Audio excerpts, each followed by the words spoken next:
This episode from the life of Sherlock Holmes will be transmitted to our men and women overseas by shortwave and through the worldwide facilities of the Armed Forces Radio Service. Petri Wine brings you Basil Rathbone and Nigel Bruce in the new Adventures of Sherlock Holmes.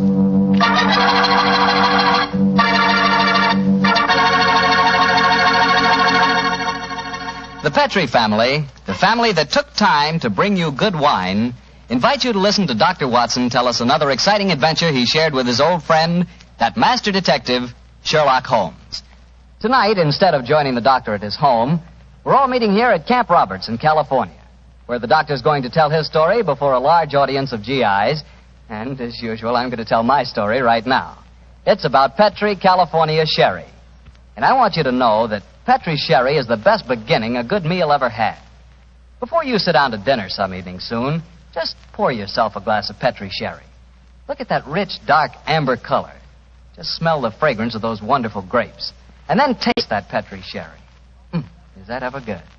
And say, if you like your sherry on the dry side, not sweet, then just wait till you taste Petri pale dry sherry. If some of your family like regular sherry and some like pale dry, don't buy one, buy two. You can't go wrong so long as you buy Petri. Petri. Petri sherry.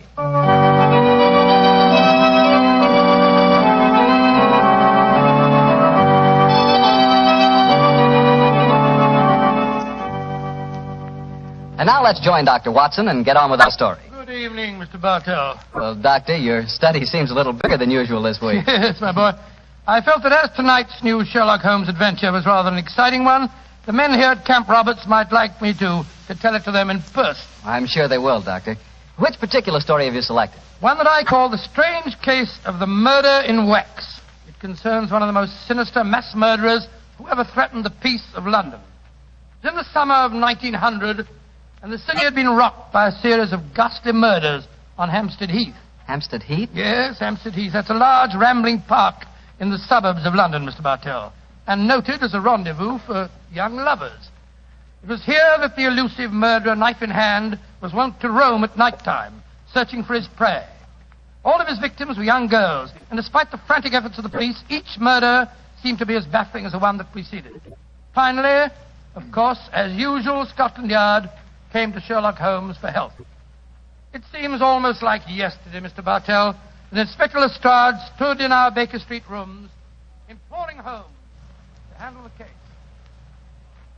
Mr. Holmes, you've got to help us. I don't mind telling you the yard's at the end of its rope. I sympathize with you, Lestrade, but I don't see that there's much that I can do. Only the police can handle the widespread, detailed work necessary to this case. The private detective is helpless. Yes, perhaps if you'd come to Mr. Holmes in the first place, Lestrade, he might have helped you. But the murderer hasn't finished yet. There'll be more killings if we don't catch him, you mark my words. Mr. Holmes, please help us, won't you? Before I commit myself, Lestrade, give me the exact chronology of events, will you? All my information on the murders has been derived from the London newspapers, notoriously inaccurate in matters of fact. I can give you all the particulars, sir. I've been on the case right from the beginning. All the murders have taken place on Hampstead Heath at night time, and all the victims have been young women. Who was the first one? A girl by the name of Oakley, Bessie Oakley. She was a shop girl who worked at Derry and Tom's in Kensington High Street. 3 weeks ago, she was out on the Heath with a young fella by the name of Alfred Smith. From what he told me, it was a moonlight night that night as they sat there out on the Heath. Come on, Bessie, give us a kiss. Oh, go on, Fred. Don't be so soppy. I ain't soppy. Come on, Bess. Hello. Who's this coming towards us? Bloomin' prowler. Here, you, what you want? Can't you say something? Look how Bessie's got a knife. No, you don't. You devil, you hit my Fred. Keep away from me. Keep away from me, you...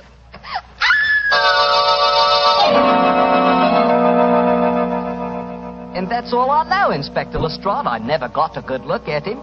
He conked me on the head, and when I come to, there was poor Bessie with her throat cut. Yeah, that's your story, young fella, my lad. All right, Sergeant. You can book him on suspicion of murder. Sir George, we shouldn't be walking on the Heath. Didn't you read about the murder here 2 days ago? It's a fine thing. I take you out in the moonlight and you talk of murders. Let's talk about us, Violet, darling. It seems to me we should talk about your wife. My wife doesn't mean anything to me anymore. Violet, if I could get a divorce, There's someone behind that tree. He's coming towards us. Who are you, sir? What do you... No, you don't. Don't come near me. Don't.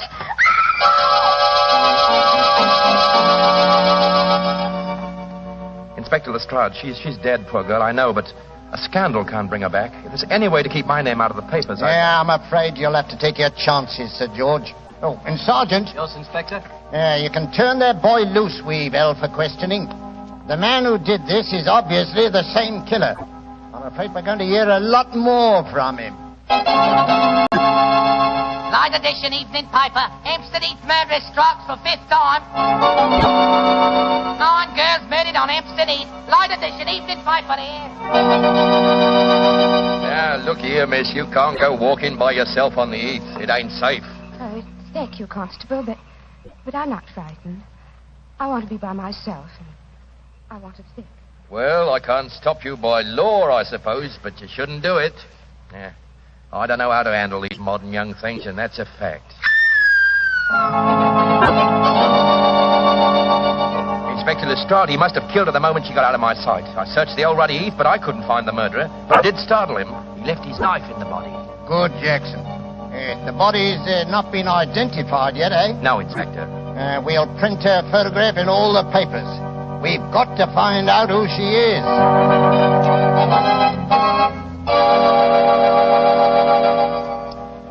Mr. Bishop, is this the body of your missing daughter? Yes, it's Rosie, my Rose. Inspector Lestrade, if I ever lay my hands on that murdering fiend, I'll kill him. I'll kill him with my bare hand. There's the story, Mr. Holmes. Rose Bishop was the 10th and last girl murdered. But she was the first girl murdered when she was alone. Eh, Lestrade? Yes, sir. You found no clues? Well, none that proved anything when we checked on them. Let me ask you a question or two, Lestrade. Well, anything you like, sir. You've taken the obvious precautions, of course. Oh, how do you mean, You sir? posted a heavy police guard on the heath? Well, yes, sir. We've had 100 plainclothesmen walking there at night ever since the second murder. But he seems to slip through our fingers. I suppose you've also posted policemen dressed in women's clothes. Yes, Mr. Holmes. And we've hired girls to walk the heath in couples with our plainclothesmen. But the murderer won't seem to rise to our bait. Oh, he's a cunning brute. Yes, he is, Watson. Obviously a morbid madman obsessed by a hatred of love. He'll be hard to catch. Lestrade, you mentioned clues that amounted to nothing when you checked them. What were these clues? Well, footprints, a couple of cigarette butts dropped at the scene of the crime. Nothing that helped us.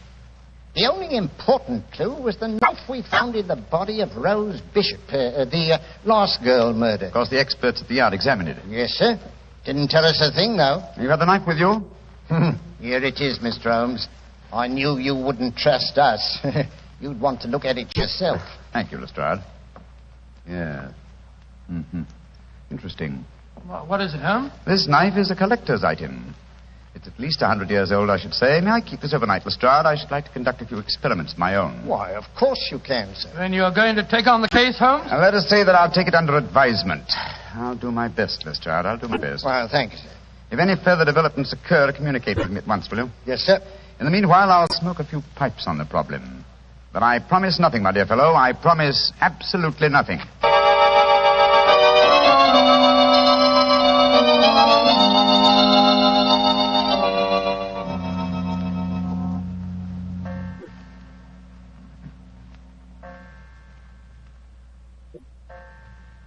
3 o'clock in the morning, Holmes. You're still peering through your microscope at that knife Lestrade left with you. That's true, old chap. That's quite true. I must be a very dull companion. Why don't you go to bed? Oh, because I'm afraid I may miss something, confound it. Have you discovered anything? Yes, I think so. Oh, what? The handle of this knife is corrugated.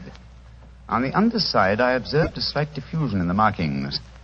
Under the penetrating eye of the microscope, I found a minute deposit which had caused the diffusion. I have just analyzed that deposit. It's wax, colored wax. Colored wax? Well, what does that signify? Oh, by itself, very little.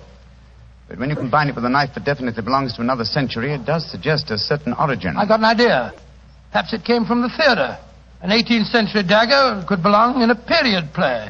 And the colored wax might easily be part of an actor's makeup. An excellent deduction, Watson. Oh, thanks, Stuart. However, my own theory would be that this dagger came from a waxworks exhibition. Oh, wrong again. Putty is used in theatrical disguises, but I don't recall the use of colored wax. Whereas it is used in making waxen effigies, and of course the dagger would belong as part of the costume. Precisely, my dear fellow. It's a long chance, but I think in the morning we'll make a tour of the various London waxworks exhibitions. If my deduction is a false one, at least we'll have the pleasure of a busman's holiday. We can visit all our old friends who died on the gallows.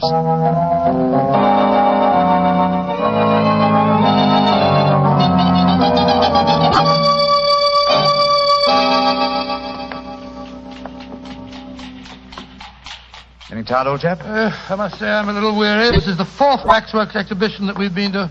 The fourth and the last. If we fail to find any clues here at Levesque's museum, we can return to Baker Street. Oh, thank heaven this is our last port of call. I'm so dizzy from looking at waxworks that they begin to look like human beings to me. Did you notice that I asked directions from the wax policeman at the entrance door just now? Yes. Well, I'm sure many people have been deceived in the same way. Uh-huh. Here we are. Oh, Monsieur Levesque doesn't believe in understatement, does he? Look at that sign there. Oh, gracious me. The Chamber of Horrors. Come in and see the pageant of murder. All the great killers of history reenacting their famous crimes. Well, let's go in, Watson. We should feel thoroughly at home. Creepy in here, isn't it? I've heard that Monsieur Levesque will pay £100 to anyone who will spend all night alone in the Chamber of Horrors. Yes, I've heard of that challenge, too. Are you thinking of accepting the bet? Great Scott, now I wouldn't spend a night here for £1,000. A very comprehensive collection of killers, aren't they? Let's see. Williams, Wainwright. Ah. The Marchioness de Brinvilliers. By George, yes. She was an attractive woman, wasn't she? As trim a pair of ankles as ever I've seen. Yes, but you wouldn't have liked her cooking, Watson. She used the most lethal condiments of almost any woman in history. Hello. What is it? Look over there. I was wondering when we'd come to one of your cases.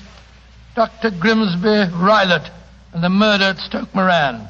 Or the case of the Speckled Band. By Jove, Holmes, the tableau's extraordinarily realistic, isn't it? Yes. One other old friends of mine are represented here. Should rather like to renew acquaintance with Ricoletti of the Clubfoot and his abominable wife. Ricoletti? I don't remember him, Holmes. Oh, one of my earlier cases, old fellow. I must tell you that story sometime. I wish you would. I've off... Holmes, look, that veiled figure over there. Read the placard in front of it. The Hampstead Heath murderer. Well, how very interesting. The face is covered with a black veil. Is this pure showmanship, I wonder, or does Monsieur Levesque know more than Scotland Yard and I? Good day to you, gentlemen. Great Scott, you startled me, sir. Are you admiring my collection of murderers? Monsieur Levesque? Yes, sir.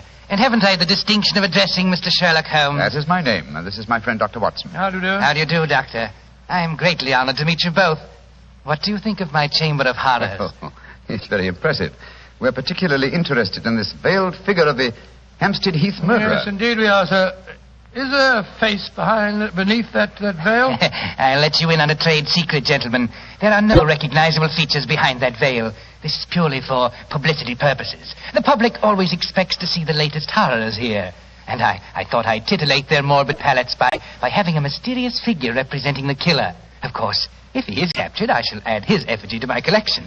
You think he will be captured, then? One can only speculate. He's a clever man, Mr. Holmes. By the way, Monsieur Levesque, does your offer of £100 to anyone who will spend a night in the Chamber of Horrors still hold good? Oh, yes. Are you thinking of accepting the bet, Mr. Holmes? No, but Dr. Watson would like to. What? Holmes, I don't recommend the experience, Doctor. It's an ordeal that calls for nerves of steel. However, I shall be glad to arrange for it. I haven't the slightest intention of... Backing down now? Of course you haven't, old fellow. What time shall my friend return, sir? About 11:30 tonight. I'll be waiting for him at the main entrance. Splendid. Come on, Watson. Oh, Holmes, I told Good day, Monsieur Levesque. Good day, gentlemen. I shall be waiting for you tonight, Doctor. Holmes, what the blazes do you think you're doing? I haven't the slightest intention of keeping that appointment tonight. Well, of course you haven't. I shall keep it. Disguised as you. You keep it? For heaven's sake, tell me what you're up to, Holmes. You didn't even mention that missing dagger to Levesque. No, because he knows something about the murderer. I'm convinced of it. Well, why'd you say that? As we were standing there talking to him, a breath of air from the open window blew back a corner of the veil. I'll swear that there are clearly defined features beneath it. And so you're going back there tonight to find out? That's right, old fellow. The superstitious used to believe they could use a waxen image to kill a man. Tonight, Watson, we shall prove that a waxen image can be used to trap a killer.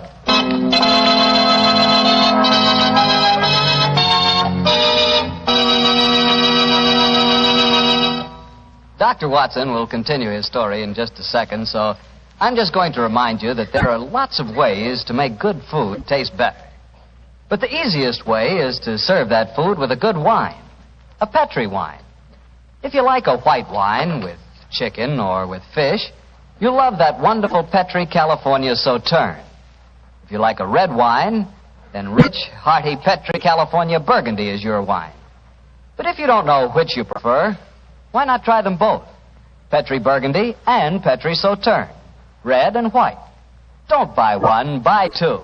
But always buy Petri. Well, Doctor, so Sherlock Holmes decided to disguise himself as you and spend a night in the Chamber of Horrors, yes, huh? That's right, Mr. Bartell. After dinner that night, he began to apply the makeup. It's uncanny to sit there in Baker Street and watch Holmes slowly turning into a very convincing replica of myself. As he did so, we discussed last-minute arrangements. I'm promptly at 11:30, Watson. If I'm not back here by 2 o'clock, you better come after Well, me. should let me come and wait outside, old fellow, just in case there's any trouble. No. You'd attract attention. By the way, do you recall the name of the last girl murdered on the Heath? Yes, Bishop. Rose Bishop, wasn't it? Exactly. The only girl who was murdered when she was unescorted. The body was identified by her Well, father. what of it, Holmes? Levesque is a French name, and yet the gentleman had a decidedly English accent. I should say that he adopted a foreign name as being more suited to his profession. I don't see what you're driving at. What's the connection between Levesque, the owner of the waxworks, and the father of Rose Bishop, the murdered girl? Levesque is the French word for bishop. Great Scott. You think that he knows who the murderer is and... I know only one thing, Watson. I may see what is beneath that black veil. There. Now, how's my disguise? Wonderful. You look exactly like me, but how'll you manage about the voice? Well, I don't think that'll be too difficult, old man. After all, Rebecca knows very well. Oh, can't understand half what you're saying. In your own case, old chap, that's a handicap that I've suffered from for years. Rubbish. I'm perfectly intelligent. Now, let me see, the bullseye lantern. Yes. Watson, I think I'll borrow your revolver, too. I probably won't need it, but for once I think it might be safer for me to go armed. Here you are, Holmes. Now, do be careful. I will, old chap. Don't worry. Goodbye. And if I'm not back by 2 o'clock, you better come to the waxworks and see what's happened to me.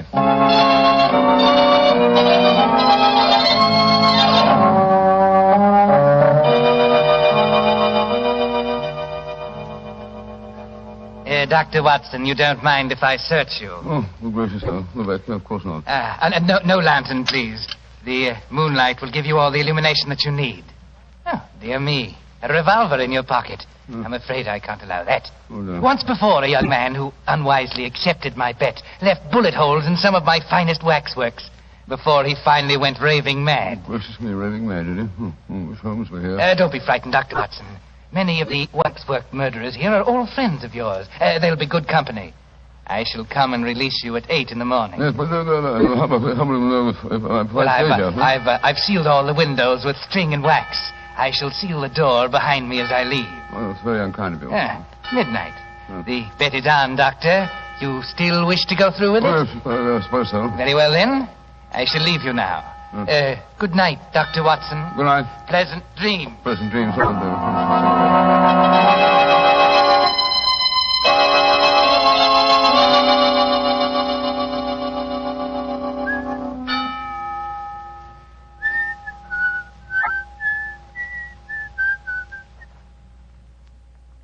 What's that? Gracious me, who's there? Oh, I could have sworn I heard something shuffling about in the shadows. Who's Holmes here with me? Listen at the window. Great Scott, it's Watson. Now before his time. Well, here go the seals and the string. Come on, up with it. Holmes, are you all right? Shh. Yes, I'm all right. You came early, but it's just as well. You're carrying a lantern. Levesque took mine with him. Come on in.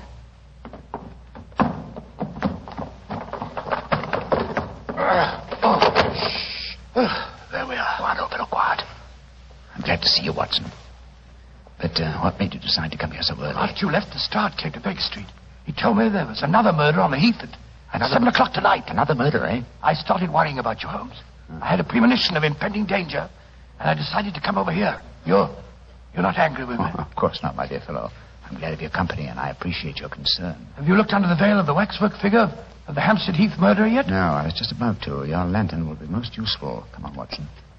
Oh, what have you been doing? Just doing nothing? Yes, I wanted to give Levesque an impression that I was here for the night, and I also wanted to do some serious thinking. I smoked 2 pipes on the problem, Watson, and I think I know the answer now. I'm willing to swear you'll know the face you see when I lift the veil from the waxen dummy. Here's the figure. Now, hold your lantern a little higher, will you, Chip? That's it.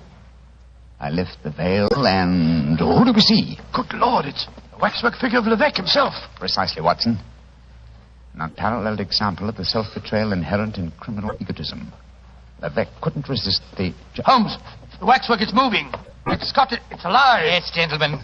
Which is more than either of you will be in a few minutes. You re-entered this room by a secret door, I suppose? Yes, Mr. Holmes. And since you've displayed such a flattering interest in the Hampstead Heath murderer, I decided to remove the wax figure and appear in person. Look out, Holmes. He's got a revolver. Oh, no, Doctor. This isn't a revolver in my pocket. What would the Hampstead Heath murderer want with a revolver? This is a knife. I feel so much more at home with a knife. There are 2 of us, Rick. Remember that. And both unarmed. Which one of you meddlers wants to die first? Look out, Holmes. Watson, both together. The lantern smashed. Yes, and the moon's fading. What a pity. Holmes, where are you? Over here by the effigy of Macbeth. How very thoughtful of you to provide him with a dagger, Levesque. A wooden one, my dear Holmes. You can't escape me. I can feel my way in the dark here. I know every inch of this room. You're doomed, both of you. Don't strike a match, Holmes. You'll make a target of yourself. Devil with that. I'm lighting this newspaper. It'll make an excellent torch to set light to the nearest waxwork. No! Don't burn my waxwork! Why not?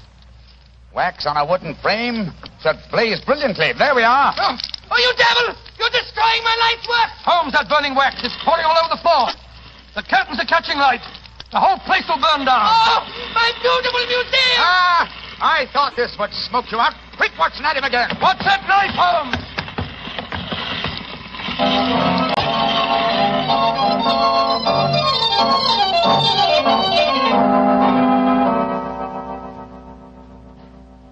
Well, Mr. Holmes, you've done it again.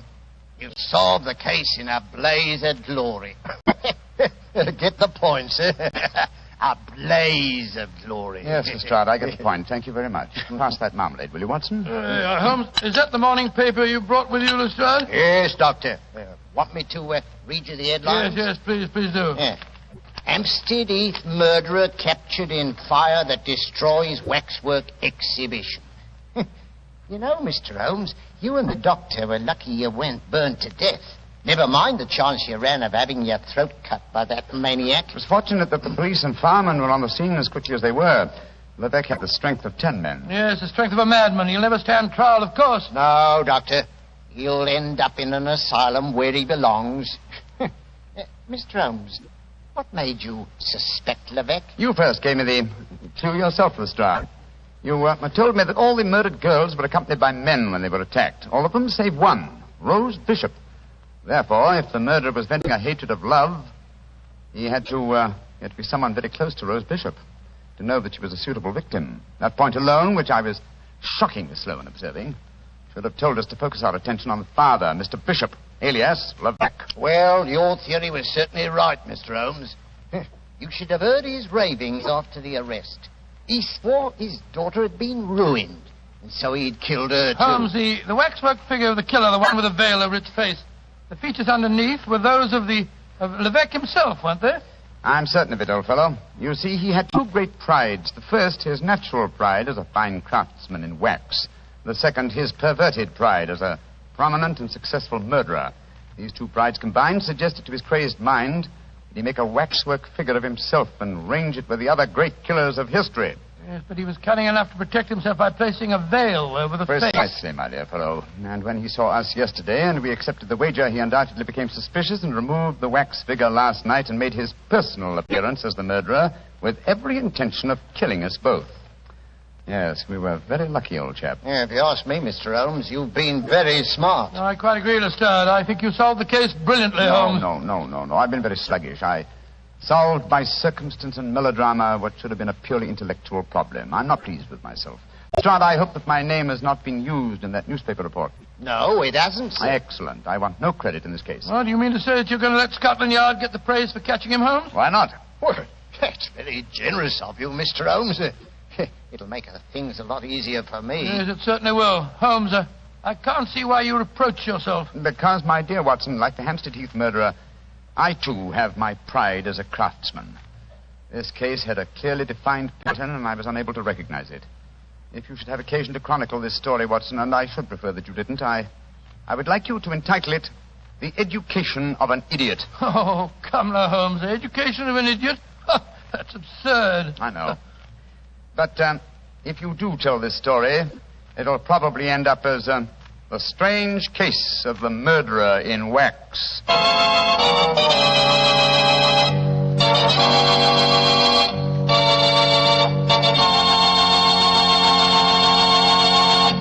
Well, Doctor, that was sure a swell story.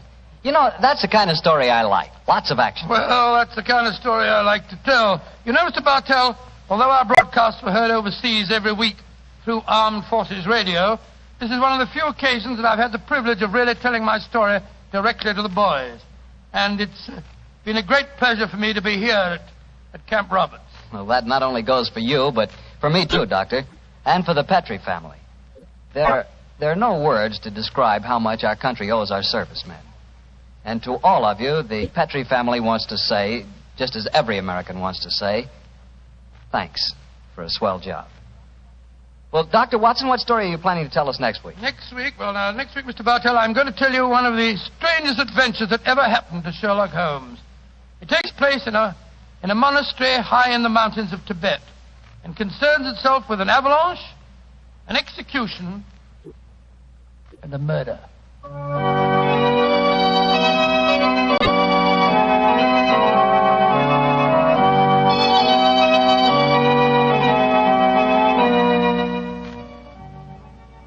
Tonight's Sherlock Holmes adventure was written by Dennis Green and Anthony Boucher and was suggested by an incident in Sir Arthur Conan Doyle's story, The Adventure of the Second Stain. Music is by Dean Fossler. Mr. Rathbone appears through the courtesy of Metro-Goldwyn-Mayer, and Mr. Bruce through the courtesy of Universal Pictures, where they are now starring in the Sherlock Holmes series.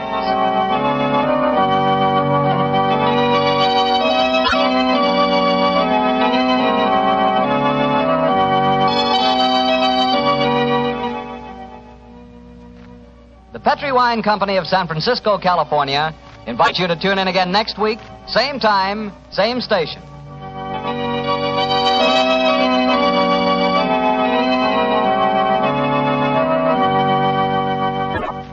This is Harry Bartell saying goodnight for the Petrie family. For a solid hour of exciting mystery dramas, listen every Monday night on most of these same stations at 8 o'clock to Michael Shayne, followed immediately by Sherlock Holmes. This is the Mutual Broadcasting System.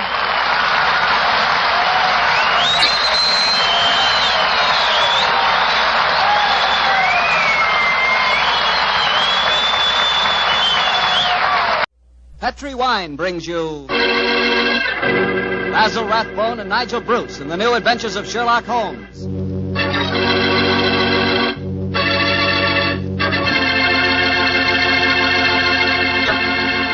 The Petrie family, the family that took time to bring you good wine, invite you to listen to Dr. Watson tell us another exciting adventure he shared with his old friend, that master detective, Sherlock Holmes.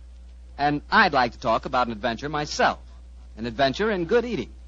It begins with a good wine, Petrie California Sauterne. You just serve that Petrie Sauterne the next time you have fried chicken. You like fried chicken? Cooked so it's crispy and a beautiful reddish gold color on the outside and just as tender as all get out on the inside. Ah, that's chicken. But wait till you try it with Petrie Sauterne. That's a wine. That Petrie Sauterne is a pale, delicate golden color. You can just look at it and you know it's going to be one of the most delicious wines you've ever tasted, if not the most delicious. Petrie Sauterne is not only wonderful with chicken, it's great with fish or any kind of seafood, too. Get a bottle of Petrie Sauterne. When it's a Petrie wine, it's a good wine.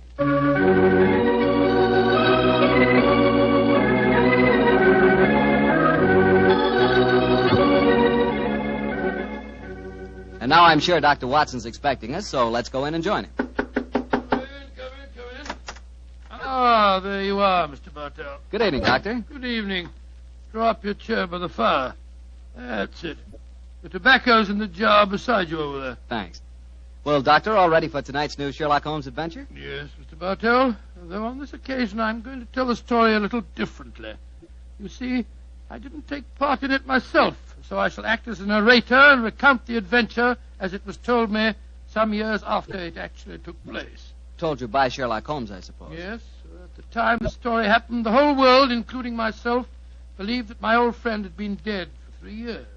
What did he do with himself during those 3 years, Doctor? Wandered about the world, Persia, Egypt, the south of France, and 2 years of his time was spent in Tibet, where he disguised himself as a Norwegian explorer by the name of Sergerson, his object being to visit the forbidden city of Lhasa.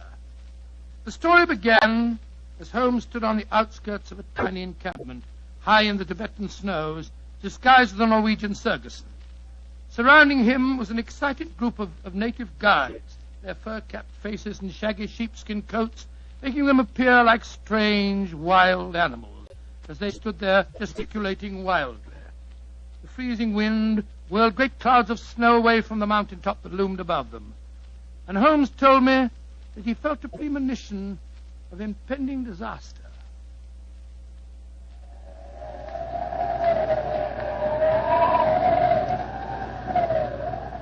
Sir, my men will go no further. They say the goddess of the mountain is angry. If we climb further, she will swallow us up. She will bury us. But we cannot go back now. We have come so far, 1,000 feet, 800 feet higher. We shall reach the pass. We shall be safe. I will not go. We can stay back there in the tents until the goddess of the mountain tells us we may go further. He is right. We can't go. We don't want to go anymore. It's too... Fools! If you stay here in the wilderness, in the village, and the avalanche comes, you will all be buried. You will be swept away. The only road lies upward. We will not go! Back to the tent! The wind is rising! Then I shall go on alone.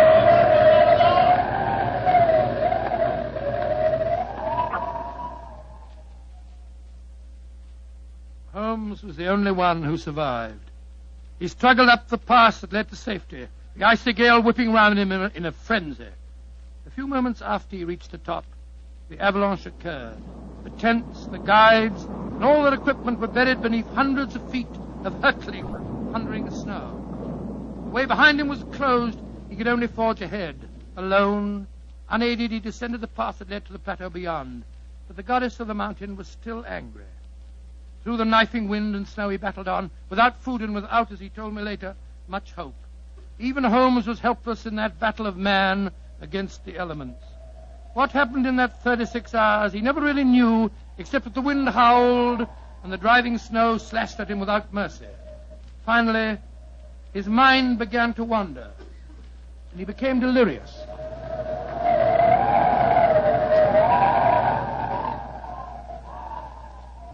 Watson, dear boy, hand me my violin, will you? Moriarty, I want to introduce to you the goddess of the mountain. I think you will have a lot in common. 221B Baker Street, cabby. For heaven's sake, get me as fast as you can. I think I've caught a chill.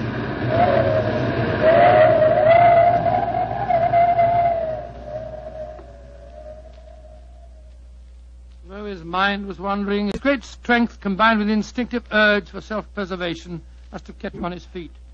But finally he returned to normal consciousness to find himself jogging along a rough road in a primitive cart drawn by 2 oxen. The sun shining on him, and a white girl feeding him warm broth from a cup. For a moment the girl looked at him with a comforting smile, and then she spoke.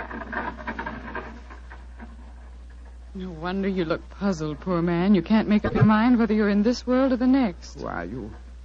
And how did I get here, please? My name is Eileen Farley. I'm a medical missionary.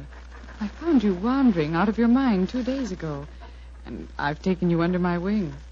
We're going to the Monastery of Panchapushpa. I'm most grateful to you, Miss Farley. You have saved my life.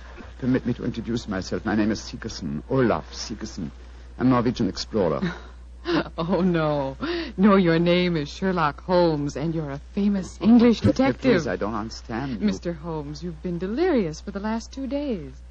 In your ravings, I was delighted to learn that the great Sherlock Holmes did not die 2 years ago at the Reichenbach Falls. I can see that further simulation is useless, my dear young lady. However, I must implore you to keep my secret. It's essential that for a while longer the world continues to think me dead. You don't need to worry, Mr. Holmes. I'm a great admirer of yours, and I promise that no one will ever learn your secret from my lips. Try drinking a little more broth. You're dreadfully weak. Thank you, sir. Help me, please. Please, to give me help. Another white man travels the road to Panchapushpa. Stop the cart! You need help? Stop! My own cart has broken the wheel. You're going perhaps to the monastery of Panchapushpa? We are. Good. Fyodor Dmitrievich Borodin, Imperial Russian envoy, will travel with you. Please to make room. Spasibo. Remember my secret. The cart may proceed. Понимаешь? Your name, please, young lady. Eileen Farley. I'm an American medical missionary. I do not approve of missionaries, but you are very beautiful. So Borodin will forgive you. Who's this mujik lying on the floor? He looks half dead. I am half dead, Господин Borodin.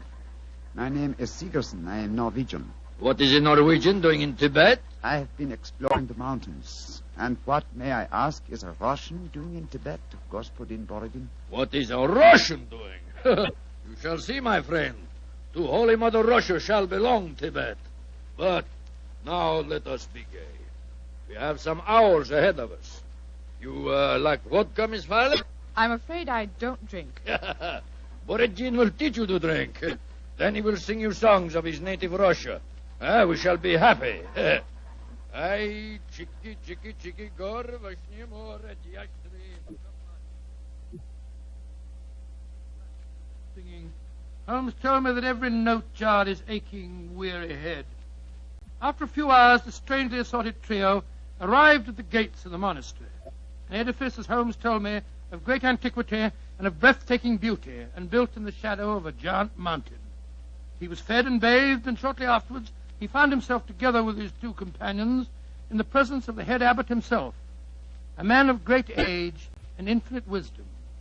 The faint chanting of religious music could be heard coming from another part of the monastery. As the old man spoke,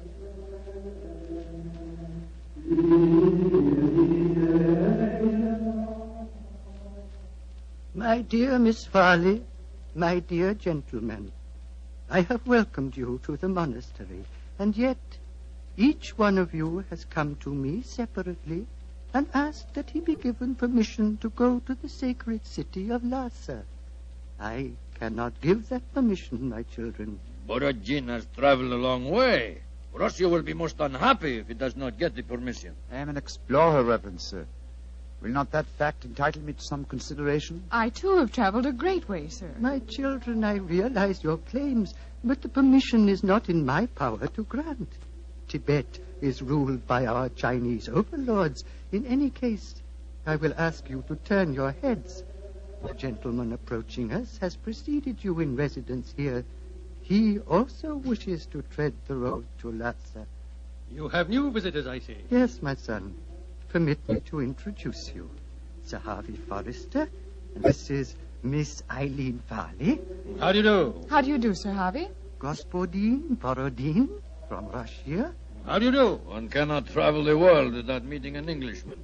God we push it, Watsi. And Mr. Olaf Sigerson from Norway. God dag, Sir Harvey. How do you do? Please be seated. My children, the Chinese ruler in this province has heard of your presence here.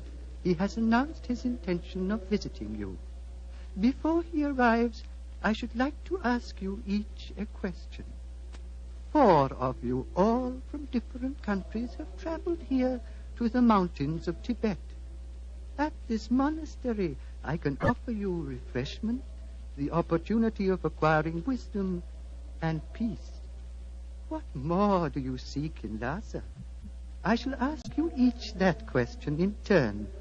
You, Miss Farley, what do you seek? I seek the opportunity to bring both God and health to your Tibetan people. And you, Mr. Sigerson? I seek to chart the true course of your mountains, and so to bring knowledge to the world. And you, Господин Borodin? I seek to bring about complete understanding between the great peoples of Tibet and Russia. If I succeed, Tsar and his family may consider turning to Buddhism. Indeed. And you, Sir Harvey, as representative of the British government, what do you seek? I shall not join in this contest of wishful thinking. I merely remind you, sir, that your government has signed a treaty with mine. And was not that treaty forced upon us by our Chinese overlords? No, my children. You have advanced brave reasons, but I cannot help remembering that the streams of Tibet bear gold nuggets the size of hazelnuts. You foreigners, in your pitiful ignorance, esteem gold. That signals the arrival of Watson, the Chinese emissary. Your problems will soon be settled, my children. I will acquaint him with your request. Why are you smiling, Mr. Holmes? At the name of the Chinese overlord, Watson. Must avoid falling into old habits and saying, elementary, my dear Watson. Shh. He's going to speak. Silence! Silence! The abbot has told me your wishes. I will hold conference. American lady and Norwegian will not be allowed. Only Great Britain and Russia have treaties with my country. I insist that I have prior right over the Russian representative. Short was me. I represent the Tsar, and Russia is your neighbor. I demand my diplomatic privilege. Follow me.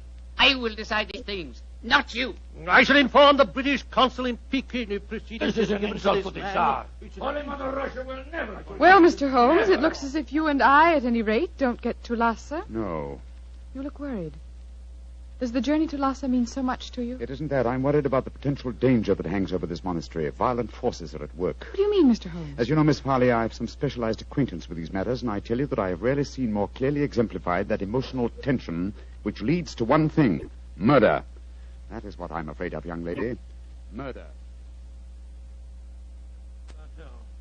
That was what Holmes was afraid of. Later that day, as the sun was setting over the mountaintop, the old abbot walked slowly in the monastery gardens as he talked to the man who he thought to be Sigerson. Mr. Sigerson, what can I do to help you? Our conversation has pleased me. You are a man of rare perception and knowledge. I grant you one worthy to enter Lhasa, but I can offer no hope. Mr. Wa has already rejected the applications of both the Englishman and the Russian. He did that? He did, my son. He told me they were both very angry and threatened him. If anything were to happen to the Chinese emissary, would you have the right to grant permission for a journey to Lhasa? Yes, until the new envoy arrived from Peking. But what are you suggesting, my son? This monastery is a haven of peace, a backwater far from the troubled stream of life. No violence has ever occurred here. I hope it never will. And yet, the Chinese envoy was threatened, you say, Reverend Sir? Yes, my son. He has left the monastery, of course. No, those who come here, even for a short visit, must break bread with us and sleep at least one night. Mr. Wa is quartered in the cell you see before us. Then do you mind if we call on him, Reverend Sir? Of course not, my son, though you will but waste your breath in talking to him. He will not give you permission to take the road to Lhasa. He sleeps, my son. Let us not disturb him. If you don't mind, Reverend Sir, I must waken him, if he can be wakened. What can be wrong? I think I know. I'm going in.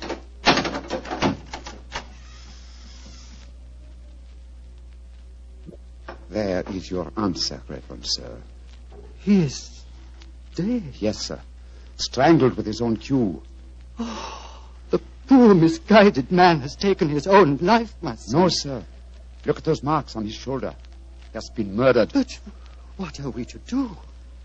As it happens, Reverend Sir, I've had a certain amount of experience with these matters in my own country. If I were to produce the murderer for you with certain proof of his guilt, would you authorize my going to Lhasa? Yes, since for a few days that permission is mine to give, I will grant it. You fill me with a strange confidence, but How will you find this taker of life? I can't tell you now, sir, but I shall find him. All that I require is a little assistance from you, sir. Of course. What is it? Let us both leave the cell, post a guard here, and give him strict orders that no one is to enter unless accompanied by me. Very well. But, my son, where are you going? Before very long, sir. I hope to be on my way to Lhasa.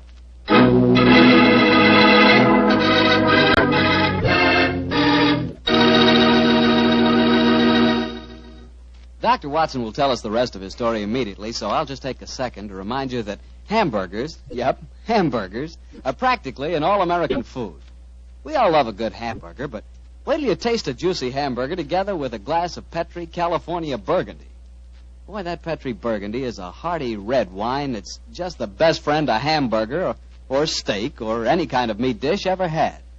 So remember, if you want a red wine for dinner, you want Petri Burgundy. If you prefer a white wine, you want Petri Sauterne. And if you can't make up your mind which you want, it's simple. Don't buy one, buy two. But always buy Petri. Petri, Petri. Well, Dr. Watson, it seems to me that Sherlock Holmes was in a tough spot.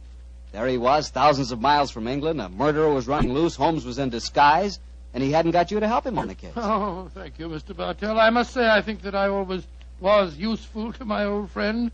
But I wasn't there. So this time he enlisted the services of Eileen Farley, the American girl. Immediately after he'd left the cell of the murdered man, he'd gone to Miss Farley and told her of the tragedy. As they returned to the scene of the crime, he found that his instructions had been carried out and that a guard was barring the entrance to the dead man's cell. There's a guard in front of the cell. My instructions. The abbot gave you your orders. Yes, you may go in. Please close the door behind us. I'm sure your nerves are up to this, Miss Farley. It's not a pretty sight. I've seen sudden death before, Mr. Holmes. In any case, I wouldn't dare appear frightened. I'm so flattered that you asked me to help you. You were the only one who knew my true identity. That's why I suggested you take my old friend's place. I needed, what shall I say? I needed a sounding board for my deductions. Wait a minute, here. I'll light a match. There we are. Now, here's a candle. Oh! I warned you it wasn't a pretty sight. Hold the candle, will you please, Miss Farley? Thank you. This isn't hard to reconstruct. The killer stood behind his victim, held him by the left shoulder. So, wound his cue around his neck and pulled back. Yes. The marks are self-evident. Hello? What's this on the floor at his feet? A cigarette. Dropped as it was burning, I should think. And now it's nothing but ash. Exactly, ash. Now, which of the visitors at the monastery smoke cigarettes? Yourself, the Russian, and Sir Harvey, the Englishman. I think we may justifiably omit myself from the list of suspects. So that narrows us down to two. Look, Miss Farley. What is it?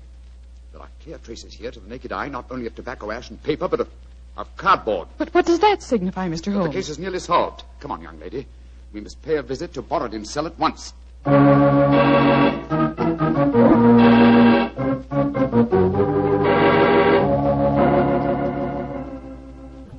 Arguments. Always, Sir Harvey Forrester, you give me the argument. But, my dear Borodin... I am not your dear Borodin.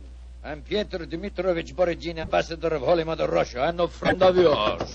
Come in. The missionary girl and the sick Norwegian. Come in.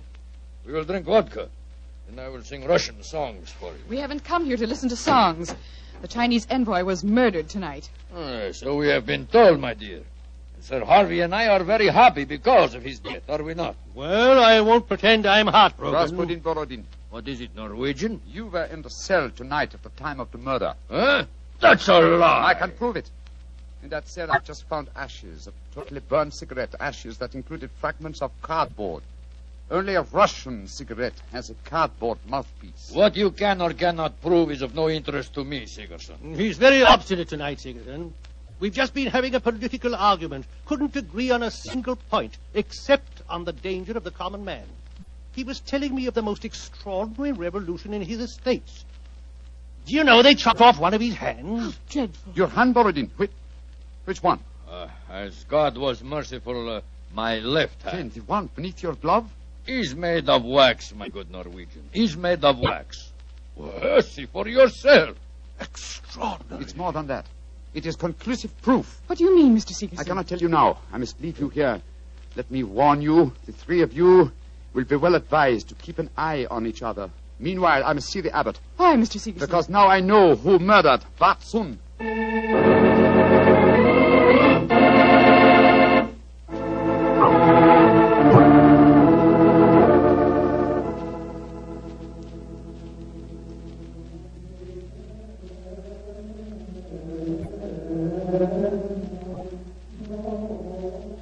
The pink fingers of dawn are stealing across the mountaintop, my son.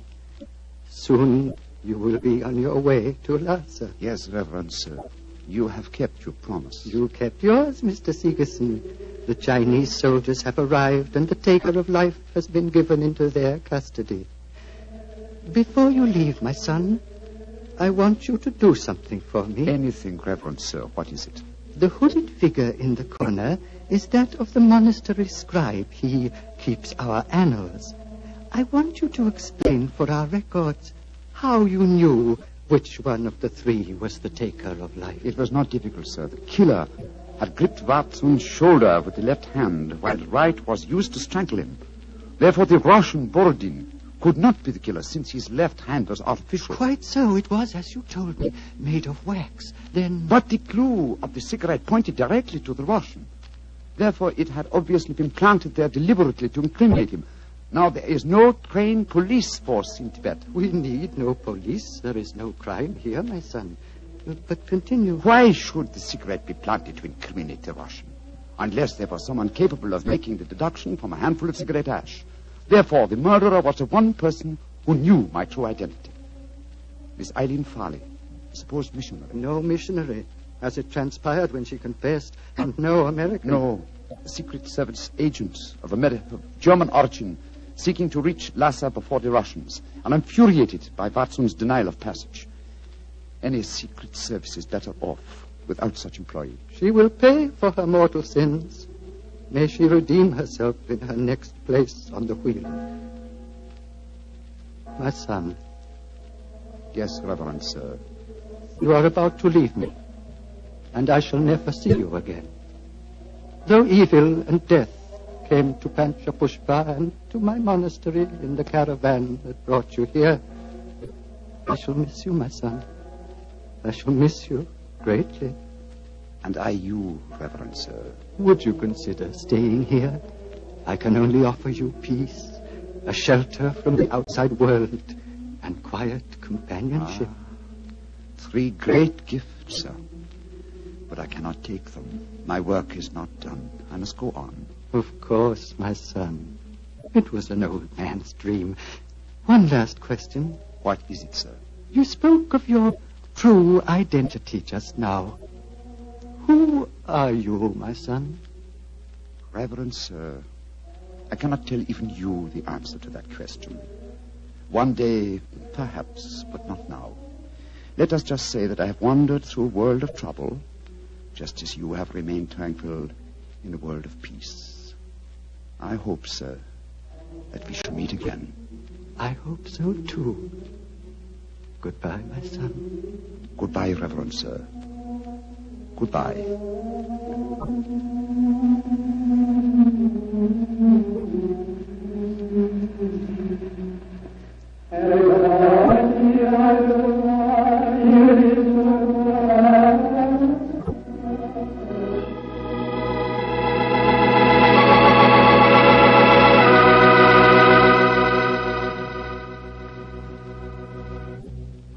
Doctor, that was really an unusual story. You told it so well, I felt you were actually a part of it. No, my boy, as I said, the story was told to me by Holmes. I've never been to Tibet. Been to India, of course. I never really wanted to go to Tibet. Horrible mountains, terrible weather, lots of bandits on the roads. So dangerous place. Doctor, you're not afraid of danger, are you? 10 years ago, Mr. Bartell, a question like that had been insult. Today I realize that all of us, unless we're stupid, have some fear of danger.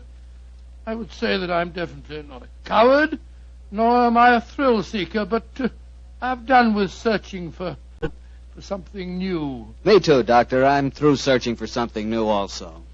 Now that I've found Petri wine, I'm going to stick to it. Mr. Bartell, no matter what we talk about, when you say it, it always sounds like Petri wine. Well, why not? I can't think of a more delicious wine. And no wonder. The Petri family has been making the fine Petri wines for generations. Ever since the 1800s, they've handed on down from father to son, the fine art of turning luscious, sun-ripened grapes into fragrant, delicious wine. And because the making of Petri wine is a family affair, you can rest assured that the Petri family takes pride in doing a good job. They won't put that name Petri on any wine that isn't up to the high Petri standards. Yes, if it's Petri wine, you know it's good wine. Because Petri took time to bring you good wine. Well, Dr. Watson, what new Sherlock Holmes adventure do you plan to tell us next week? Well, now, next week, Mr. Bartell, I'm going to tell you a story that started off in a very light-hearted way and ended on the same note. And yet it involved Sherlock Holmes and myself in serious danger and caused us intense humiliation. I call it The Adventure of the Pigeon Feathers. Sounds swell, Doctor. Oh, thank you very much. And before you go, I want to remind the families of our returned veterans that their sons are more than heroes. They not only fought bravely, but in the armed forces they acquired new skills, learned or bettered themselves in some trade or furthered their education. Our men have returned with a new maturity and a new wisdom. They'll be more valuable to past or to future employers and more valuable to their country. The greatest assets America has at this moment are her veterans. Remember that. Good night.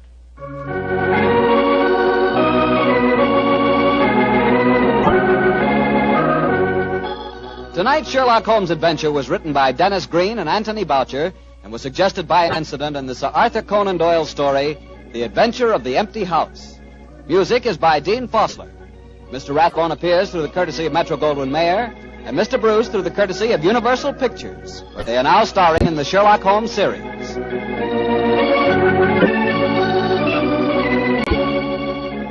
The Petri Wine Company of San Francisco, California, invites you to tune in again next week, same time, same station. Sherlock Holmes comes to you from our Hollywood studios.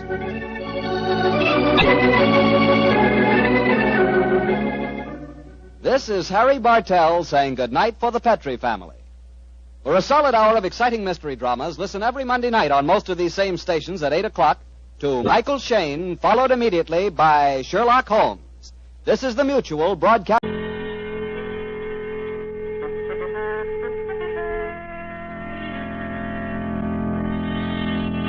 The Adventures of Sherlock Holmes, starring Basil Rathbone and Nigel Bruce.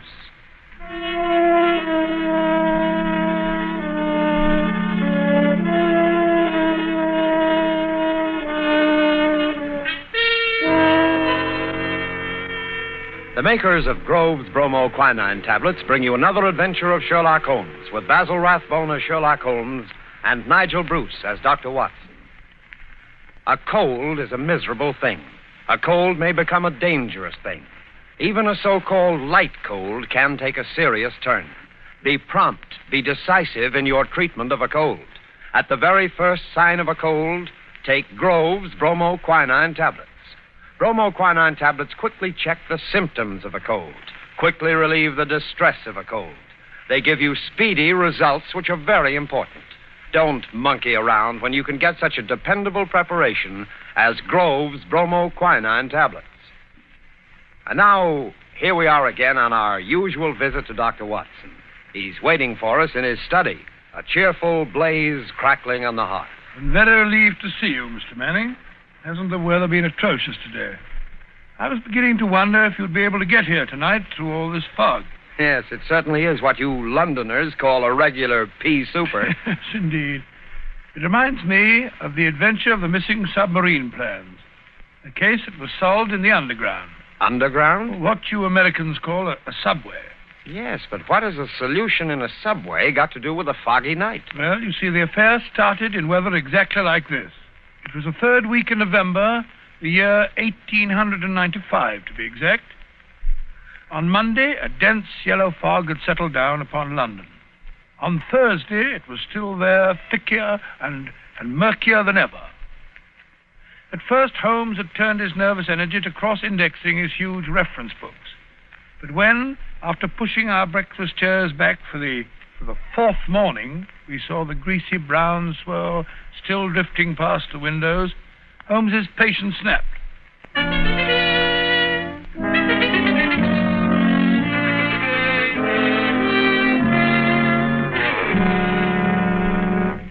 Holmes, if you must pace around in circles, I wish you'd change directions now and then. You're making me dizzy. Bah! It's inexcusable, Watson. Inexcusable. No initiative, no imagination. Nothing ever gets done. If you're alluding to the inactivity in this last session of Parliament, my dear Holmes... I'm not speaking of our lawmakers, Watson, but of our lawbreakers. The London criminal is certainly a dull fellow. What makes you say that? Well, look out of the window. Ideal weather for committing a crime. The criminal advances on his intended victim practically unseen. He pounces and disappears into thin air. There have been numerous petty thefts, I believe. Petty thefts, pickpockets, ragamuffins. What's the country coming to? Now, if I were a criminal, Watson... Well, I, for one, would move to America. Oh, hello. Mrs. Hudson's knocking. Excited. What's up, I wonder? Yes, Mrs. Hudson, what is it? Oh, a telegram for me. Yes, sir. Very well, thank you. Oh, well, what's it say? Well, wait until I open it, can't you? Ah, dear me, what next? Most unusual, Watson, most unusual. What's most unusual, Watson? What's it say? Well, it's from my brother, Mycroft. You remember him. He helped us solve the case of the Greek interpreter. He's coming here. Why not? What's so phenomenal about Why this? not? Why not, indeed? It's as startling as it would be to meet a tram car coming down a country lane. Yes, now I come to think of it. Mycroft is rather like a tram car. His rails lead from his Pall Mall lodgings to the Diogenes Club in Whitehall. That's his circle. I wonder what upheaval could have derailed him. Doesn't the telegram explain? It says, must see you about Cadogan West, coming at once. Cadogan West? Cadogan West? Why, that's the young chap who's found dead in the underground on Tuesday morning. I remember reading about it in the papers. Oh? The young man had apparently fallen out of a train and killed himself. He hadn't been robbed, and there was no reason to suspect violence. Quite an uninteresting case, if I remember correctly. And yet, it's serious enough to cause Mycroft to alter his habits. No, Watson. This must be an extraordinary event. Do you recall any other facts about the affair? Yes, I come to think of it, there was one unusual bit came out at the inquest. They were unable to ascertain at what point he entered the train, because his ticket was missing. Strange. What articles were found on the body? Oh, £2.15, I believe it was, a checkbook and... Oh, yes, 2 dress circle tickets for the Woolwich Theatre. Dated for that evening. Theatre tickets, eh? Then it wasn't suicide. A man doesn't procure theatre tickets for the evening on which he intends to end his life. Anything else? A small packet of technical papers, I believe. Technical papers? What kind of technical papers? The newspapers didn't say. Ah, as serious as that. What did the young man do? Where was he employed? He was a clerk at Woolwich Arsenal. Ah, government employee. There we have it, Watson. British government, Woolwich Arsenal, technical papers. That's why Mycroft is involved in this affair. I don't understand. No, I suppose not. Watson, have I ever told you what Mycroft is? Your brother, of course. Oh, no, Watson. Do you have to be so dense? I mean, do you know what he does? I seem to have some vague recollection that you once told me that he'd held some small office under the British government. It would be more accurate to say, in a way, that he is the British government. What? His position is unique. He made it for himself. As the tidiest and most orderly brain of any man alive, with a great capacity for storing facts and giving them the proper interpretation. The conclusions of every government department are passed on to him. He's the central exchange, the clearinghouse. Again and again, his word has decided the national policy. He thinks of nothing else. Nothing else can lure him from his contemplations. And yet he's coming here. Yes, Jupiter is descending on us today. What on earth can happen? Watson, that sounds suspiciously like a bad pun. Ah, here he is, if I'm not mistaken, to speak for himself. Come in. Hello, Mycroft. What's up? You look flustered. Most annoying business, Sherlock, most annoying. You know how I dislike altering my habits. Extremely awkward for me to come away from the office, particularly with Siam in its present state. Oh, dear me. Yeah, sit down, Mycroft, sit down. You know Watson, of course. Yes, of course. I'm trying to find a chair that I can trust to hold me. I'd better take the sofa. You certainly haven't got any thinner. I've never seen the Prime Minister so upset. As for the Admiralty, it's buzzing like an upset beehive. You know anything about the case? Watson's just been telling me what was in the newspapers. Just what were the technical papers found on the body? Shh. Sherlock, for the love of heaven, not so loud. Those papers which the wretched youth had in his pocket were none other than the plans of the Bruce Partington submarine. Oh? A submarine which will completely revolutionize naval warfare. The most important papers in our government archives. Under no circumstances could they be removed from the office. Even the chief constructor of the Navy was forced to go to Woolwich if he desired to consult them. And yet we find them in the pockets of a dead junior clerk in the heart of London. Yeah, from an official point of view, it's deplorable, my dear Mycroft. Simply deplorable. You may laugh, Sherlock, but this country won't be safe until they are recovered. But I thought you said that they were found in the pocket of this chap, Cadogan West. 10 papers taken from Woolwich. 7 were found in the pockets of Cadogan West. 3 are still missing, the 3 essential ones. To recover those 3 papers is imperative. The peace of Europe depends on them. Nice little problem, eh, Watson? Why did Cadogan West take the papers? How did he die? How did his body reach the place where it was found? And where are the missing papers? Find the answer to those questions, Sherlock, and you'll have done your country an invaluable service. Oh, why don't you solve it yourself, Mycroft? I believe you could. Possibly. But it's a question of digging out details. Give me the details, and I can give you the solution from an armchair. No, when it comes to running about and cross-questioning railway guards and lying on one's face with a lens to one's eye... No, that's not my métier. Besides, your figure prevents your taking such an undignified position, eh? Very well. Leave that part of it to us, eh, Watson? Right, sure. Good. I've got a cab waiting outside to take you to the place where the body was found. I can give you the details on the way.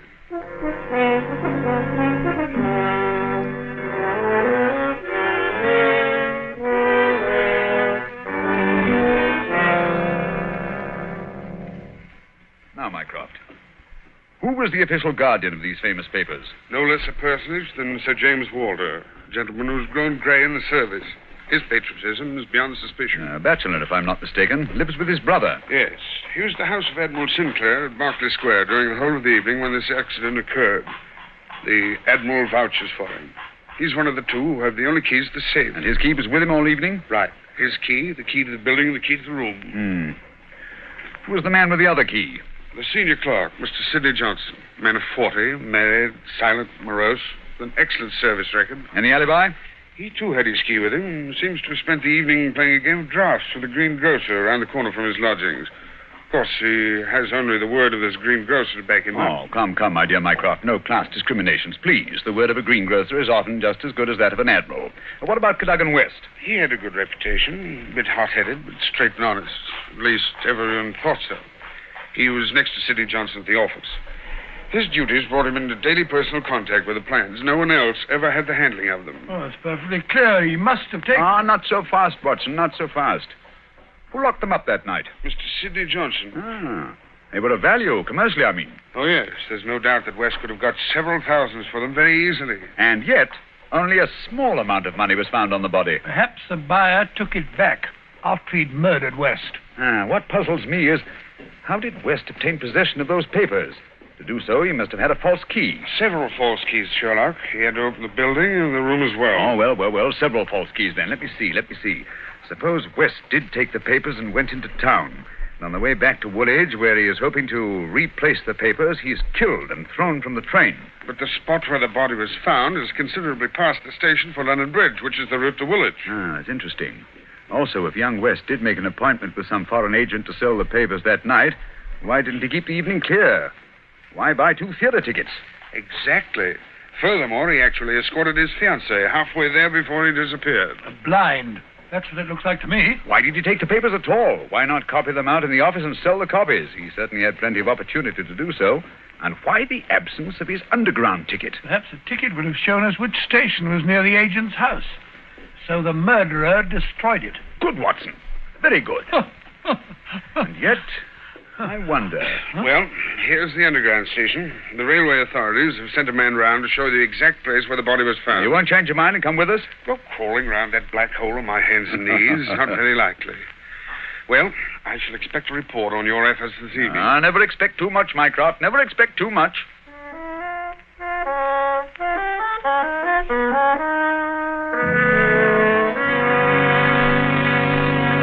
Before we follow Holmes and Watson into the mazes of the London subway system, I have a word of advice.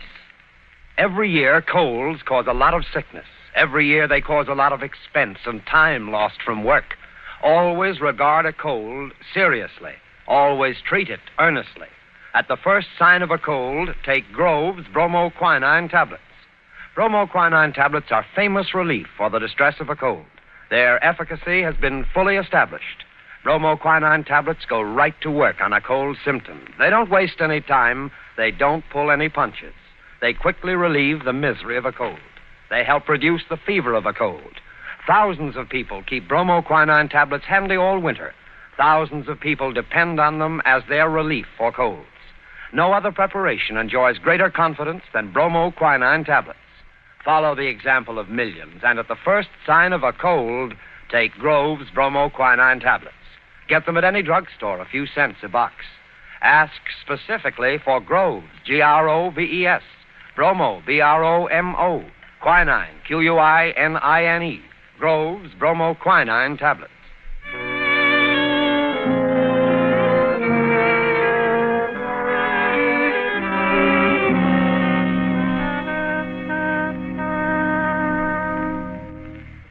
This way, sir. Step right along the tracks. But it isn't safe. Supposing a train should come shooting round that curve. Oh, that's all right, sir. There won't be another for 5 minutes anyway. Here we are, sir. This is where they found the body. Right here alongside the rails. Lying on its face it was. Spooky old place, eh, Holmes? Like the catacombs, only without the skeletons. Yeah. Anything in his hands when they found him? No, sir. Were they clenched or spread out as if he were protecting himself? No, sir. They was what you might call relaxed. Ah.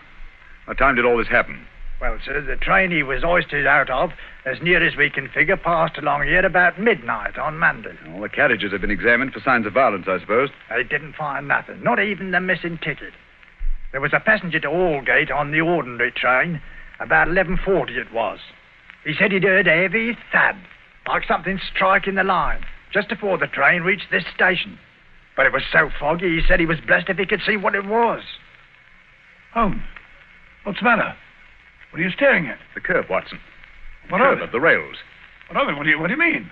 I suppose there aren't many curves as abrupt as this. No, sir, I can't say as there is. What have curves got to do with it? Oh, an indication, Watson. Merely an indication. Unique. Perfectly unique. And yet, why not? I don't see any indications of bleeding on the line. No, sir, there wasn't any to speak of. But I understand there was a considerable wound. The bone was crashed right enough. Holmes, you hear that? It's a train. It's coming this way. Run, sir. Run for your life. Yes, but where? Up ahead. There's a place where the train switches off. Run, Watson, run. It's just around the curve. We'll never make it. Yes, we will. Faster, faster. There's the switch up ahead. Come on. Here comes the train now. We'll make it. Justin. Watson, for the love of heaven. You're on the wrong track.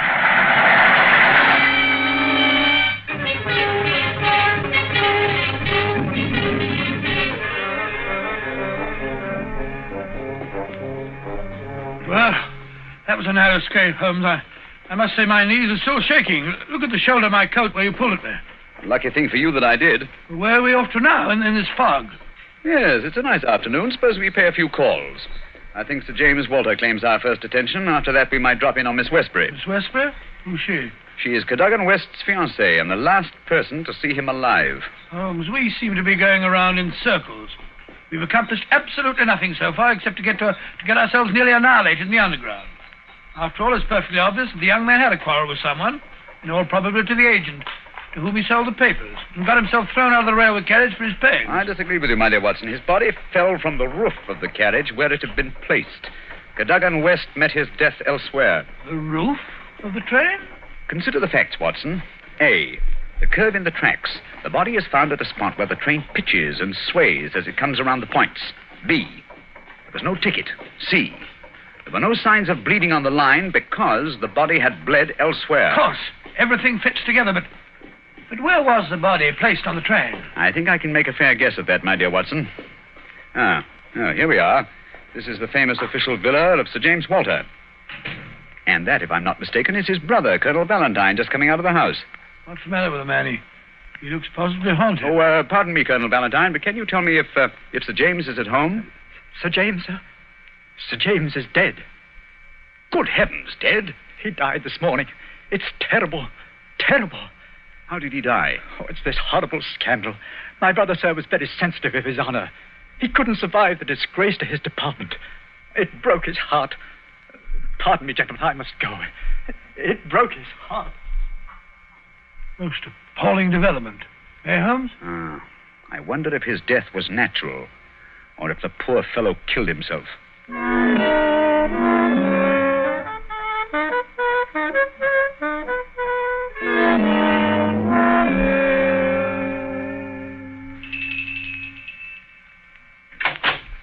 Yes? Will you tell Miss Westbury that Mr. Sherlock Holmes would like to see her? Oh, please come in, gentlemen. I'm Violet Westbury, Mr. Holmes. I've been expecting you ever since I heard you had taken the case. Please be seated. Well, thank you. Oh, Mr. Holmes, we must save his good name. He couldn't have done it. Cadogan was the most chivalrous, patriotic gentleman on earth. He couldn't have done it. He would have cut his right hand off rather than sell a state secret. But the facts, my dear Miss Westbury. I admit I can't explain them. Was he in need of money? No, Mr. Holmes. His needs were simple and his salary very good. He'd saved several £100. We were to be married at the new year. I see. Had you noticed any signs of mental excitement? Why, well, that is... Come, Miss Westbury, be frank with us. Yes, Mr. Holmes. That night, I had a feeling that there was something on his mind. Mm-hmm. Tell us about it, will you? We were on the way to the theater. It was a foggy night, you remember? We were walking slowly. Our way took us close to his office. Cadogan seemed thoughtful and worried.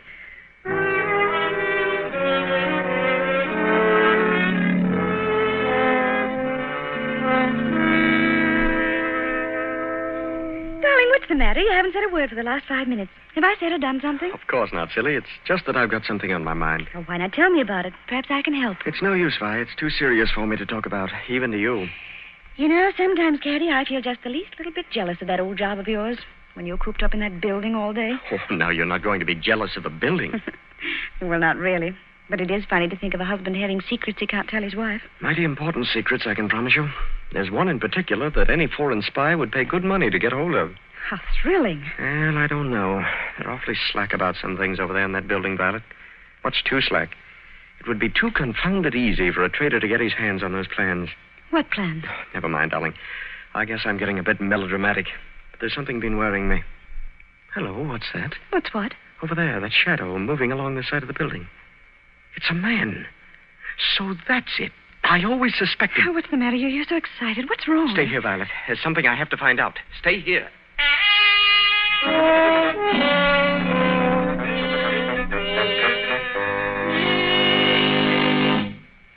I waited and waited, but he never returned.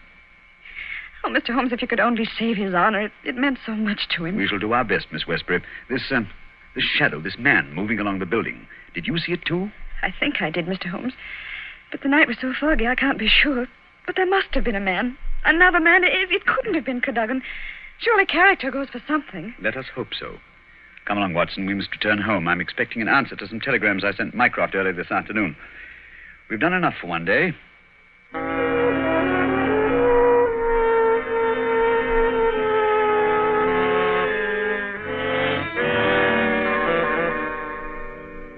Holmes, where have you been all day? You left this morning before I was up. Now you've come home with your towel awry, your suit torn, and as ravenous as a wolf. Yes, I've had a bit of exercise, my dear Watson. Pass me the tongue, will you? It would have done you good to go along. Yes, what were you doing? Investigating the premises inhabited by foreign spies known to have been in London on last Monday. Mycroft sent me a list of them. Took a bit of doing, too. Climbing walls, breaking into cellars, prowling around rooftops. Well? I discovered there was only one residence which had the proper facilities for disposing of West's body after the murder. Well, whose residence was that? It belongs to a Hugo Oberstein. The address is 13 Caulfield Gardens, Kensington. The gentleman himself has departed for Europe. Gone, has he? And he took the plans with him. It's too late. Not necessarily, Watson. What can we do now? We're going to keep a rendezvous with the gentleman who stole and sold those plans. The assignation will take place at Mr. Oberstein's house this evening at 9. What the deuce are you talking about? These newspaper clippings. I found them in the drawer of Hugo Oberstein's desk. Read them. The Daily Telegraph agony column. The first one says, too complex for description, must have full report, terms agreed to, payable when goods delivered. Signed, Piero. Piero, indeed. Sounds like a Mardi Gras. Read on, Watson, read on. Second goes, matter presses, must withdraw offer unless contract completed. Piero again. And the last, dated Monday, the day the crime was committed. Monday night after 9, 2 taps, payment in hard cash. I say, do you think it was a submarine the plans that he was buying? I'm almost positive. And Pierrot was Oberstein himself. But we'll find out for certain this evening. I've invited the gentleman who sold the papers to meet us. How? I don't understand. I inserted this advertisement in today's Daily Telegraph. Tonight, same hour, same place, 2 taps, vitally important. Your own safety at stake. Signed, Pierrot, as usual. By George, if he answers that, we've got him. Unless we're too late. Come along, Watson. There's no time to lose. You can take this package for a change. I've been carrying it around all day. What's in it? Oh, just a jemmy, a dark lantern, a chisel, and a revolver. Nice equipment for a respectable citizen to be carrying about the streets of London, I must say. Yeah, you know, Watson, there are times when I suspect we aren't quite respectable.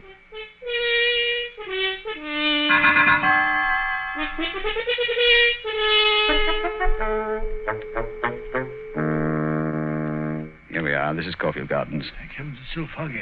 I shouldn't like to be caught in the act of housebreaking. Yeah. Over this wall, Watson. There's a window we can easily pry open in the back. Scale that wall? Come on, hurry up. There's no time to lose. Here. I'll give you a boost. Come on, up you. That's it. Look out, here I come. I must say, Holmes, you're as agile as a cat. It's uncanny. This is the window. Light the lantern and give me the jemmy. 1, 2.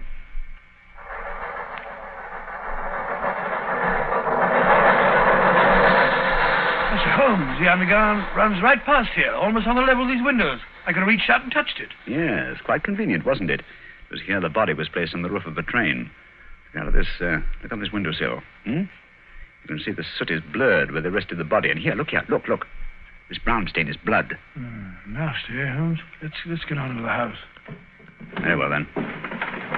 Come along. The window's open. Easy, don't break the glass. Supposing Oberstein should happen to return home. Well, we must take our chances in this business.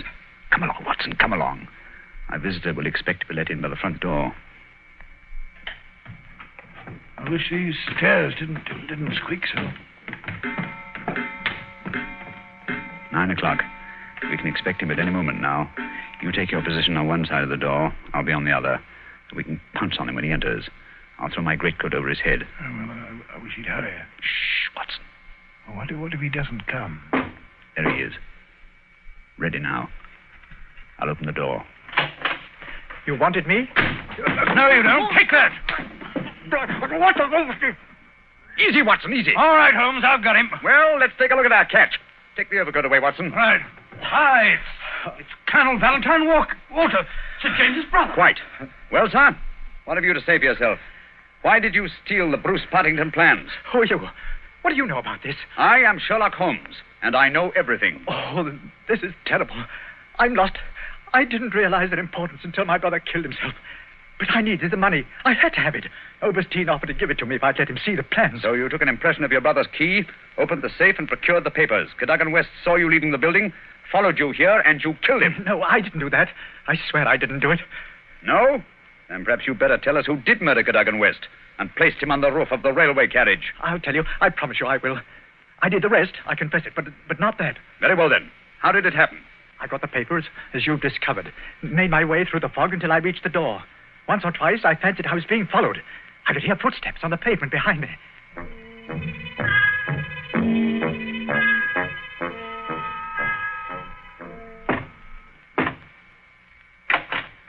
Colonel Walter? Yes? You have the papers? Yes. Let me in, quick. I think someone's been following me. Yes, it's me. You can't do this, Valentine. It's treason. Corey, do you hear? No, you can't sell the papers. Papa Oberstein, he knows how to use a blackjack, eh? You've killed him. So? It's murder. I'm going to get out of this. No. I think different.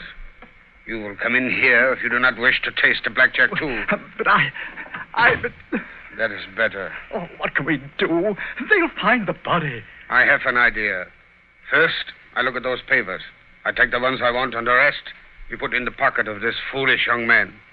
And then we give him a nice ride on top of the underground train, no? He will be the guilty one. Who will ever know?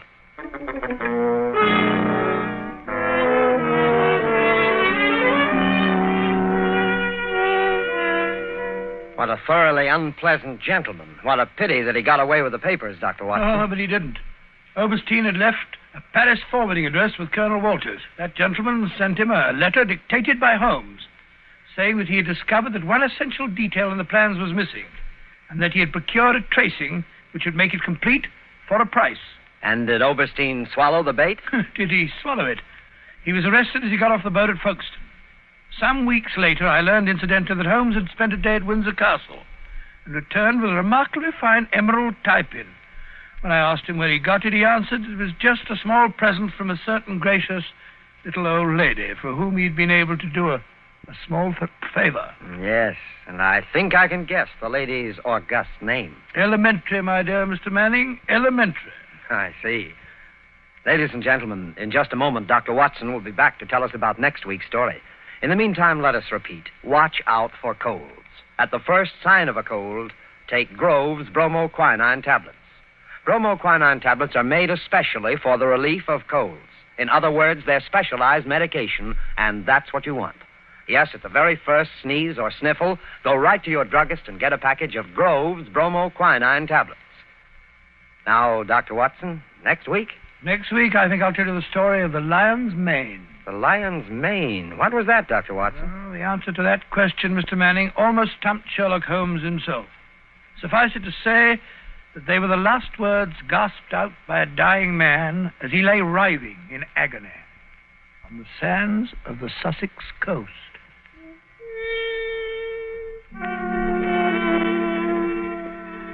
You have been listening to a Sherlock Holmes adventure, adapted from Sir Arthur Conan Doyle's story, The Bruce Partington Plans, with Basil Rathbone as Sherlock Holmes and Nigel Bruce as Dr. Watson.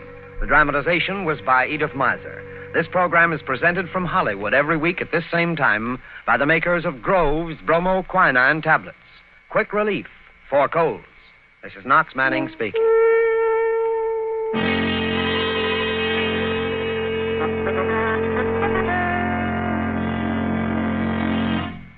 This is the National Broadcasting Company.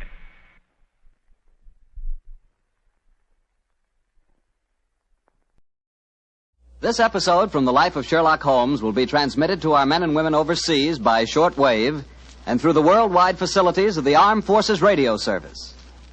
Petri Wine brings you Basil Rathbone and Nigel Bruce in the new adventures of Sherlock Holmes.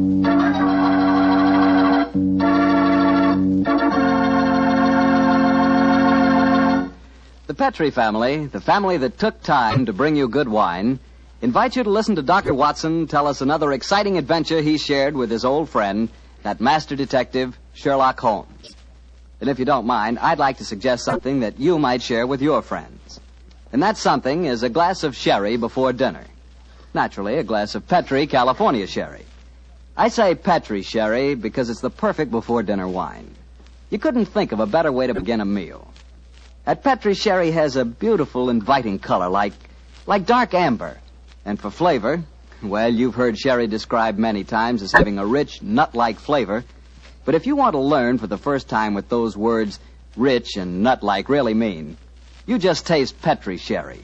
It's wonderful. Serve Petri sherry by itself, or serve it with hors d'oeuvres or those little cocktail sandwiches.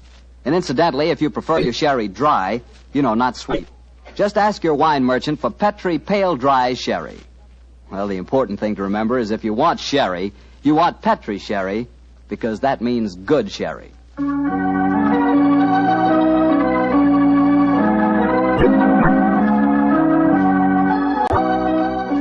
And now let's look in on our genial friend and good host, Dr. Watson. Good evening, Doctor. Good evening, Mr. Bartell. Punctual to the minute, as usual. Never keep a doctor waiting, I always say. Particularly Dr. Watson. Draw up a chair, my boy. Thank you.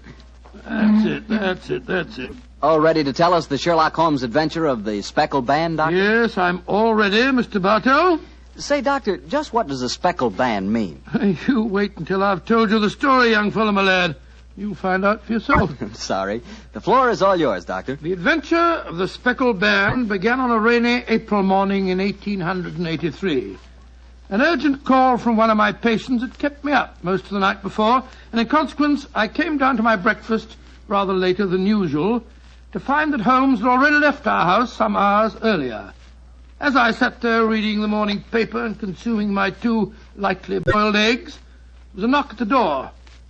It opened to disclose a typical example of the British working man. a bag of tools in one hand and a grimy cap in the other, as he spoke to me from the doorway. You sent for me, Mr. Holmes? I'm not Mr. Holmes. Oh, beg your pardon, Governor. But I've come to mend the gas bracket over the mantelpiece. Oh? What's wrong with it? I've got a leak in it. Oh, leak? Well, what's wrong with your work? Yes, sir. Hope I won't be disturbing you, No, sir. no, that's all right, my man. Don't mind me. Oh, dear. Very untidy man, Mr. Holmes, sir. What do you mean by that? Well, you can't help noticing the mess this room's in. I've heard say he was as tidy as any when he started. But he learned bad habits from a bloke what lived with him. Dr. Watson, I think his name is. You impertinent fellow. How dare you talk to me like that? I've got a good... Oh, where the does he go to? Here, you come out of there. That's Mr. Holmes's room. Don't be angry with him, Watson. What? Just slipping out of these grimy rags into a dressing gown. Good gracious me. So was you, Holmes. Well, upon my soul, I'd never recognized you, but why the disguise? A case, my dear Watson, a case. One of those small problems which a trusting public occasionally confides to my investigation. To the British workman, old chap, all doors are open. His costume is unostentatious and his habits are sociable. Tool bag is an excellent passport, and a tawny moustache will secure the cooperation of the maids. But what's the case, Holmes? Well, modest little drama of life in the kitchen, one of those seemingly inconsequential affairs, and yet, Watson, the honor of a duchess is at stake. Duchess? A mad world, my masters, a mad world. Now I feel a little more comfortable. Let's return to the sitting room, shall we? A strong cup of tea would be most acceptable. Oh, I wish you'd tell me about the Duchess and life in the kitchen, Holmes. Some other time, old fellow, some other time. At the moment, suppose you tell me what you know about Miss Helen Stoner. I received a letter from her this morning in which she informed me that she would be calling here at 11, and also that she was a friend of yours. Helen Stoner? Oh, yes. A charming girl indeed. Pour me a cup of tea, Watson, and tell me about her. Well, I befriended her at the time of the tragic death of her sister 2 years ago. I told you about the case, don't you remember? The sudden death of Violet Stoner at an old house in Stoke Moran. Oh, yes. It all comes back to me now. There was an inquest, wasn't there, with a string of stupid, ineffective witnesses. Huh? I was one of them. Oh, I'm sorry, old fellow. Then you were the exception, of course. Wait a minute. Let me see. I docketed the evidence on the case. Where is it? My scrapbook. Here we are. Let me see. Yes, S. Salisbury, Hatchet, Murder, Lordson, Simon. Here we are. Stoke Moran. Yes, I remember the affair well now. The villain of the piece was Dr. Grimsby Roylott, wasn't he? Yes, a dreadful fellow. He's the stepfather of the two girls. Violet, the one that died so mysteriously, and Helen, the one who's coming here to see you. Dr. Roylott has a pretty record. 55 years of age, killed his kit Magar in India, once in an insane asylum, married money, wife died, distinguished surgeon. Well, Watson, I wonder what the distinguished surgeon has been up to now. Oh, some deviltry affair.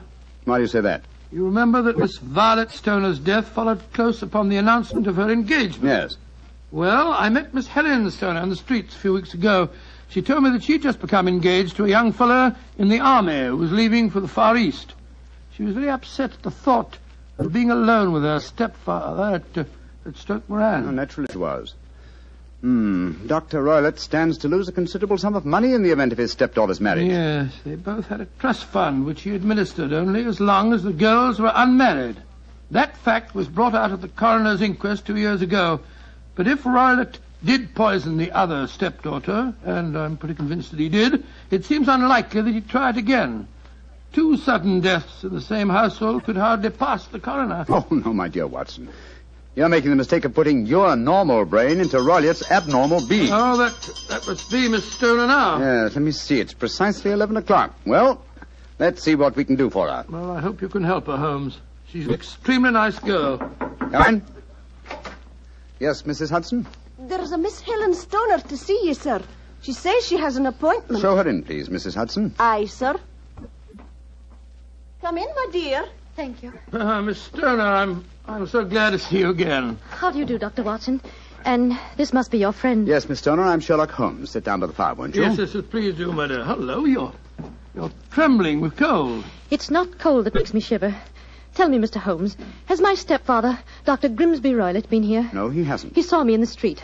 I dashed by him in a hansom cab, but he saw me. Our eyes met and he waved me to stop, but I came here as fast as I could. Very sensible move. Dr. Watson has already given me several hints as to your present problem, as well as having refreshed my memory as to the circumstances of your sister's death.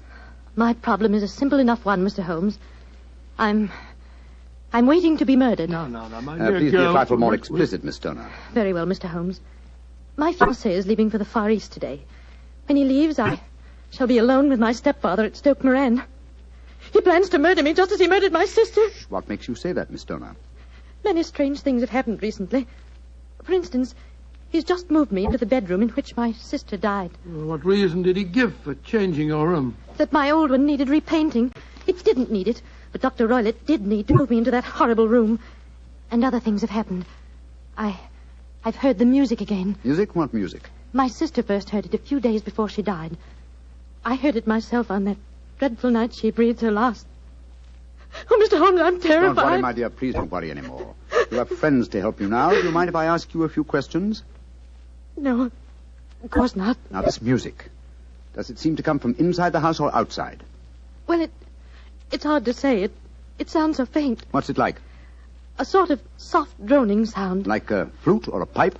Yes, it reminds me of native music I heard during my childhood in India. India, eh? Oh. There's one other thing that puzzles me, Mr. Holmes. Now, what's that?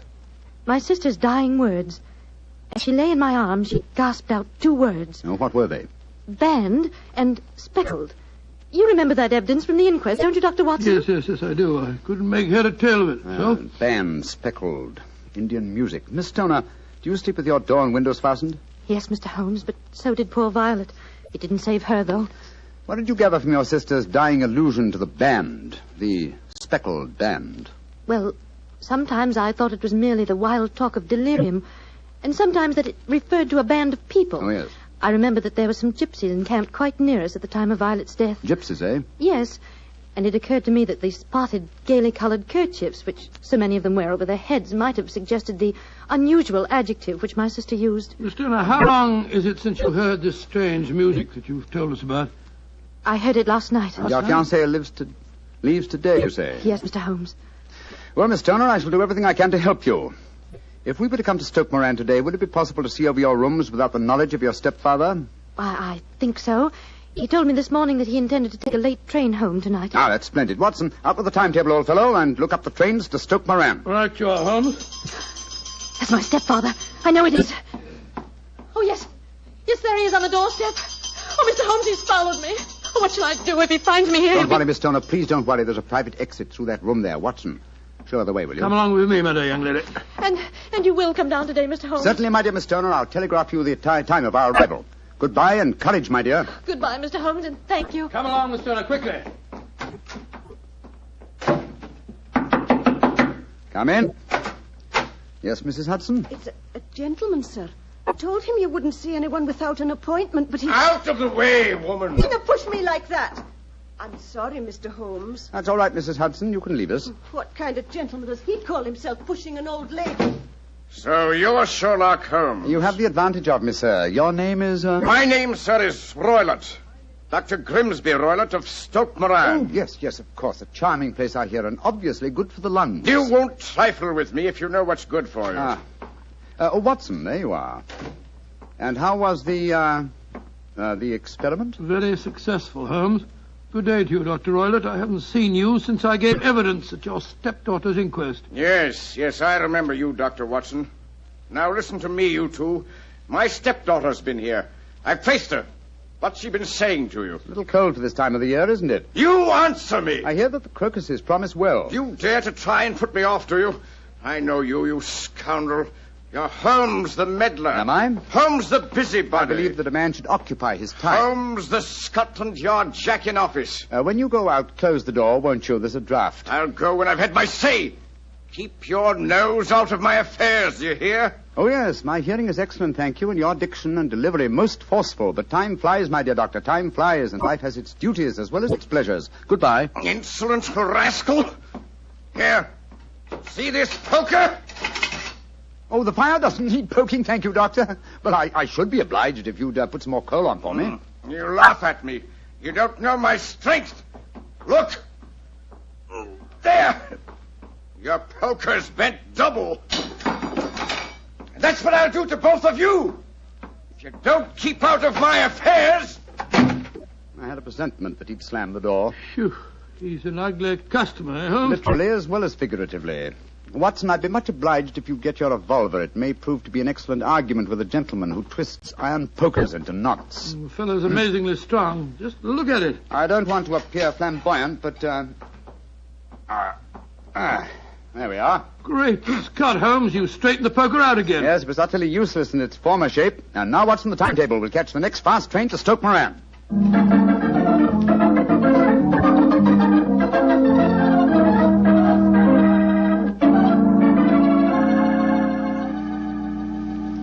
Oh, Mr. Holmes, Dr. Watson, I'm so relieved that you've come. But don't you think my stepfather might have followed you down here? I had to take that chance, Miss Stoner. A few hours' delay might mean the difference between our life and death. It was imperative that we examine this bedroom of yours before Dr. Roylott returns. Anyway, my dear, you mustn't worry any more. We're here in your house, and we're going to take good care of you, no matter what harm befalls you. Thank you, Dr. Watson. So this is the room in which your sister died, is it? It's much as I pictured it. And Dr. Roylott's room adjoins this one, you say, Miss Turner? Yes, Doctor, on that side. The room which adjoins it on the other side is my regular bedroom. The one that's being so conveniently painted, eh? Yes. Well, let's examine this room. No trapdoors or sliding panels, I suppose. It sounds solid enough, Holmes. Yes, I think it is. Hello, what's this? Are you aware that this bed is clamped to the floor, Miss Stoner? Why, no, Mr. Holmes, I didn't know that. What an extraordinary thing. Was the bed in your other room anchored also? No, I don't think it was. Very illuminating. And this bell pull hanging against the wall above your bed. Oh, it doesn't work. Doesn't work, but if you want to ring. There's another one on the other wall over there. Now, why this one? Well, I don't know. My stepfather made a number of changes after we came here. Yes, quite a burst of activity, apparently. And it took some strange shapes. Why are you standing on the bed, Holmes? I'm curious, my dear fellow. Aha. It may interest you to know that this bell rope is fastened to a brass hook. There's no wire attachment. It's a dummy. A dummy? But why? There's a small screen above it. It's a ventilator, I suppose. Yes, Mr. Holmes. Yes. A ventilator leading into your stepfather's room. Curious. I notice there's no means of opening the ventilator on this side. It can only be operated from your stepfather's room next door. I wonder if you'd mind taking us in there. Of course, Mr. Holmes. Follow me. What do you make of it, Holmes? There's devil's work afoot, old chap. Here we are, Mr. Holmes. It's much the same as the other room. A bit bigger, perhaps. That large safe against the wall seems to be an unusual piece of bedroom furniture. What is it, Miss Stoner? My stepfather's business papers. Oh, yes. You've seen inside it, then? Only once, some years ago. I remember that it was full of documents. What's this saucer of milk doing on top of it? Does Dr. Roylott keep a cat? No, but he does have a cheetah and a baboon as pets. He brought them with him from India. Well, Holmes, a cheetah is just a big cat. True, but I doubt if a saucer of milk would go very far in satisfying the appetite of a cheetah. Well, I think I've seen enough. This matter is too serious for hesitation. Your life may depend upon your following my instructions, Miss Homer. I'll do anything you say, Mr. Holmes, anything. Is that village inn I see through the trees from this window? Yes, the Queen's Arms. Your bedroom windows would be visible from there. Yes, Mr. Holmes. Very well, then. Watson and I will go there now and obtain accommodations. When your stepfather returns, you must confine yourself to your room on the pretense of a headache. You follow me? Perfectly. When Dr. Roylott returns for the night, you must open your bedroom window and put your lamp on the sill as a signal to us at the inn. Then withdraw quietly to your usual bedroom, the one that's being painted. I'm sure that you could manage there for one night. Of course. But what will you do? When we get your signal, Dr. Watson and I will come here and spend the night in your dead sister's room. We are going to solve this mystery of the dummy bell rope and the unusual ventilator and the strange music in the night.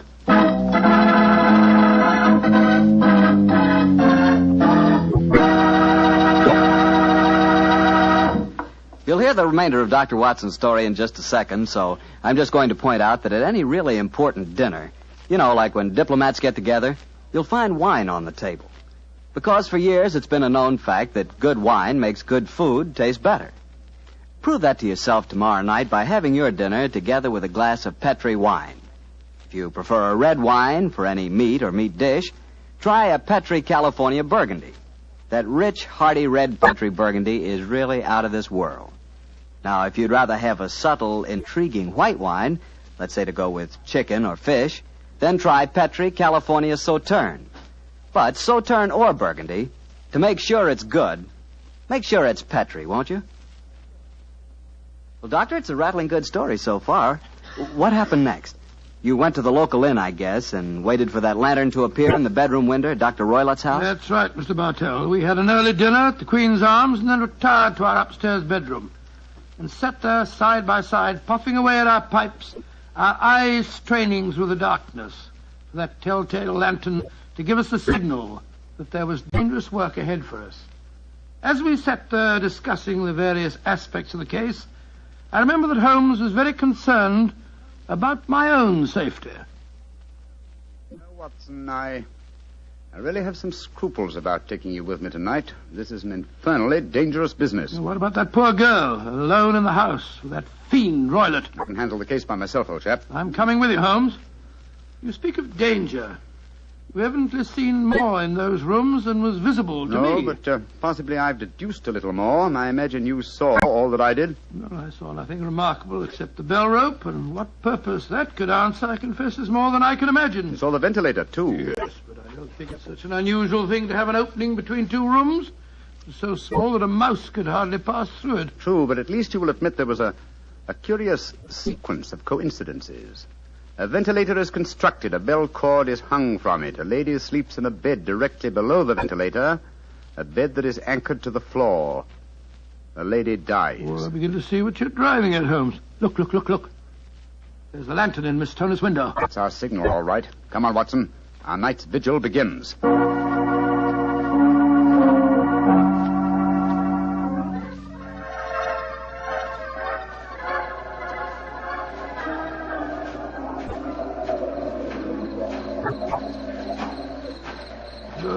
What a foul night. Foul night for foul business, Watson. Come on, through these laurel bushes. It's only another 50 yards to the house. Yes, the lantern's still burning away in the bedroom window. Yes, all the other lights are out. Including the one in Dr. Roylott's room. He must have gone to sleep. To bed, possibly, Watson, but not, I think, to sleep. Great heavens, Holmes. Look at that frightful creature leaping about in the moonlight. It looks like some hideous child. That's Dr. Roylott's pet baboon. But it looks positively human. Yes, probably a great deal more so than its master. Shh. They're directly below the window now. This ivy provides a most convenient ladder. I'll go up first. Careful, Holmes, careful. Wait a minute. I hope the thing's strong enough to hold us both. We look pretty stupid on our backs in the mud. Give me a hand, will you, Holmes? I can't quite get my leg up over this window ledge. Oh, thanks, old boy. Oh, say, phew. Now to close the window shutters. This room looks exactly like the same as it did this afternoon. The least sound would be fatal to our plans. Keep the lamp covered, so that if the ventilator is open from Dr. Roylott's room, no light will show from in there. That's it. Why are you carrying that stick, Holmes? Prepared for a visitor that I expect before the night is over. A visitor who will herald his entrance with faint music from an Indian pipe. You mean the music is a signal? Exactly, old fellow. The signal to an accomplice who can enter a room with locked doors. An accomplice who kills and leaves no trace. You mean that... Shh! No more talking, Watson. I'll sit on the edge of the bed here. You sit on that chair. Have your revolver ready in case you should need it. Right you are, Holmes. Have the lantern ready, too. When I shout now, turn the light full on the top of the bell rope. You understand? Yes, perfectly. Good. Now we must wait. Perhaps for some time. But don't go to sleep, Watson. Don't go to sleep. Your very life may depend on it.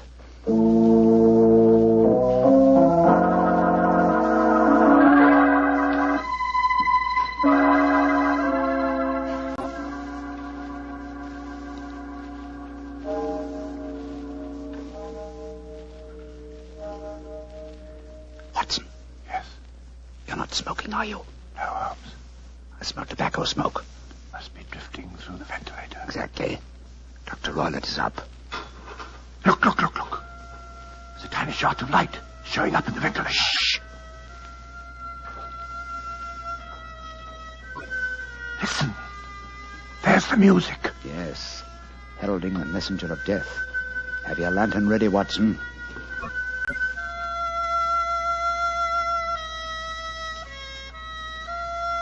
Now, Watson, now! Great heavens, it's a snake slithering down the bell rope. You can't get it without stick Holmes. Out of the way. Let me get a shot at it. I'm going to drive it back the way it came. Get out. There it goes. Back through the ventilator. Oh. What a fiendish plan.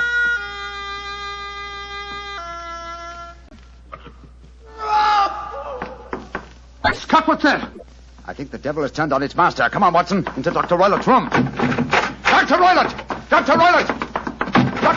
Doctor! Good Lord, Holmes. Look at him sprawled on the bed. Look at his eyes. Yes. And see what is coiled around his forehead. It's the snake. Yes, the band. The speckled band. He's dead, Holmes. Yes, he's been bitten by the deadliest snake in the world, the Indian swamp adder. Its deadly fangs produce death within 10 seconds. Well, Watson, violence does in truth recoil upon the violent, and the schemer falls into the pit which he digs for another. What should we do now, Holmes? We must remove the macabre headgear from the dead doctor and return the snake to its den. Then I suggest that we tell Miss Stoner that there's no more danger under this roof. After that, we can turn the matter over to the local police. Our work is done.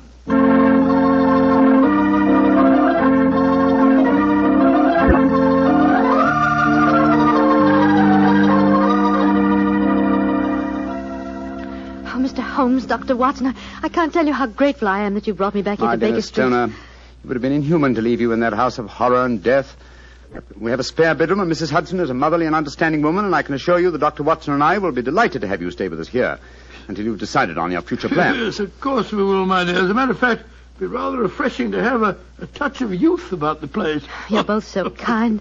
Mr. Holmes, I think it's wonderful how you foiled my stepfather's devilish plans. Yes, wasn't it a remarkable example of logical deduction? No, it wasn't, old fellow. At first, your mention of the gypsies, Miss Stoner, and the use of the word band put me on an entirely wrong scent. However, when we examined the fatal room, I drew the obvious conclusion. You mean the dummy bell rope, the ventilator, and the immovable bed? Yes, old fellow. It instantly gave rise to the suspicion that the rope was there as a bridge for something coming through the ventilator and traveling to the bed. I once thought of a snake. When I saw the saucer of milk on top of the safe, my suspicions crystallized into certainties. Oh, it was a fiendish plot. Yes, an extremely clever one, too. Exactly. My stepfather must have trained the snake to return to him when he played the music. Yes, he put it through the ventilator with the certainty that it would crawl down the rope and land on the bed. It might or might not bite the occupant. Perhaps she might escape every night for a week, but sooner or later she must fall a victim. Thank heaven I came to you, Mr. Holmes. Amen to that, Miss Stoner. Holmes, if you hadn't lashed at the snake with your stick, I bet it wouldn't have turned back on its master. True, old chap. In that way, I am no doubt indirectly responsible for Dr. Grimsby Roylott's death. But I can't say it's a fact that's likely to weigh too heavily on my conscience.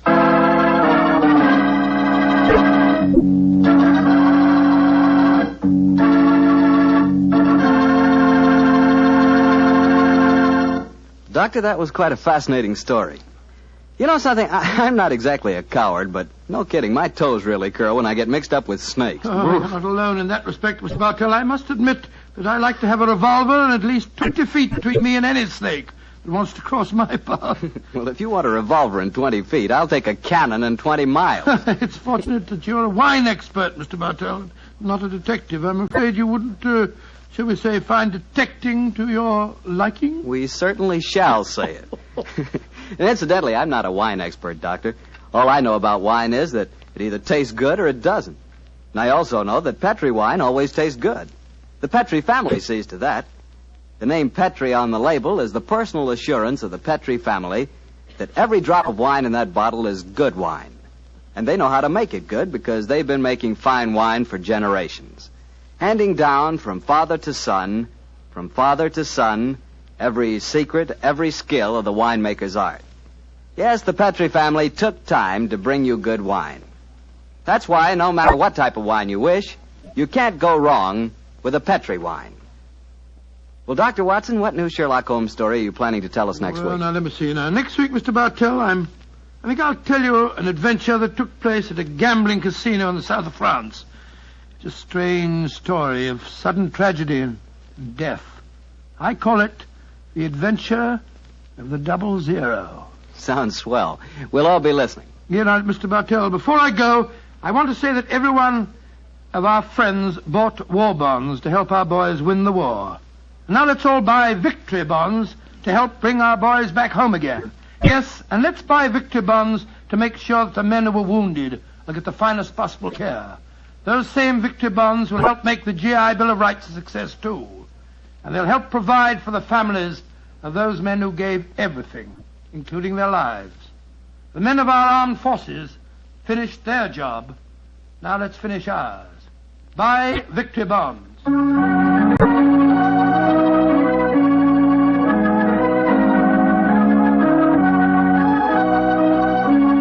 Tonight's Sherlock Holmes adventure is written by Dennis Green and Anthony Boucher and is an adaptation of the Sir Arthur Conan Doyle story, The Adventure of the Speckled Band. Music is by Dean Fossler. Mr. Rathbone appears through the courtesy of Metro-Goldwyn-Mayer, and Mr. Bruce through the courtesy of Universal Pictures, where they are now starring in the Sherlock Holmes series. The Petri Wine Company of San Francisco, California, invites you to tune in again next week, same time, same station. This is Harry Bartell saying good night for the Petri family. Sherlock Holmes comes to you from our Hollywood studios. This is the Mutual Broadcasting System.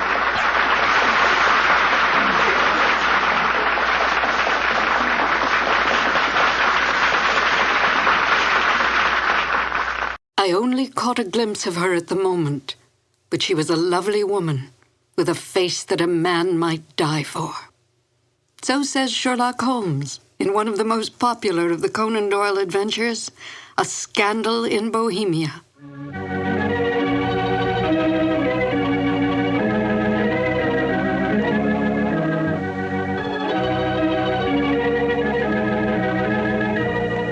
Hello, and welcome to 2 more new adventures of Sherlock Holmes. My name is Peggy Weber, and I had, as a young actress, the good fortune to perform with Basil Rathbone and Nigel Bruce on some of their Sherlock Holmes radio broadcasts. To Sherlock Holmes, Irene Adler was the woman. A great deal has been made of this over the years in many a pastiche, and even in some recent feature films, implying that Holmes was in love with Miss Adler. But we must not lose sight of the true nature of Sherlock Holmes. As Dr. Watson writes, Holmes was a man to whom all emotions, particularly that of love, were abhorrent to his cold, precise, but admirably balanced mind. It would not be in Holmes' nature to be in love with such a woman. We must also bear in mind that outward signs of love in the Victorian era were suppressed. Women were considered second-class citizens, creatures who stood behind their men, bred and raised their children, and stood by silently and supportively. Such forward women as Irene Adler were considered loose women, a woman who was, in the words of the King of Bohemia, an adventuress. Holmes accepted this label placed upon Miss Adler by his client, but did not have so narrow a mind about women himself. He might not care for them, but he certainly did respect them, especially such a formidable woman as Irene Adler. Miss Adler was a benign adversary to Holmes, for in truth all her actions were to protect herself, not to bring harm to the great detective or his client, the King of Bohemia. Miss Adler's cunning, her awareness, as well as her immense beauty, and her ability to best Holmes, who rarely lost the game, are the traits that endeared her to Holmes from the moment he realized she had outfoxed him. And now, Sherlock Holmes and Dr. Watson in the classic adventure, A Scandal in Bohemia. This episode from the life of Sherlock Holmes will be transmitted to our men and women overseas by shortwave and through the worldwide facilities of the Armed Forces Radio Service. Petri Wine brings you Basil Rathbone and Nigel Bruce in the new adventures of Sherlock Holmes.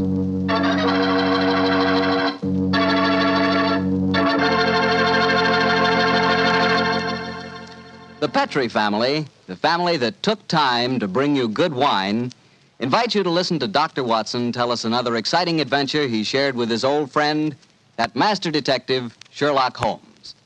And you know something? I had an adventure tonight I wish you could have shared with me. I had a steak about, 1.5 inches thick, tender, juicy, and with it I had a glass of Petri California Burgundy.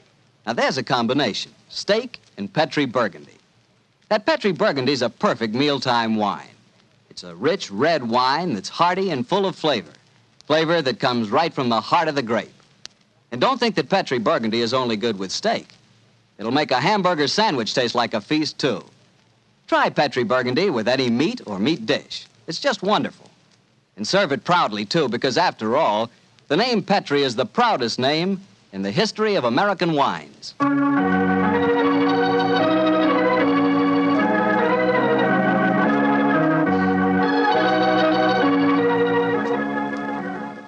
And now I know Dr. Watson's waiting for us, so let's go in and join him. Come in, come in, come in, come in. Good evening, Dr. Watson. Good evening, Mr. Bartell. You're quite muffled up tonight, I see. Overcoat, scarf, and gloves. Slip 'em off and come and join me by the fire. Thanks, Doctor. It's quite a nip in the air tonight. Yes, there is indeed. Well, Doctor, you told us last week that tonight's story centered around the activities of a brilliant and beautiful woman. Yes, my boy. Her name was Irene Adler. But I never knew Holmes refer to her by any other name than the woman. She sounds mighty intriguing. How did you happen to meet up with her? Well, I'll tell you the story from the beginning. One night, it was on the 20th of May in 1888, to be exact, I was returning home from a visit to a patient when my steps led me through Baker Street. Since my marriage, I hadn't seen much of Sherlock Holmes. And you couldn't resist stopping by at 221B, I'm sure, Doctor. Of course I couldn't. As I stood outside the well-remembered door, I looked up at the lighted windows and saw the tall, spare figure of my old friend, pass twice in dark silhouette against the blind. He was pacing the room swiftly, eagerly, with his head sunk on his chest and his hands clasped behind him. To me, who knew every mood of his and habit of his attitude and manner told their own story. He was hot on the scent of some new problem. I rang the bell, and a few moments later, found myself standing before him. You look in splendid shape. Yes, Holmes, I'm feeling very well, thanks. And in practice again, I see. You didn't tell me that you'd gone back into harness. Oh, and how did you know? Elementary, my dear chap.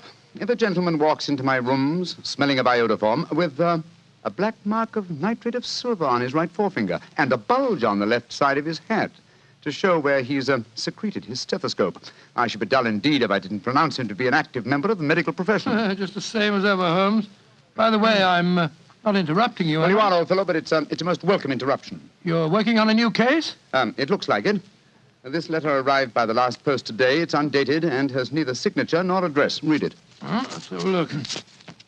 There will call upon you tonight at 7:45 a gentleman who desires to consult you upon a matter of the very deepest moment. Your recent services to one of the royal houses of Europe have shown that you are one who may safely be trusted. This account of you we have from all quarters received. Be in your chamber, then, at that hour, and do not take it amiss if your visitor wears a mask. Great Scott, it's all very mysterious. What do you imagine it means? Look carefully at the note, old fellow. What do you deduce from it? Well, now, let me think. Well, the man who wrote it was presumably well-to-do. Such paper couldn't be bought under half a crown a packet. And it's peculiarly strong and stiff. Peculiar. That's the very word. It's not an English paper at all. Hold it up to the light. Don't you notice anything? Yes. There's a large E with a small G and a large G with a small T. That's right. Woven into the texture of the paper. What does that suggest to you? The name of the maker, no doubt, or perhaps his monogram. Not at all, my dear fellow. The G with the small T stands for Gesellschaft, which is the German for company. And the EG? That stands for Igria. It's a German-speaking country in Bohemia, not far from Carlsbad. Oh, so the paper was made in Bohemia? Undoubtedly, my dear fellow. And the man who wrote the note is a German. How do you know that? Observe the curious construction of the sentence. This account of you we have from all quarters received. A Frenchman or a Russian could not have written that. It's the German who is so discourteous to his verbs. Oh, there's your client now. I better go home. No, unless you have to. Well, I could stay. I thought that Then perhaps stay, old chap. I'm lost without my Boswell, and this promises to be interesting. I told Mrs. Hudson to let the masked visitor come upstairs unannounced. Come in. Good evening, sir. You received my note? Yes, indeed, sir. Come in, won't you, and sit down. This is my friend and colleague, Dr. Watson. You may say anything before him that you can say to me. Whom have I the honor to address? You may address me as Count von Kram. How do you do, sir? You must excuse this mask that I wear.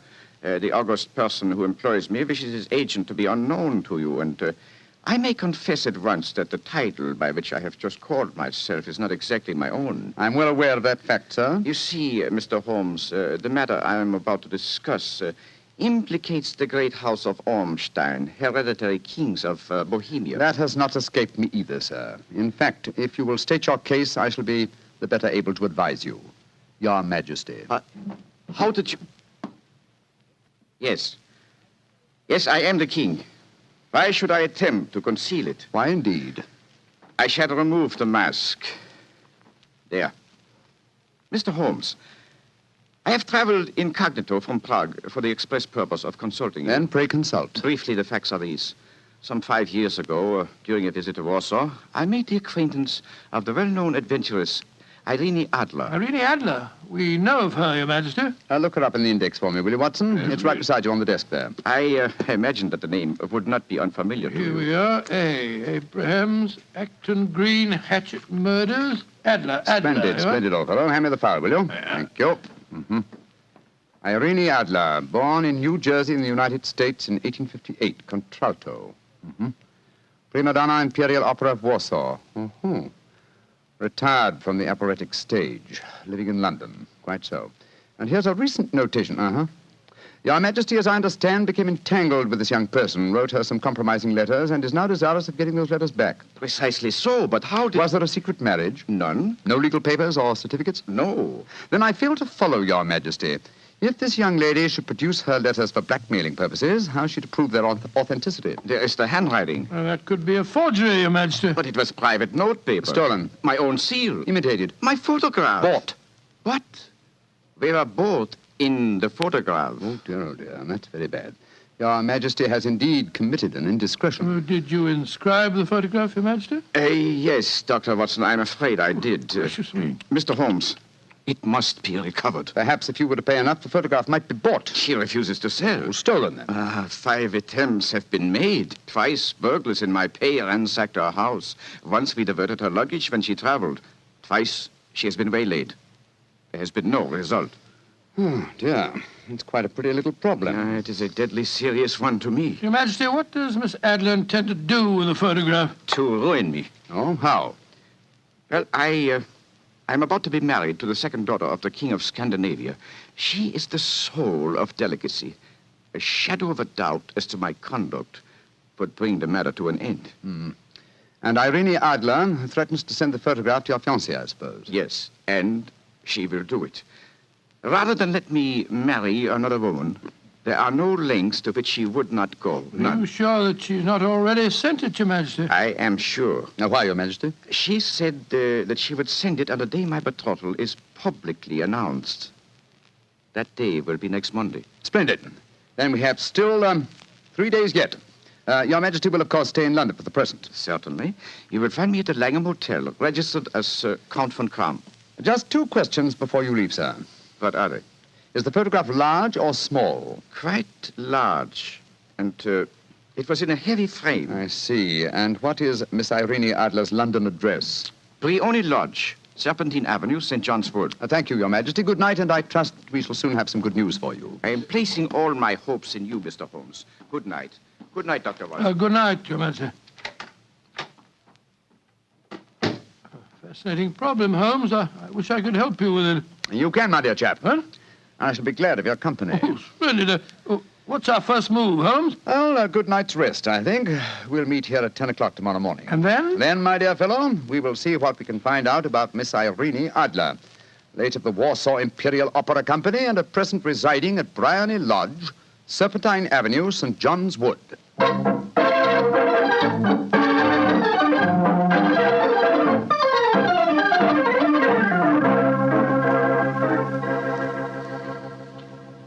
Well, Holmes, a cursory examination of Briony Lodge didn't prove very illuminating. No, a bijou residence that represents the essence of dignified suburbia, but tells us very little about its owner.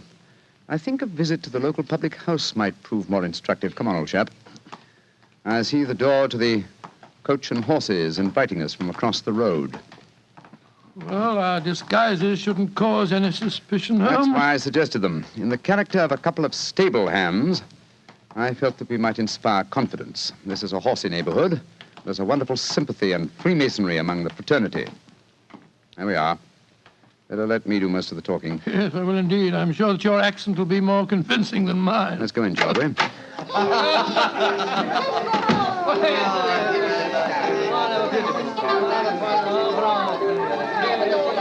Well, what'll it be, mateys? Half of Oldham Mile, please. How about you, Charlie? All ever sight? Yeah. 2 halves of Oldham Mile.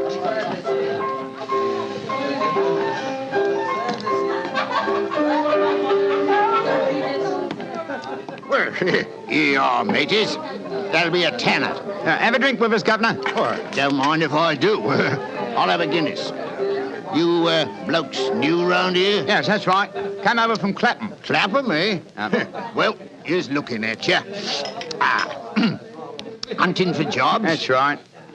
We was told that Miss Idler across at Bryony Lodge needed a new coachman and a groom. Well, it's the first I've heard of it. It might be true. Have you been over there to ask? No, not yet. We thought we'd find out something about the old girl first. She ain't no old girl, matey. She's the prettiest young thing you ever saw under a bonnet, and that's a fact. You know her, Governor? Why, of course I know her. Used to drive her carriage, I did. Afore I came to work here. Oh, what's she like? Oh, nice little lady, as you'll find, chum. Work you hard? No. She lives quiet like. Goes out singing at concerts once in a while. The rest of the time it's money for jam. She goes out for a drive in the park every day at 5 and comes back to dinner at 6:30. The rest of the time's your own. She ain't married, you say? No. But she's got a bloke what comes to see her all the time. He's a barrister. Nice gentleman. Mr. Geoffrey Norton is his name. Good-looking fella. Wouldn't be surprised to see him get spliced. Sounds like a cushy job to me. Come on, Charlie. Let's get over to the house and see what's what. Much obliged to you, chum. Well, good luck, mateys, and thanks for the Guinness.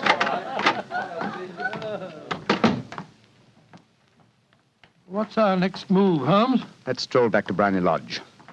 I'm undecided whether to continue my investigation there or to try and find out something about Mr. Geoffrey Norton, the barrister. If he's just her lawyer and nothing else, it's more than likely that she's entrusted the photograph to his safekeeping. Hello. There's a cab waiting outside Miss Adler's house. Hurry, Watson. Maybe Mr. Norton's. Here we are at the gate. Yes. Here comes a man hurrying down the pathway. Quick. Flatten yourself behind this post. Listen. Where to now, Mr. Norton? Drive like the devil. First to Gross and Hankey's in Regent Street, and then to the Church of St. Monica in the Edgware Road. Half a sovereign if you do it in 20 minutes. Right, you are, Mr. Norton. Up in. Try and signal the cab, Watson. We must follow him. Well, here comes one. Oh, no, it isn't. It's a private carriage. Miss Adler's, no doubt. Here she comes down the pathway. Back behind the post again, Watson. Where to, Miss Adler? The Church of St. Monica's, John, and half a sovereign if you reach it in 20 minutes. The game's afoot, Watson. Quick. We must get a cab and follow them. Here comes a hansom. Hi, cabby! Here! You blokes got enough money to take a cab? Here's a half sovereign for you, my man. Right you are. Where to, Governor? The Church of St. Monica in the Edgware Road, and another half sovereign for you if you get us there in 20 minutes.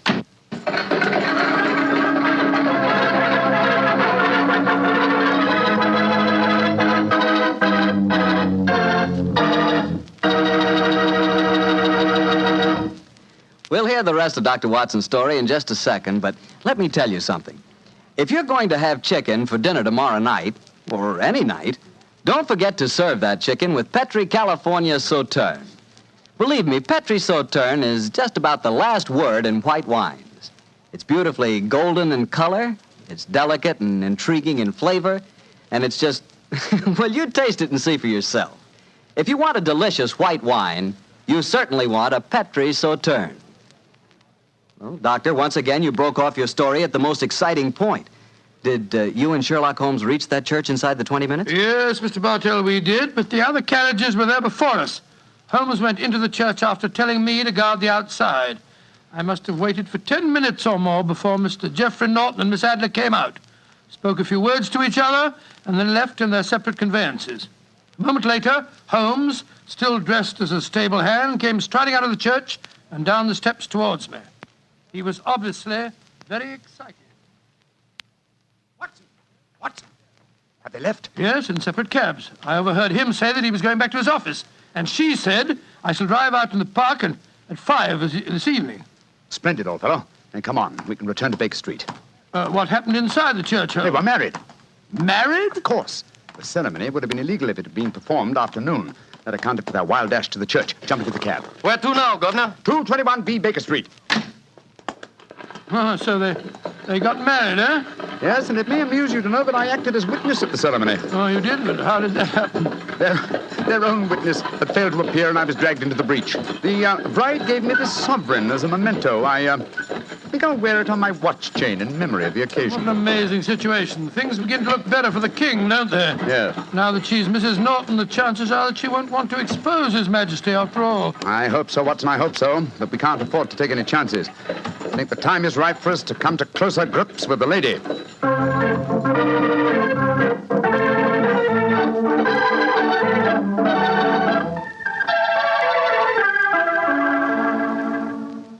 Well, Holmes, now that we've eaten, perhaps you'll tell me your plan. With pleasure, my dear fellow. And while I'm so doing, I'll proceed with applying the makeup for my new disguise. Another disguise? What's it to be this time? I think the character and appearance of an amiable and simple-minded nonconformist clergyman would be most suited to my plan for entering Miss Adler's house. Are you going to try and enter, then? I must, dear fellow. Yes, I'm sure the photograph is there. Miss Adler, or rather Mrs. Norton, will return from her drive in the park at 6:30. We must be at Bryony Lodge to meet her. And what then? You must leave that to me. I've already made my arrangements. There is only one point on which I must insist. You must not interfere, come what may. You understand? I'm to remain neutral. Yes, there will be some small unpleasantness. Don't join in it. It will end in my being conveyed into the house. As soon as I'm able to, I shall open one of the windows. You're to watch from the outside. When I raise my hand, you will throw an object which I shall give you through the window and at the same time cry, fire. Follow me? Entirely, but what am I to throw? Oh, it's nothing very formidable. Here it is. Looks like a great big cigar. What is it? Just an ordinary plumber's smoke rocket, fitted with a cap at each end to make it self-lighting. Your task is confined to throwing it through the window. When you raise the cry, fire, it will be taken up by quite a number of people. You will then walk to the end of the street, and I'll rejoin you in 10 minutes. I hope I've made myself clear. Perfectly. Good. And now, old fellow, as soon as I've donned my clerical attire, let's be on our way. There's no time to be lost.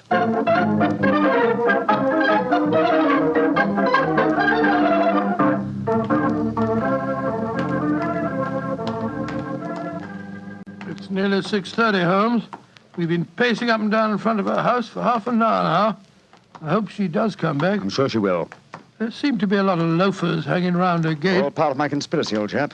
You'll see them play their parts in a few minutes. You still think the photograph is inside the house? Yes, I'm sure of it.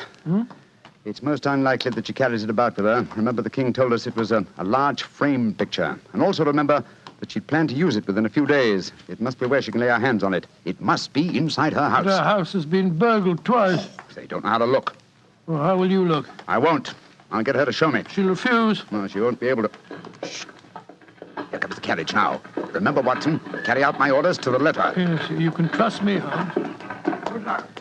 Blimey, here comes the Duchess of Tiddlewigs. Let's put out the carpet. She might get her tootsies wet. Oh, put a sock in it, Alfie. Leave him alone. She's no better than she ought to be. Please let me through. I live here. Well, ain't that nice? We'll all come in and have a cup of cocoa.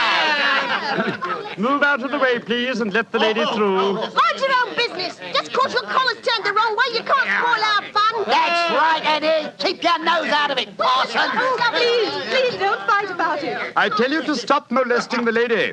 Do ya? Then how would you like a biff in the nose? Oh, he hit the poor man. Then he ran away, the coward. Is the clergyman badly hurt? He hit his head, Mum, and he fell.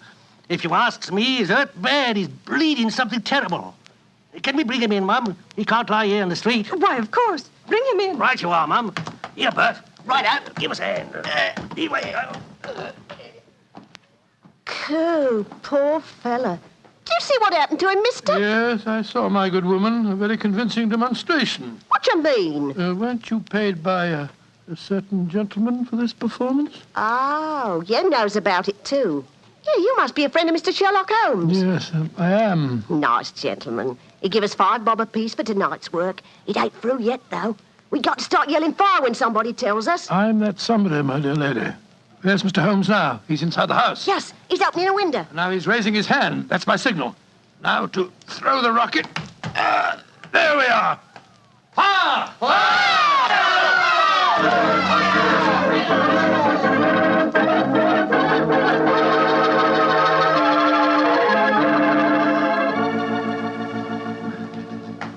Holmes, there you are. You have the photograph? No, but I know where it is. She showed me, as I told you she would. I'm still in the dark. There's no mystery, old chap. When my accomplices started the round the street, I had a little moist red paint in my hand. As my good friend Alfie pretended to strike me, I clapped my hand to my head and fell down. It's an old trick. Yes, I understand that, but how did my throwing the rocket help you? It was all important, my dear fellow. When a woman thinks her home is on fire, her instinct is at once to rush to the thing she values most. A married woman grabs her baby. An unmarried reaches for her jewel box. In this case, of course, it was the photograph. Where was it? In a recess in the living room, just above the right-hand bell pull. I caught a glimpse of it as she half drew it out. When I made it known that the fire was a false alarm, she replaced the photograph.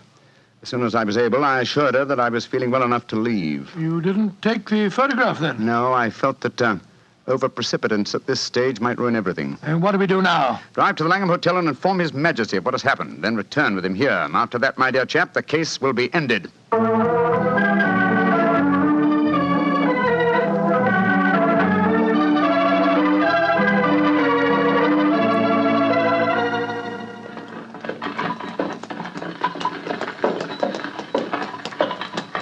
This is Brownlee Lodge now, Your Majesty. I'm all impatience. You're certain this photograph will still be there, Mr. Holmes? I have every reason to believe so, Your Majesty. I must confess, this is going to be something of an ordeal. Then I suggest that you let me do the talking, Your Majesty. I think I know how to handle the lady.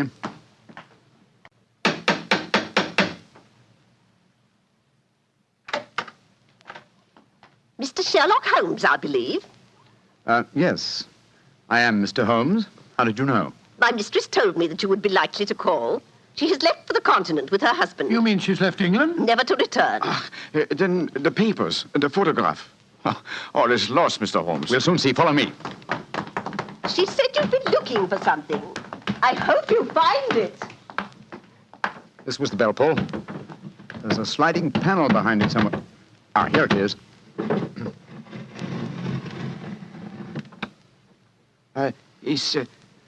Is the photograph there, Mr. Holmes? There is a photograph, but it's a photograph of the lady alone. Here's a letter, and it's addressed to me. Well, what's it say, Holmes?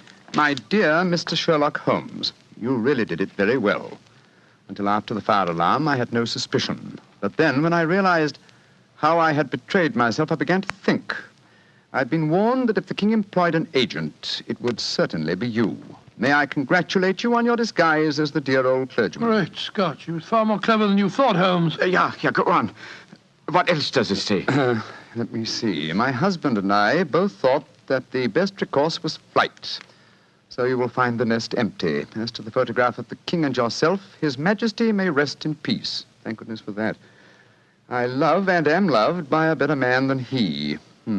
I leave another photograph, however, that he might care to possess. And I remain, dear Mr. Sherlock Holmes, very truly yours, Irene Norton, née Adler. What a woman, Watson. What a woman. What a magnificent woman. She fooled me completely. But, I'm sorry, Your Majesty. I've been unable to bring your business to a more successful conclusion. On the contrary, my dear sir, nothing could be more successful. I know that Irene's word is inviolate. The incriminating photograph is now as safe as if it were in the fire. I'm glad to hear Your Majesty say so. I am immensely indebted to you. Now, pray tell me in what way I can reward you. This beryl ring that I wear, I should be proud Your Majesty has something that I should value even more highly. You have but to name it. This photograph. Irene's photograph? But certainly. However, you must let me give you something more substantial. Oh, no, Your Majesty. This is something I shall treasure all my life. This and a golden sovereign I received from the lady's hand. They will remind me that I was once tricked by a woman.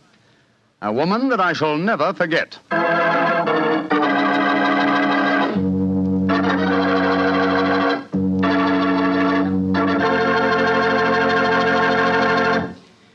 woman, that Mrs. Adler. Or should I say, Mrs. Norton.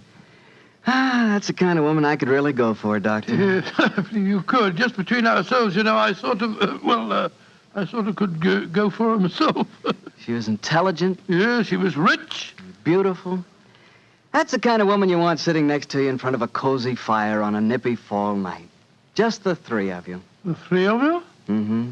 You, she, and a glass of Petri port. Mr. Bartell. Why not? That Petri California port is some wine. Boy, that Petri family really knows how to make good wine, all right. And no wonder. Look at all the experience they've had. Ever since they started the Petri business way back in the 1800s, the Petri family has handed down from father to son, the art of selecting perfect sun-ripened California grapes and making them into clear, fragrant, delicious wine. Those letters, P-E-T-R-I, on the label of every bottle of Petri wine are the personal assurance of the Petri family that every drop of wine in that bottle is good wine.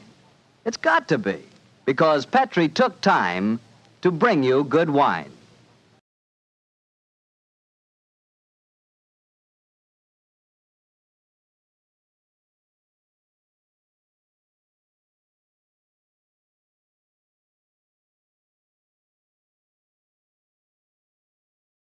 This episode from the life of Sherlock Holmes will be transmitted to our men and women overseas by shortwave and through the worldwide facilities of the Armed Forces Radio Service.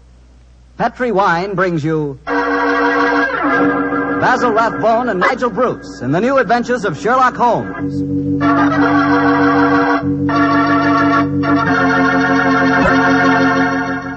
The Petri family, the family that took time to bring you good wine, invite you to spend the next half hour listening to Dr. Watson tell us another exciting adventure he shared with his old friend, the world-famous detective, Sherlock Holmes. As for me, I'd like to leave you with one thought. Namely, the best way to begin a good meal is to start it off with a glass of Petri California sherry.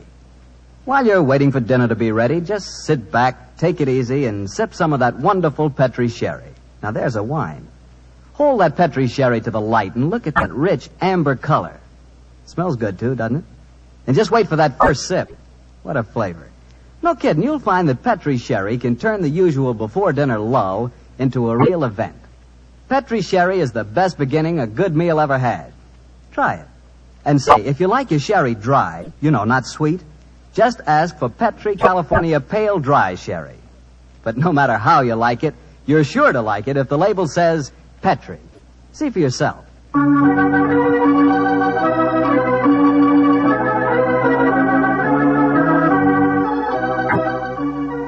And now for the weekly visit with our good friend and host, Dr. Watson. Tonight we find him on the stage of the Paramount Theater in Hollywood. Good evening, Doctor. Good evening, Mr. Bartell. If you've bought a victory bond, you're welcome. I have, Doctor. Now, what's the recipe for tonight's new Sherlock Holmes adventure? Well, now, let me see. Take equal parts of beautiful English countryside and black villainy. Mix them, add a dash of romance, a sprinkling of danger, season well with the usual theatrical condiments, and you have the case of the accidental murderess. Sounds like a tasty dish. How did the story begin, Doctor? On a beautiful summer day in 1895, Holmes had just concluded his famous investigation of the sudden death of Cardinal Tosca, an inquiry which was carried out at the express desire of His Holiness the Pope. And in consequence, the great man felt that a couple of weeks' rest in the heart of Warwickshire would be a pleasant change after our rather strenuous adventures in Italy. And so, Mr. Bartell, we went to Stratford-on-Avon. Oh, the home of Shakespeare, huh? Quite right, my boy. As a matter of fact, that was the reason that decided us to go there. Holmes was a great lover of the drama, and at the time my story begins, the Shakespearean festival was in full swing. For the first week, our life there was calm and peaceful. During the daytime, we visited the local places of interest, such as Anne Hathaway's cottage and Shakespeare's birthplace, and the evenings found us at the theater. It was on a Tuesday, I remember, during our second week's stay, that the trouble began. Holmes and I had gone for a walk through the nearby forest of Avon. He was in unusually good spirits that morning, and there was a distinct twinkle in his eye as he said, Watson, for once I begin to wish that I were a man of wealth. Oh, and what makes you say that, Holmes? The beauty of this place, old fellow. I'm perfectly certain that I'd be happy in retirement here.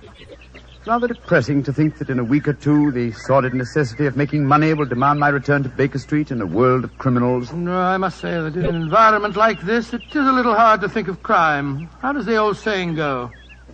Where every prospect pleases, and only man is vile. Yes, but Shakespeare puts it even better, old chap. Oh, really? What's he say? Well, surely you remember the speech in As You Like It. We saw the production 2 nights ago. Oh, I don't remember the speech.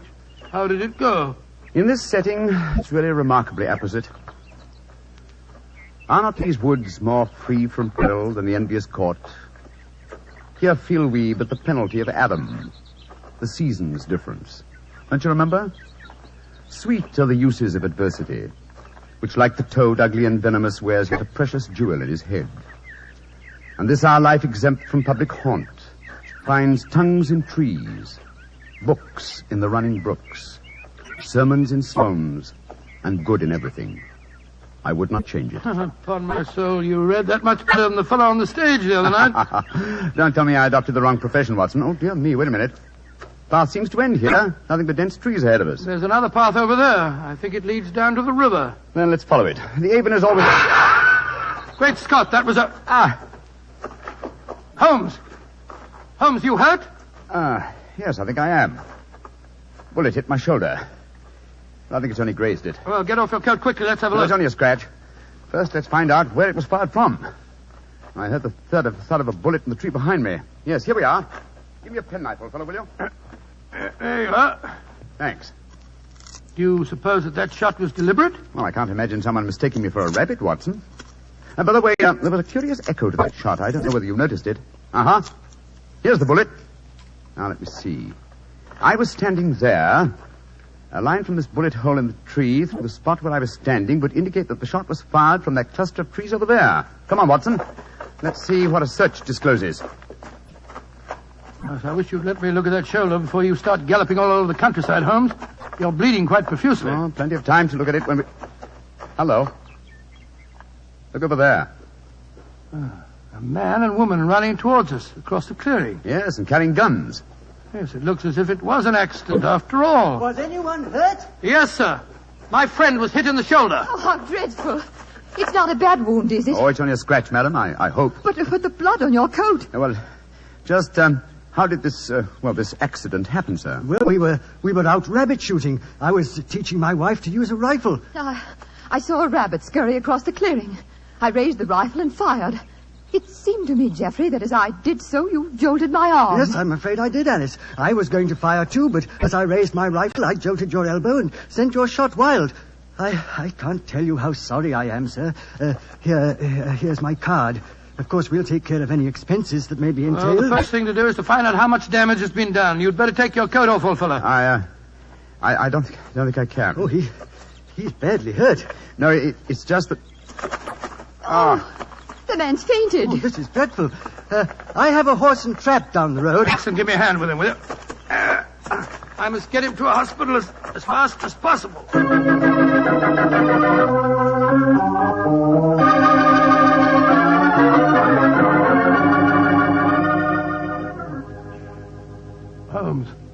Holmes, you feeling any better? Has the nurse gone? Yes. She's bringing the house surgeon. And the man and his wife? They're down in the hospital waiting room. Oh. I found out their name. It's Markham. Then we're alone. Yes, old fellow. In that case, I can stop behaving as if I were at death's door. Holmes, you mean that you shammed that collapse just now? Yes, I did, Watson. But spare me a little pity, old chap. My shoulder's confoundedly painful, I assure you. Well, I'm sure it is. But what made you pretend to faint? I recognized this Mrs. Markham, and I think she recognized me. It's important she assume I'm out of action for a while. Oh? Mrs. Markham. Why? Well, Mrs. Markham is, in reality, the notorious Mrs. Dangerfield. You remember the Dangerfield case? The Dangerfield? Great Scott, yes. She was tried for the murder of her husband by poisoning, wasn't it? Yes, she was, old fellow. She was acquitted when the jury decided he was an habitual arsenic addict who happened to take an accidental overdose. Well, didn't you have some connection with the case? It was I who tracked down the sale of the arsenic she claimed to have bought for cosmetic purposes. Well, if you ask me, that shot at you was no accident. Oh, of course it wasn't. I'm certain that I was recognized. In any case, her record is a bad one. Prior to her husband's death, there was an episode in which her uncle was killed in a shooting accident on a grouse moor in Scotland. An uncle who left her a large fortune on his death. And I suppose Mrs. Dangerfield was a member of the shooting party when the accident happened. Yes, she was. She's something of a femme fatale, Watson. I must plan my actions very cautiously. I'm up against a dangerous opponent. Well, you'll have to stay in the hospital until your wound's being examined and dressed. That's true, old fellow. And while the local staff are taking care of that, I want you to shadow the Markhams. Of course I will, Holmes. Stick close to them, old fellow. Make them believe that I'm going to be kept here for some days. Find out as much as you can, and then report to me. Right, I'll do my best.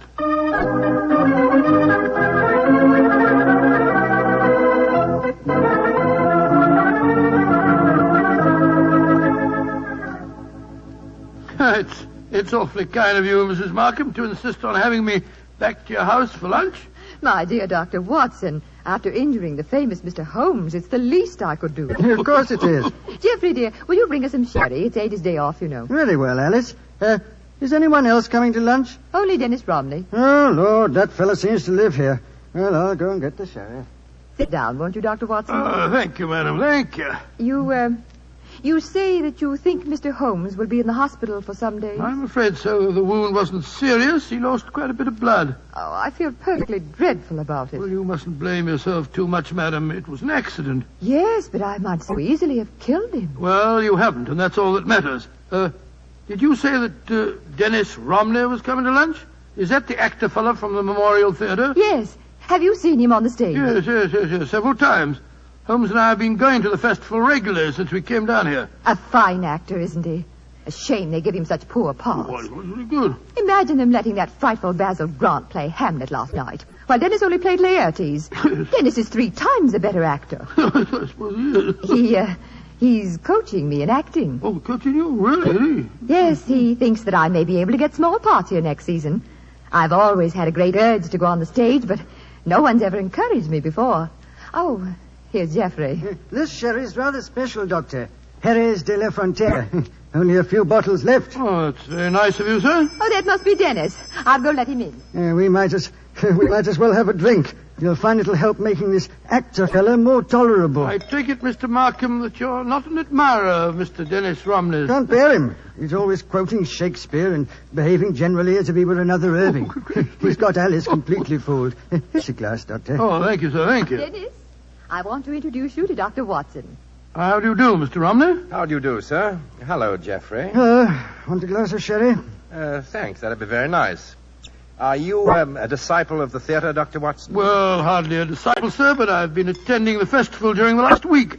I enjoyed your performances immensely, if I may say so. Oh, you may say so, Doctor. Here's your sherry, Dennis. Oh, don't be crotchety, Geoffrey. And please remember that Dennis is our guest. Oh, it's all right, Alice. I know that Geoffrey's bark is a good deal worse than his bite. And what play are you appearing in tonight, Mr. Romney? King Lear. I shall once again portray the thankless role of the King of France. Well, that incredibly bad actor, Basil Grant, tears a multitude of passions to tatters in his rendition of Lear. Oh, horrible, horrible, most horrible. I thought his Hamlet was atrocious last night, Dennis. Wasn't it? When he came to his final line, the rest is silence, was as much as I could do to prevent cheering. I felt rather the same way when you were killed in the duel, Dennis. Oh, Geoffrey, you're being intolerably rude. Why don't you take Dr. Watson upstairs and show him your butterfly collection? Then at least you'll know what you're talking about. Are you interested in butterflies, Doctor? I have quite a rare collection. Oh, really? I'd like to see them very much. Come on, then. I think we just got time before lunch. Try and bring yourself down with a few better manners, Geoffrey, dear. I'm really quite an easygoing man, Doctor, but the arrogance of that fellow Romney infuriates me. Well, I must say he does seem to have rather a good opinion of himself.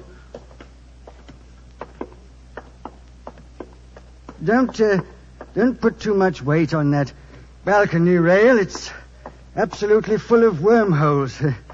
Part of the attraction of an old house, my wife tells me.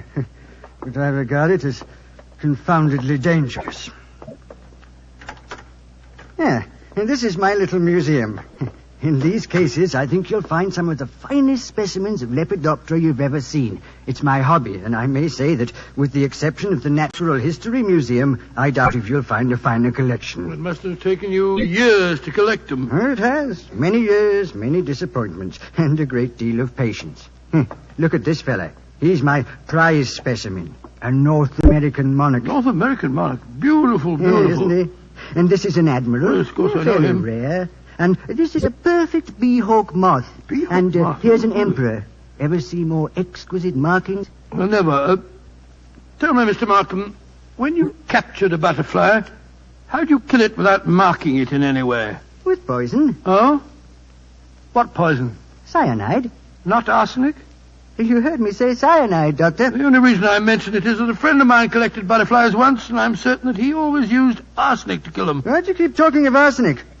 You're trying to hint at something. No, my dear fellow. I was just curious, that's all. Yes. A trifle too curious, perhaps.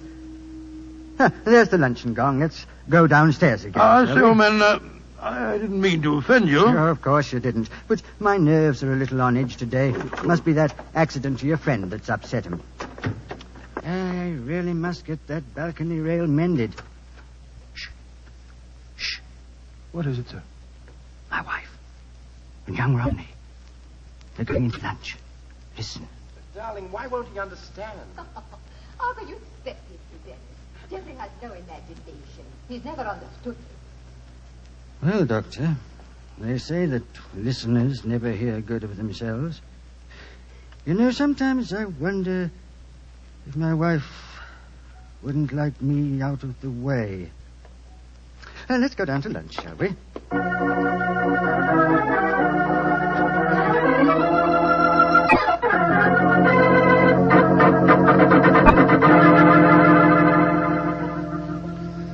And so, Holmes, that's the story up to now. A very interesting one, too, Watson. So you think that Mrs. Markham is planning to kill our husband, eh? Oh, it's obvious. She's in love with the actor fellow, Dennis Romney. Her husband's in the way, and if she doesn't want to use poison this time, there's a perfect setting for murder in that crumbling balustrade on the landing. Mm-hmm. One push when he wasn't looking, and it'd be the end of him. And no one could prove that she did. A charming household. And Mr. Markham became very evasive, you say, when you mentioned arsenic. Yes. I said it deliberately, of course, to see how he'd react. If you ask me, he knows that his wife has arsenic in the house.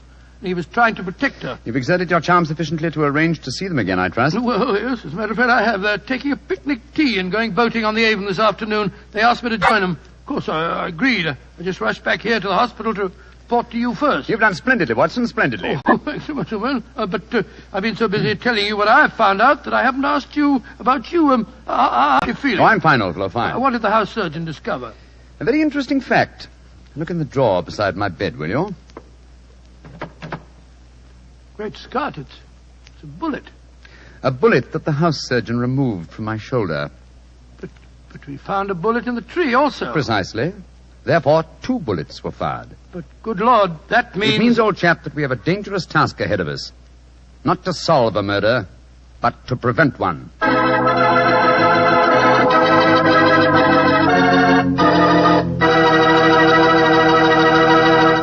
We'll hear the rest of Dr. Watson's unusual story in just a moment. Meanwhile, I'd like to remind you that good cooking becomes wonderful cooking if you serve your good food with a Petri wine. If you like a red wine, say with meat or any meat dish, try Petri California Burgundy. If white wine's your favorite, then you'll love Petri California Sauterne. It's wonderful. But Burgundy or Sauterne, whichever you prefer, it's just bound to be good if you see the letters Petri on the bottle. Because Petri wine is always good wine. And now, Dr. Watson, what happened next? We left you at Sherlock Holmes' bedside in the hospital. Did the picnic with Mr. and Mrs. Markham prove an exciting one? No, it was rather unpleasant, as a matter of fact. The 3 of them kept squabbling all the time, and just as we were coming home, something unforeseen occurred. Mr. Markham fell into the river. Well, pardon the old question, Doctor, but did he fall or was he pushed? It was hard for me to say. I had my back to him when he fell. Of course, we fished him out and rattled him back home in a trap as fast as we could. He changed his clothes at once, and as we sat round the fire a little later, I could see that he'd caught a chill. In fact, I recommended that he go to bed and stay there. Mrs. Markham agreed with me. Jeffrey, dear, I do wish you'd follow Dr. Watson's advice and go to bed. For the 5th time, Alice, I will not go to bed. I'm perfectly all right. No, it's no thanks to you and Dennis. What do you mean by that remark, Geoffrey? You know perfectly well what I mean. It wasn't an accident that I fell in the river just now. One of you two pushed me when I was struggling with the punt pole in the long reeds. Geoffrey, you're talking rubbish. Am I? You were in the boat, Dr. Watson. Didn't you see what happened? No, I didn't, sir. My back was turned to you when you fell in. Well, then we'll call it an accident. An accident that happened by a curious coincidence, just where the river is deepest and the reeds thickest. Geoffrey, I don't like your tone. You can accuse me of anything you like, but when you start suggesting that If Alice... you don't like the way I talk to my wife, I suggest that you don't come to my house. I'm going to get a scarf. I'm chilly. Dr. Watson, I must apologize for my husband's behavior. I don't know what's come over him. Oh, that's quite all right, Mr. Markham. I quite understand. Well, I wish I did. I don't mind him yelling at me, but he's being so abominably rude to you, Alice. The last couple of weeks, it's been getting worse than ever. I know. Ever since we had that argument about the insurance policies, he's been unbearable. Insurance? Yes, Doctor. We took out quite large policies on each other's lives recently. You didn't tell me that, Alice. Well, it was his idea.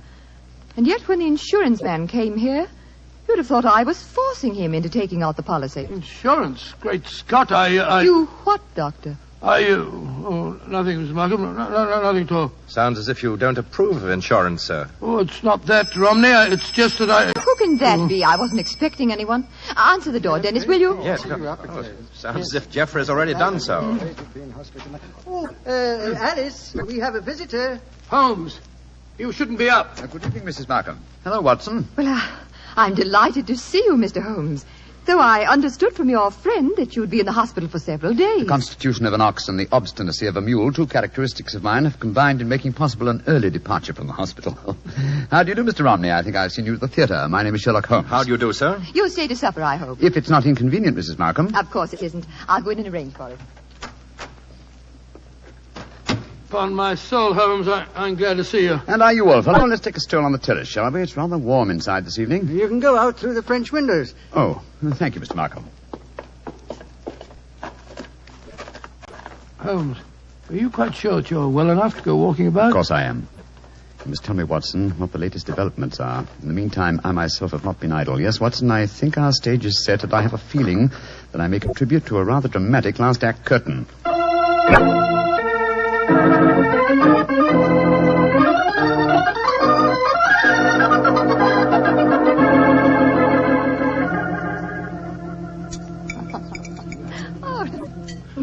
A delightful meal, Mrs. Markham. Oh, well, thank you, Doctor. Mr. Holmes, you're not eating very much. My appetite is a trifle jaded. The mental fencing that we have indulged in during the meal has been somewhat disturbing. I don't understand you. Oh, come now, madam. I know that you were once Mrs. Dangerfield, and you know that I know it. Why keep up the pretense any longer? Very well, Mr. Holmes. But we needn't converse in lowered voices. I'm sure that you've told Dr. Watson whatever there is to know, and perhaps more. I admire your courage, madam. Geoffrey, Dennis. Yes, Ellen. I want you to listen to this. Mr. Sherlock Holmes knows that I was once Mrs. Dangerfield. He's apparently under the impression that this is a dark secret of mine. Mr. Holmes, Geoffrey knew and loved me before I ever married Mr. Dangerfield. Of course I did, Holmes. He stood by me during the horrible trial after my first husband's death. And I told Dennis about the whole miserable business months ago. So I really don't see that you've uncovered any great secret. Not yet, Mrs. Markham, but I have a feeling that it's only a matter of moments. So you haven't got any secrets from Dennis either, eh? There's no need to shout, Geoffrey. There's no need for Dennis to be in my house. Get out, Romney, and stay out. This business between you and Alice has gone far enough. I'll go when Alice tells me to. Well, if you won't go, then I'm not going to sit here. I'm going upstairs. You're shaking like a leaf, sir. You've got a fever. Don't you think you'd better go to bed? Mind your own business and leave me alone. Mrs. Markham, I really think you should persuade your husband to go upstairs and lie down. Don't worry, Mr. Holmes. I know how to handle him. I'll take him up. Put an arm around my shoulder, Geoffrey. Come along. We should follow them, Holmes. They have to pass that crumbling banister on the landing. With him in that state, she might try to... What are you suggesting, Doctor?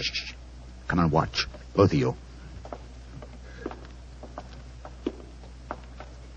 We can observe them both from the foot of the stairs here.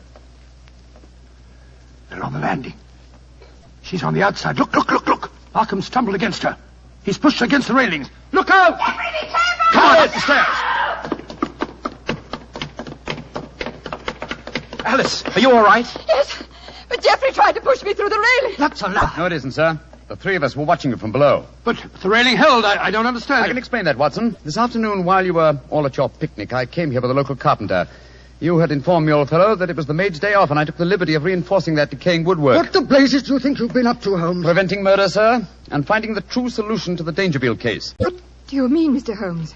The true solution? Surely it's obvious to you, Mrs. Markham. You have told us that your present husband loved you before you married Mr. Dangerfield.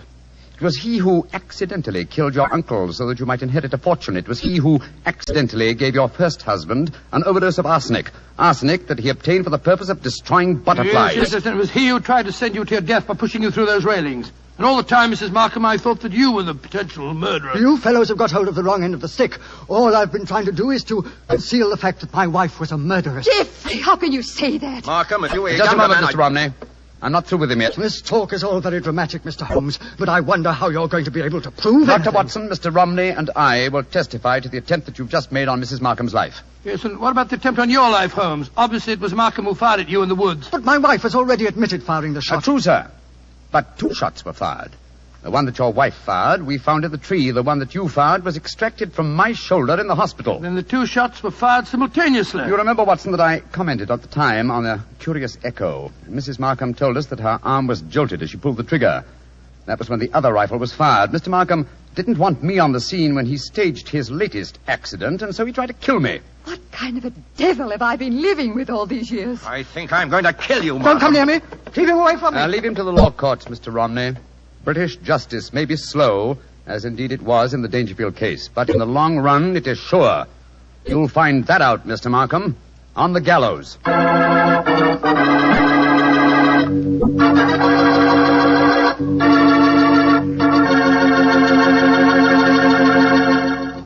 Well, tell me, Doctor, did Mr. Markham finally end on the gallows? Yes, he did.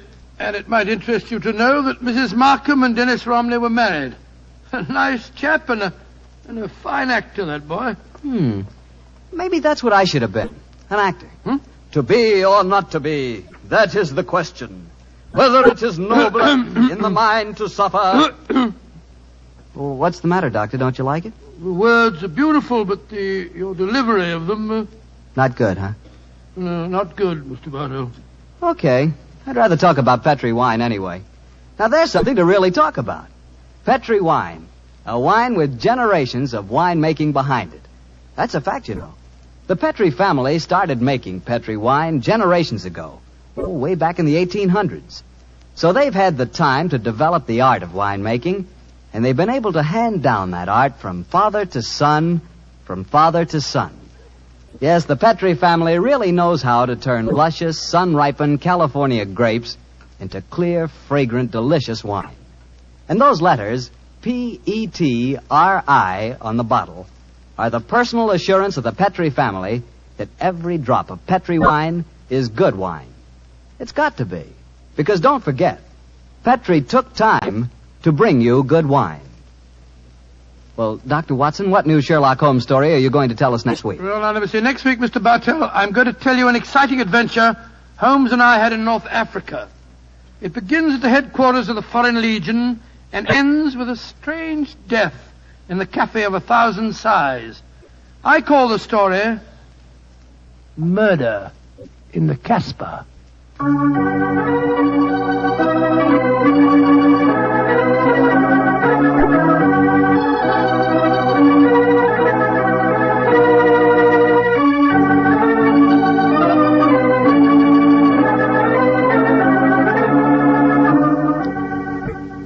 Tonight's Sherlock Holmes adventure is written by Dennis Green and Anthony Boucher and was suggested by an incident in the Sir Arthur Conan Doyle story, The Adventure of Black Peter.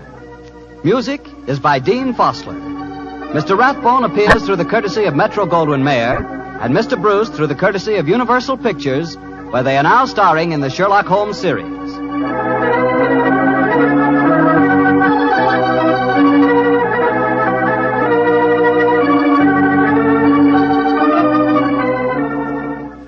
The Petri Wine Company of San Francisco, California, invites you to tune in again next week, same time, same station. This is Harry Bartell saying goodnight for the Petri family. This program originated in the Paramount Theater in Hollywood for an audience of Victory Bond buyers.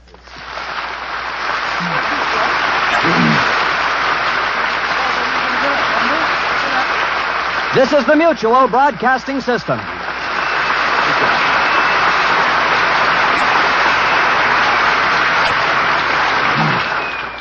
Petri Wine brings you Basil Rathbone and Nigel Bruce in the new adventures of Sherlock Holmes.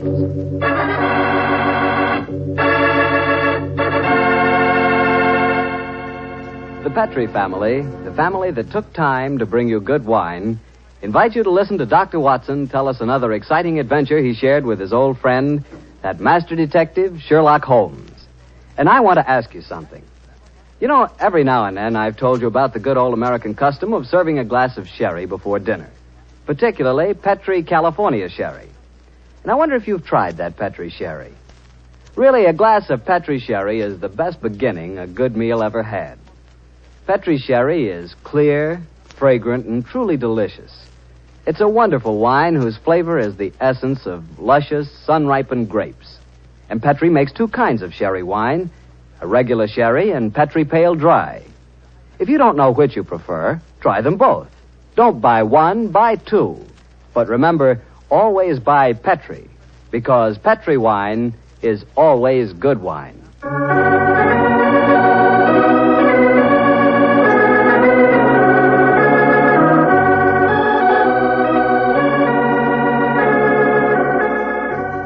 Well, I'm sure Dr. Watson's ready for us. Let's go in and join him, shall we? Come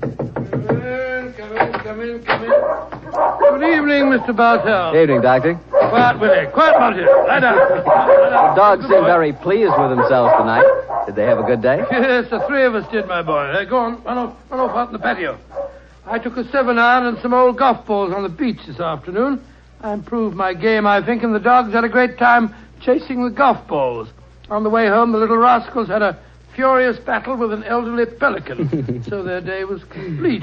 I'll have to join you on one of your afternoon strolls, Doctor. You and the dog seem to have so much fun. Oh, I'll be glad of your company, Mr. Bartell. Well, draw up your usual chair, and I'll get on with tonight's Sherlock Holmes adventure. From the hint you gave us last week, I guess a Frenchman played a prominent part in the story? Yes, indeed he did, Mr. Bartell. His name was Francois Lavillard, and he was a detective of some note in his own country.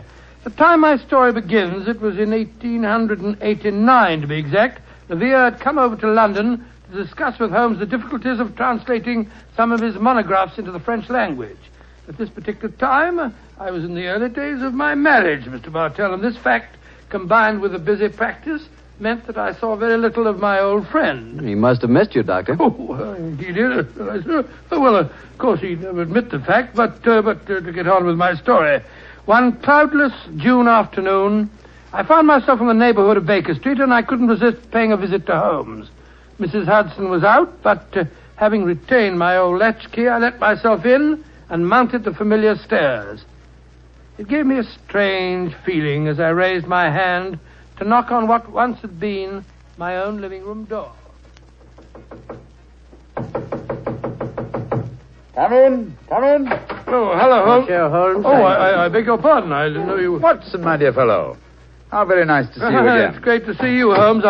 I'm sorry I interrupted you. No. I didn't know that you had company. Not at all, my dear fellow. We're delighted, aren't we, Lavillard? Watson, oui. this is Monsieur Lavillard. Well, how do you do, sir? How do you do? Enchanté, monsieur.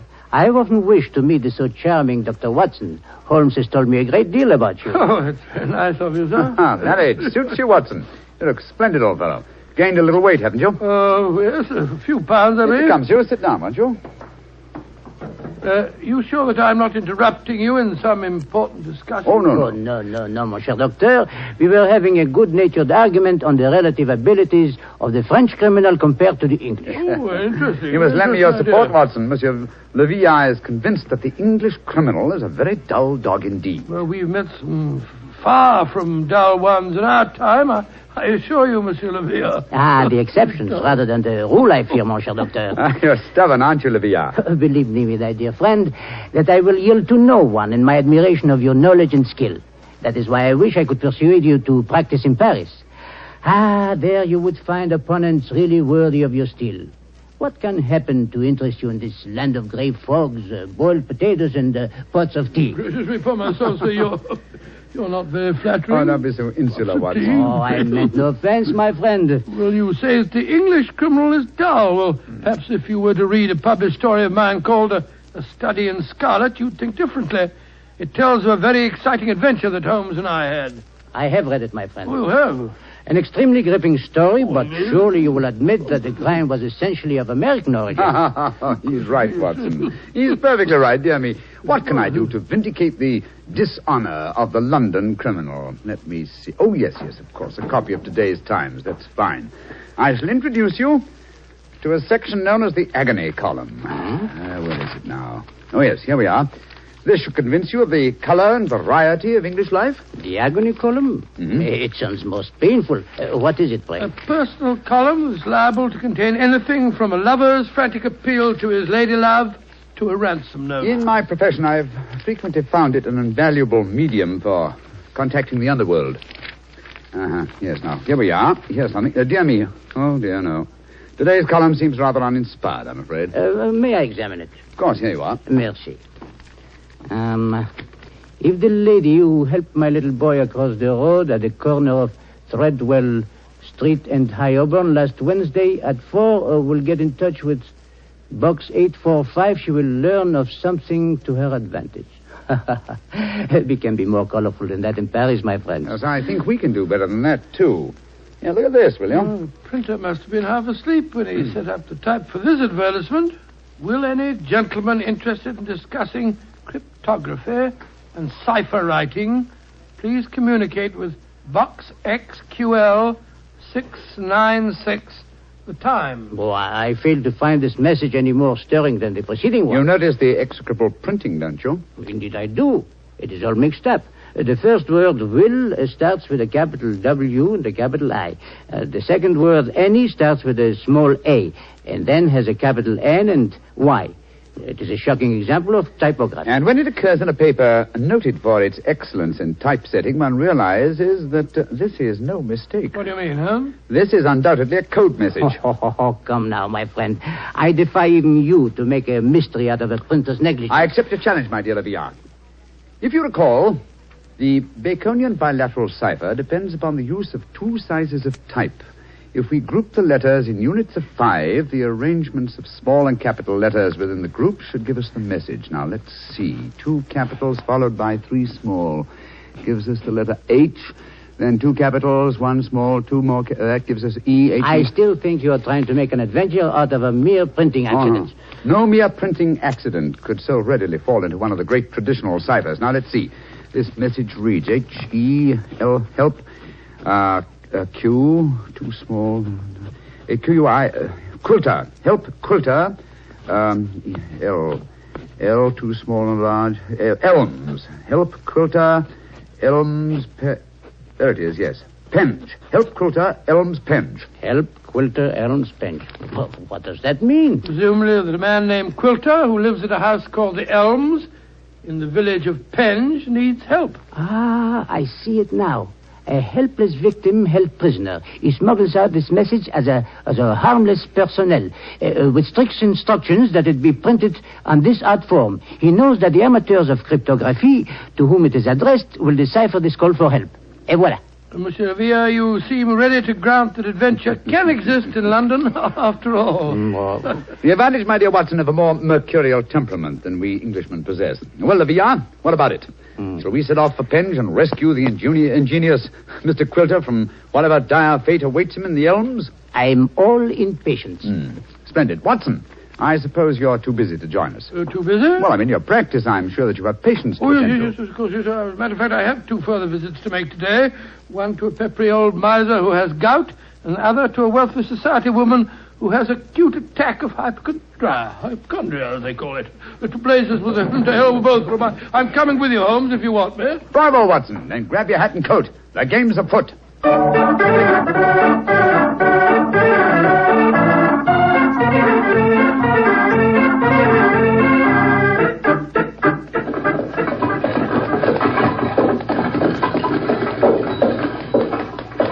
Here you are, gents. The Helms Penge. Nice afternoon for a drive, wasn't it?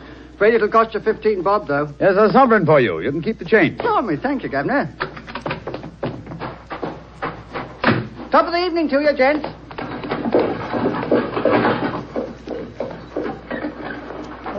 So this is the Elms, eh? Quite a bit of land for such a modest neighborhood. To call it the Elms seems remarkably inappropriate. I cannot see an elm tree in sight. So you see, Leviat, the English have more imagination than you give them credit for. Are you just going to walk up to the front door and knock, Holmes? Why not? The direct approach is often the most satisfactory. Oh, you disappoint me. I had hoped that perhaps you would adopt one of the disguises in which you are so adept, I am told. Well, since it's unlikely that these people know me by sight, that's hardly necessary, is it? However, I trust that this little problem may reward you with some colorful highlights before we're through. Oh. Great Scott. Revolver shots. They came from the house. We are too late. Monsieur Quilter has been murdered. No, I think not. You will observe that the next-door neighbor to the Elms was mowing his front lawn as we drove up. He is still engaged in the same occupation. Obviously, revolver shots attract little attention in this vicinity. Mon Dieu, you mean that violence and sudden death are so common that they do not attract even the passing interest? No, Villa. Even the British are not as phlegmatic as that. Then what is the answer to those shots, Holmes? Some member of this household is addicted to pistol practice. The fact that a shooting target is nailed to the back of that fence over there would further support the theory. Well, that's rather ominous, in my opinion. Well, here we are at the front door. Let's keep our wits about us anyway. Are you carrying a revolver, Dr. Watson? No, no stethoscope, I'm afraid. I was prepared for sickness when I left the house today, and not for crime. I, too, am unarmed. How about you, Monsieur Holmes? Only a magnifying glass, I'm afraid. Hardly a very lethal weapon. Yes? My friends and I were calling on Mr. Quilter. Oh? Who are you? My name is Sherlock Holmes, and these are my friends, Dr. Watson and Monsieur Leviat. How do you do, madam? How do you do? Is Mr. Quilter expecting I don't know. We read his advertisement in the agony column of the Times today and came down here at once. Are you a relation of his? I'm his niece. Oh. My name is Doris Faversham. Come in, won't you? Miss Faversham, I suppose it is? Yes, Doctor. It's Miss Faversham. We heard 3 revolver shots as we were walking up the driveway. They gave us quite a start. Yes, mademoiselle. We were afraid that we might have arrived at the time of tragedy. Yes, indeed. Tragedy? Oh, my hobby is revolver shooting.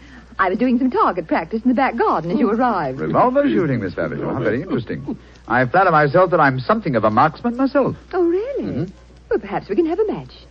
Won't you sit down? Your challenge intrigues me, Miss Faversham, but before I accept it, I should like to see Mr. Quilter. Well, Uncle George is paralyzed, you know. Oh, Spends all his time in a wheelchair. I'm not at all sure he'll see you. Well, at least you can ask him, can't you, Miss Faversham? It is his custom at this time of the day to take a little nap. Perhaps tomorrow... Doris! He's still awake. Who's in? Yes, Uncle. Some men have come to see you, Uncle. Well, bring him in. Follow me, gentlemen.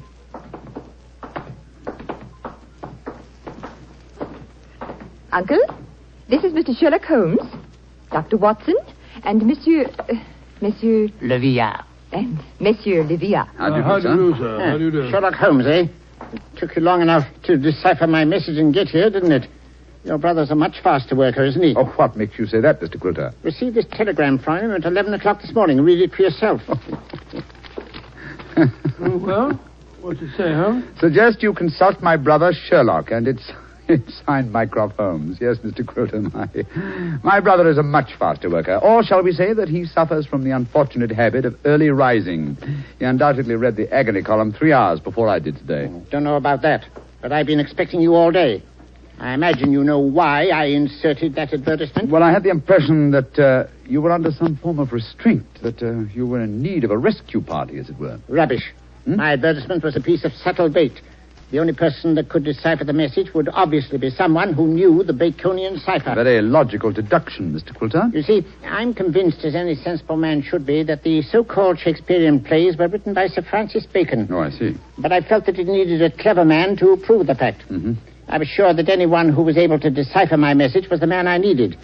And what will it take, Mr. Holmes, to do the job? I'm a rich man. Name your fee. You mean to say that you inveigled Mr. Holmes down here just to do some research on the origin of Shakespeare's work? Oh, you needn't look so shocked, Dr. Watson. My uncle has offered to pay him a handsome fee. Well, what do you say, Mr. Sherlock Holmes? An interesting subject for research. I'll concede that Ignatius Donnelly and others have proved almost beyond doubt that William Shakespeare of Stratford-on-Avon did not write the plays, but I greatly doubt that Lord Bacon did. I may devote my leisure and later years to some investigation on the subject, but in the meanwhile, Mr. Quilter, I'm afraid I'm much too busy to undertake such an assignment. Please yourself. Show the gentleman out, Doris. Goodbye, sir. Good day, sir. Too bad you had this long drive down here for nothing, Yes, gentlemen. I'm afraid I quite agree on it. It would seem to me that your uncle has a distinct talent for practical joking, mademoiselle. Uncle? Oh, Uncle never made a joke in his life. Mr. Holmes, now that you're here, perhaps you'd like to indulge in a little shooting match. Thank you, Miss Faversham, but as I told your uncle, I'm a busy man. Good evening to you. Goodbye, gentlemen. Goodbye. Holmes, old fellow, you're losing your touch. You'd never made a blunder like this if I'd still been with you. It is comforting for an aspiring detective like myself to know that the great Sherlock Holmes is fallible. Yes, indeed. Then am I to assume that I must continue the case alone? What do you mean, continue the case? There isn't one. Quilter's in no danger. He's in desperate danger. What? I'm only afraid I may be too late to save him. But we have just spoken to the man. Oh, no. Did neither of you notice the traces of fresh loam on the boots of that supposedly paralyzed man? Gentlemen, I fear the agony column has led us to murder.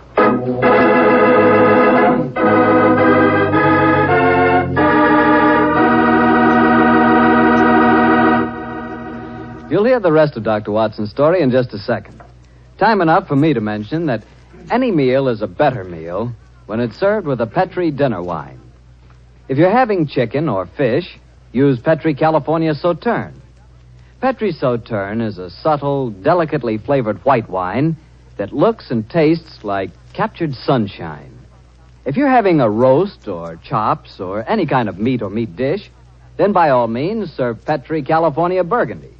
Petri Burgundy is a hearty, full-flavored red wine. One of the most delicious red wines you ever poured from a bottle. Why not get a bottle of each? Petri Burgundy and Petri Sauterne.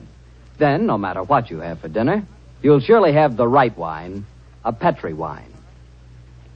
Well, Doctor, why did you have to break off your story there? Well, I had to break it off somewhere, Mr. Bartell, and that seemed to be the most exciting spot. It certainly was. I was convinced that the great Sherlock Holmes had been fooled for once. What happened next? Well, my boy, needless to remark, we did not get into a cab and go back to London, but let me pick up the story at the same place that I broke it off. As Holmes said... Gentlemen, I fear the agony column has led us to murder. Murder? There was fresh earth on the soles of his boots, you say? Distinct traces, proving that the man in the wheelchair was not paralyzed. And that man, whoever he is, was impersonating Quilter to put us off the track. And the real Quilter may have been killed, eh? I'm afraid so. Let's stop here for a moment, shall we, while we make our plans. This hedge will hide us from the house in case they're watching from the windows. Now, this isn't a hard picture to reconstruct. There undoubtedly is, or was, a paralyzed Baconian scholar named Quilter. He managed to smuggle out that ingenious plea for help, but Mycroft's unfortunate telegram gave the game away. Mm-hmm. I see it now. The people in there, holding him prisoner, forced him to reveal what he has done, eh? What they may have done to him, heaven alone knows. One of the criminals, guessing from the telegram that I might appear on the case, posed as the crippled Quilter. What's our next move, Holmes? Remember that singularly unattractive young lady skilled with a revolver? We must search the grounds as unobtrusively as we can. Search the grounds? For what? I can answer that question, Monsieur Doctor. We search for signs of the freshly turned earth of a grave.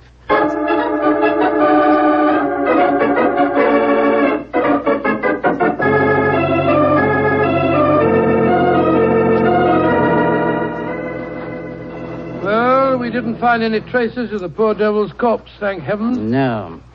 A great disappointment. Oh, dear me, you're very bloodthirsty, Livia. Hello. Look at the old fellow trimming the hedge over there. Must be the gardener. Let's have a chat with him, shall we? May be able to give us some information. Good evening to you. Evening to you, gentlemen. Really? You work for Mr. Quilter? That I do, sir. That I do. Very fine work, too. I've seldom seen a better-kept garden. I thank you, sir. I do pride myself in my work. I wonder if you can help me. Be glad to if I can, sir. Did you see a telegraph boy deliver a message here this morning? That I did, sir. The boy came here about 10 o'clock this morning. I was a clipping the front edge at the time. And you've been working here ever since? Yes, sir. Brought my lunch with me today and ate it in the garden. Has anyone entered or left the house since that telegram was delivered? No, sir. No one except yourself. I see. I suppose you occasionally run errands for Mr. Quilter? Not much these days, sir. The poor old gentleman keeps his chair in the house pretty much all the time, sir. I did run a message for him yesterday, though. Oh, you did? Where to? Well, sir, I was pruning the rose bushes under his study windows when the window opens and his hand comes out with a message. He told me to take it to the village office of the Times and to tell him to print it just the way it was. He looked kind of worried when he gave me the message, and he whispered to me, just as if he was afraid in his own house. I'm much obliged to you. Here's 5 shillings for your trouble. Oh, thank you, sir. Much obliged to you, I'm sure. Good evening. Good evening to you, gentlemen. Oh, so that's how the message was smuggled out. And no one has come to the house or left it since that telegram was delivered. Therefore, Quilter or his body must still be inside that house. We are going to search the house? Yes, we are. But we're not armed, and they certainly are. They probably won't even let us in. Yes, they will. We have an infallible key to entry, a woman's vanity. Come on.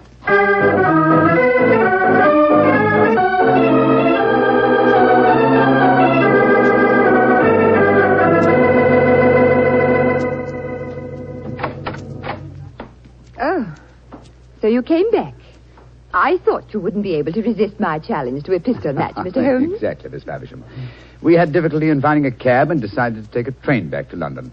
It was an hour's wait, so I thought I'd accept your challenge. Good. Come in. We'll go into the back garden. Thank you. Don't talk loudly. I think Uncle's asleep in the next room. Don't bring anybody in here, Doris. I want to see. All right, Uncle. This way, gentlemen. If your uncle wants to sleep, seems a funny sort of alibi. Oh, well, he's used to that, Doctor.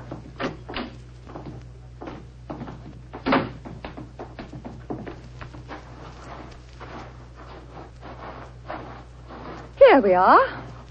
This is the 50-yard range, Mr. Holmes. 3 shots. Best aggregate score wins. How much do you want to bet? You name the stake. Name the stakes, Miss Faversham. A sovereign? Certainly. You take the first 3 shots? Very well. I must just check that it's loaded. Yes, 6 bullets. All right, here I go.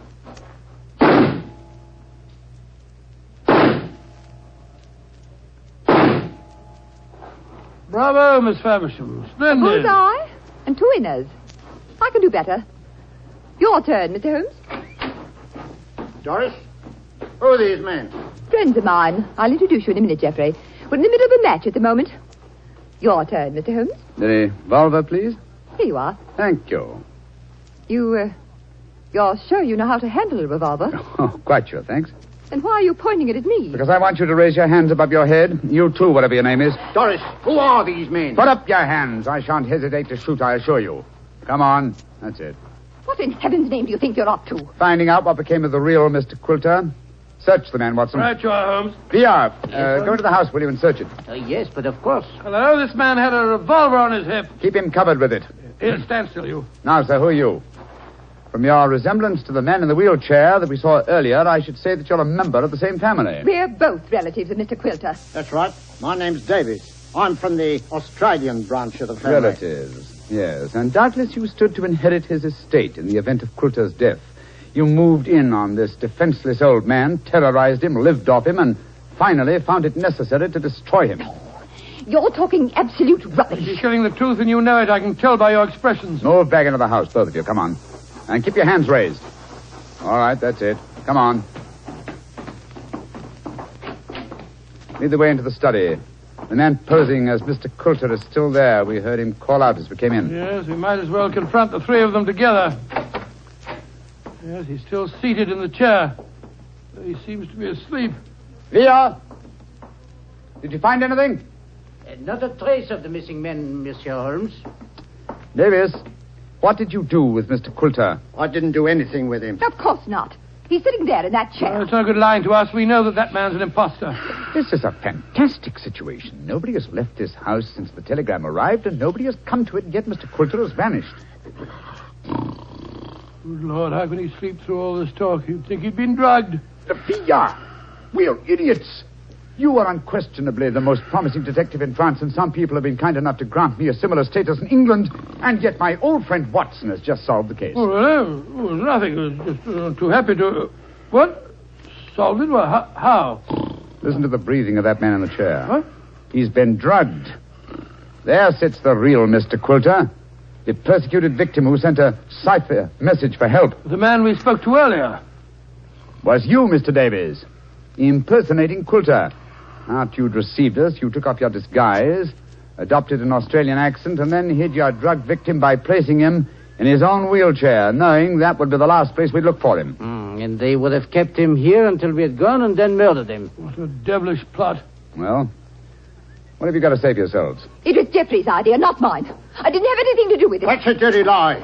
You were in this as much as I am. Oh, this is splendid, simply splendid. Please continue the argument. It'll make interesting evidence in court. You can't take us into court. Of course you can't. What's the charge? Quilter's still alive, isn't he? When Mr. Quilter revives under Dr. Watson's ministrations, you will be charged, I have no doubt, with attempted murder, abduction, sequestration, duress, and probably several other counts. Monsieur Villard, if you will find us a cab, we'll take these miscreants to Scotland Yard. Our work is done.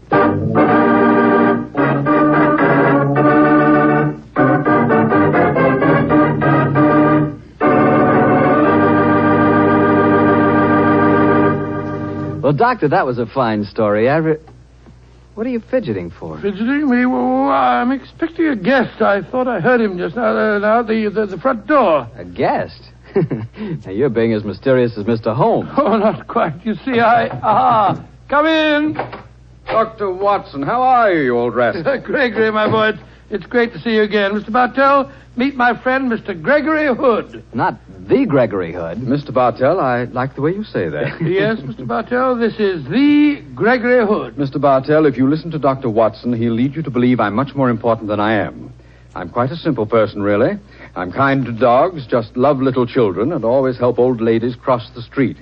I also know how to make a fire by rubbing two sticks together. Yes, and unlike my old friend Holmes, you pretend to know very little about criminals and crime, and yet you're one of America's outstanding criminologists. So I've heard. A hobby, Mr. Bartell, a hobby. My real business is importing, headquarters San Francisco. Need any old masters? Perhaps I can sell you a nice piece of jade, or would you rather have a bit of old Balinese sculpture? No, wait a minute. This is all a little too fast for me. Yes, you learn that Gregory is a little too fast for everybody. But, Mr. Bartell, I'm sure you'll get to know Mr. Hood a good deal better. You see, as I've told you, I've always wanted to take a trip back to England, and now I have a chance to do so. But, Doctor, won't I see you again? What about our story? Oh, I shall be back in the fall, but meanwhile, I've asked Mr. Gregory Hood to get together with you at this time every week and tell you some of his experiences. Which, of course, makes me feel very important. Mr. Hood, as you know, has been involved in many famous cases dealing in crime. His importing business and his hobby criminology are a strange combination. I learned that he keeps a diary of these cases, and it's a fascinating book. The Case Book of Gregory Hood. The Case Book of Gregory Hood. Sounds intriguing. Intriguing? Huh. It certainly is. Thank you. Well, then I can tell all our friends, be sure to listen next week at the same time and every Monday night through the summer to The Case Book of Gregory Hood.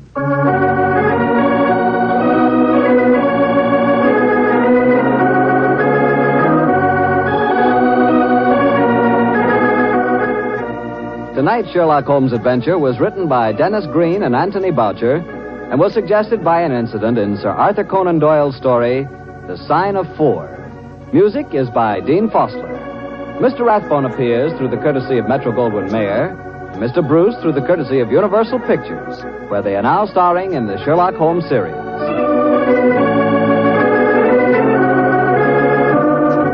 The Petri Wine Company of San Francisco, California, invite you to tune in again next week, same time, same station. Sherlock Holmes comes to you from our Hollywood studios.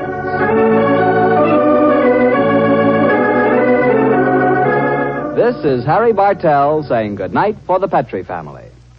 This is the Mutual Broadcasting.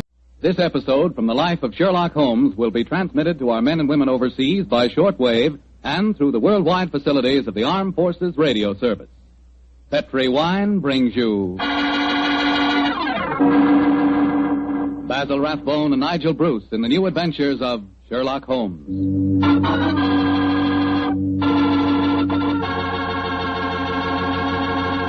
The Petrie family, the family that took time to bring you good wine, invite you to listen to Dr. Watson tell us about another exciting adventure he shared with his old friend, that master detective Sherlock Holmes.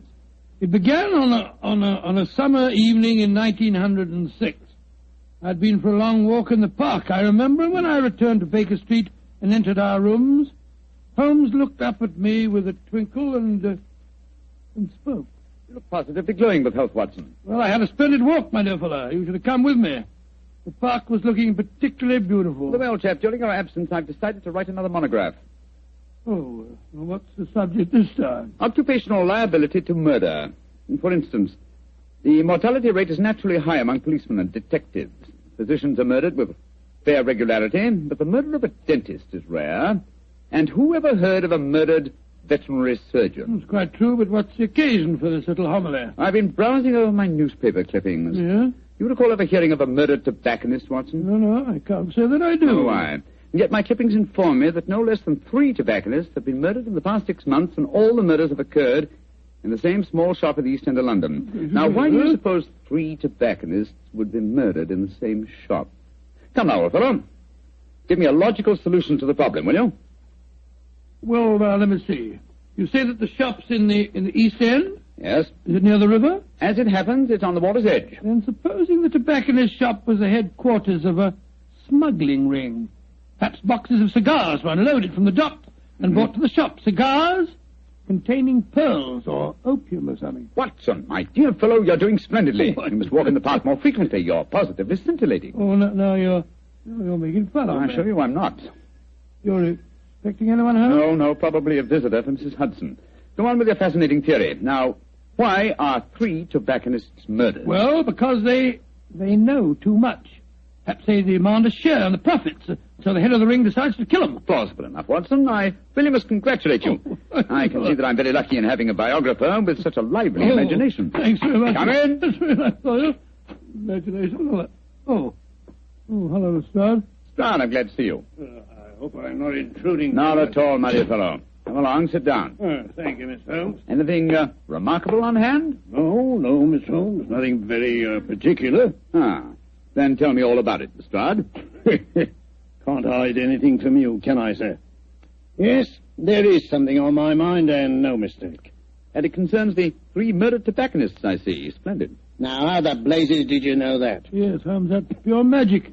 Not at all, my dear Watson. It's simple deduction. Observe the 5 cigars peering out of Lestrade's breast pocket. They are of a far superior quality to his usual brand. Obviously, the scene of his latest investigation has proffered certain, well, shall we say, professional perquisites. Am I right, Lestrade? Of course you are. Careful one, Mr. Holmes. Thank you, I'll stick to my pipe. Well, how about you, Doctor? Oh, thank you, Lestrade. By Jove. Coronas. And now, Inspector, tell me about the murdered tobacconists. Well, how much do you know about the case, sir? Just what I've read in the papers. Well, curiously enough, we were discussing the affair as you walked in, Lestrade. It's a strange business, gentlemen. I only got hold of the old story today when I had a long talk to young Jack Longworth. He's the owner of the shop. Oh, in relation to Gerald Longworth, the taller member of Parliament who battled so successfully against the slum clearance bill? His son, Mr. Holmes. Nice young fellow, too. When his father died, he inherited this shop along with a lot of other property in the East End. Well, how big a shop is it, Lestrade? Oh, just a hole in the wall, Doctor. Like all the other shops in that part of London. Young Mr. Longworth tells me he first rents it to a man by the name of George Grillet. He lives there with his daughter Lily and made quite a nice go out of the shop. 6 months ago, when Jack Longworth was abroad, George Grillet has a stroke and nearly kicks the bucket. Kicks the what? He nearly dies, Doctor. Oh, kicks the bucket. That's very good. I remember that. And then what happened, Lestrade? Well, while he's in the hospital, his daughter gives up the lease on the shop. A few days later, an Italian takes it over, and a couple of weeks later, he's found with his throat cut. Did you investigate that first murder yourself? No, Mr. Holmes. It seemed like any of a dozen killings we get in that part of London. A shopkeeper cut up, his till emptied, no clues. Well, who was the next tenant? A Scotchman. Bloke by the name of Mackintosh. A few weeks after he moved in, the same thing happened to him. That time, I did go down there, but I couldn't find out nothing. Was robbery again the apparent motive? Yes, sir. But the killing wasn't the same. He was strangled with a silk scarf. Silk scarf, eh? And who was the third tenant? The man who was murdered yesterday? A Hindu fella. A man by the name of Mukherjee. He takes it over a week last Friday, and yesterday we finds him knife through the back and his money gone. Of course, I was down there before you could say Crystal Palace. But once again, I didn't find out nothing. No knife, no fingerprints on the till, no footprints, just a very dead Hindu. Was young Mr. Longworth the landlord in England when these murders occurred? Yeah, that's the funny thing about it, Mr. Holmes. He docked at Tilbury yesterday morning. He didn't know nothing about what had been going on. Well, I imagine he'll have difficulty in renting the shop after 3 murders. Well, that's just it, Doctor. That's why he comes to me at the yard. George Grillet, his first tenant of the shop, moved back there today with his daughter Lily. And young Mr. Longworth's worried about them. Well, if you ask me, he's more worried about the daughter than he is about old man Grillet. So the original tenants of the shop are back in residence again, eh? And what do you want me to do? Well, I thought perhaps you'd be interested enough to come along with me and look at the shop, Mr. Holmes. I should be very glad to, my dear fellow. Get your coat and hat, Watson. Oh, that's your... Oh, dear, that wretched instrument. I'll answer it. Hello? Mycroft, how are you? What? Yes. Yes, he's here now. Why, of course. I'll do everything I can, certainly. Let's have dinner together soon, shall we? Splendid idea. All right, goodbye. Well, was that your brother, Holmes? Yes. Lestrade, I do think you might have told me the whole truth. Well, how do you mean, sir? I thought your visit was prompted by a need for friendly assistance. I didn't realize that you came here virtually on a government order. Well, it wasn't just quite like that, Mr. Holmes. What's the government got to do with the case, and how does your brother Mycroft fit into the picture? Not sure yet.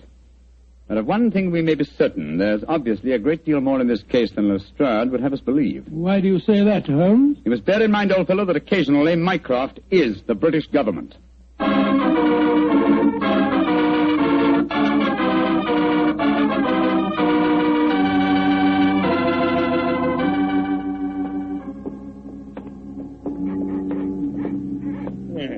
Nice part of London to take a walk in on a foggy night, ain't it, gentlemen?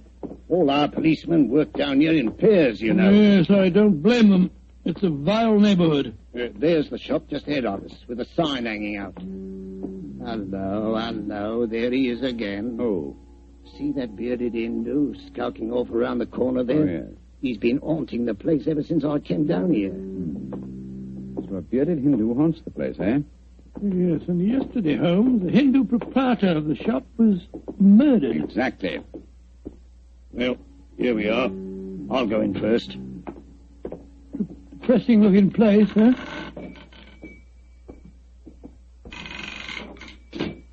I'll be out in jiffy.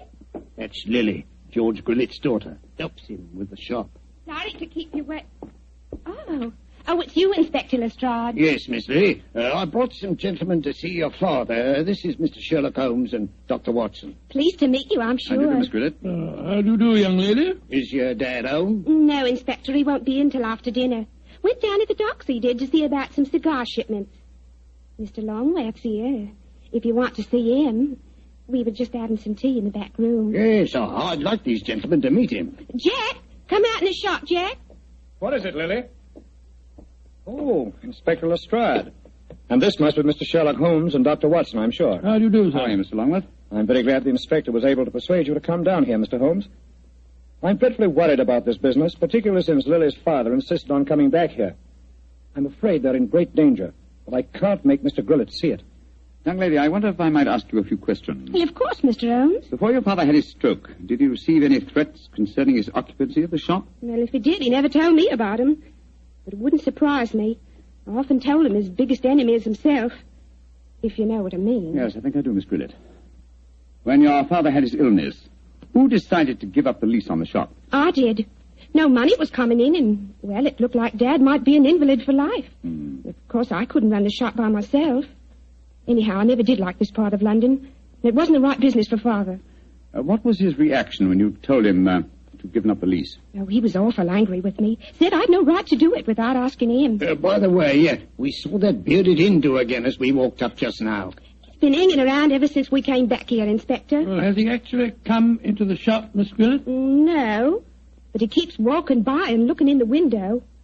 I'm sure if we both went into the back room or left the shop for a little while, well, he'd come right in. Then I suggest we give him the opportunity he's seeking. Miss Grillet, I wonder if you and Mr. Longworth would mind leaving the shop for a while. Of course not, Mr. Holmes. Make your departure rather ostentatious, shall we say, so that he can't help noticing it. Give us half an hour or so and then come back. Perhaps you wouldn't mind going with them, Lestrade. But, Mr. Holmes, this is my case. I know, but in a situation like this, Watson and I work much better alone. We may have to go a little outside the law, and your presence might embarrass us. You'd never think I was a detective, too, would you? Very well, We'll be back in Mr. half an hour.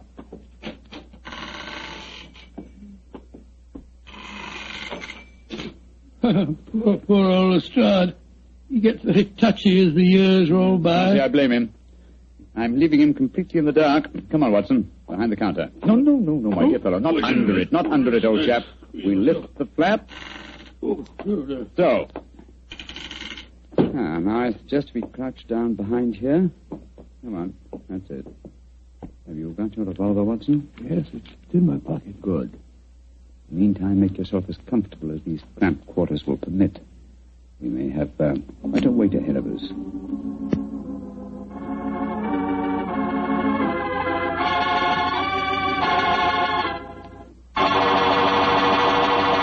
Look, Holmes. There's the Hindu now, peering through the window. Handy. Yes, sir. Here he comes.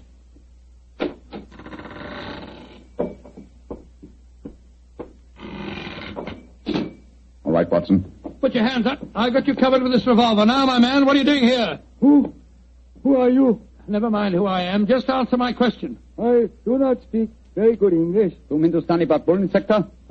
सकता है। क्यों तुम इधर आया? देखने को आस्ती तुम्हारा भाई हमको हुक्म दिया। तुम्हारा भाई? तुम जा नहीं सकता? बहुत अच्छा। Salam. No, you don't, my man. Just you stay where you are. It's all right, Watson. Let him go. He's on our side. I wish you'd tell me what in thunder's going on. Who that man was and why you let him go. He's an investigator from the Foreign Office, old chap. Given his instructions by my brother, Mycroft. Mycroft? Yes, old fellow. When my brother fails to tell me all the facts concerning this case, I begin to think these triple murders have far greater ramifications than we ever dreamed of.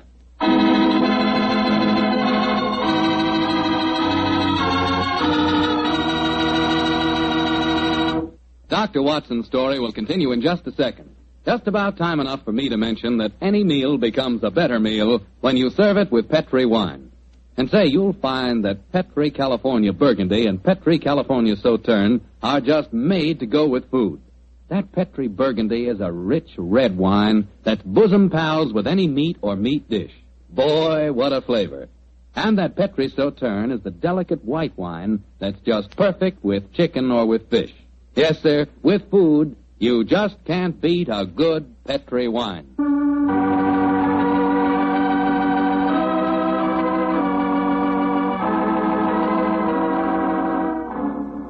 And now back to tonight's new Sherlock Holmes adventure.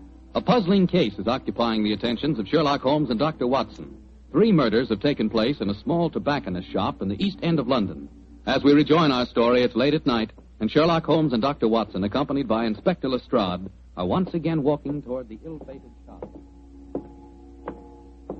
Well, I don't see that you've accomplished much, Mr. Holmes, except that you've just bought me a nice dinner. Oh, I'm making progress, Lestrade. If only by the elimination of obvious suspects. But there's a pattern to this case, and that should give us a clue. Well, how do you mean, Holmes? My dear fellow, consider the obvious motive of these murders, and particularly observe the results they've obtained. Well, the motive was the same in all 3 killings, robbery. Oh, no, Lestrade. Don't let the theft of a few pounds from the till blind you to the real motive. Look. Here's Miss Grillet now. She's coming out of the shop. Good evening, Miss Grillet. Hello, Mr. Holmes. Is your father home yet? Yes, he is, Mr. Holmes. And I can't tell you how anxious I am for you to talk to him. I'm going to meet Mr. Longworth. He's taken me to the music hall. I should be home just after 10. I hope you'll be able to stay with Dad until then. Well, don't you worry, Miss Grillet. We'll keep an eye on him. Oh, thanks ever so much. Oh, Mr. Holmes. Yes, Miss Grillet? Please don't go into our rooms in the back, will you? I've left things in a frightful mess. I quite understand, Miss Grillet. Well, ta-ta all. See you later. Let's go into the shop.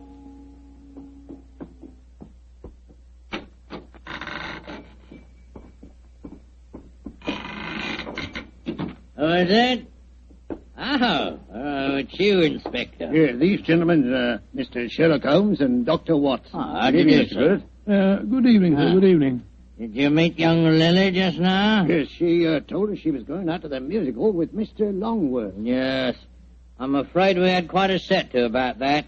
A very strong-willed girl, Lily, very strong-willed. Am I to assume that you disapprove of your daughter's association with Mr. Longworth? Yes, of course I do. He's a top. He's got lots of money. Lily's so blind she can't see that he's up to no good. I'm pretty sure he's afraid I might find out what's really at the back of these here murders. And what is your theory, sir? Well, I'll tell you this in confidence. Got nothing to back it up now, you understand. There's been talk of widening the docks around here. That'd make property values go up, you see, of course. Well, young Longworth's been trying to buy up all the other shops along the waterfront here, but they wouldn't sell. If you ask me, he's had these murders done just to frighten people away so that he could buy cheap. Now, I'm not saying that he did the murders himself, you understand, but he planned them. Why, in these parts, it's easy enough any night to get a throat cut for a couple of quid. Yeah. That's why I'm glad you're here, gents. You see, I just got another warning. Warning? What do you mean, sir, warning? Found this note slipped under that door there not 3/4 of an hour ago. Let me see it, please. What does it say, Holmes? I shall call on you at 8:30 tonight. You know what's good for you. You'll be waiting for me alone. Try any funny tricks, you'll go where I sent the rest of them. Well, that's obviously from the killer.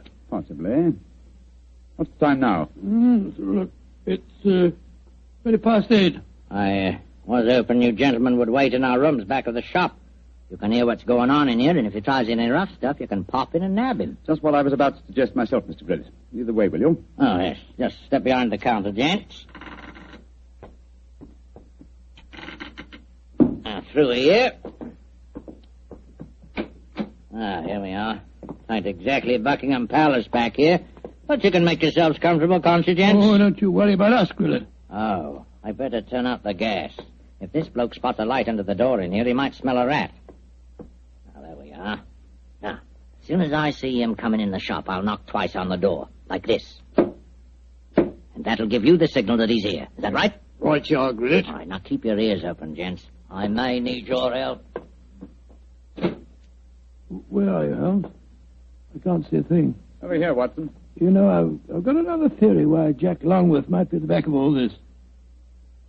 You listening, Holmes? Yes, I'm listening, old fellow. What is your theory? Longworth knows that Grillet doesn't approve of his having anything to do with Lily. So when he goes abroad, he leaves instructions to murder the tobacconist. The assassins don't know about Grillet having a stroke, of course, so they keep murdering the wrong fellow. Well, that makes very good sense, Doctor. What do you say, Mr. Holmes? Holmes? Holmes? Where are you? Oh, bless my soul, he's disappeared. No, I haven't. I was just exploring. Shh. The signal. There goes the front door. Somebody's come in.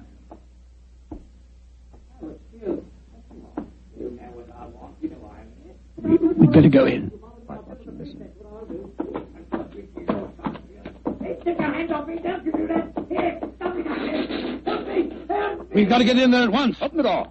Well, it's locked. Never mind that. Get your shoulders into it. Come on, help me. On here. Go. Come on, one more.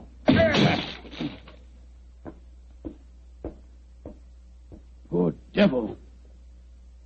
He's been slashed with a knife. Grillet! Well, the killer got away. I'm going after him. No, Lestrade, conserve your energy. Your murderer lies there. But that's Grillet. Of course it is. Search his pockets, Watson. I think you'll find a blood-stained knife. Let's have a look. Good Lord. Here's a razor in his pocket. It's covered with blood. You mean to say that he slashed himself? Let's slip the handcuffs on him, Lestrade. While he's still play-acting, he may be more difficult to handle when he realizes the game's up. Take your hands off of me. Come on, quick. Come on, yes. Hey. Come on. Very neat, Lestrade. Yeah. Well, now that I've knocked a wounded man out cold, perhaps you'll tell me what's going on, Mr. Holmes. Yes, I'm completely in the dark, too. Oh, it's very simple, really. Grillet has just staged a fake attack on himself. Fool us into believing that someone else is the murderer. Yeah, but the threatening note he received... Composed by himself for the occasion. Yes, but we heard voices. We heard the shop door open. We heard Grillet talking to himself. And as for the shop door, That's how he gave himself away. Well, how do you mean, Mr. Holmes? Whenever the shop door opens, there's a bell that jangles. You will notice. So. Yeah, that's right, there is. There was no bell jangle when we were in the back room. Grillet got us in there, locked the door on us unobtrusively, and staged his little drama. Yes, but we heard the door creak open and close, Mr. Holmes. The creak of this flap in the counter would sound exactly the same, my dear fellow. Now listen. Yes, but why, Holmes? How did you spot that Grillet was a man? It was obvious from the beginning that since nothing had changed about the shop except the ownership, that the attackers were directed against any tobacconist who was not Grillet himself. Of course, his daughter, Lily, obviously knew what was going on. Well, I don't see how you figured that one out, Mr. Holmes. Every remark that she made showed that although she loved her father, she knew his failings. In any case, she gave me the final clue. Well, what clue was that? In very pointedly asking me not to go into the back room of the shop. Of course, she meant the reverse of what she said. I followed her advice when you were explaining your theory to Lestrade. Well, what did you find, Mr. Holmes? Miss Grillet had obligingly left a secret door open, a door leading to a passageway that seemed to go down to the waterfront. We'll examine it more thoroughly in a minute. Yes, but I still don't understand Grillet's motive, Holmes. Neither do I, old chap. No, I suspect that from the interest of the Foreign Office in the case, this shop has been the headquarters of an espionage ring. I'm afraid the final answer to that question will have to be given by someone else. Oh, who, Holmes? By my elder brother, Mycroft. Humiliating, isn't it, Watson?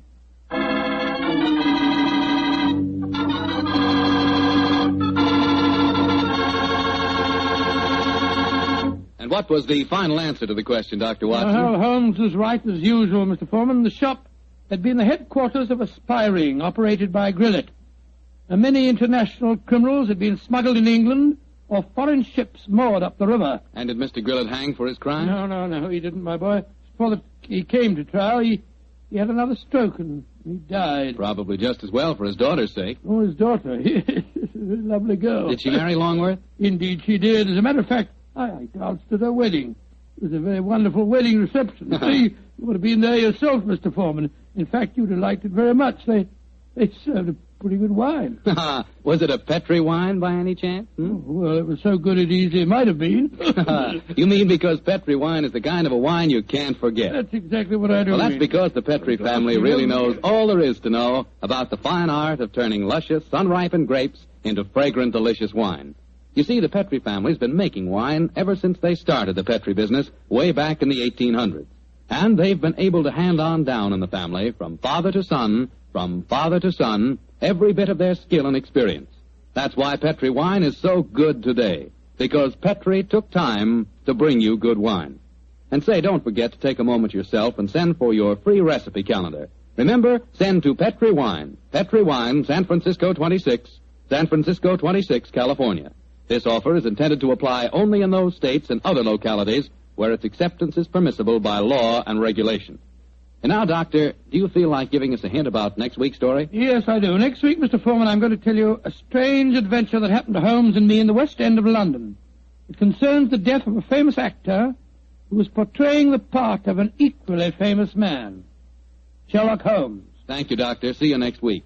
And say, from the news we've had so far today, maybe by next week at this time we'll hear some really good news from Europe. I certainly hope so, Mr. Foreman. But let us remember the war won't be over when Germany quits. We've still got to lick Japan. And that's going to take a long time. So instead of celebrating when VE Day comes along, let's just strengthen our resolve to support the war more than ever here at home. Keep that war job. Don't leave it till you're released. Keep on buying more and more war bonds and keep them. Don't turn them in. Help all you can with all home front activities and observe all our wartime regulations such as price ceilings. That's the real way to celebrate a victory in Europe, by working harder to end the war in the Pacific.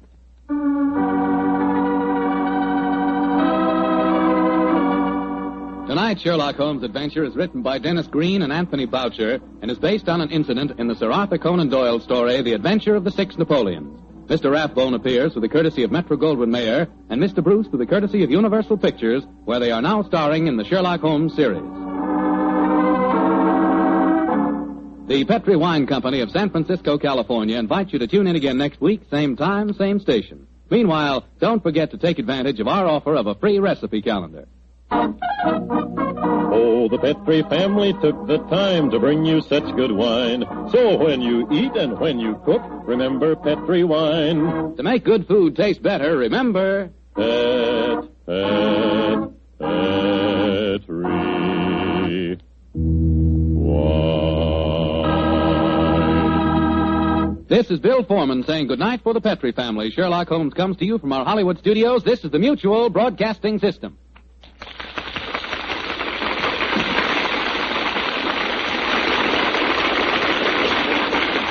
Petrie Wine brings you Basil Rathbone and Nigel Bruce in the new Adventures of Sherlock Holmes.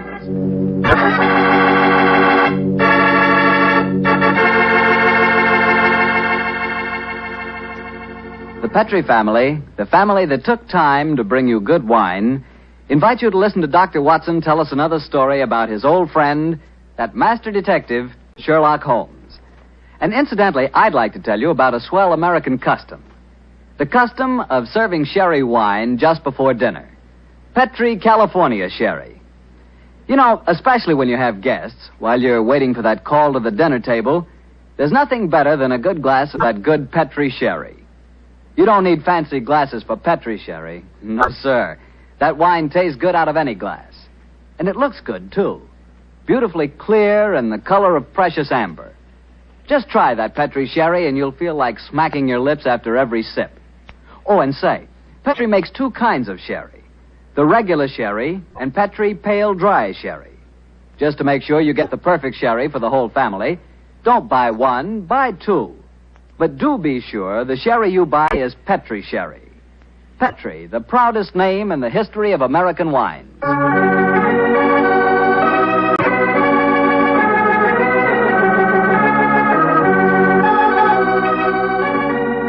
Now I'm sure our good friend Dr. Watson's ready for us. Let's go in and join him. Ah, there you are, Mr. Bartell. Good evening, Doctor.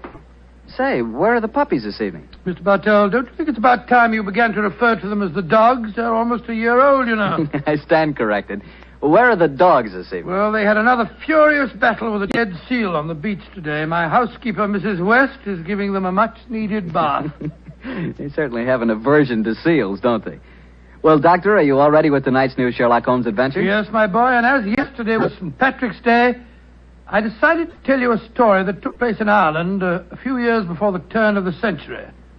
I imagine that you've heard of kissing the Blarney Stone, haven't you? Oh, yes, Doctor, though I've never understood exactly what it meant. Well, let me explain it to you, because the ceremony plays a very important part in the story tonight. Blarney Castle is an imposing 15th century ruin a few miles outside the town of Cork. The castle is many stories high, and in the foremost tower, the famous Blarney Stone is situated. What's supposed to be the point in kissing it, Doctor? The stone is considered a powerful talisman, and the legend runs that whoever kisses it is endowed with eloquence for life. Say, Doctor, if I ever get over to Ireland, I'll certainly kiss that stone. But you're such a storyteller yourself, Doctor. I bet you've kissed it, huh? No, Mr. Bartell. I'm afraid I never had quite enough courage. Courage? Why does it need courage, Doctor? Well, because the Blarney Stone is set in a most inaccessible position on the outside wall. To kiss it, it is customary to lower the candidate for eloquence over the rampart, head foremost, with a friend hanging onto his heels. From the top of a castle? It does sound dangerous, Doctor. It was, my boy, so much so that in recent years a great row of iron spikes was put round the parapet to prevent an accident. Though, of course, at the time tonight's story took place, there was no such guard. And I have a feeling that an accident did take place, Doctor? No, Mr. Bartell, let me tell you the story from the beginning. Sherlock Holmes and I were staying in the city of Cork, where the great man had just solved the singular affair which the local press had referred to as the Leprechaun Murders. A few days before our departure for England, we paid a visit to Blarney Castle. I must confess that I had a certain desire to test the miraculous powers attributed to the Blarney Stone. I very soon changed my mind, however, as Holmes and I stood there, high on the turrets of Blarney Castle, and watched a terrified initiate being hauled up by his ankles and yelling at the top of his voice. Pull me up! Pull me up quickly! I think I'm going to faint! Great Scott, I had no idea that kissing the Blarney Stone was such a hazardous proceeding, huh? Yes. It would seem that eloquence could be more easily obtained than by hanging suspended by one's ankles from a battlement with 100-foot drop below and kissing a piece of stone? Oh, I'll never do that again. Oh, I'll never I must say, I don't blame the fuller. And yet, my dear chap, on our way over here, you expressed a sneaking desire to kiss the stone yourself. I'll be very happy to hold your ankles if you want to try the experiment. No, thank you. After witnessing the ceremony, I've changed my mind. Then I suggest we make our way back downstairs. I don't think there's much more to be seen up here. Well, by the way, Holmes, do you know the origin of the superstition regarding the Blarney stone? Yes, I do, old chap. The stone was, story of the stone dates back to the middle of the 15th century. A certain Cormac McCarthy, called the Strong, a descendant of the ancient kings of Munster and builder of this castle, chanced one day to save an old woman from drowning. In her gratitude, she offered Cormac a golden tongue, which would have the power to influence men and women, friends and foes, as he willed. She told him to mount the battlement, kiss a certain stone in the wall 5 feet below the gallery running round the top. He followed her directions and obtained all the fluent persuasiveness she had promised. And I suppose the story spread, and the Blarney stone has been a magnet to pilgrims ever since. Yeah, a pleasant legend. Holmes. Yes, old chap? Tomorrow's St. Patrick's Day. I bet there'll be quite a bit of excitement in the village tonight. Don't you think it'd be rather fun to pay a visit to one of the local inns? Splendid idea, old chap. Our rather arduous work here in Ireland is concluded, and I think we're more than entitled to a little gaiety.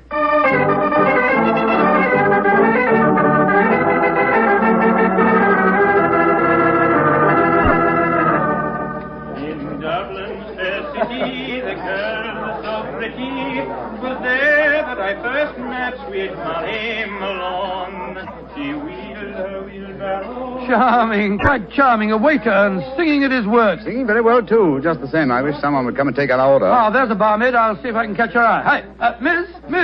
Would you gentlemen be after wanting something? Yes, my dear. My friend and I would like a little refreshment, and what would you suggest? What would I suggest, Your Honor? Oh, begorra. There's but one drink a gentleman like yourself should be after pouring down you, and that's the cream of Connemara. Whiskey that'll soften your heart and make you glow with a good feeling, so that the little people will be after visiting you. It sounds delightful. Bring 2 glasses, will you? Yes, Your Honor. Yes, Your Honor. I must say I never heard an English barmaid go into such rhapsodies over a nip of whiskey. No, the Irish are distinctly more colourful in their speech. It's an interesting fact, though, Watson, that the Irish are curiously unrewarding in the criminal world. England, Scotland, America, Australia have all produced classics of crime, but the Irish murders, almost without exception, have been purely physical, affairs of hot blood. You say that rather regretfully, Holmes. No, my dear chap. No.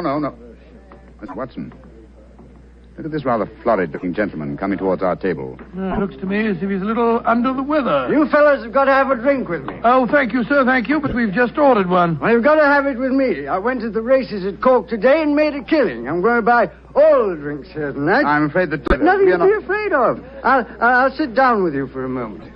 There. My name's Hankin, Geoffrey Hankin. What's yours? Mine is Holmes, and this is my friend, Dr. Watson. How do you do, sir? How do you do? Your Honors, that'll be 1 and 6. Here, I'm paying for these. Here. Half a crown, and you can keep the change. Oh, blessings on you, Your Honor. Oh, well, if you insist on paying for our drinks, Mr. Hankin, here's your very good health. Yes, indeed. You're both English, aren't you? Yes, sir. So am I, and it's certainly a relief to hear an English voice again. Oh, you don't like the Irish lilt, sir? Can't bear it. Personally, I find it rather charming. Yes, indeed, so do I. Well, you wouldn't if you had to live with it all the time. Sometimes I think that if I hear one more Irish tenor singing Molly Malone, or one more reference to the little people, I shall go raving mad. You live in Ireland, sir? Yeah, I have to. I own a half interest in the Tweed mill here, you see. In any case, my wife's Irish, and she thinks there's no other country in the world, so I suppose I'm stuck here. See that couple sitting at the table over there? You mean the fellow with the very beautiful girl? Yes. Man's Michael Corcoran, my partner. Oh, the girl's absolutely ravishing. You'd like to meet her? I'd like to, by George, yes. What do you say, Holmes? Oh, very well, Watson. The combination of my natural curiosity and your taste for a pretty face would seem to suit the occasion admirably. I might as well warn you, Doctor, that the pretty face belongs to my wife. Your wife? Oh, good gracious me. I'm sorry. I didn't mean to... Oh, well, you better bring your glasses with you.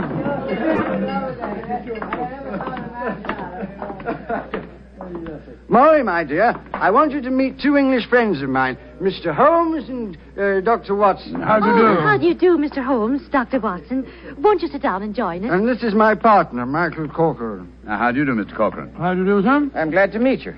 Please be seated, gentlemen.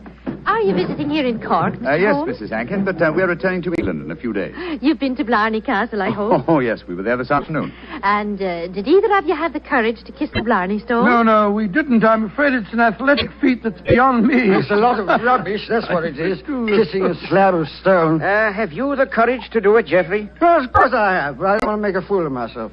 Where's the barmaid?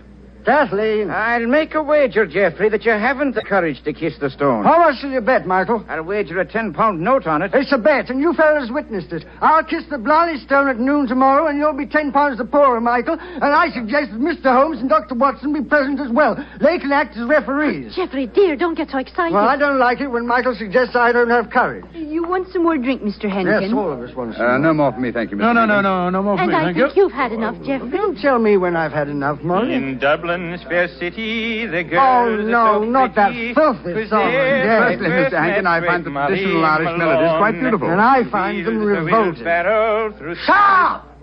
Geoffrey, quiet. Would Your Honor be wanting me to sing another song? My honor would like you to shut up that filthy caterwaul. Really, sir, really, I call Geoffrey. that... Sean, please go on with your singing. In Dublin's fair city... You heard me, you great bog-trotting gaffoon. I said shut up, and I meant shut up!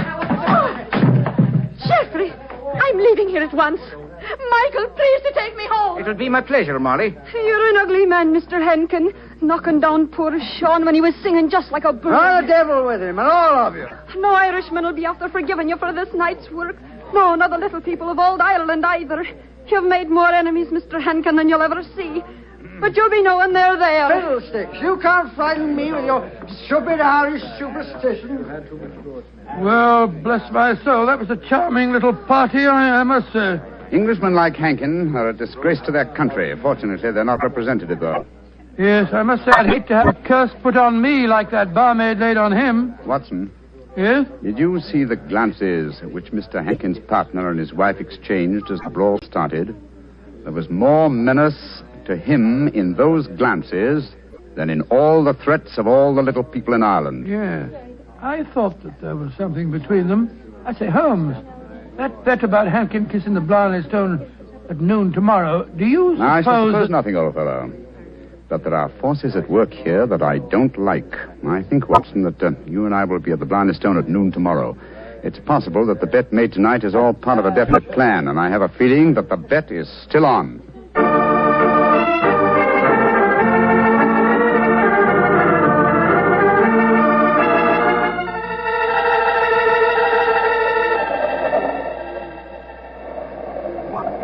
It's quite windy up here today, old fellow, at the top of the tower, isn't it? Yes, it's just past noon. I wonder if that man Hankin is going to keep to the terms of his bet. We shall soon learn. In the meanwhile, are you sure that you wouldn't like to change your mind and kiss the Blarney Stone yourself? I'm quite sure, thank you. Ah, here they come now. Yes. Hankin and his partner, Mr. Corcoran. The bet is on, Watson. Good day to you, gentlemen. Oh, hello. It's my friends from last night. Well, I see you're going through with the bet, son. Oh, yes.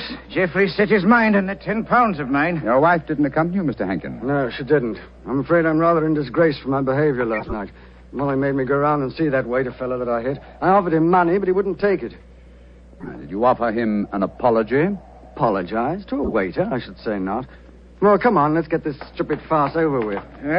Are you sure your nerves can stand it, Geoffrey? There's a drop of 100 feet or more below you. Oh, don't worry about me, Michael. Just hold on to my ankles tightly and don't let go. I'll climb onto the parapet. There we are. Now hold on to my feet, Michael, and lower me gently. I'm holding you, Geoffrey. Then lower away. Right you are, Geoffrey. Great Scott, I wouldn't do that for £100. Sliding head first down a vertical wall. That's enough, Michael. I can reach the stone. Oh, his boot! They're slipping through my fingers. I can't hold it. Let me help you. I'm slipping. Pull me. Hold on to him. Hold on to him. Oh, he's gone. I just couldn't hold him. Great heavens. No man could survive that drop. Mr. Corcoran, you deliberately let your partner slip to his death.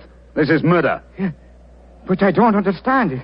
I'm a strong man, but he just vanished out of my hands like a greased pig. Let me see your hands, Mr. Corcoran. This is dreadful. Dreadful. There's grease on your hands. Grease. And with a faint trace of boot blacking. Good Lord, Holmes, that means, Watson, That someone, knowing that Hankin was going to kiss the Blarney Stone, smeared his boots with grease so that he would slip out of the grasp of whoever was holding him. As clever a method of indirect long-distance murder as ever I've encountered.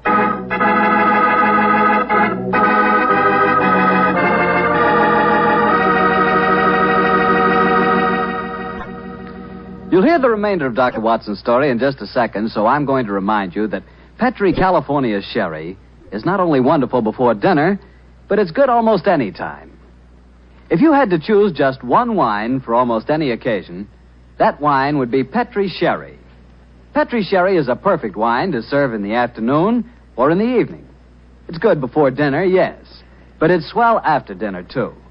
In fact, with a bottle of Petri Sherry on your shelf, you've got practically a small-sized wine cellar. So get a bottle of Petri Sherry soon. And remember, you can't miss with any wine that has the letters Petri on the label, because all Petri wine is good wine. Well, Dr. Watson, this is quite a story you're telling us tonight. What happened next? I suppose you went down into the castle grounds and looked for the dead man's body? Well, we tried to, Mr. Bartell, but the authorities were curiously uncooperative. They refused to let us search, insisting that the police be called first. And so, Mr. Bartell, half an hour after the tragedy, Holmes and I found ourselves standing in a tiny police station as we told the story to the local sergeant.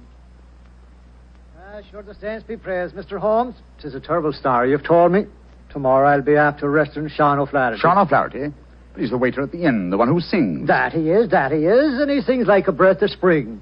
I'll be sorry to see him hang. But you've got no proof that he was responsible for the murder? Proof, you say, sir? Well, I can't arrest a big manufacturing man like Mr. Cochran, can I? Or a fine lady like Mrs. Hankin. But you can't arrest a man without any evidence of guilt. Oh, I can't I? Then supposing I tell you that Sean O'Flaherty cleans the boots at the hotel where Mr. Hankin was staying. He does, eh? Then he had the perfect opportunity for the greasing of Hankin's boots this morning. And we know he had a motive for harming him. You're right, sir. And from what I have heard of the dead man's behavior last night, half a dozen people could have heard him make the bet that he'd kiss the Blarney Stone today. Sean O'Flaherty's our man. I'll have to arrest him tomorrow. Tomorrow? But good heavens, man, aren't you going to do something today? A murderer's at large. Today is blessed St. Patrick's Day. Oh, should let the poor fellow have the day in peace. Oh, he won't run away. But my dear son... will you come back with me to the castle and search for the body? They refuse to let me do it alone. On St. Patrick's Day? That I will not. We would need a crew of helpers, and where will I be after getting them on blessed St. Patrick's Day? No, we'll do that tomorrow, too. No, today's a day for celebrating. Oh, your methods astound me, Sergeant. Do they now, sir? Don't be after fretting about me. Just enjoy yourself today. Tomorrow we'll see what can be done about it. Well, good day to you, gentlemen. Oh, bless my soul. I've never seen such a happy-go-lucky policeman in my life. It's infuriating. If only I were allowed to examine Hankin's body, I could get to the bottom of this. Well, what are you going to do now, Holmes? The police won't help us. Then we must take the law into our own hands.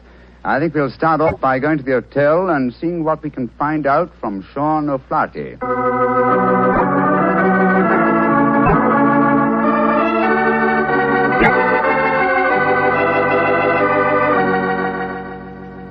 I was going to Ballinure a day, I well remember, for to view the lads and lasses on the 5th day of November with a meringue do a day and a meringue do a daddy. Oh, your honors would be after speaking to me, Sean O'Flaherty, perhaps? Yes, Sean. Did you know that Mr. Hankin, the man who struck you last night, was dead?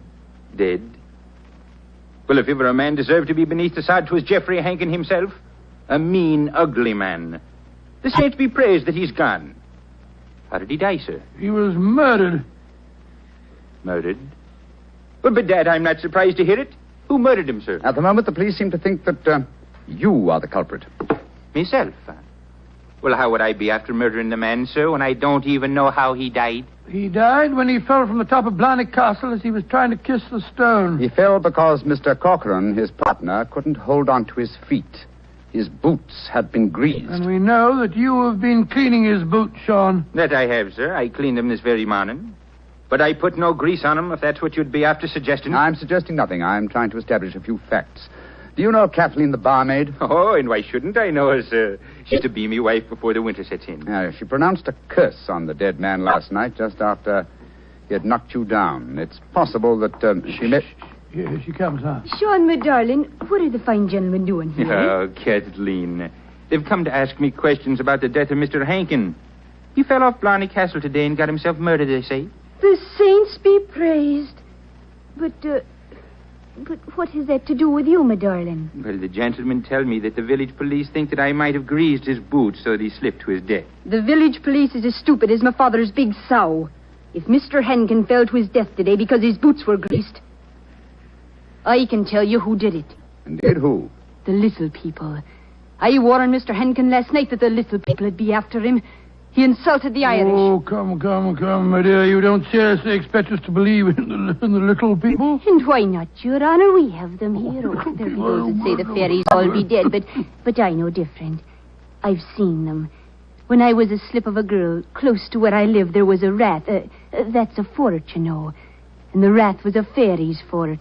We never dared touch it with a spade or cut down a tree growing on it or carry away a stone. We'd put our ear to the ground at night and we could hear the fairy music rising up from under the ground. Ah, they're gentle people. Most of the time. But they'd grease the boots of a man like Mr. Hankin if they didn't like them. That they would, Your Honor. Holmes, I'm certain that we're wasting our time here. I feel so, Watson. Get the whole thing turned on the greasing of those boots. If only I could have the boots in my hands. If only I could make laboratory tests. But until that dolt of a police... But of course! I have it, Watson. You have what, Holmes? The answer, I hope. Get hold of Mrs. Hankin and Mr. Corcoran. Have them meet me in the Blarney Stone Tower in half an hour. And you, where are you going? To the police station to try and convince the sergeant that even though it's St. Patrick's Day, it's his duty to help me trap a murderer.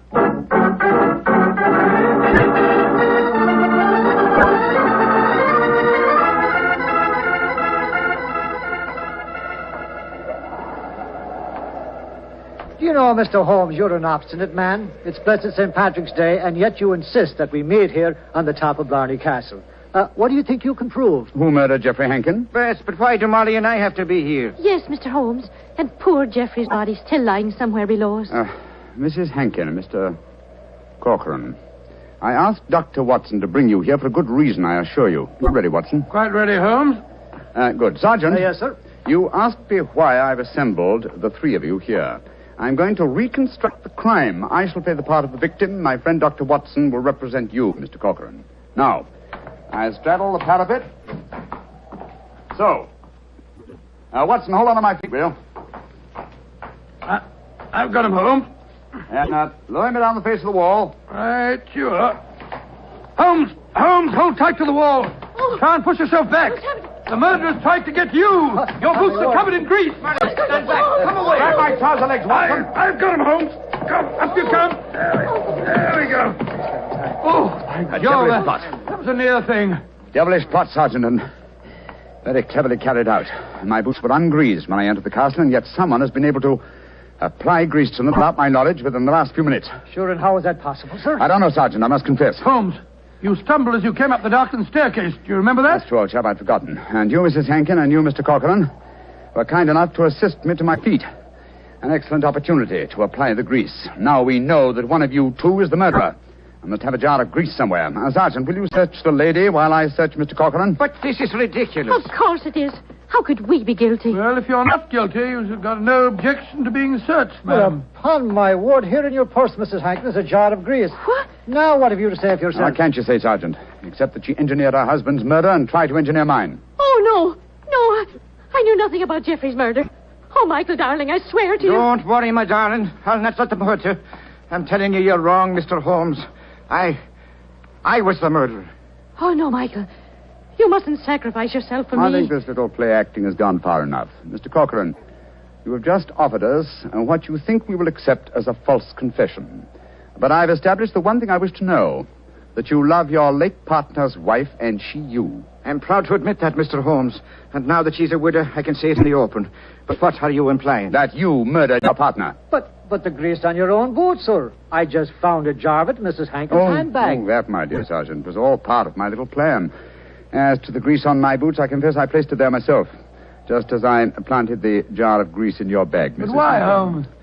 A fraud accomplished two ends. It forced you, Mr. Corcoran, into a betrayal of your love. But what was more important, it proved from what Dr. Watson's natural reactions were that a man holding the greased boots could not fail to realize that fact at once. You brazenly committed murder before our very eyes, Mr. Corcoran, hoping to appear as an innocent victim of another's plot. Your theory is an ingenious one, Mr. Holmes, but how can you prove it? I can claim that my hands are unusually insensitive, not the delicate fingers of a doctor like your friend. Yes, he's right, sir. How can you prove it? When, with your kind cooperation, Sergeant, we find the body of Mr. Hankin and examine it, I shall study his boots. If the grease was applied at the hotel, as it would have been if Sean O'Flaherty had done it, the boots will reveal dust from the walk here. If there is no dust, the grease must have been applied as you grasped your partner's boots with grease-smeared hands, Mr. Corcoran. You should know best what my tests will Grab reveal. him, Sergeant. Grab him. He's Come back heading here. for that Come back. parapet. Oh, Michael, don't. Please don't. Goodbye, Molly, me darling. No! Great Scotty.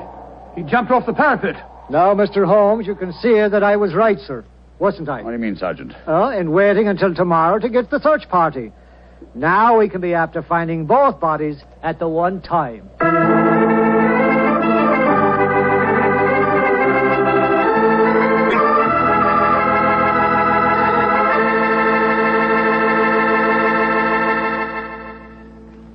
Well, Doctor, that was really an unusual story. Even now I get a bit of a shudder when I think of that afternoon at the castle. I don't blame you. Doctor, you know something?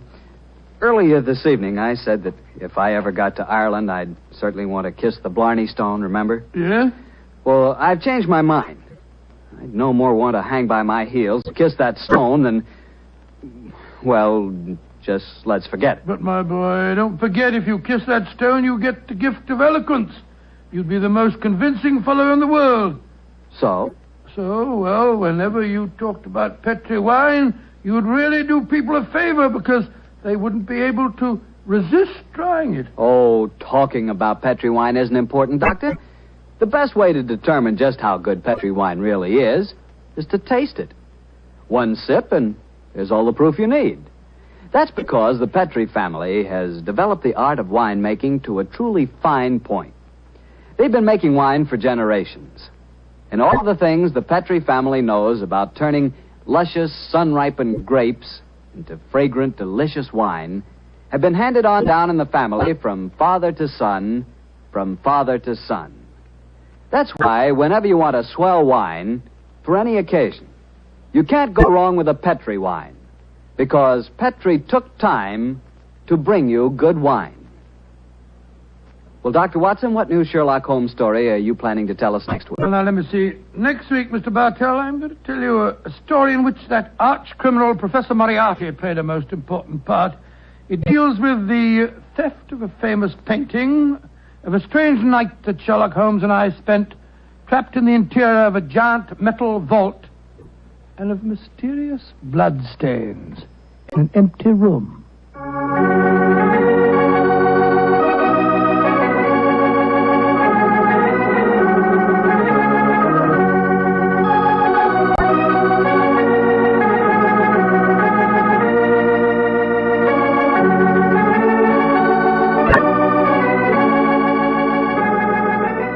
Tonight's Sherlock Holmes adventure was written by Dennis Green and Anthony Boucher and was suggested by an incident in the Sir Arthur Conan Doyle story, A Case of Identity.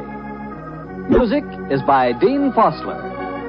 Mr. Rathbone appears through the courtesy of Metro-Goldwyn-Mayer, and Mr. Bruce through the courtesy of Universal Pictures, where they are now starring in the Sherlock Holmes series.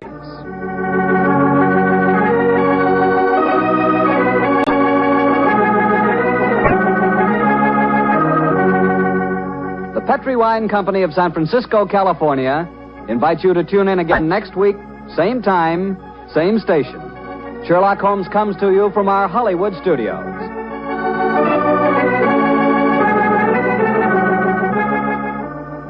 This is Harry Bartell saying goodnight for the Petri family.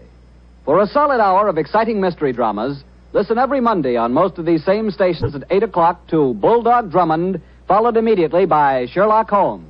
This is the Mutual Broadcast. This episode from the life of Sherlock Holmes will be transmitted to our men and women overseas by shortwave and through the worldwide facilities of the Armed Forces Radio Service. Petri Wine brings you Basil Rathbone and Nigel Bruce in the new adventures of Sherlock Holmes.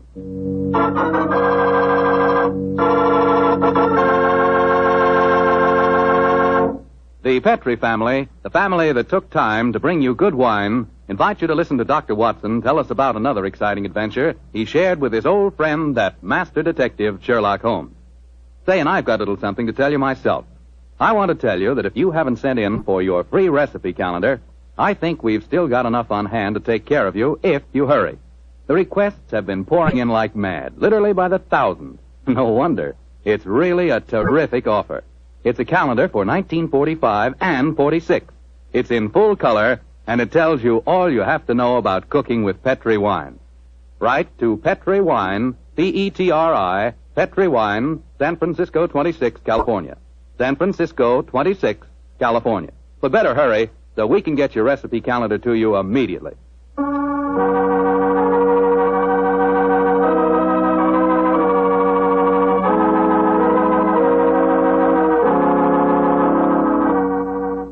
And now let's drop in on our good friend, Dr. Watson. Good evening, Doctor. Good evening, Mr. Foreman. Where are the puppies tonight? Well, I found them playing with a dead seagull, so they've been sent up to bed in disgrace. Well, you certainly look comfortable yourself, Doctor. What's that small blue book you're reading, the latest bestseller? No, indeed not. This book was never a bestseller, my boy. It's entitled Practical Handbook of Bee Culture, with some observations on the segregation of the queen. Quite a catchy title. Who's the author? A fellow by the name of Sherlock Holmes. He was engaged in writing it when the adventure I'm going to tell you about took place. Well, you told us last week, Doctor, that a pair of canaries played an important part in the story. That's quite right, Mr. Foreman. It was in the summer of 1908, I remember, and I had persuaded Holmes to leave his Sussex bee farm for a few weeks and to join me in a holiday at the little fishing village of Kingsgate in Kent. We were staying at a charming little inn called the Fisherman's Arms, and for the first few days, our holiday was a delightful one. And then, I suppose, Doctor, strange things began to happen. They did indeed, Mr. Foreman, they did indeed. Very strange things. One afternoon, we just finished a late tea, I remember, and were sitting outside on the lawn sunning ourselves and enjoying our pipes. Holmes lay back with his long, thin fingers clasped behind his head, gazing thoughtfully at the multicolored fishing boats bobbing at anchor in the harbor.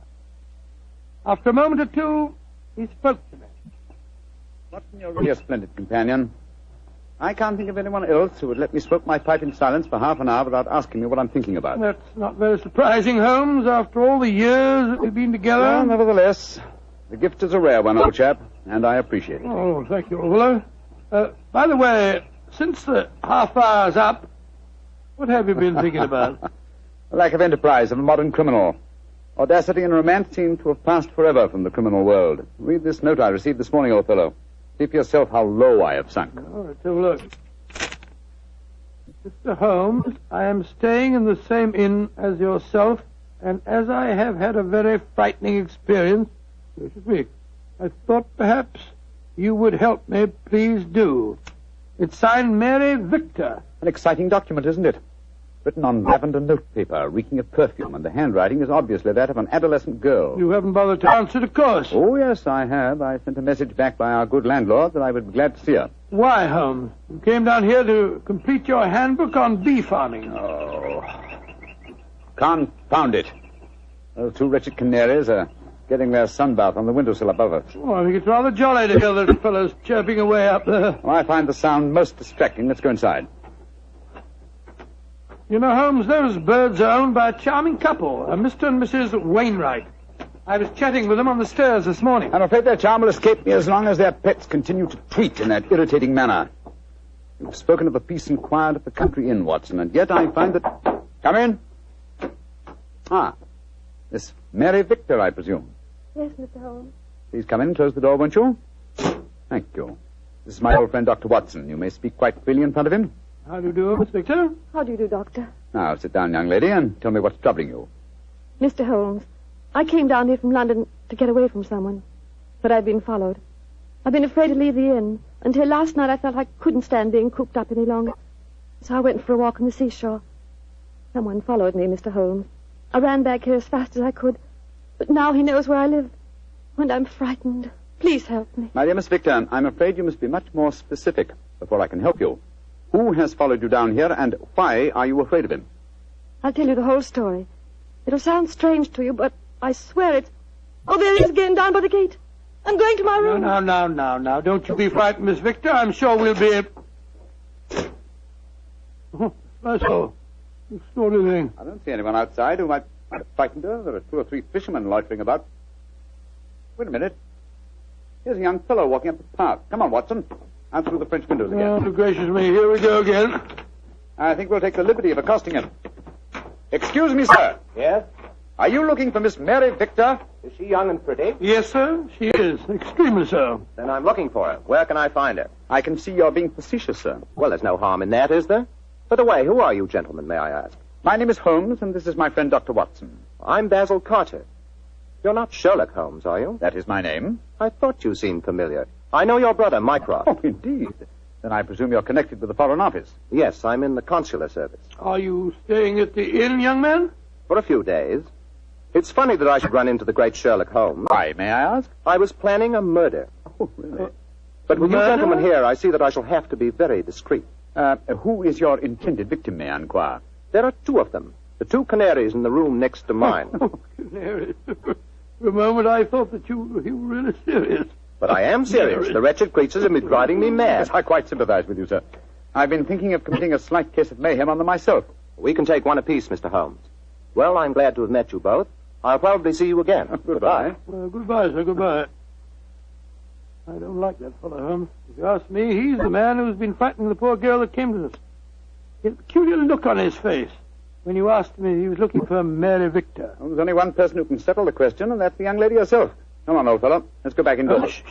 Here comes Wainwright, the owner of the Canaries. Good evening, Mr. Wainwright. Good evening, gentlemen. This is my friend, Mr. Sherlock Holmes. I am honored to meet you, sir. How do you do, Mr. Wainwright? Beautiful evening, isn't it? I just took a stroll down to the store to get some more birdseed.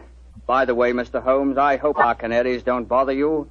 Little fellows are such a comfort to my wife and me. Oh, no, not at all, sir. I find their chirruping very soothing. Oh, I'm so glad. Good night, gentlemen. Good night, sir. Good night, Mr. Wilson. Not Wilson, Mr. Holmes. Wainwright. Oh, I beg your pardon. I'm so sorry. I thought you said Wilson. Good night. Not like you to mix up names, Holmes. I didn't mix them up, old fellow. I never forget a face. Mr. Wainwright is in reality Wilson, the notorious canary trainer, whom I had the pleasure of sending to prison for a 7-year stretch in '95. Some years later, he made one of the most spectacular escapes from prison in the history of crime, and has since managed to evade all efforts to recapture him. Great Scott, he seems such a sweet old fellow. Well, possibly he's reformed, but I doubt it. Our stage is set for an intriguing problem, old chap, and our cast is an interesting one. A frightened young girl, a diplomat of uncertain integrity, and a noted criminal. Watson, I have a feeling that once again the game's afoot.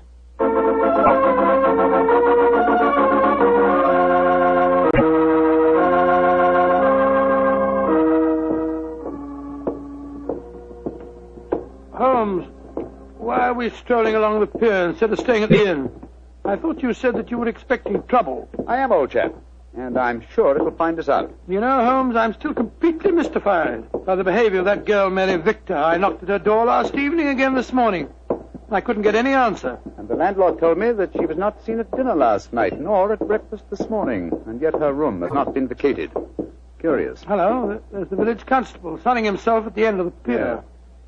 Good morning, Sergeant Blake. Mr. Holmes, Dr. Watson. How are you, gentlemen? Yes, splendid, thank you, Sergeant, and very appreciative of the weather that you've provided for us. Oh, think nothing of it, sir. We always arrange that for our really distinguished visitors. By the way, Mr. Holmes, I was reading one of your friend's stories about you last night. The one called The Adventure of Mysteria Lodge. That was, Wisteria Lodge, you foolish fellow. Well, maybe it was. Anyway, I was reading it aloud to me old woman. And if you don't mind my saying so, Mr. Holmes, we both thought you made a bad mistake. Oh, really? Though, of course, you come out all right in the end. Dear me, Sergeant, I stand reproved. Excuse me, Sergeant. Holmes, look. Look at that figure standing by itself right at the end of the pier. Mm-hmm. Our friend Wilson, the canary trainer. He's got a revolver. Here, we don't want any of these goings on in Kingsgate. Come on. Here, you. What are you doing waving that revolver about? Keep back, the 3 of you. I'm the law here. Don't you tell me what to do. Keep back, I say. I'm not afraid to fire. Let him do as he says, Sergeant. He's no one to trifle with. Just exactly what are you up to, Wilson? You caught up with me once again, Sherlock Holmes.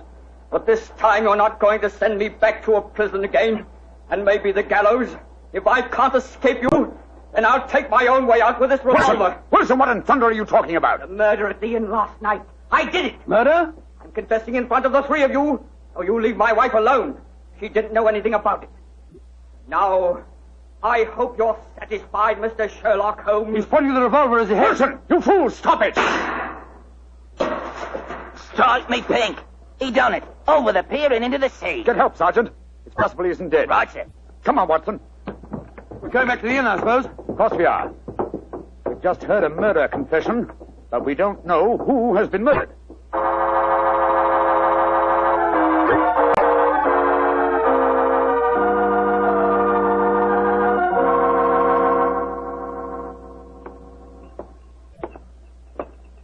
Holmes, what was the telegram that you sent off just now? A message to my brother, Mycroft. The innkeeper informed me that Basil Carter, the young diplomat we met yesterday, left the inn rather hurriedly in the early hours of this morning. Come on, let's go upstairs. Well, we'll have to break the news to Mrs. Wainwright, I suppose. Before we do that, I think we'll see if Miss Victor's in her room. Which one is it? Here, top of the stairs. We'll take the liberty of looking in. Miss Victor hasn't been seen since last night. Uh-huh. Unlocked. Lord, what a mess. Clothes strewn all over the place, open suitcases. Yes, it Look looks at as if the young lady had been planning an immediate departure. Where can she be? No one's seen her since last night. Oh, I beg your pardon, gentlemen. I thought I heard Mary Victor come in. I'm Mrs. Wainwright. Mrs. Wainwright, I'm afraid we have some rather bad news for you. Your husband shot himself a quarter of an hour ago at the end of the pier, and his body fell into the sea. Is he dead? We must presume so, madam. I left the police sergeant there searching for him. Sergeant Blake should be back here any moment now. So he did it. After all. You don't seem very surprised, madam. He threatened to do it. Mrs. Wainwright, before your husband shot himself, he confessed to committing a murder in this inn last night. A murder? Whose murder? At the moment, we're not quite sure. Oh, he must have been out of his mind. Mrs. Wainwright, I'm afraid I must ask you some rather painful questions. Are you aware that your husband was a criminal, that he served a prison sentence under the name of Wilson? Yes, I knew that. He told me when we were married 2 years ago. But he said that he'd gone straight ever since he'd come out of prison. That's why he changed his name.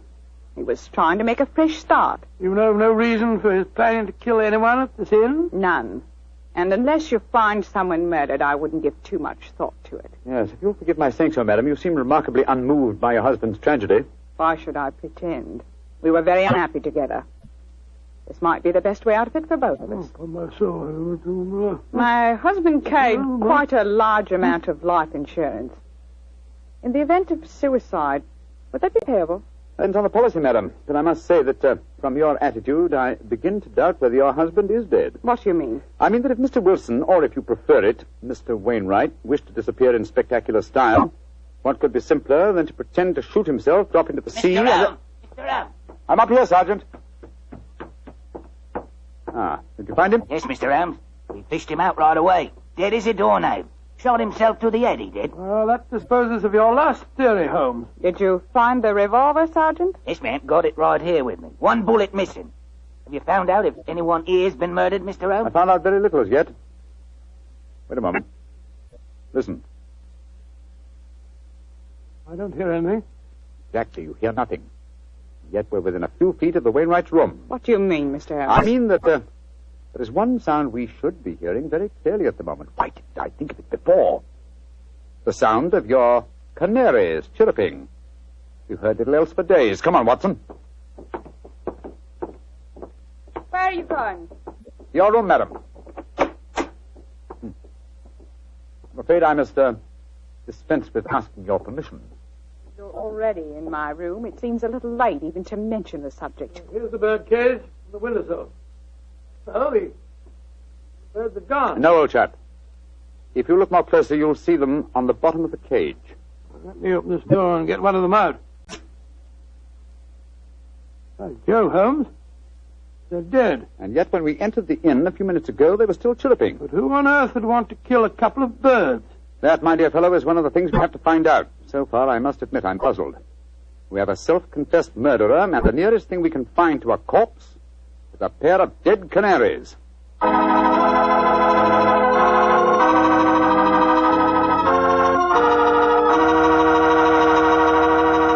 We'll bring you the rest of Dr. Watson's story in just a second. A second I'll take, if you don't mind, to ask you if you've ever had a glass of Petri California sherry. Because if you haven't, boy, you want to remedy that situation pronto. Try that Petri sherry before dinner some evening. Look at its clear amber color. Smell the fragrance of those luscious grapes. And get a sample of that Petri flavor. That Petri sherry can turn the usual before dinner lull into a main event. And say, if you like your sherry dry, as I do, wait till you taste Petri Pale Dry Sherry. Is that ever good? But after all, when it's a Petri wine, it's always a good wine.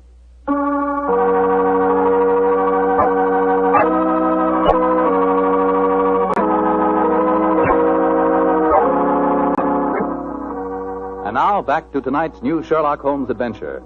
Strange events are taking place in the Kentish fishing village of Kingsgate. A self-confessed murderer has committed suicide, but his victim cannot be found. As we rejoin our story, the great detective and his old friend Dr. Watson are once again examining the room of Mary Victor, one of the missing guests. You know, Holmes, the murder that Wilson confessed to before he committed suicide might have been the killing of those two canaries. I think not, old chap. Wilson obviously loved the creatures and kept them in spite of the fact that they were dangerously apt to identify him with his criminal past. Interesting. Very interesting. Huh? What have you found? This note lying on Miss Victor's dressing table. Here. Let's have a look. You think you can hide from me, Mary, but you can't. Wherever I go, I shall follow you. So why not get wise to yourself and stop running away? Sounds as if the poor girl was in danger, all right. Possibly, but the writer of that note was certainly obliging. Though the letter is unsigned, he at least gives us a clue to his identity. Oh, what clue? The phrase, get wise to yourself, is very un-English. It's American. Come on, old chap. Well, where are we going now? The envelope to this letter has the Kingsgate postmark on it. I should be surprised if that fount of all knowledge, the village postmistress, can't help us find an American visitor.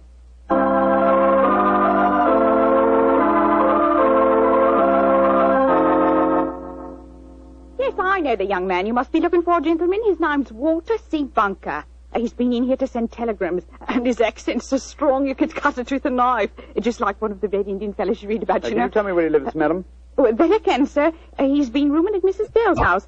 15 Laburnum Grove, down behind the gas works. 15 Laburnum Grove, Mrs. Bell. Thank you. Thank you very much. I'm very much obliged to you.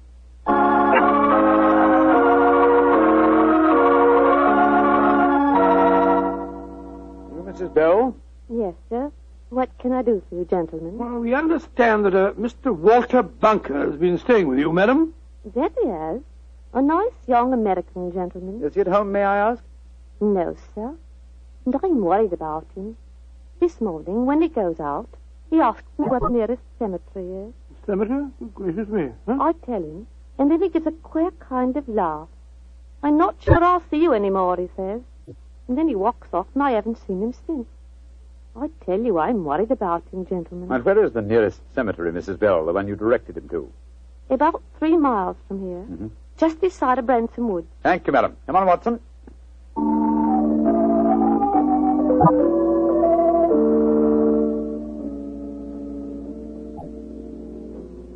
The cemetery seems deserted. Shh. There's music coming from the church. Good Lord, it's a funeral. Or a wedding. Come on.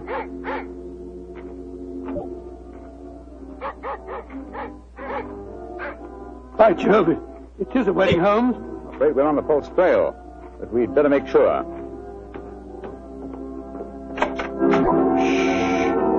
Quiet, gentlemen, please. The ceremony is just ending. Just one question. Can you tell me the names of the couple just been married? Miss Mary Victor from the inn, and a young American by the name of Bunker. Thank you. Yes, we have been following a false trail, confound it. The frightened young lady was merely frightened by her persistent American fiancé. The threatening letter that he sent her. Ambiguously worded, when you come to think of it. Anyway, We can cease to worry about Miss Victor. As she is now Mrs. Bunker, I think we can assume that she's out of all danger. We've got to start all over again. Oh, no, my dear fellow. The field is narrowing. We'll head back to the inn now, and I have a feeling that we're on the last lap of our strange adventure.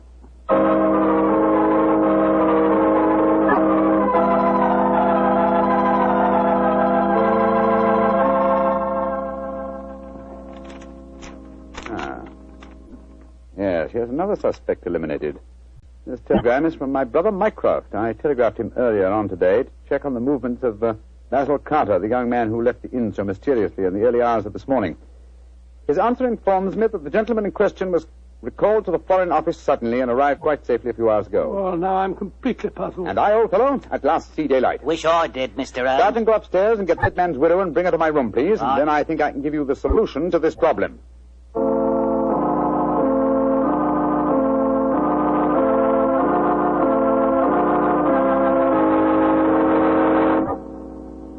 What do you want with me, Mr. Holmes? Madam, you and Sergeant Blake make yourselves comfortable. Now, in the first place, the murder occurred this morning and not last night. I know what you're hinting at. The canaries. I admit I killed them. But you can't do anything to me for that. Why did you kill those birds? I hated them.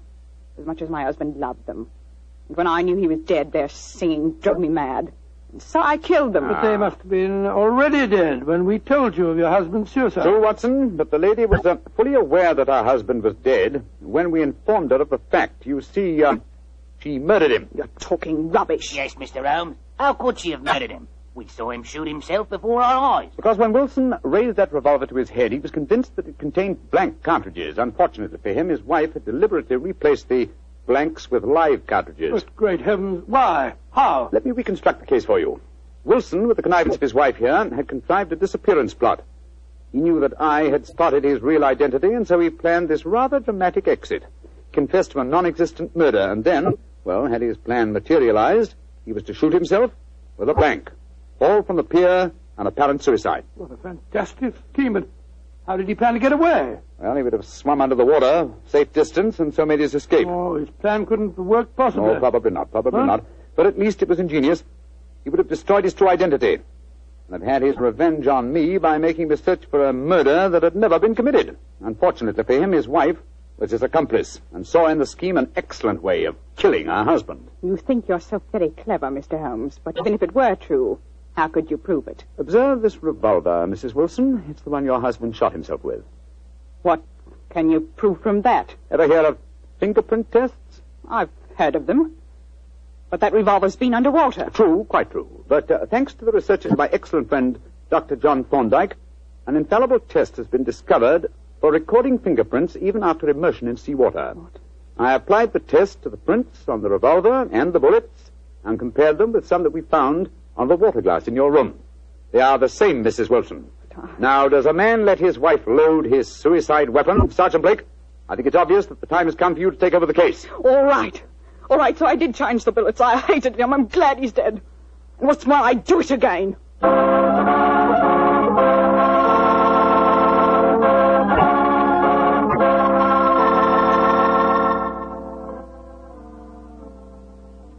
Mr. Holmes. Yes, Sergeant Blake? Well, now that I've taken Mrs. Wilson to the station and booked her on a murder charge, I wonder if you'd mind answering a question. With pleasure. This fingerprint test. I'd like to know about that. I never heard of being able to take prints after a revolver has been handled 2 or 3 times and soaked in salt water. Yes, Holmes, and I'd like to know when you performed the test and took the prints off the glass in her room. I thought that I was with you all the time. You were, my dear fellow. Well, then, I can give you the answer in one word. Bluff. What? There is no such test, my dear Watson. It would be almost impossible to expect clear prints after so much handling, and totally impossible after submersion. Fortunately for us, though, Mrs. Wilson was gullible enough to believe me and give me a confession. And there's no such person as Dr. John Thorndyke? Oh, yes, indeed there is. He had great success last year in the case of the red thumb mark. You didn't tell me about that case, Holmes? No, I didn't. It was deliberate, old chap. With your taste for writing sensational stories, I was afraid you might publish the affair. Oh? Would it have mattered if I had? Oh, yes, it would. Hmm?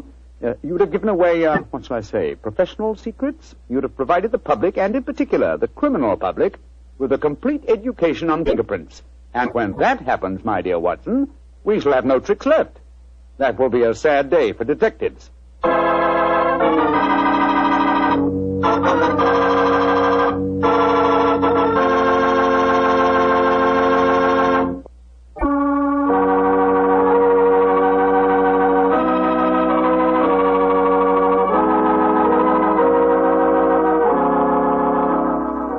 Tonight's Sherlock Holmes adventure is written by Dennis Green and Anthony Boucher and is based on an incident in the Sir Arthur Conan Doyle story, The Adventure of Wisteria Lodge.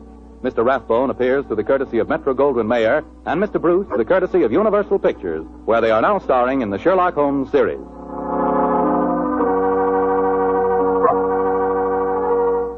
The Petri Wine Company of San Francisco, California, invites you to tune in again next week, same time, same station. This is Bill Foreman saying goodnight for the Petri family. Sherlock Holmes comes to you from our Hollywood studios. This is the Mutual Broadcasting System.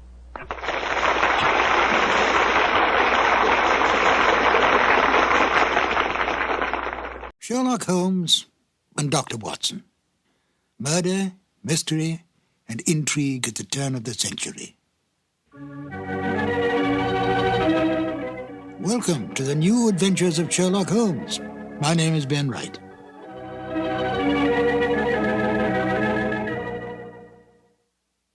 Sherlock Holmes, the most brilliant mind in crime detection, is without peer. He has more than stood the test of time. He has become an institution, a myth, the best of the best. But he was deeply human. He seemed a man possessed, focusing all his energies on crime detection. Yet he could be humbled by his own mistakes and was deeply attached to his friendship with Dr. Watson. He distrusted women, and yet spoke glowingly of Maud Bellamy as a most remarkable woman. And of Irene Adler, she was to him the woman. A man of almost manic depressive nature, he could be brilliant beyond belief, and yet turn quickly to cocaine when his depression reached deeply into his inner being. With an almost photographic memory, he could recall some small detail in a long-forgotten unsolved case, and then use it to solve one on which he was presently working. Although he lived and worked in the bustling city of London, Holmes loved nature. Witness a remark he made in the story The Naval Treaty. Our highest assurance of the goodness of Providence seems to me to rest in the flowers. Could this be the foreshadowing upon retiring of his desire to become a beekeeper on a small farm in the Sussex Downs? Although Holmes did not cultivate friendships, with the major exception of Watson, he did have some friends. At least Dennis Green and Anthony Boucher, the writers of The Out-of-Date Murder, would like us to think so. They enjoyed embellishing the original Holmes stories and adding information to the canon that Sir Arthur Conan Doyle never touched upon. Listen carefully to the end of this exciting adventure, where the story reveals the exact kind of payment Holmes accepts for solving this case. It's a delightful addition to the canon, totally imagined by Dennis Green and Anthony Boucher. And here they are now, Basil Rathbone as Sherlock Holmes and Nigel Bruce as Dr. Watson in The Out-of-Date Murder. This episode from the life of Sherlock Holmes will be transmitted to our men and women overseas by shortwave and through the worldwide facilities of the Armed Forces Radio Service. Petri Wine brings you Basil Rathbone and Nigel Bruce in the new adventures of Sherlock Holmes.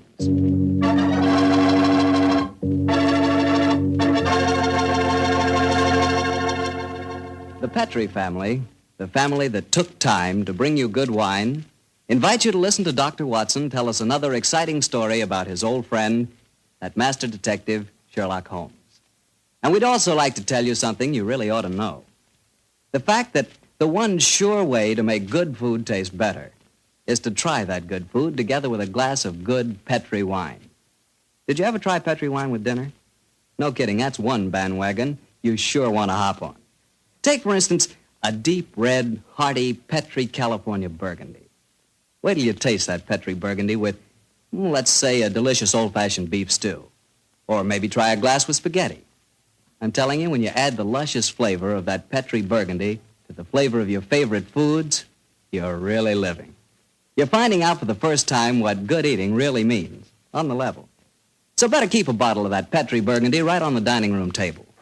And never forget, the best friend a good meal ever had is a glass of Petri wine.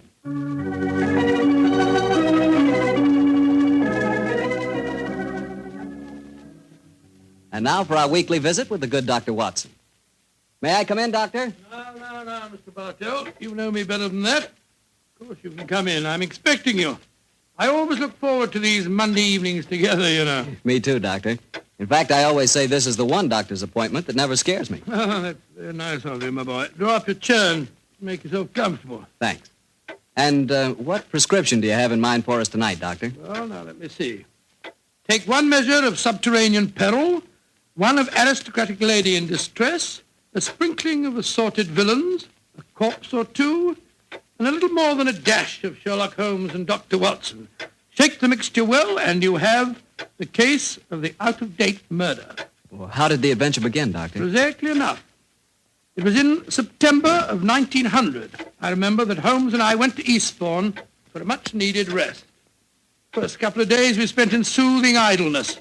On the morning of the third day, Holmes, a dash of colour back in his cheek and a hint of the old sparkle in his eye, suggested that we should go and call on his good friend Evan Whitnell, curator of a nearby museum. And so, just after lunch on that September day, found the two of us talking to Professor Evan Whitnell in his private office at the museum. It only seems yesterday Holmes was saying... Professor Whitnell, your recent discoveries in this part of England have made you world famous instead of just nationally famous. My congratulations. Professor, I do wish you'd tell me about your discoveries. Oh, with pleasure, Dr. Watson. Less than 2 months ago, I was excavating on the downlands in this neighborhood when I was fortunate enough to discover a number of underground caves.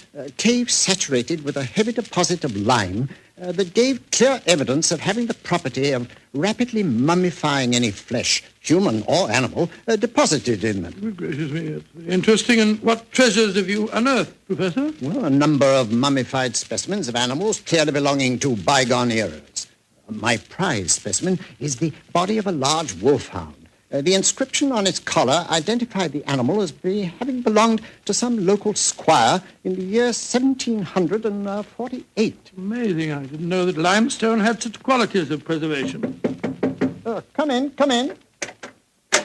Yes, Alan? What is it? It's Lady Clavering, Professor. She asked me to tell you that she was in the museum. Oh, yes. Show her up here, will you, Alan? Very good, sir. Yes, I'm most anxious for you both to meet her. And she, in turn, is even more anxious to meet you. Now, I dined with her last night, and when I told her that you were coming here today, she insisted on meeting you. Whitnell, you scoundrel, there's a twinkle in your eye. I suspect that Lady Clavering is here to consult me in my professional capacity, and that you engineered the meeting. Well, perhaps I might have dropped a hint. No, I warn you, Professor, Holmes can't become involved with another case. He's completely run down. Well, don't worry, Doctor. All that Lady Clavering requires is a little advice. Advice? Oh, that's a different matter altogether. Yes, sir. I knew you wouldn't mind, Holmes. Helena, my dear, there you are. Come along in. Thank you, Alan. Allow me to introduce Lady Clavering, Mr. Sherlock Holmes and Dr. Watson. How do you do, Lady How are Clavering? you, gentlemen? Now, here you are, my dear. Sit down here. I may as well tell you, Helena, that our little plot has already been discovered. Oh, dear. And I was just getting ready to exert all my feminine wiles in an attempt to persuade you to help me, Mr. Holmes. Oh, I'm certain that he found you utterly irresistible, my dear Lady Clavering. You flatter me, Doctor. No, I mean it. The professor tells me that you're in need of a little advice, Lady Clavering. Yes, Mr. Holmes. I'll put my question simply. 5 years ago, my husband, Sir George Clavering, left me. Left you? Gracious me, how stupid of him. I haven't seen or heard tell of him since. I now wish to remarry, but of course I couldn't do that without having my husband declared legally dead. My dear Lady Clavering, I can't help feeling that a lawyer is the proper man to consult, not a detective. Perhaps you're suggesting that there was foul play in connection with your husband's disappearance. Oh, no, Dr. Watson. The Claverings are a strange family, self-willed and headstrong. George and I were not happy together. I think he disappeared deliberately. You reported his disappearance to the police, of course. Oh, yes, Mr. Holmes. But they've never been able to trace him. This kind of thing has happened in the family before, Holmes. Tell them about Sir Nigel, Helena. Well, he was one of my husband's ancestors. He walked out one day in 1777 and was never seen again. Extraordinary family, always disappearing. George knew of the legend. He often threatened to do the same thing himself. But your problem, Lady Clavering, is not that of your husband's fate, but rather of your own freedom. Yes, Mr. Holmes. Well, I'm afraid my advice can be of little consolation to you. The law has specified a number of years that must elapse before anyone disappearing can be declared legally dead. I would suggest that you possess your soul in patience until that period has elapsed. Oh, dear. And I was hoping you'd be able to think of some terribly clever way of getting round the law, Mr. Holmes. Lady Clavering, sometimes perhaps my methods may be unorthodox, but I assure you that getting around the law, as you put it, is a procedure I do not indulge in. Oh, dear me. Now I've offended you, Mr. Holmes. And it's the last thing on earth I meant to do, I assure you. My friend's a little touchy about matters concerning his professional honor, you know, Lady Clavering. Oh, nonsense, my dear Watson. I'm not touchy and I'm not offended. And now, may I suggest we all examine the Professor's latest treasures, and after that, perhaps he'll take us for a stroll on the Downs. I'm most anxious to examine those lime pits of his.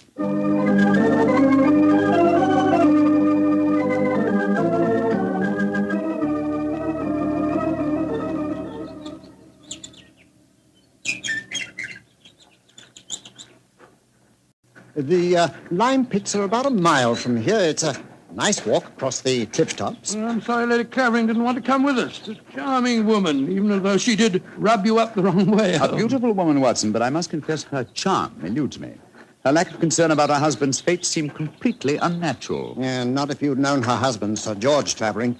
He was a tyrant and a bully, both in his home life and in the village. Hello? Who's this coming towards us? It's Timmy.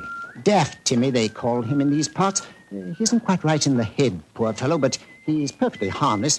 Has two passions in life, birds and bonfires. Hello, Timmy. I've got something beautiful to show you. Oh, it's so beautiful. Well, what is it, Timmy? Look, it's in my cap. See? Oh, isn't it lovely? It's robin's egg. I found it when I was bird nesting. Did you ever see such a blue egg? It's a beauty, Timmy. Where did you find it, my boy? Down by the lime pits. Oh, I'm going to build a lovely fire on the Downs tonight. I'll let you come and watch it if you give me a shilling. Now, you be careful, Timmy, or you'll be in trouble again. Timmy doesn't get in trouble anymore now. Not since he had Sir George carried away. Sir George Clavering used to whip Timmy when he found him on the land. Timmy, tell me, how did you have Sir George, as you put it, carried away? I told my birds about him. I told them how he used to beat poor Timmy, and they said they'd carry him off and drop him over the cliffs. and that's what they did, because he never came back again. Oh, Lord, here comes Harry, Sir George's brother. Now there'll be trouble. Timmy, you'd better run. Oh, no, Timmy can't run. He'll break his pretty blue egg. Timmy, get off my land. If I catch you here again, I'll take my riding crop to you. Timmy hasn't done anything. Go on, be off with you, do you hear? I'll tell my birds about you. That's what I'll do. Oh, don't forget my bonfire. Infernal scoundrel. Hello, Whitnell. Hello, Harry. Have you met Sherlock Holmes and Dr. Watson? Oh, Sherlock Holmes, the professional nosy Parker, eh? Yes, Helena was just telling me about you. I'm very angry with her for talking to you about my brother. It's a private affair, and I intend it shall remain one. You understand, Holmes? Well, upon my soul. The devil with your brother, sir. And with you. I'd advise you to remember that you're not addressing a half-witted villager who can't defend himself. If you know what's good for you, you'll do what I say. Here, Bess. Impertinent brute. He spoke to you as if you were a stable boy, Holmes. Oh, really? He was quite refreshing. I'm reminded of an apposite quotation of my young friend James Elroy Flecker. Thine impudence hath a monstrous beauty, like unto the hindquarters of an elephant. Yeah, he's almost as much disliked as his brother before him. Tell me, does he succeed to the title when his brother is declared legally dead? Oh, yes, and what's more, he's Helena's unofficial fiancé, worse luck. I see. Personally, I'm beginning to get a trifle bored with the affairs of the Clavering family. Let's go on to the lime cave, shall we?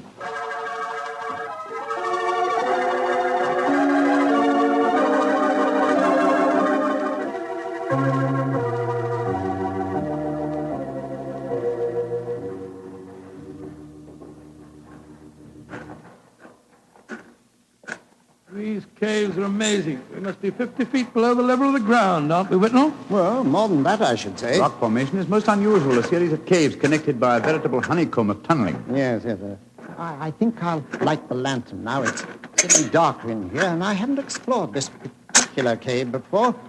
Yes, I've Had a wall cave in on me a couple of times, so you'd better watch where you're walking. There.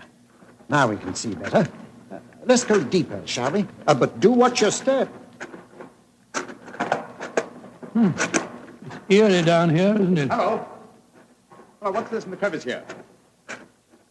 Looks like a mummified bird of some kind. It is a beautiful specimen. Judging by its markings, a black streak here and bars of white in the tail, I'd say it was a peregrine. That's exactly what it is, a falcon. Dating back a couple of 100 years, I should say. And in a perfect state of preservation. Oh, this is a treasure. Come on, let's explore deeper. There's another cave over here. If you'll hold the lantern up a little, I'll... Oh, I say.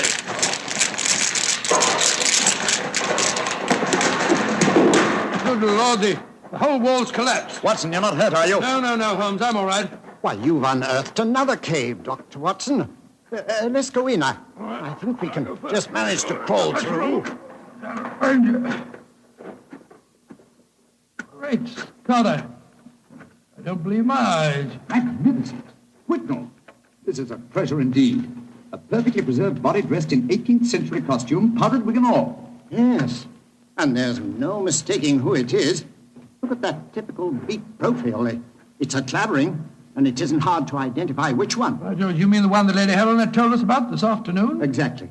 Without doubt, this is the body of Sir Nigel Clavering, who disappeared in 1777. Let's search his pockets. We might find some identification. Here's a snuff box of the period, and some coins. Yes, the inscription of George III is still visible on them. Hello, here's his diary. This is unbelievable. What are you up to, Holmes? We're examining the body, Watson. This man was murdered. Murdered? With this wound just above the heart. Obviously inflicted with a sharp instrument, probably a dagger. This is interesting. An entirely new experience for me. The opportunity of solving an unsuspected murder committed well over 100 years ago. Glance through that diary, Watson, will you, old chap? Let's see if the poor devil suspected his fate. Rather hard to read. All the S's look like F's. Peculiarity of the 18th century writing. They are saying, I suppose it means saying, they are saying in the coffee houses that my brother Harry hath been coveting my wife. But this is amazing, Holmes. See how history repeats itself. It's an exact parallel of the situation existing today. Harry is coveting his brother's wife, Helena, and Sir George has not been seen for 5 years. What an extraordinary coincidence. If it were one. As it is, it's one of the most ingenious frauds I've ever seen. The clothing appears authentic, so do the coins and the faded ink, the paper of the diary, and due to the peculiar mummification of the body, it would be almost impossible to say how long it's been here. Nevertheless, I am convinced that this is a recent corpse, and undoubtedly that of Sir George Clavering. Well, what makes you so sure, Holmes? Writing in the diary. 18th century used an S that looked like an F, it is true, but never at the end of a word. You will recall, Watson, that you were reading H-A-F, have, for H-A-S, has. That's perfectly true, I was. Well, that would be incorrect and genuine 18th century writing. No, obviously, this is an extremely clever attempt to disguise the comparatively recent murder of Sir George Clavering.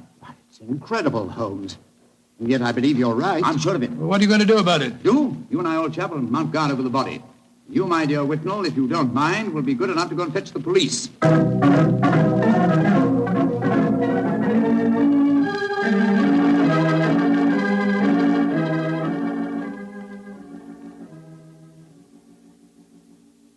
Holmes. Yes, old chap? What do you suppose is keeping the police? Whitnell must have gone over an hour, and the lantern with him. Here we are, crouching in the dark in a smelly cave, 50 feet under the cliffs, with a mummified corpse. Very true, Watson, but I don't... Uh-huh. Here comes the lantern. It must be Whitnell and the police. Whitnell! That you, Whitnell?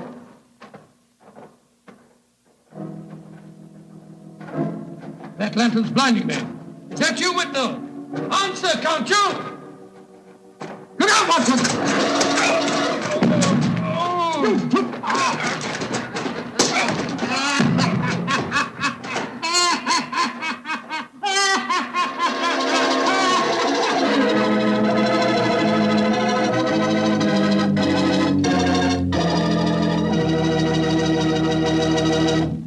Dr. Watson's story will continue in just a second. And I'm going to take that second to ask you what you think of when I say good food. When you say good food to me, I can see myself really going down on a piece of fried chicken, but really fried. You know, crisp and sort of a light brown. And when I see that chicken, I sure want to see some Petri California Sauterne. Because, believe me, Petri Sauterne is a white wine that's the wine for chicken. That Petri Sauterne has a delicate kind of flavor. Delicate like its pale gold color. But what a flavor, and what a wine. If you want a swell white wine, you certainly want Petri Sauterne. Try it and see.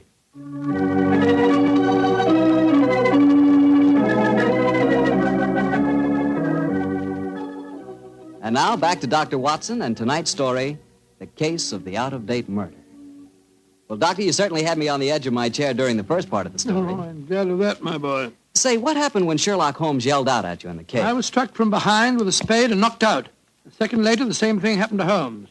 You see, we were blinded by the lantern and couldn't protect ourselves. When we came to, we found we were at the bottom of a pit. The walls were narrow and vertical, and I saw no earthly way of our getting out of the trap. But as usual, Holmes had something up his sleeve.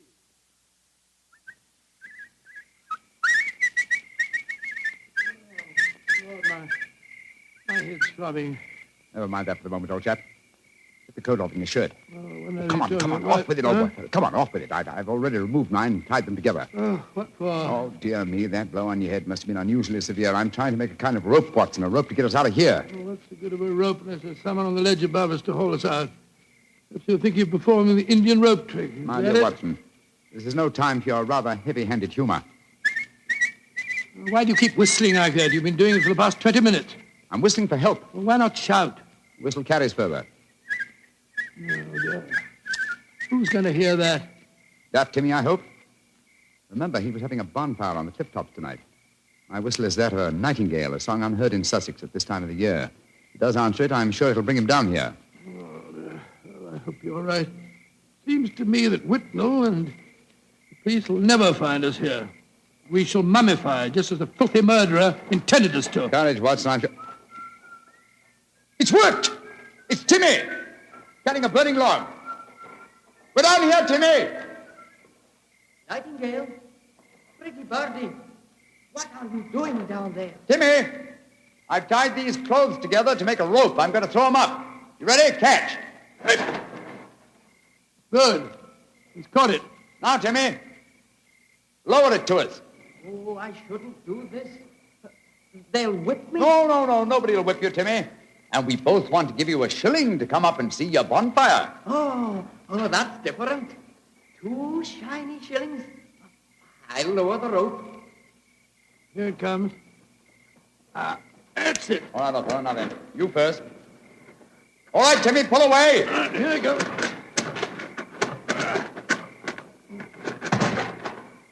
Splendid. I'm up, Holmes. Now I'll lower it for you.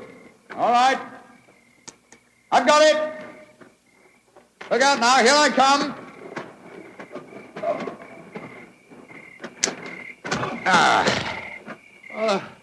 Thank goodness we got out of that place all right. I don't see the nightingale. Oh, you must have him inside your coat. Well, never mind.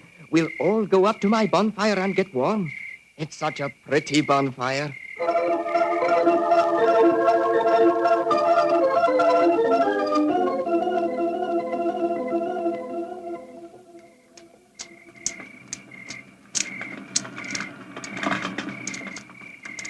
Did you ever see a finer bonfire? Never, Timmy. It's lovely. It's the most comforting sight I've seen for the last couple of hours. Oh, just one thing's bad, though.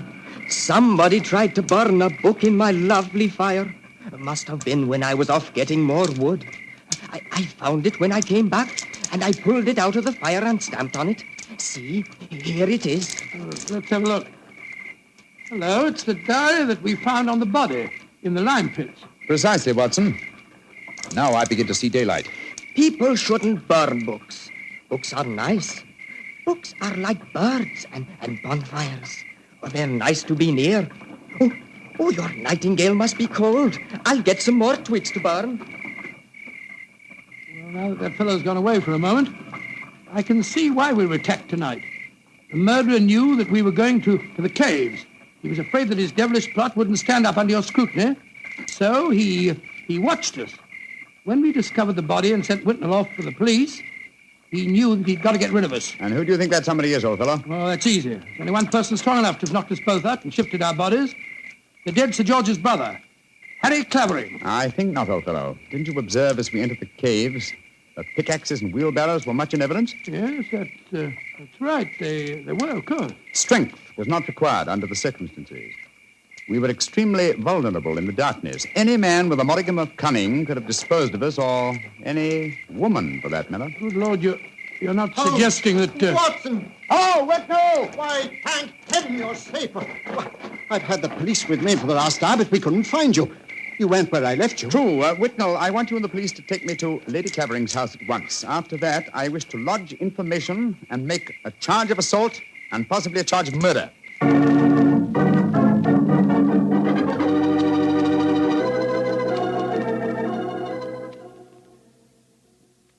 And that, Lady Clavering, is the story of how we found your husband's body. Horrible, Mr. Holmes. Horrible. But who in thunder could have planned such a devilish plot? Yeah, why did the murderer attack you and Watson? There, my dear Whitnell, you have the key to the murderer's identity. The man who so cunningly conceived and executed the murder of Sir George could never have bungled the job of disposing of Watson and myself unless he had meant to bungle it. You mean he didn't mean to kill us? Exactly. He merely wished us out of the way while the incriminating evidence was removed. You mean the diary? Of course I do. You will recall we found it partially burnt in Timmy's bonfire. Then it was Timmy who... No, my dear fellow. Surely it's obvious one person and only one knew that the diary was the key to the murderer's identity. The man who was present when we discovered it and detected the fraud. Great Scott, Professor Whitnell. Whitnell, you murdered my brother. Evan, you... Oh, no. I did it because I love you, Helena. All these years has been nothing in my life that meant anything but you. How could you? I thought that if George were out of the way, I could make you care for me. And when I realized that you loved Harry, I was mad with jealousy. And so I planned to conceal George's body forever. It was a clever plan. You said so yourself, Holmes. If it hadn't been for you, it would have worked. Yes, it was diabolically clever, Whitnell, but I'm afraid that no amount of cleverness now can prevent you from paying for your crime. Sir George, I suggest that you instruct the police to come in. Our work is done.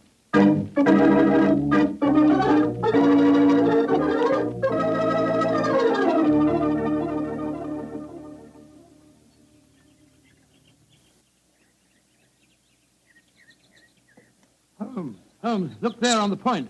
Timmy's bonfire is still burning away. Yes. Tim is a simple fellow with simple tastes. Why are you so gloomy? You solved the case brilliantly. My dear fellow, my faith in human nature has been sadly shaken, old chap. Evan Whitnell was a good friend and an old one. Hard to be instrumental in sending him to the gallows. Well, he richly deserved it. Yes, I know he did. That's quite true, but it's depressing just the same. Come on. Let's continue our walk home across the downs. I heard Sir Harry offering you a fee. Did you take it? No, I didn't, but I did accept his offer of an acre of land on the downs over there near the Abbey ruins. You can see them silhouetted against the sky. An acre of land? What on earth would you do with that? Well, when I retire, and I shall retire soon, I've often thought of bee farming. This would be a heavenly spot for such a venture. Oh, I can't imagine you as a beekeeper. Oh, why not? After a life spent unraveling the tangled affairs of human beings, it would be soothing in the twilight of one's days to study the exact and predictable behavior of bees. Singing masons, building roofs of gold. Oh, well. One day, perhaps. One day.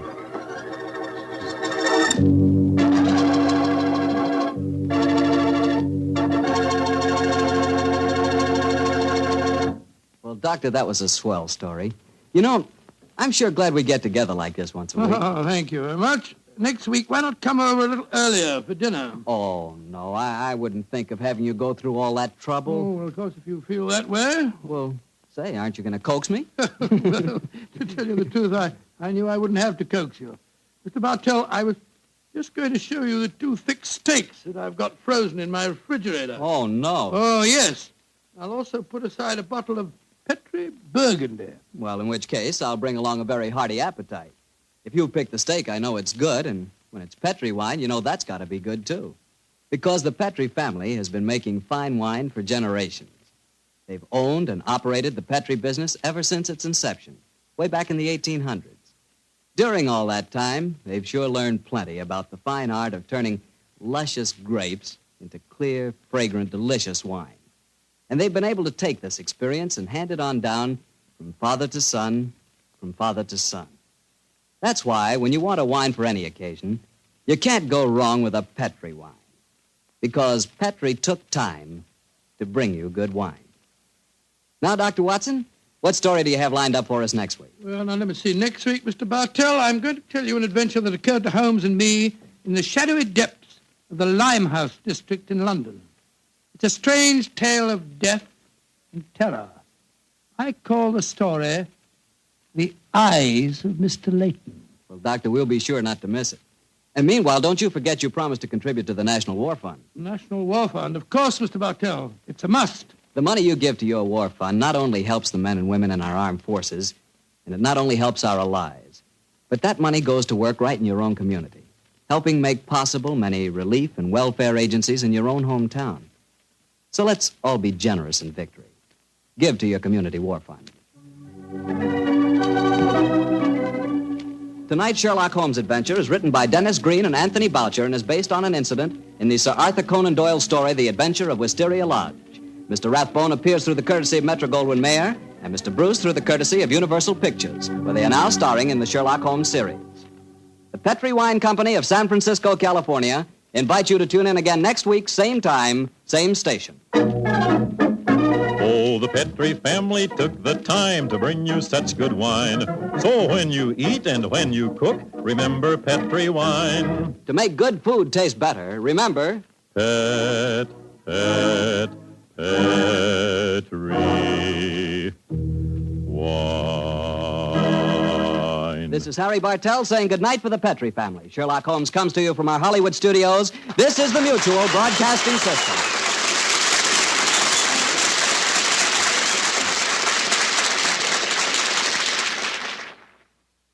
Sir Arthur Conan Doyle never revealed how Holmes came to own his bee farm on the Sussex Downs. This wonderful touch at the end of the case adds a little extra to the original stories and seemed to please the Sherlock Holmes aficionados when it was broadcast. Well, I've been right. In a moment, I will present you with another new adventure of Sherlock Holmes.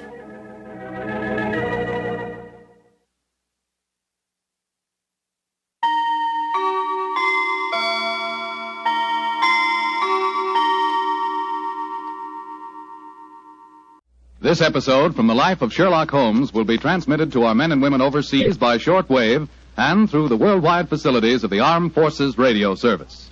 Petri Wine brings you Basil Rathbone and Nigel Bruce in the new adventures of Sherlock Holmes.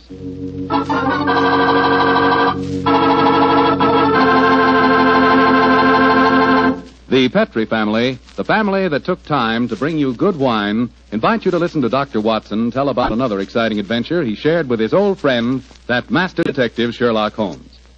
I suppose your dinner is well over by now, so now's the perfect time to get out a bottle of that swell Petri California port.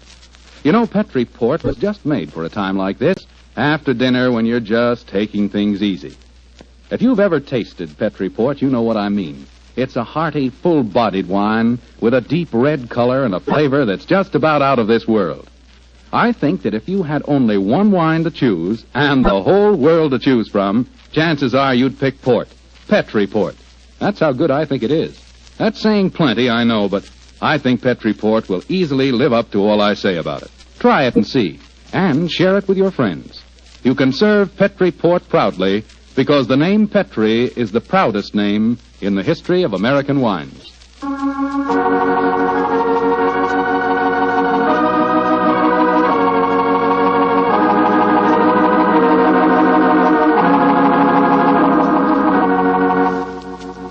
And now let's visit our old friend, Dr. Watson.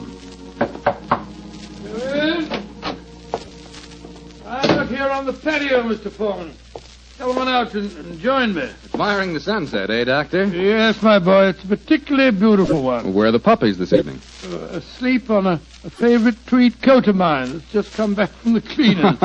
And you hadn't the heart to move him, I suppose. No, I hadn't. The little fellows looked so comfortable. In fact, I sometimes wonder if these... but you haven't come here to listen to a dissertation on the behaviour of dogs? Well, it is getting near story time, Doctor. Yes, of course it is. Well, just let me get my pipe properly lighted. That's it. The story I'm going to tell you tonight began in 1909. I received a telegram from my old friend telling me that he was leaving his Sussex bee farm and coming to London for a few days. I hadn't seen the great man for several months, so naturally I went to Victoria Station to meet him. As the train drew to a stop, the door of a first-class carriage swung open and Sherlock Holmes, hand outstretched, jumped down onto the platform to greet me. Watson, my dear fellow, how are you?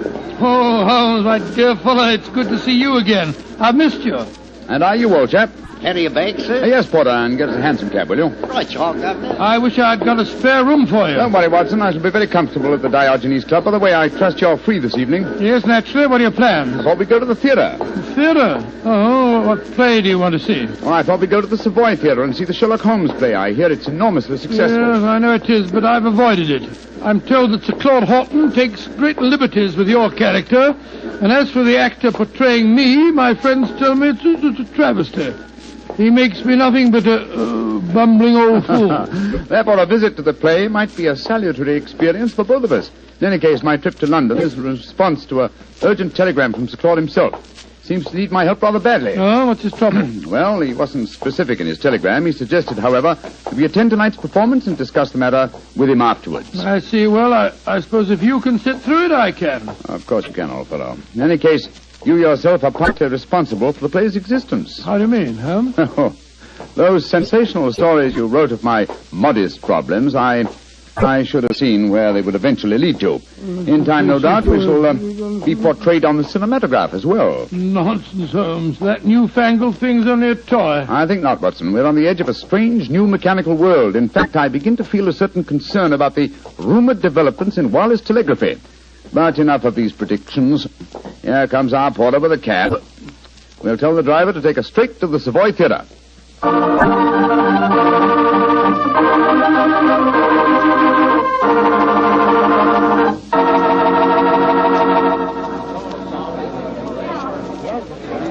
Just look at that line of people at the box office, Holmes. Very flattering, old chap. Possibly, but I hope it doesn't mean that we've got to wait our turn and... Excuse me, gentlemen. You're Mr. Sherlock Holmes and Dr. Watson, aren't you? Yes. I thought I couldn't be mistaken. My name is Frank Ferris. How do you do, Mr. Ferris? I'm glad to meet you, sir. Sir Claude has a box reserved for you. He asked me to see that you are quite comfortable. Very considerate of him. Will you follow me, please? Thank you. Neither of you has seen the play before, I understand. No, Mr. Ferris, we haven't. I imagine it'll be a strange experience seeing yourselves portrayed on the stage. By the way, I'm playing the part of an old friend of yours, Professor Moriarty. Oh, indeed. I'm looking forward to a very entertaining evening. I presume that you escape our clutches, as usual? Yes, I do, Mr. Holmes. And I've done it nightly now for 137 performances. A record that I'm sure Professor Moriarty himself would envy. Had it not been for his memorable demise at the Rackenback Falls. Here we are, gentlemen. This is the box reserved for you. And now, if you'll excuse me, I'll go back to my dressing room. Oh, I nearly forgot, Mr. Holmes. Sir Claude asked me to give you this note. Thank you. No, not at all. Well, I'll see you later. Very nice fellow for an actor. Don't be a snob, Watson. Well, what does the Claude note say? I'll read it to you. Dear Holmes, since I telegraphed you yesterday, there have been strange developments. In fact, I've been doing some detective work off stage as well as on. Watch the performance tonight and watch the audience too, particularly the occupant of the box opposite yours. Please come to my dressing room as soon as the last curtain has fallen. He's being very mysterious, and the box opposite ours is empty. No. Look, Watson, look. Someone has just entered. Confound it, the house lights are going out. The first act's beginning, Holmes. The first act, yes. Well, sit back and relax, old fellow. Let's see what they've done to us.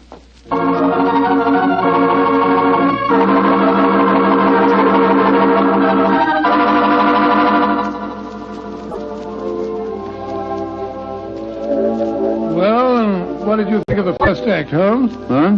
Oh, the first act, yes. I was examining the occupant of the box opposite ours. An attractive young lady, alone and unusually preoccupied in her program. In fact, one might assume that she was trying to hide her face. Yes, but the play, don't you think it's ridiculous? Just imagine a crown jewel being stolen from the Tower of London. Why not? It's been attempted many times. Anyhow, you must admit that the actor who's portraying me behaves like a blithering idiot. And Sir Claude's interpretation of you is pretty far-fetched. Far-fetched, but flattering, Watson. What poise, what suavity, and what a voice. I find myself thoroughly entertained. You're a strange chap, Holmes. No accounting for your tastes. Look, Watson, look. The back of the box over there. Good Lord, I could have sworn a man dodged behind the curtains. I don't think the girl saw him, though. Looked like a foreigner. I think as the young lady's alone, we'll take the liberty of joining her. Oh, dash it, there go the lights again. The second act starting now. And sit down, old fellow. We don't want to attract attention. We'll join her during the next intermission. Who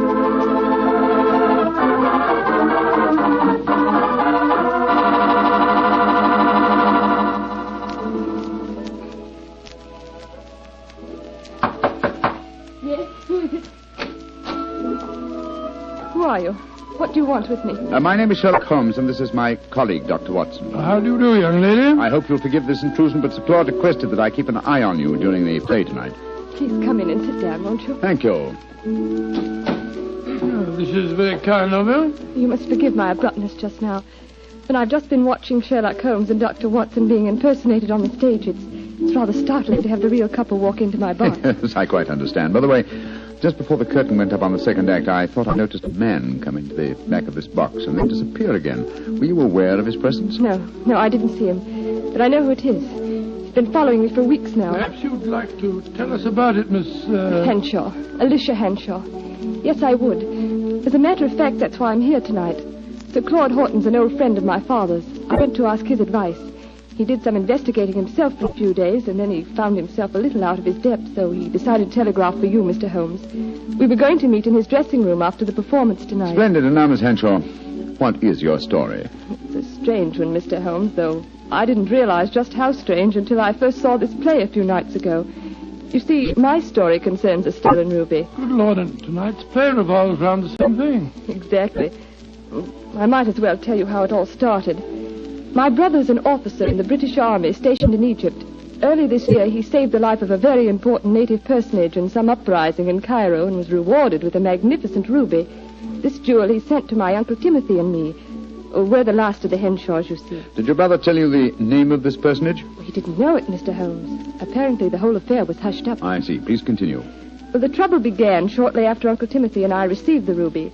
A description of it was published in the papers, and a few days later a message came to us from an Egyptian, Muhammad Ali, laying claim to the stone as one stolen from his family years ago. He sent an expert to our house who examined the ruby under a lens, Mr. Holmes, and then tapped it with a hammer. It fell to pieces. It was a fraud. Gracious me, an amazing thing. I'm sure that's not the end of the story, Miss Henshaw. Oh, no, Mr. Holmes. I wrote and told my brother what had happened. He became very suspicious and suggested that I investigate the credentials of the expert that examined the stone. I think I can finish the story for you. The supposed expert was a jewel thief who substituted a paste ruby for the real one, destroyed the imitation, and walked off with the treasure. It's an old trick. Of course, you haven't been able to find any trace of the supposed expert. Well, that's the funny part of it, Mr. Holmes. Uncle Timothy and I gave a description to the police, but it was a very vague one, I'm afraid. All the time, Uncle said the man reminded him of a colleague of his many years ago at the university, a professor of mathematics. He couldn't think of his name, but when we first saw the play a few nights ago, he was reminded of it. The name was Moriarty. Moriarty? But Moriarty's dead. Miss Henshaw, you say you have been shadowed for some weeks. Yes, an Egyptian. They've stolen the ruby, Mr. Holmes. Why don't they leave me alone? That, Miss Henshaw, represents a very fascinating problem, and one that I shall be most happy to help you solve. Oh, thank you so much, Mr. Oh, Holmes. there go the lights again. The last act. Yes, the last act of this little play, but not, I fear, of Miss Henshaw's problems. Let's meet after the act in Sir Claude's dressing room, shall we?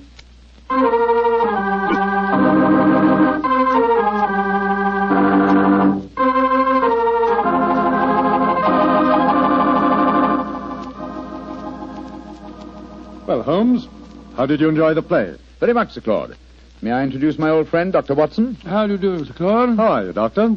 I see you've already made the acquaintance of Miss Henshaw, and she, no doubt, has told you her troubles, eh? Yes, Sir Claude.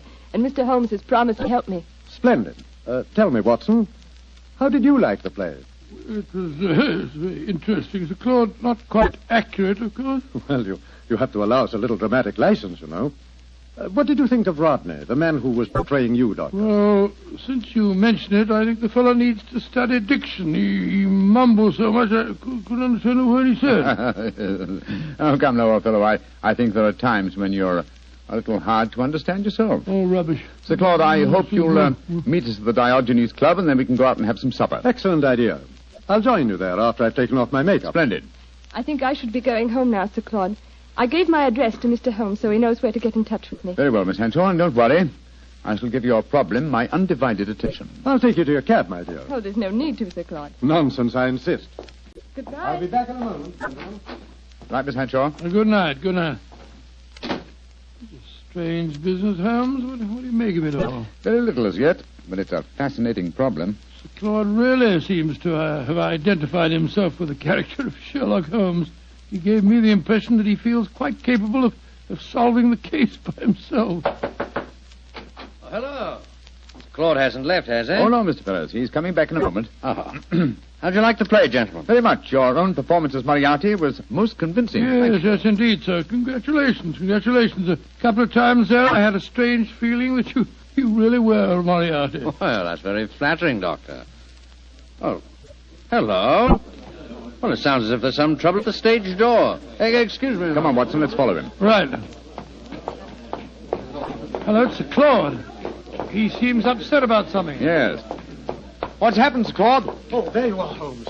I just seen Miss Henshaw off in her cab when a foreign-looking fellow came out of a doorway and got into another cab. I heard him tell the driver to follow her. I tried to stop him, but he got away. Must be the same man that we saw in her box during the play. Sir Claude, we have her address. I think we'll drive there at once and see that she's arrived safely. We'll join you later at the Diogenes Club.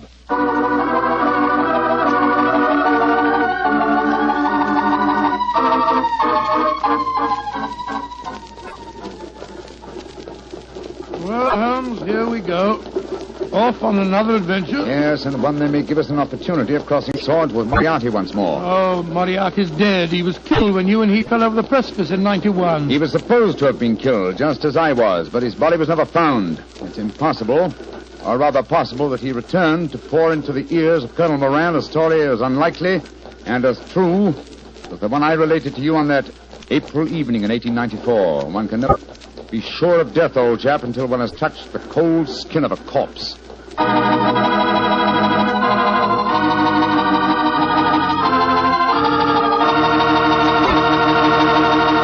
Dr. Watson's story will continue in just a few seconds. Hardly time for me to tell you about a really great Petri wine. Petri California Muscatel. Did you ever walk through a vineyard early in the morning and pick a big, juicy muscat grape right off the vine? Mm-mm. If you've ever done that, then you know what to expect when you taste Petri Muscatel. Petri Muscatel is the color of golden sunshine with a flavor to match. Serve Petri Muscatel after dinner some evening, or serve it any time friends drop in.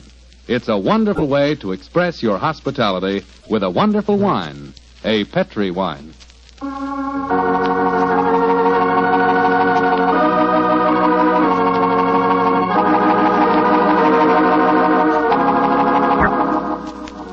And now back to tonight's new Sherlock Holmes adventure. The famous pair have become involved in a strange mystery concerning a stolen ruby, a frightened girl, and an Egyptian who appears to be shadowing her. As we rejoin our story, Sherlock Holmes and Dr. Watson are standing in a darkened alleyway adjoining the girl's house. Holmes, look. That Egyptian fellow.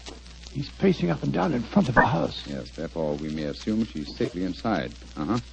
Seems to be giving up. He's coming this way. Flatten yourself against the wall. Good evening, sir. Good evening. Who are you, please? We are friends of Miss Henshaw, and we're very curious to know why you've been following her. I'm sorry that I cannot answer your question, sir. Now, look here, my man. You're talking to Mr. Sherlock Holmes. You are Mr. Sherlock Holmes? I'm greatly honored to meet you, sir. All my life I have known of you. All my life I have admired you. Then in that case, perhaps you'll answer my questions. Why have you been following Miss Henshaw? Because it is my duty. What do you mean, your duty? Perhaps I should have said my destiny, Mr. Holmes. For 2 generations now, the family of Arabi, of which I am a humble member, have dedicated their lives to finding the stolen treasure of Asyut. What on earth's all that got to do with Miss Henshaw? The treasure of Asyut is a giant ruby. It was stolen many years ago from the family of Muhammad Ali. A few months ago, Miss Henshaw received a mysterious ruby. I have found out many things, Mr. Holmes. I have many sources of information. Then I must regard you in the light of a rival detective in this case. I heartily call myself a detective, Mr. Holmes. My life is dedicated to only one problem. Miss Henshaw now says the jewel was stolen from her. I do not believe it. That is why I watch her. If I am wrong this time, and I do not think I am wrong, then my quest must go on. Always it will go on. Permit me to wish you the best of luck, sir. Thank you, Mr. Holmes. Good night, gentlemen. Good night, good night. Sure we shall meet again. Oh, why did you let him go, Holmes? Why not? He's frightening Miss Henshaw. But not molesting her, old chap. In fact, it might be a good thing if someone is keeping an eye on her. In the meanwhile, Watson, let's see if we can find a cab and get back to the Diogenes Club. I don't want to keep Sir Claude waiting.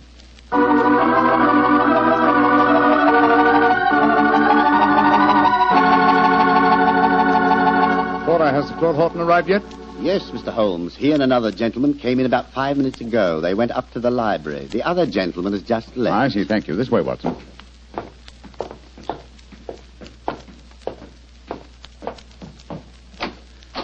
I'm sorry, Sir Claude, to have kept you waiting. We took a little longer, but... Sir Claude! Great heavens. What's the matter with him? Holmes. I found the answer. Too late. It's... No, sir. Don't try and stand up. You're ill. What are you trying to tell me? The ruby. Moriarty. The answer's in the book. Sir Claude! Holmes! He's been stabbed. He's dead. Just as he was trying to give me a message. He was muttering something about the ruby and Moriarty. And twice he said, it's in the book. Yes, there's a book still in his hand. It's a copy of the Tales of Edgar Allan Poe. His thumb's marking a page. It's the story of the purloined letter. Thank you, Sir Claude. You delivered your message. Come on, Watson. If we want to catch a murderer and a thief, we must go back to the Savoy Theatre as quickly as we can.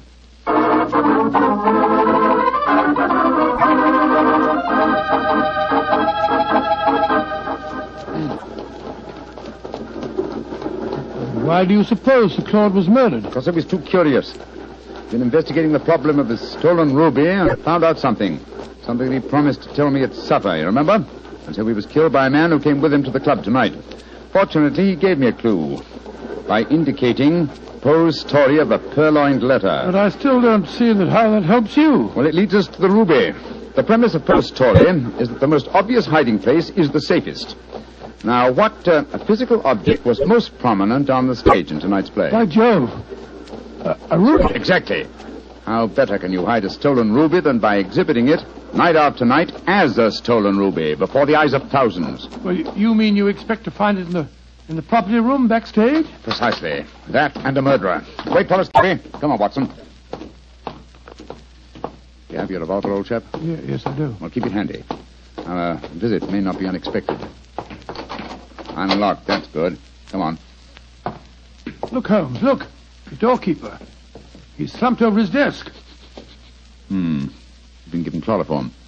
We'll take the liberty of borrowing his lantern. It's an eerie atmosphere about a dark and empty theater, isn't there, Holmes? Now, where would the stage properties be kept, I wonder? Hold the lantern a little higher, will you, old fellow? Yeah. That's it. Aha, look over there. A large cabinet. It's marked Property Department. And it's unlocked. Oh, this is frighteningly easy. Let's look out for a trap. Now, let's see. Look. There's a ruby lying on that tray. Hold it up under the lantern, Watson. Exactly. It's as I thought.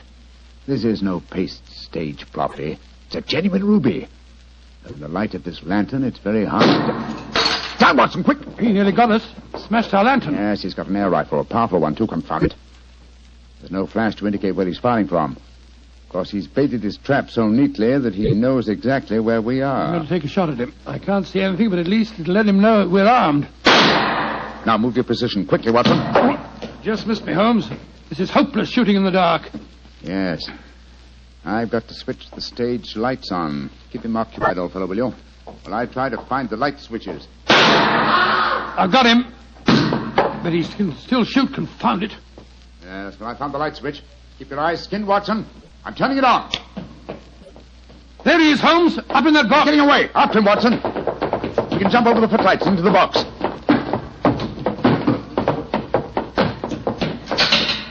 Ah! I'm afraid the bird has flown, Watson.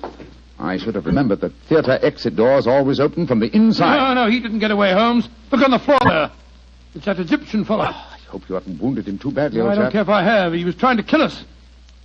No, it's only a shoulder wound. He's fainted, infernal scoundrel. No, he's a very gallant man. Undoubtedly, he was trying to save us as you shot him just now. Holmes, what on earth are you talking about? Obviously, he's Moriarty. No, Watson, Moriarty just escaped through the door you heard clang a few moments ago. Then what's this man doing here? As a fellow detective, undoubtedly he followed us. Perhaps he preceded us. When Moriarty started shooting, this man tried to capture him and got wounded by you for his pains. Then who is Moriarty? He must be someone connected with this theater. It's obvious. Moriarty is Moriarty. What? You mean Frank Ferrers, the fellow that played the part on the stage? Again, remember Poe's story of the purloined letter. But why didn't you recognize him? Oh, remember, I haven't seen him for 20 years, and you haven't forgotten his genius for disguise, have you? What incredible audacity. How better could Moriarty conceal himself than by announcing nightly to the theater-going public that he was Professor Moriarty? And he killed Sir Claude. Of course he did. Sir Claude must have persuaded Moriarty to go to the club with him. Probably he hoped to expose him in front of me, but Moriarty found out that Sir Claude knew too much. Yes. So he stabbed him. Rushed back here to bait his trap for us. Yes. But how did he know that we'd walk into it? Well, he knew that if Sir Claude had guessed his secret, then I certainly would, and so he was waiting for us. Hello. He's coming too. How are you feeling, my man? The ruby. The ruby. Did you find the ruby? Yes. Here it is, sir. Tell me, is it the ruby of Muhammad Ali? No. It is a fine stone, but it is not the one for which I have searched all my life. And so my endless quest must go on and on. He's fainted again. Poor devil. Fine mess I made of this case, Watson. Oh, I don't know. You've recovered the ruby? Yes, look at it, old fellow. Before I turn it over to Miss Hanshaw, look at it well. Probably its every facet stands for a bloody deed. It's a beautiful stone. And yet this lovely baubles cost Sir Claude his life.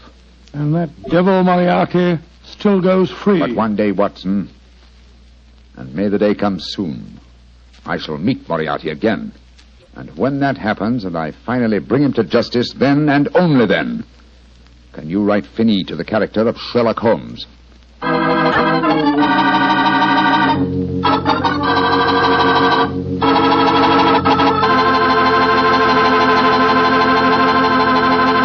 Well, Doctor, that was kind of an exciting story. Tell me, did the Egyptian recover from his bullet wound? Yes, indeed he did, and rather quickly, too, Mr. Foreman. I felt very badly about shooting him, but of course I couldn't help it. Of course not. But you know, if I had to shoot someone accidentally, I wish it could have been the actor who portrayed me on the stage. Wretched fellow mumbled all over the place. Oh, don't worry about that. After all, you did recover the ruby. Yes, and a beautiful stone it was. The color of, the color of a fine glass of port when the light shines through it. By a fine port, I take it you're talking about a Petri port? Is there any other kind? Well, all kidding aside, Doctor, Petri port, like all Petri wines, is good wine. And I can tell you why very simply. Petri took time to bring you good wine. You see, the Petri family has been making wine for a good many generations, since way back in the 1800s. And because the Petri business has always been family-owned, everything the family has ever learned about the art of making wine, they've been able to hand down from father to son. from father to son. That adds up to a lot of skill and a lot of experience when it comes to turning plump, juice-filled California grapes into clear, fragrant, delicious wine. So when you want a wine for any occasion, obviously you can't go wrong with a Petri wine, because Petri took time to bring you good wine. And now, Dr. Watson, what story do you have lined up for us next week? Now let me see. Next week, Mr. Foreman, I'm going to tell you a most unusual adventure that occurred to Sherlock Holmes and me early in the last World War. It took place in Flanders and concerned a famous British general, an actress, and a German firing squad. Boy, that sounds like a real thriller. Well, see you here next week. No. Not here, Mr. Foreman, remember? Oh, of course. Next week, we're going to be at the Paramount Theater in Hollywood for the 7th War Loan Drive. That's quite right. Ladies and gentlemen, I can't invite you all to my home for one of our broadcasts, but we can get together next week at the Paramount Theater in Hollywood. You can get a free ticket for our broadcast by buying a war bond. And I sincerely hope that you will do this, so that we can see you next week at this time.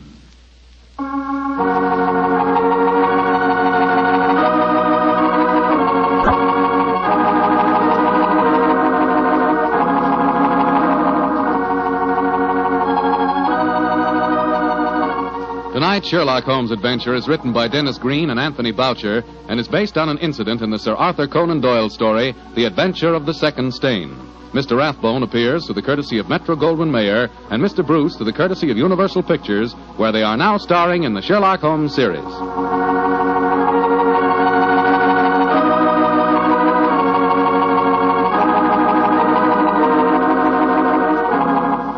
The Petri Wine Company of San Francisco, California, invites you to tune in again next week, same time, same station. Oh, the Petri family took the time to bring you such good wine. So when you eat and when you cook, remember Petri wine. To make good food taste better, remember... Petri.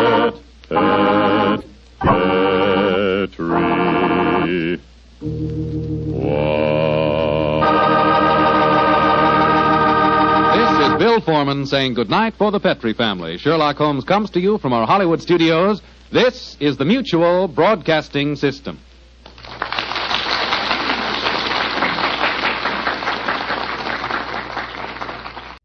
Sherlock Holmes, starring Basil Rathbone and Nigel Bruce. The makers of bromoquinine cold tablets bring you another adventure of Sherlock Holmes, with Basil Rathbone as Sherlock Holmes and Nigel Bruce as Dr. Watson. Friends, when you're the victim of a cold, remember this. Bromoquinine cold tablets are made exclusively to help relieve the usual distress of cold. They're not a cure-all. They're made for one purpose, and one purpose only, to help relieve the common miseries of a cold. The ache, the pain, the fever, and nasal stuffing. That's why they do such an effective job. Give yourself the advantages of specialized medication. When a cold attacks, take bromoquinine cold tablets as directed and only as directed. Now, here we are again in our habitual armchair in front of Dr. Watson's fireplace, waiting for the good doctor to put down the evening paper. Oh, I beg your pardon, Mr. Manning. I didn't see you come in. I was reading about your latest American gang shooting. Yes, crime seems to be riding high, wide, and handsome in most of our big cities, I'm afraid. What a pity we haven't got Mr. Sherlock Holmes on the job. This is just what I was thinking. But on the other hand, these gangs of racketeers have sprung up since he retired. Perhaps he wouldn't know how to handle it. Rubbish. I can remember just one case we handled back in '94. It was concerned with Giorgiano, the worst gang leader New York ever had. They didn't call it racketeering in those days, but it amounted to the same thing. Kidnapping, blackmailing, bombing, terrorizing innocent people. By during the course of that particular case, Giorgiano had one man taken for a ride, as you call it. Yeah, that sounds interesting. Why don't you tell us about it? Well, it's a bad story. Let me see. It was in November in the year 1894. Holmes and I were sitting in our rooms in Baker Street. Well, I thought you said this story was about the head of a New York gang. Yes, so I did, Mr. Manning, so I did, just to interrupt. Even famous gangsters have been known to travel about from time to time. Well, as I was saying, Holmes and I were sitting in our rooms in Baker Street, and our housekeeper, Mrs. Hudson, ushered in a friend of hers, a landlady who kept lodgings in Great Orm Street. Holmes invited her to sit down. The poor woman was obviously harassed. and kept sucking away at the fringe of her cape.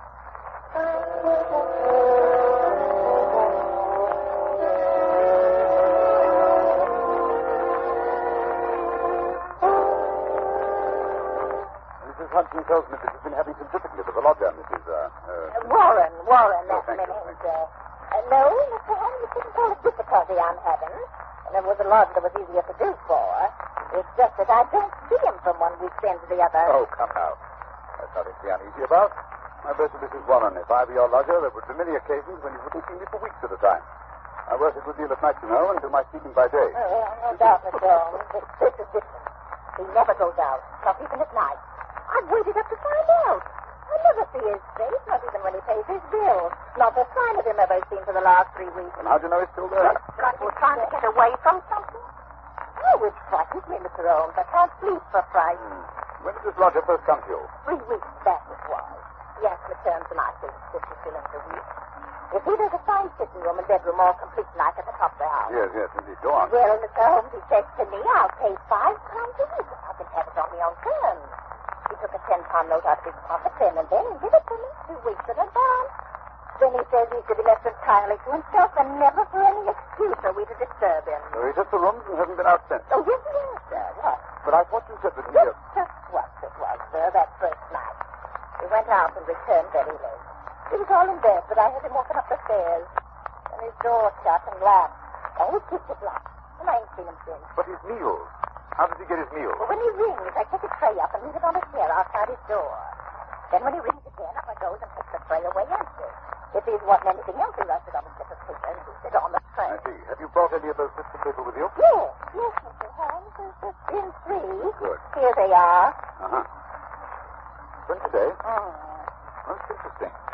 Written with a broad, pointed, violet-tipped pencil and printed. Well, what do they say, Holmes? The messages are quite laconic, my dear Watson. Soap, Daily Gazette, and match. They open up a very pleasing field of intelligent speculation. Suggestive, Watson, very suggestive. The gentleman... Anything very unusual about those papers? No. That's printed. The gentleman doesn't wish Mrs. Warren to obtain a sample of his handwriting. And here, look. On this lip, after the soap, a corner has been torn away. There is evidently some mark, perhaps a thumbprint. It might give a clue to the man's identity. Furthermore, the person is undoubtedly a foreigner. Oh, and how do you deduce that? When he writes match, not matches. You must look the word up in the dictionary. This gave only the singular, of course. Now, Mrs. Warren, what did your lodger look like when he came to take the rooms? Youngish he was, Mr. Holmes, not over 30. Middle size, dark, and he had a beard. Spoke English? Yes, sir, he spoke English well enough, but with an accent. He was a foreigner. Uh-huh. What did I tell you, Watson? What did I tell you? Did he give his name? No, sir. He had any letters or callers? No, sir. Where did he retire when you or the girl go in to do his in the morning? We don't go in, sir. He does for himself. Oh, I see, yes, interesting. And you say nothing has come out of that room? Absolutely nothing? Just 2 burnt matches and a cigarette end. They was on the tray this morning. You brought them with you? Oh, that I did, sir. Mrs. Hudson told me how you said nothing was too small to take notice of. Mrs. Hudson was right. Sir, here you be. These matches were used to light cigarettes.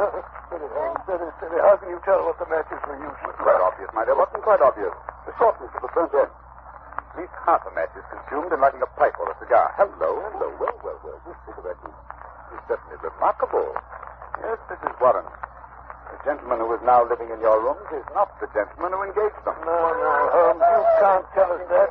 You can reduce that from the cigarette itself. Elementary, my dear Watson, elementary. Notice the size of the thing. I believe you said the first gentleman had a beard, Mrs. Warren. Yes, sir, a black beard it was, and a flowing moustache. Yes. Now, take the cigarette. Only a clean-shaven man could have smoked it down this far. Why, Watson, even that bristle you call a moustache would have been singed. That's not very funny. Perhaps he used a holder. Impossible, my dear fellow. Notice the way that it's matted at the end. No, it's a different person entirely. How could he have got in? Well, he went out the first night, Mrs. Warren tells us. But did the same man return? I think not. I think it was the second chap who came back. The one for whom the first man took the room. Perhaps they both returned.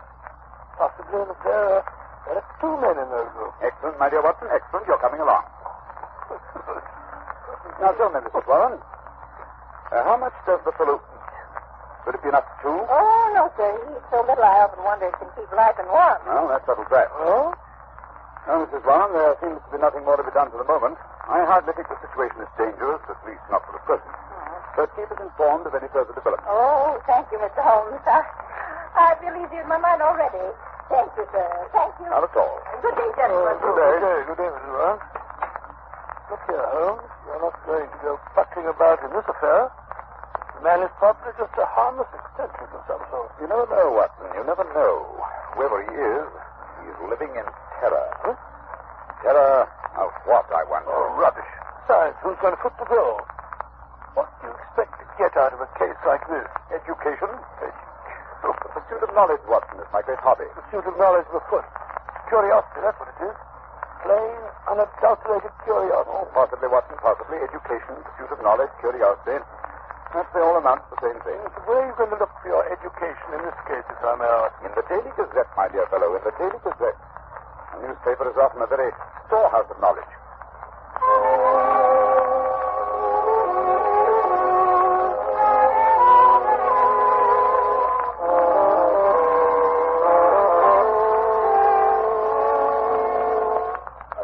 Every time I look at you, you have your nose buried in a copy of the Daily Gazette.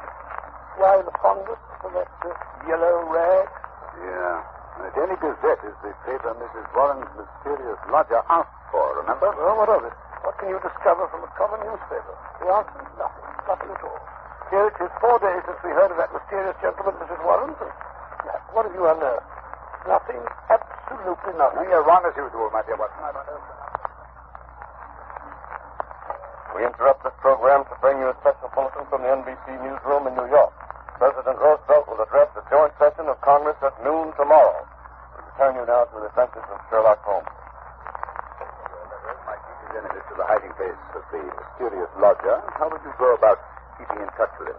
Just right now. Through the papers, my dear fellow, through the agony columns. And since Mrs. Warren's lodger received only one paper, the notices must appear in that. Okay. See now, but how can you tell which notice is the one we're after? By elimination, Watson. By elimination. Take this paper, for instance. The edition which appeared 2 days after the lodger took up his residence with Mrs. Warren. The agony column, huh? Let's have a look. Dear me. What a collection of groans, cries, and utter nonsense. Oh, perhaps, my dear Watson, perhaps, but nevertheless, an invaluable hunting ground for the searchers after education. Well, go on. The first one reads, surely Jimmy will not break his mother's heart. That's what they're certain. Listen to this.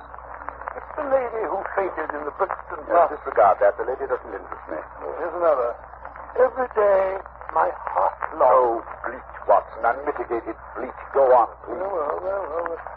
Be patient. We'll find some means of communication.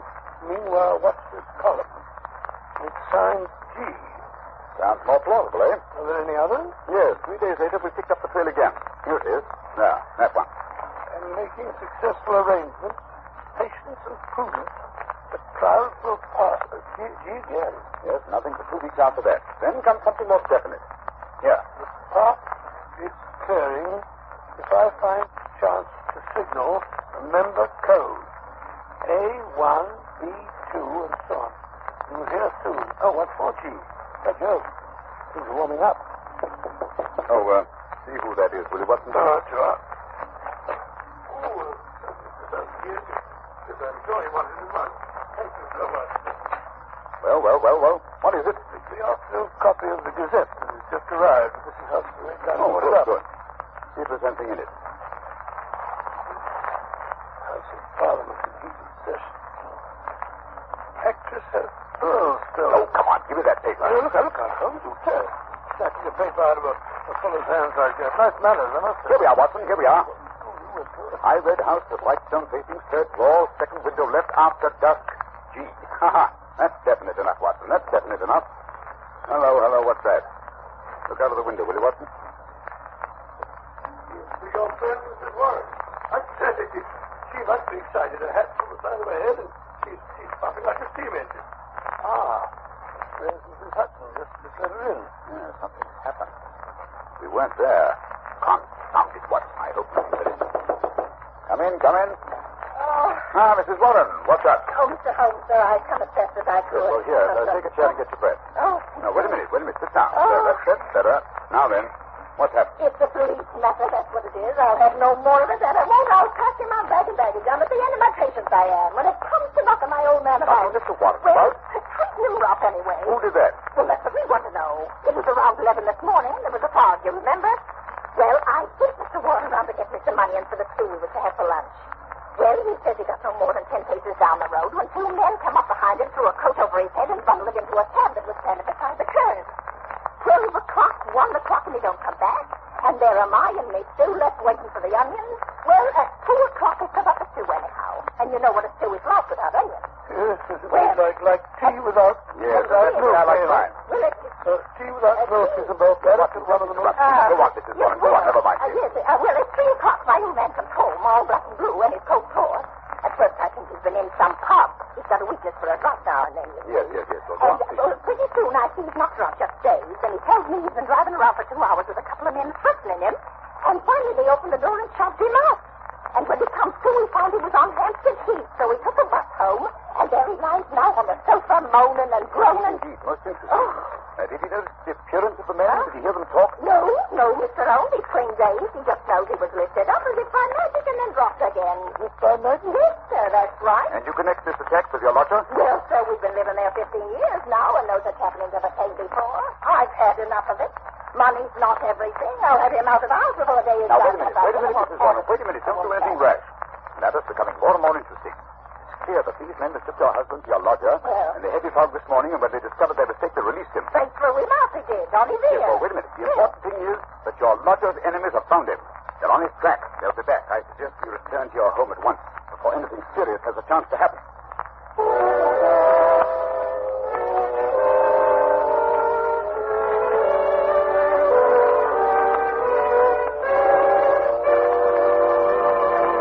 Just a moment, we'll rejoin Sherlock Holmes as he endeavors to solve the mystery of Mrs. Warren's lodger. Ladies and gentlemen, in every American city, town, or village, you'll find a group of people who are worthy of the highest praise. The American druggists, men and women who are always on the job to serve our needs day and night. This evening, we have a very welcome guest, a druggist from the city of the famous Mardi Gras, colorful New Orleans, Mr. Wally Schweikart of the Schaefer and Schweikart Pharmacy at Carrollton and Jeanette. Now, here's what happened the other day when a friend of mine visited the Schaefer and Schweikart Pharmacy. Mr. Schweikart, you certainly have a fine modern drugstore. How long have you been serving this neighborhood? About 25 years. Oh, sir, it's a long time. Say, what were those big buildings I just passed on the way out? Why, the famous Tulane and Loyola University. And we're proud to have some of the students among our best customers. And I suppose you have an occasional professor stopping in, too, huh? Yes, we do. College students and professors buy medicines just like anyone else. And that brings up a question I'd like to ask. What do most of your customers buy when they want to relieve the usual symptoms of colds? Bromoquinine cold tablets by a big margin. We recommend them, and both Mr. Schaefer and I have used them to help relieve the common miseries of our own colds. That's just the way it happened, isn't it, Mr. Schweikart? Yes, that's right. It's been a pleasure to have you with us, Mr. Schweikart, and your statement bears out the results of a coast-to-coast survey conducted by one of America's leading research organizations and taken among over 2,000 American druggists just like yourself. It was found that more than 87%, that's about 9 out of every 10 druggists, recommend bromoquinine cold tablets as an effective aid in the relief of the usual cold symptoms.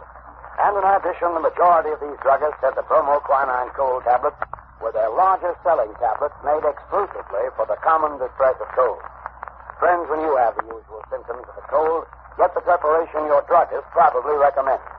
Time-proven bromoquinine cold tablets and take only as directed. Bromo, B-R-O-M-O. Quinine, Q-U-I-N-I-N-E. Bromoquinine cold tablets.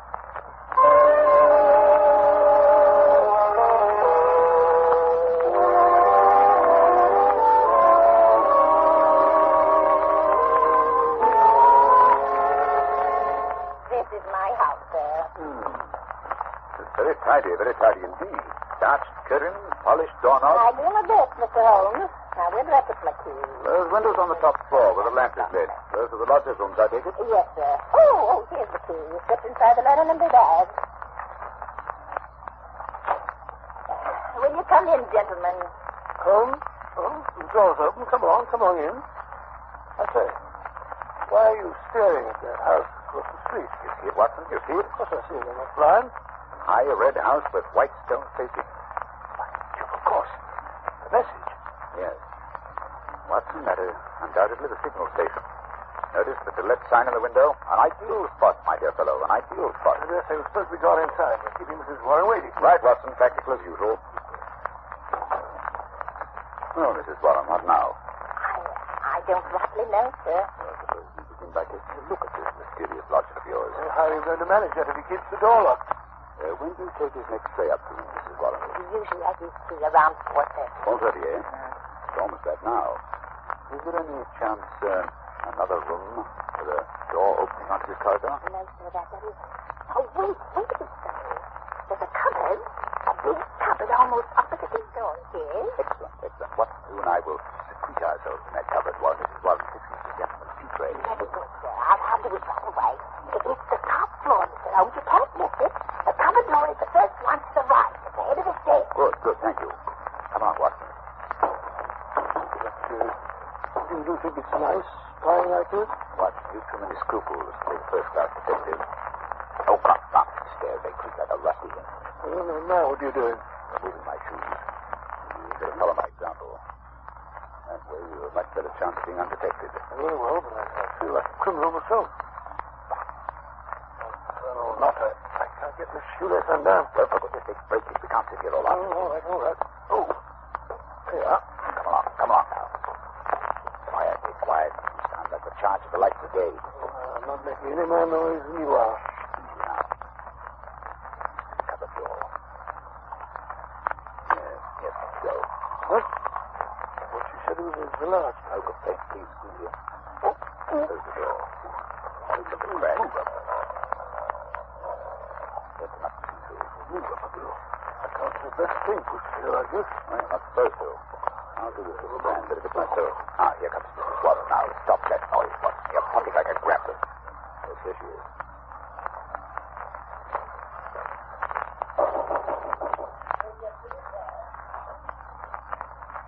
Slipped on a chair. Going away. At the door now. Slowly. And a big by thunder. Well, I'm dashed. What is it, Holmes? What's happened? Something I did not foresee. Follow me downstairs quickly, Watson. My own excitement. Who was it? Who opened the door? Remember I deduced the substitution of lodgers, Watson? Yes. What I did not foresee was that we should find a woman, no ordinary woman, Watson. No, of course not. Dark, young, handsome, with a face etched with terror. Terror? Do you think she saw us? I think she suspected our presence. Well, what do we do now? We'll put on our shoes. We're going to spend the next few minutes on the front doorstep. Why? You remember the message said that G would communicate with the lady at dusk today? Please keep an eye on the window opposite. Yes, but that's almost dark now. Come along.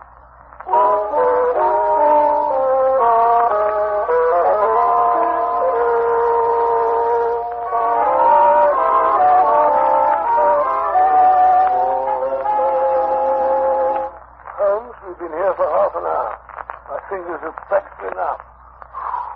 Perhaps your friend has seen us and been scared off. No, this doorway's too dark. It's more likely that something has happened to prevent his coming. Hold on. There's a light over there now. Yes, I can see a shadow. Look, there he is. Pale face. He's got a candle peering across. Wants to make sure she's there. Now we see this flash. A single flash. Say, take the message, Willie Watson, so we can check up on each other. Oh, I will. T. That is Wait a minute. There's down. Another T. That was the beginning of the second word. Now E. Then comes an N. Long one this time. It's another T. An A.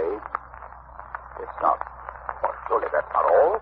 At Tenta. At Tenta-night. That's why wake up. I have it. T-A is the initial. Let's go again. Why do you got to waste like that? I can't keep up with it. The same message over again. Curious, Watson.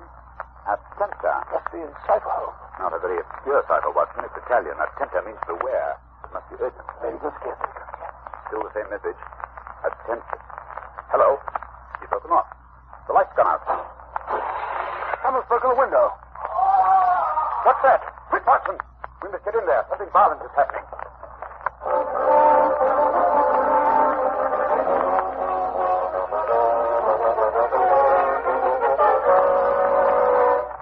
The door's unlocked, Holmes. Come on, Ben. Keep your revolver handy. God, I can't see your face. Here, up these stairs. Hello. There's a candle where he dropped it. It's warm. Light a match, Watson. That's better. Let's look around a bit. Oh, so quiet. It's uncanny. Where could he have gone? There's the broken window. And here, look here, Watson. Blood. A trail of blood. Some heavy object has been dragged along the floor. Use this cupboard door. Open it, Watson. Is it open? Oh, very well. Oh, look. On the floor, a man. On his back and covered with blood. Look, there's a knife. A knife sticking straight up. Driven blade deep into the body. A terrific blow. Give me that candle. Let's have a look at it. Yes. There. Look at the red circle drawn on the floor under his head. A halo in blood. Holmes, what are you doing with that candle? Finishing the message. I think it will be helpful. Let's get to the root of this mystery. I must find out how he got there. You knew this man? Then you recognize him? Naturally, Watson. It's Black Georgiano, the head of the most terrible band of criminals in America. Georgiano. Gee, Georgiano. Then it must be he who sent the message.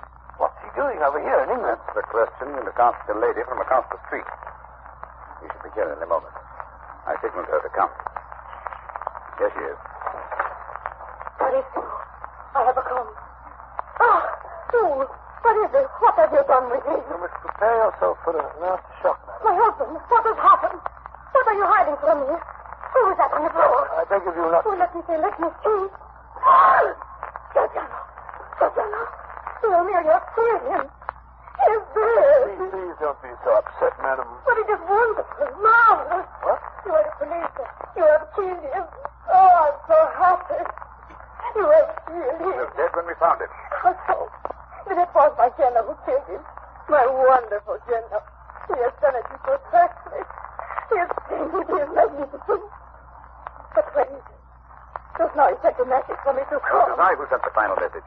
Your husband disappeared out of the back window, if I read the signs correctly. But I ran away. For my husband, he did it to protect himself. To save me. No one could blame him. You could not arrest him for that. No. Now that your Jenna is dead, we fear nothing. We are free. Perhaps you'd like to tell us about it.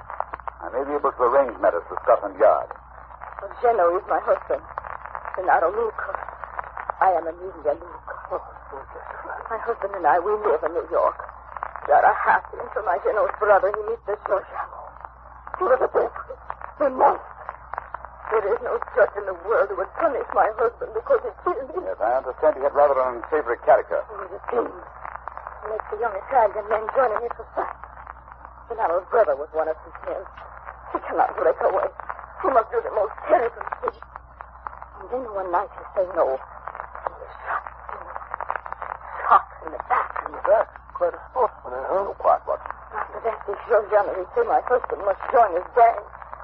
He began to make love to me. He was terrible. I'm so afraid. So you ran away? Yes. One night we go on a boat for England. But we know Georgiano will follow us when he finds out. My Jenna, he hide me where I will be safe. He knows Georgiano will come. And he waits for him outside. Tonight he arrives at last. But my Jenna is ready. He is prepared to kill him. Oh, he is a hero, my Gennaro. I don't know what the British point of view will be, but I imagine that in New York, this lady's husband will receive a pretty general vote of thanks. Oh, I think we can arrange the British point of view, Watson.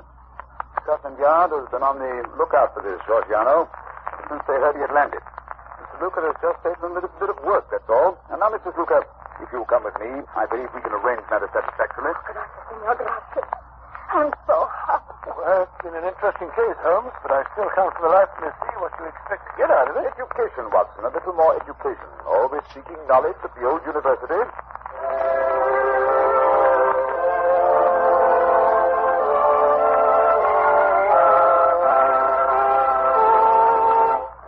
moment, Dr. Watson will be back to tell us about next week's story. Ladies and gentlemen, when colds are prevalent, act wisely. Don't neglect the cold. Rest and avoid exposure. Remember, if neglected, even a so-called light cold may lead to more serious illness. But if a cold attacks with its headache, pain, nasal distress, and fever, take bromoquinine cold tablets. They go right to work to help relieve the usual miseries of a cold. They're specialized medication, and they work internally. They bring prompt relief, grateful relief, and they are time-proven. They're known and sold everywhere to help relieve the common discomforts of cold. Yes, you can take them with confidence. So when you have the usual symptoms of a cold, get busy and take bromoquinine cold tablets. Use only as directed, and be sure to get the real thing. Look for the letters LBQ on the tablet, and always ask for them by name. Bromo, B-R-O-M-O. Quinine, Q-U-I-N-I-N-E. Bromoquinine cold tablets. Now, Dr. Watson, what about next week? Well, next week I think I'll tell you an adventure that took me on a wild goose chase halfway across the continent of Europe. A case which Holmes solved by opening a coffin.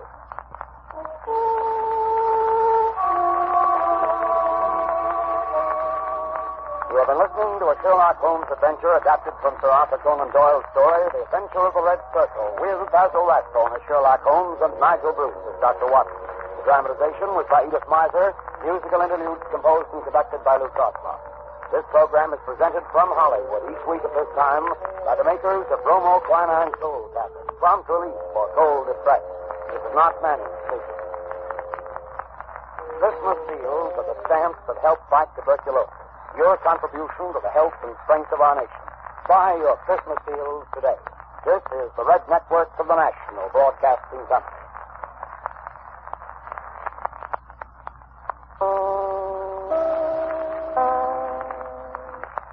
Petri Wine brings you Basil Rathbone and Nigel Bruce in the new Adventures of Sherlock Holmes.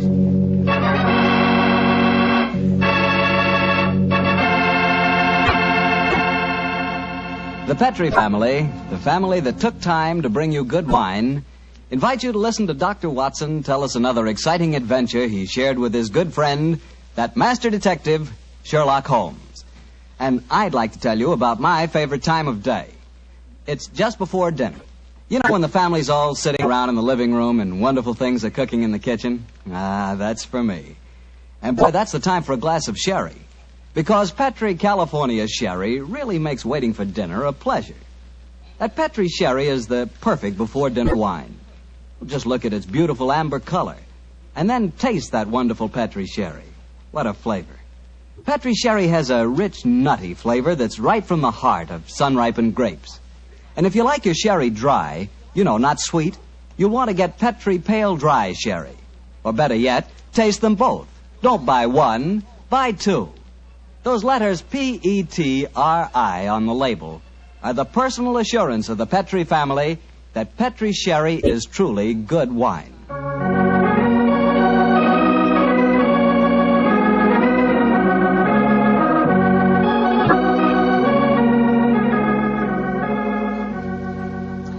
And now it's time to keep the weekly appointment with our good friend, Dr. Watson. How are you this evening, Doctor? I never felt better, thank you, Mr. Bartell. Draw up your usual chair and make yourself comfortable. Thanks. That's it. Oh, I see you've had the old tin dispatch box out again. I suppose you've been going through your notes on tonight's new Sherlock Holmes adventure? Yes, Mr. Bartell, and I think you'll find it as pretty a little problem as we ever encountered. The story began in 1887. A very busy year for us, my boy. It was the same year that Holmes solved the case of the Amateur Mendicant Society, who held their meetings in a luxuriously furnished vault below a furniture warehouse. Oh, I remember that story, Doctor. And wasn't 87 the year you both escaped from death in the Paradol chamber? It was indeed. You've got a very good memory, Mr. Bartell. The story I'm going to tell you tonight topped off this unusually exciting year. It was late in October, and the equinoctial gales had set in with exceptional violence. All day the wind had howled and the rain had beaten against the windows of our Baker Street lodgings. Finally, it was nearly midnight, as far as I remember. The storm grew higher and louder, and the wind in the chimney sobbed like a child. Suddenly, much to our surprise, the doorbell jangled, and a few moments later, our midnight visitor stood before us. He was a man of about 45, and as he looked about him anxiously in the glare of the lamp, I could see that his face was pale and that his eyes heavy. like those of a man who's weighed down with some great anxiety. And yet when he spoke, his tone was businesslike and almost aggressive. I've come to you for advice, Mr. Holmes. That's easily obtained. And help. That is not always so easy. Help the gentleman off with his coat, will you, Watson? Yes, indeed. Here you are, sir. Let me hang it up for you. Thank you, sir. I heard of you, Mr. Holmes, from Major Prendergast. Oh, yes. He said that you could solve anything. Oh, I'm afraid he said too much. But you've never been beaten. I've been beaten 4 times, sir. 3 times by men and once by a woman. But supposing you sit down and introduce yourself. My friend's name is Watson, Dr. Watson. How do you do, sir? How do you do, Doctor? My name is Lovelace, Edmund Lovelace. And what brings you to me at this hour of the night, Mr. Lovelace? I'm in terrible trouble, Mr. Holmes. You don't know anything about me, but if you'll accept my case, you can save 4 lives. I wouldn't say that I know nothing about you, sir, though it's true that I know little beyond the somewhat obvious fact that, you're single, that you keep a dog, but not a manservant, and that you are much preoccupied with your business, which I take to be some form of insurance. Oh, come. Oh, steady. Now, what is this? Well, magic? I'll wager that my friend's right, though. Isn't he, Mr. Lovelace? Perfectly. But I'll be hanged if I can see how he knows it. It's a practical application of logic, sir. The briefcase that you carry might at first indicate a barrister or some other professional man, but your brusque, businesslike manner counteracts that suggestion. An insurance broker who must visit clients at odd hours is the likeliest man to combine that manner with a briefcase at midnight. But the wife and the manservant, and the fact that I'm preoccupied with my business. Your cufflinks don't match, sir. Each is from a different pair. That would suggest preoccupation, and it's a mistake that neither a wife nor a manservant would have allowed to pass. Yes, but how about the dog? Oh, surely that's obvious, Watson. Well, I can't see it. I shall let you ponder on that matter while Mr. Lovelace tells us his problem. Mr. Holmes, are you as interested in preventing a murder as in solving one? Well, naturally I am, Mr. Lovelace. Even more so. But please tell me your story. I live with 4 cousins of mine in an old house in Camberwell. My grandfather left the house and a sizable fortune to the 5 of us on condition that we lived together and maintained the family unity. It probably won't surprise you to know that we've grown to get pretty much on each other's nerves. Well, what happens if one of you dies, Mr. Lovelace? His share is divided among the others, Doctor. Oh, yes. Well, the wonder to me is, sir, that not that a murder may take place, but that it has not happened long ago. Who's responsible for the administration of the estate? My cousin Gerald. He's much older than the rest of us, and he's a thoroughly unpleasant, cantankerous man. Yeah. He gets an extra share in the estate as administrator, and in consequence he doesn't work. We feel, of course, that he lives off us, and we're continually quarrelling with him about it. Well, sounds like a jolly household, I must say. There's going to be trouble, Mr. Holmes, I know it. Gerald hates us, and he's jealous of our share in the estate. You spoke of preventing murder just now. Yet I can see that you've selected your cousin Gerald as the potential murderer. Am I right? Yes, you are. Mm-hmm. But don't think it's personal prejudice that makes me suspect him. I have good reason for doing so. Oh, what reason? This evening, just before dinner, I helped Gerald off with his topcoat and went to hang it up for him. As I did so, I heard a strange, metallic clink in one of his pockets. I slipped my hand inside it and found a hypodermic syringe and a small phial of liquid. I opened the phial and smelled it. Gentlemen, it reeked of bitter almonds. Bitter cyanide, eh? And what did you do? I thought of destroying it, but I realized that would put him on his guard, so I replaced it in his pocket. Of course, I warned the others, and we decided that I'd come to you. I had to see a most important client tonight, or I'd have been here earlier. Yes, it seems odd that you didn't come directly to Mr. Holmes as soon as you'd made the discovery, Mr. Lovelace. After all, if a potential murderer is walking about with a pocket full of cyanide, I should have thought that itself was more important than business. Well, Yes, I suppose it might seem so to you, Doctor. Now, that's a most interesting stick you carry, sir. May I examine it? Of course. Here. Oh, thank you. Now I see how you deduced that Mr. Lovelace had a dog, Holmes. There are the marks of the dog's teeth on the stick. Yes, my dear Watson, but these marks under scrutiny give us even more specific information. He's a large dog. You've had him for some years, Mr. Lovelace, and he's now old and feeble. Well, you're perfectly right, but I'll be hanged if I can see how you can tell that from looking at a walking stick. This stick is covered with teeth marks, therefore it has been carried many times by the dog. Now, it's a heavy stick, so only a large dog could have carried it. And the teeth marks also indicate a large jaw. The older marks are deep sunk. Look here. The fresh ones, where the wood is not yet darkened, are shallow. Yes, it's obvious that the jaws are losing their strength. That's very clever of you, Mr. Holmes, but I don't see what it has to do with the case in hand. Oh, neither do I, Holmes, I must confess. No, surely it tells us that your story, Mr. Lovelace, may bear a less terrifying implication than you think. On the other hand, its implication may be even more terrifying. Though it's late at night, I feel that any further delay in this matter would be extremely dangerous. I suggest that you get a cab and come to your house in Camberwell at once.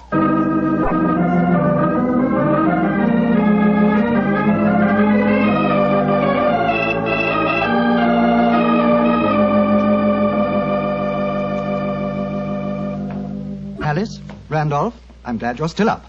I was able to persuade Mr. Sherlock Holmes and Dr. Watson to come back with me.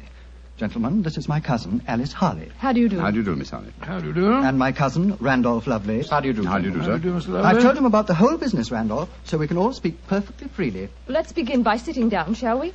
Randolph and I had just finished a little cold supper. We've been to the theater tonight. Well, Mr. Holmes, I suppose Edmund told you about finding the hypodermic syringe and the cyanide in Gerald's coat pocket. Yes, tonight. indeed. May I ask where your cousin Gerald Lovelace is now? We left the house at 7, but I imagine Gerald went upstairs at 8, as usual. Didn't he, Edmund? On the stroke of 8, Alice. He's very fixed in his habits, Mr. Holmes. He goes up to his room every night at 8. There he reads or works on his accounts and eventually goes to bed any time between 10 and 1. Well, he might still be up. I should like to speak to him a little later. In the meanwhile, may I ask you two young people to tell me quite honestly your feelings about your cousin Gerald? And you might as well be frank. I've kept nothing back. All right. Randolph and I hate him. First of all, we're sure he's jealous of our shares in the estate, and then we... Alice and I want to get married, Mr. Holmes, and Gerald won't hear of it. But you're your cousins, aren't you? Only second cousins, Dr. Watson. Gerald is dreadfully conventional. He's threatened us that if we do get married, he'll go to court and try to have our shares in the estate annulled. And from the way the will is worded, I wouldn't be surprised if he could do it.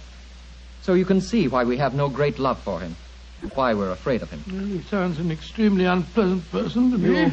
You mentioned there were 5 cousins in the house. 3 of you are here. Mr. Gerald Lovelace is upstairs. Who and where is the 5th cousin? The 5th cousin is my brother, Gilly. He's something of a tragedy, I'm afraid. You see, Gilly's 20, but he never developed mentally beyond the age of 8. He had a bad fall in the hunting field when he was a kid. He's been like this ever since. Oh, I'm sorry to hear that, sir. But he's the dearest, most gentle boy you've ever met. And, incidentally, the one person in this house who doesn't hate Gerald. The poor fellow doesn't understand the conditions of the will, I suppose. No. But if he did, I don't think it'd make any difference. I swear that Gilly loves every living thing, especially Gladstone. Gladstone is the name of his dog. His dog? Yes.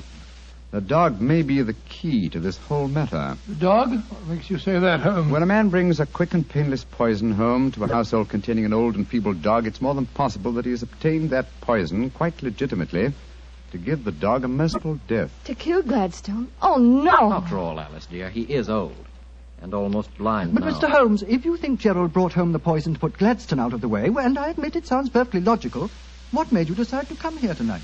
Because I dare not even guess what you may have done by intruding the thought of murder in this situation. Where is your brother Gilly?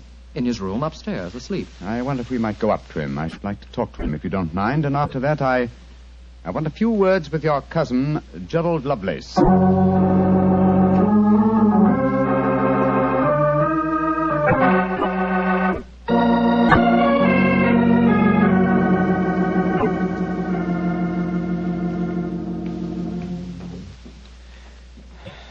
He's asleep, Mr. Holmes. Yes, with a dog in his arm. I'm afraid we'll have to waken him. Gilly? Gilly? That's all right, Gladstone. We're not going to hurt him. Gilly? Who is it? Oh, hello, Alice. Who are these men? They've come to take Gladstone away. No, Gilly, we haven't. Oh, of course not, Gilly. We've just come to admire him. Your brother's been telling us what a fine dog he is. Oh, that's different. Isn't he beautiful? I just had such a wonderful dream about him. Such a wonderful dream. What was it, Gilly? Well, he was all young again. Just a puppy. He was chasing a rabbit across a cliff top. And I was running with him. Oh, Gladstone looked so beautiful. Didn't you, old boy? Of course you did. And you know, the rabbit went down a hole, and Gladstone went down after him.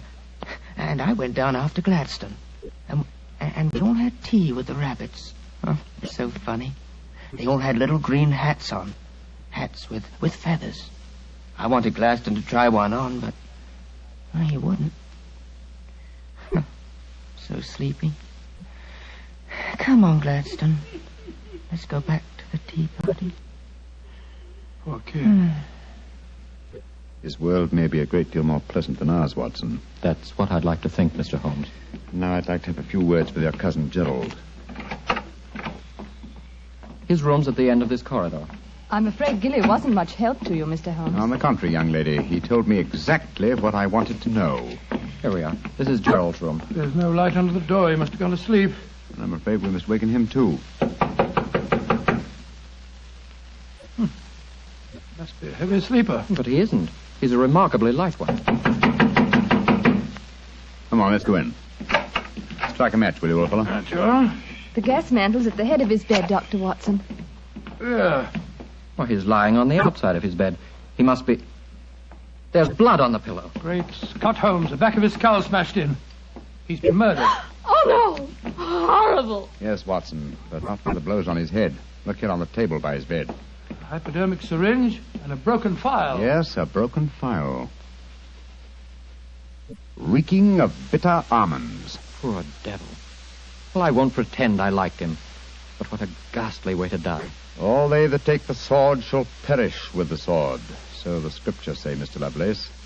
The very suspicion of the killing has brought murder to pass. Well, it's too late to prevent it.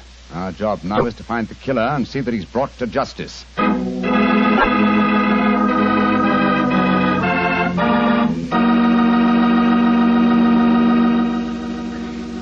Dr. Watson will tell you the rest of his story in just a few seconds.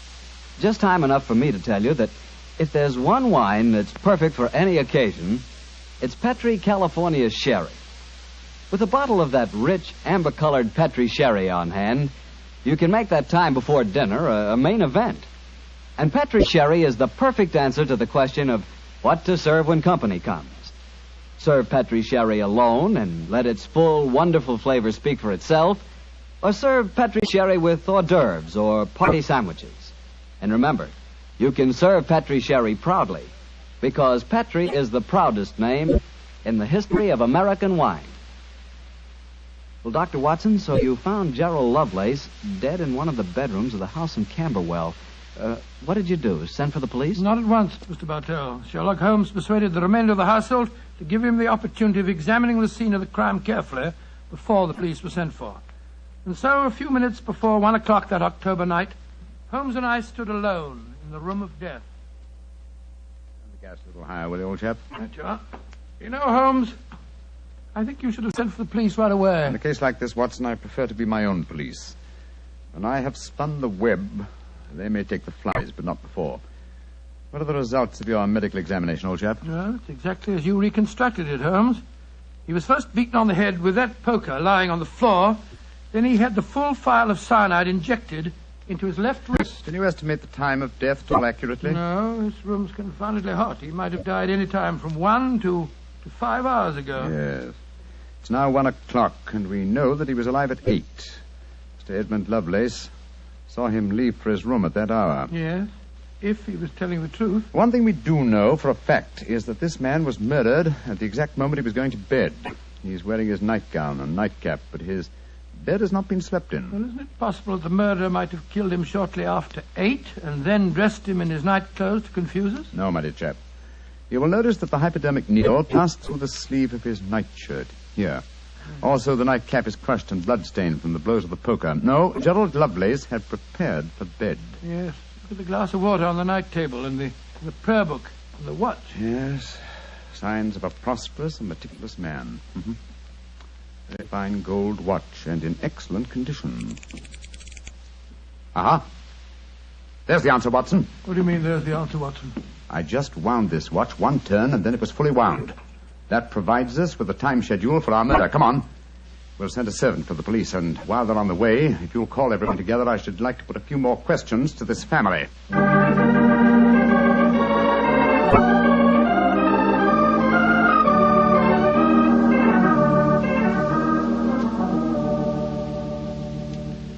Before the police arrive, I should like to hear your statements again very carefully, if you don't mind.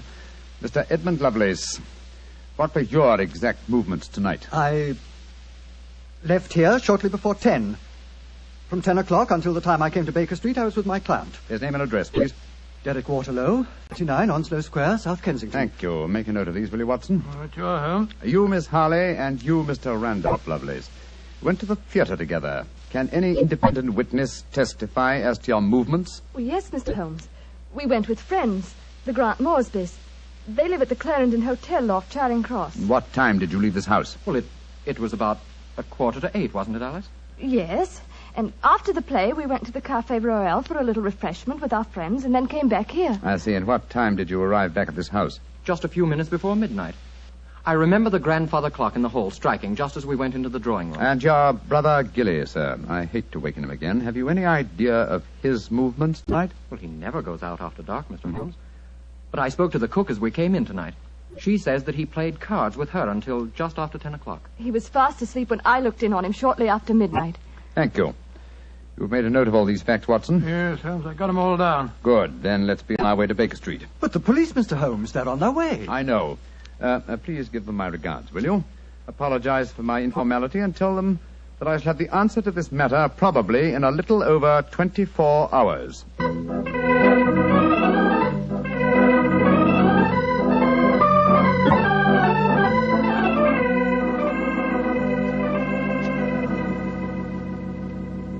Holmes, here it is well after midnight.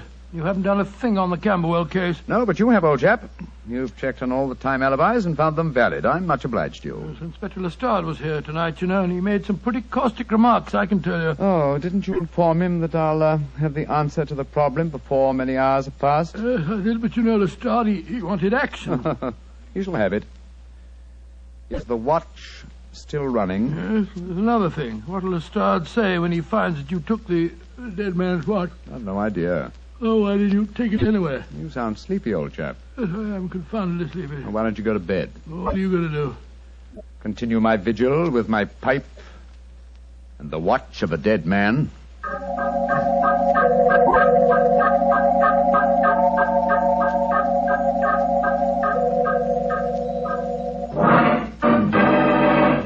Watson, wake up! What time is it? 5 o'clock in the morning. Good Lord, what are you doing up at this hour? The watch has just stopped. I'm about to rewind it. What are you rewinding it for, Holmes? You waited over 24 hours for it to unwind. When I know how many turns it takes to wind it fully, I shall have the answer to the whole business. 10, 11... You're being confoundedly mysterious, as usual. 14 turns, and the watch is fully wound. Get your clothes on, old chap. Well, where are we going on this hour? To the house in Camberwell. Now I know who murdered Gerald Lovelace.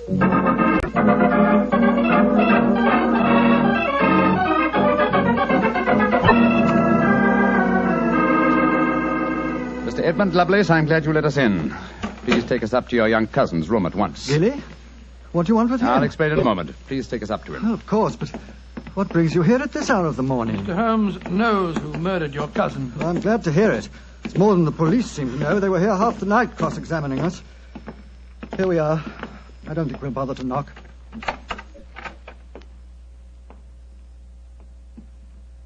Gilly? Gilly? I'm awake. We heard you coming up the stairs, didn't we, Gladstone? It's the same man again. You're not going to take Gladstone away, are you? Please don't take him away. Don't worry, Gilly. We're not going to touch him. Oh, that's all right, then. Oh, Gilly. Yes? You really love that dog, don't you? Of course I do. More than anything or anybody. I believe you'd even kill a man who tried to hurt Gladstone. Wouldn't you? Oh, yes, sir. I would. Gilly! No. Great Scott. Gilly, I don't think you'd really kill a man. I don't think you could. Couldn't I, though? How would you kill him? I'd hit him first. I'd take a poker and hit him on the head so he couldn't fight back. And then I'd take the nasty needle he told me he was going to stick in Gladstone, and I'd fill it full of that water he showed me, and I'd stick it in him. That's what I'd do. Then he'd be dead. And he couldn't hurt my Gladstone anymore. Not ever. Let's leave him, shall we? Goodbye, Gilly. Pleasant dreams. Goodbye, sir. Good old Gladstone. You satisfied, sir? Yes. Poor Gilly. There's no doubt about it, of course. Can there be no one who described the murder to him, and yet he's just given an exact description of its method? What'll happen to him? They won't try him. No. A little pressure in the right places, and he'll be released to a private nursing home. I'll do everything I can, Mr. Lovelace. Thank you, Mr. Holmes. Thank you very much.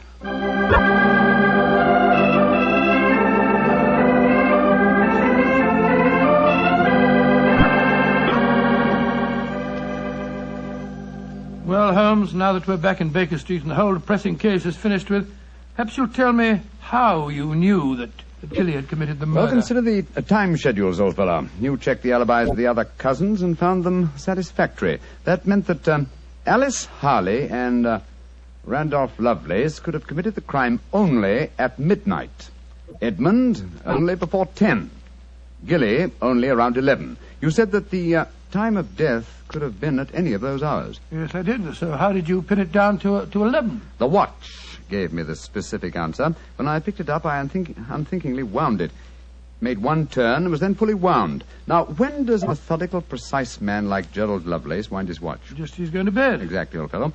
So that it was obvious that he was killed precisely one watch stem turn before I wound his watch. Now I'm beginning to see daylight, Holmes.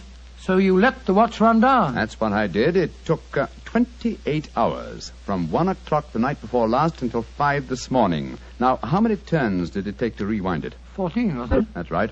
Therefore, one turn of the watch stem equaled 2 hours, proving that Gerald Lovelace had been murdered 2 hours before 1 o'clock at 11 p.m. When Gilly was the only one who could have done it. You know, Holmes, I still find it hard to believe that boy was capable of such a ghastly crime. He seemed so gentle. Oh, he is. Except when his beloved dog's life was at stake, probably out of some mistaken notion of kindness. Gerald Lovelace warned the boy of his intentions regarding the dog.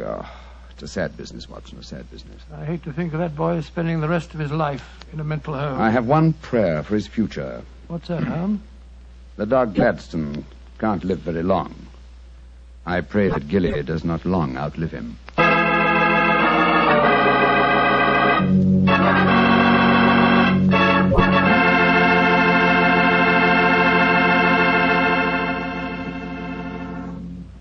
Doctor, that was a remarkable bit of deduction on the part of Mr. Holmes. Yes, extremely clever, wasn't it? Of course, if I may say so, I was of some small help myself. Small help?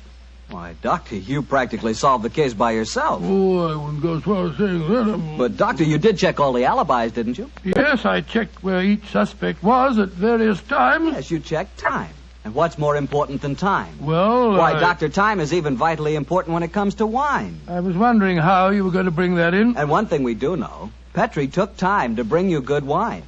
So nobody can miss with Petrie wine. It's just got to be good. You know, you can't be in the wine business as long as the Petrie family without really learning all about the fine art of making wine. And don't forget, the Petrie family has been making fine wine since way back in the 1800s. So, naturally, they've been able to hand on down, from father to son, the result of generations of experience at turning luscious, sun-ripened grapes into fragrant, delicious wine. No matter what type of wine you prefer, you'll like it more if it's a Petrie wine, because Petrie took time to bring you good wine. Well, Dr. Watson, what new Sherlock Holmes story do you plan to tell us next week? Well, now, next week, Mr. Bartell, I'm going to tell you a most unusual adventure that Holmes and I had when we were attending a performance at the Opera House in Rome. It concerns a famous singer who lost her voice, an understudy who was nearly lynched, and a murder that baffled the police. I call it The Adventure of the Terrifying Cat. Well, that's a story we've got to hear. Thank you, Mr. Bartell. And before you go, I want to talk to our friends about their war bonds. You know, during the war, the best investment we could find was the United States war bond. And for my money, they're still a great investment. They're called United States savings bonds now, and only the name is changed. Savings bonds are sold in the same denominations and give you all the same advantages. And you can buy savings bonds at the same places, at your bank or your post office or through the payroll savings plan.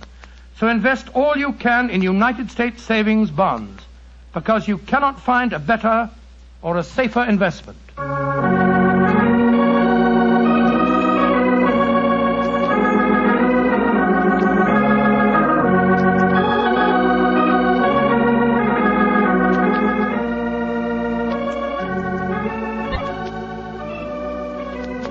Tonight's Sherlock Holmes adventure was written by Dennis Green and Anthony Boucher and was suggested by an incident in the Sir Arthur Conan Doyle story, The 5 Orange Pips. Music is by Dean Fostler. Mr. Rathbone appears through the courtesy of Metro-Goldwyn-Mayer, and Mr. Bruce through the courtesy of Universal Pictures, where they are now starring in the Sherlock Holmes series. The Petri Wine Company of San Francisco, California, invites you to tune in again next week, same time, same station. Sherlock Holmes comes to you from our Hollywood studios.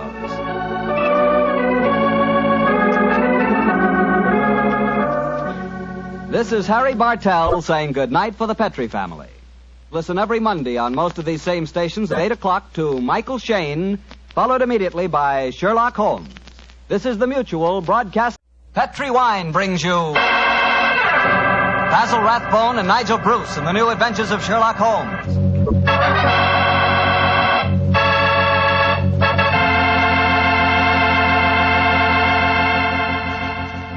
The Petri family, the family that took time to bring you good wine, invite you to spend the next half hour listening to Dr. Watson tell us another exciting adventure he shared with his old friend, that master detective, Sherlock Holmes.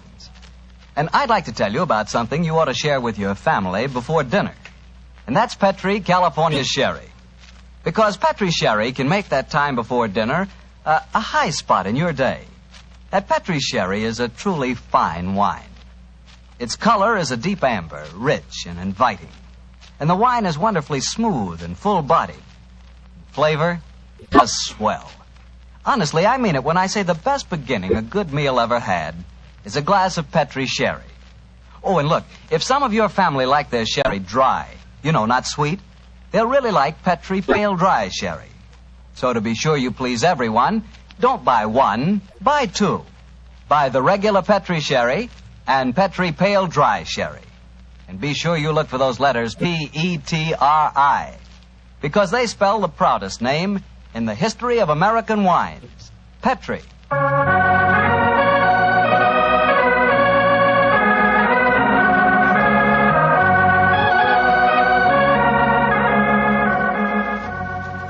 And now I know our good friend Dr. Watson's expecting us. Let's go in and join him. Come in.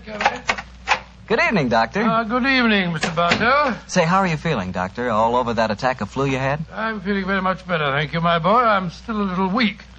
We old fossils take much longer to get over that sort of thing than you young fellows. Well, you take good care of yourself, Doctor. You've got a lot of friends, you know. Oh, I'm very glad to hear that. Thank you, Mr. Bartell. And now settle yourself down, and I'll get on with tonight's new Sherlock Holmes adventure. Where did it take place? You may not be familiar with the names of Jersey, Guernsey, Alderney, and Sark, but those are the 4 principal islands that make up the group known as the Channel Islands. Oh, yes, Doctor, I have heard of them. Somewhere in the English Channel, aren't they? Between the southern coast of England and the northern coast of France? That's quite right, my boy, though I very much doubt if you ever heard of the tiny island on which this story happened. It was the island of Garth, a minute but self-contained spot with a population of just under 1,000 inhabitants, subsisting, and from what I saw of the island in those days, subsisting very well on its dairy products. Was it under the rule of the British government, Doctor? No, Mr. Bartell, not exactly. You see, the island belonged to a family by the name of Horn. The head of the family, who was known as the Seigneur of Garth, was an independent ruler owing nominal allegiance to the King of England. That allegiance was expressed by one of those traditional ceremonies in which the Seigneur annually presented 1 pound of freshly churned butter to a representative of the British Crown. Times haven't changed much, have they, Doctor? Pound of butter is still worth a king's ransom. But tell me, what were you and the great Sherlock Holmes doing on the island of Garth? Well, I just coming to that, my boy, if you'll give me a minute. It was in the summer of 1896 when, to my utter amazement, Holmes informed me that we were going to the island of Garth as the official representatives of the British Crown to accept the annual presentation of butter. At the time, I must confess, I couldn't see why Holmes wanted to accept such a ridiculous mission.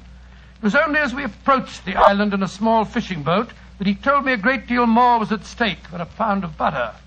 Unfortunately, Mr. Bartell, I'm not much of a sailor, and as the wind was blowing hard and the sea racing, I'm afraid I wasn't a very intelligent companion.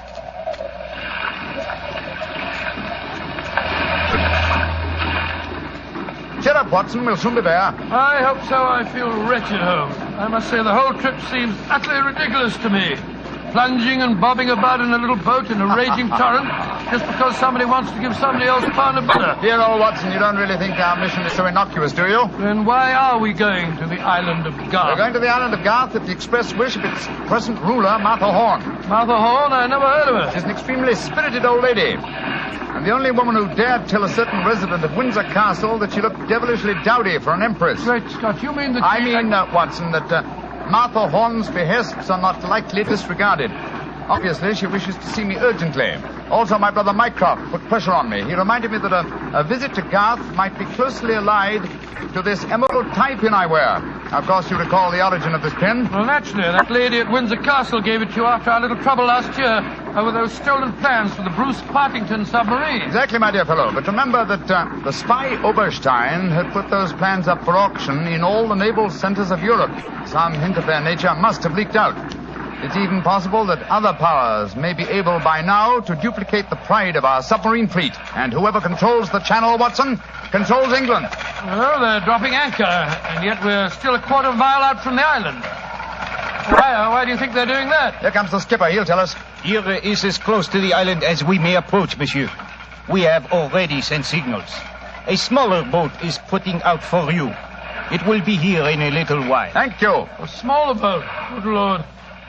Holmes, you were hinting at the naval significance of the island of Garth. Yes, old chap, I was. Well, what good would it be as a port if even a small boat like this can only come within half a mile of it? For a surface vessel, no. But we were speaking of submarines. Garth, I learned from the encyclopedia, boasts a magnificent interior cavern accessible only through underwater channels. Great Scott, an ideal natural harbor and dry dock for a submarine fleet. Precisely. And on the control of the island of Garth, Watson, may well rest the fate of the British Isles. Now, old chap, perhaps you see why Mycroft was so anxious for us to collect a pound of butter.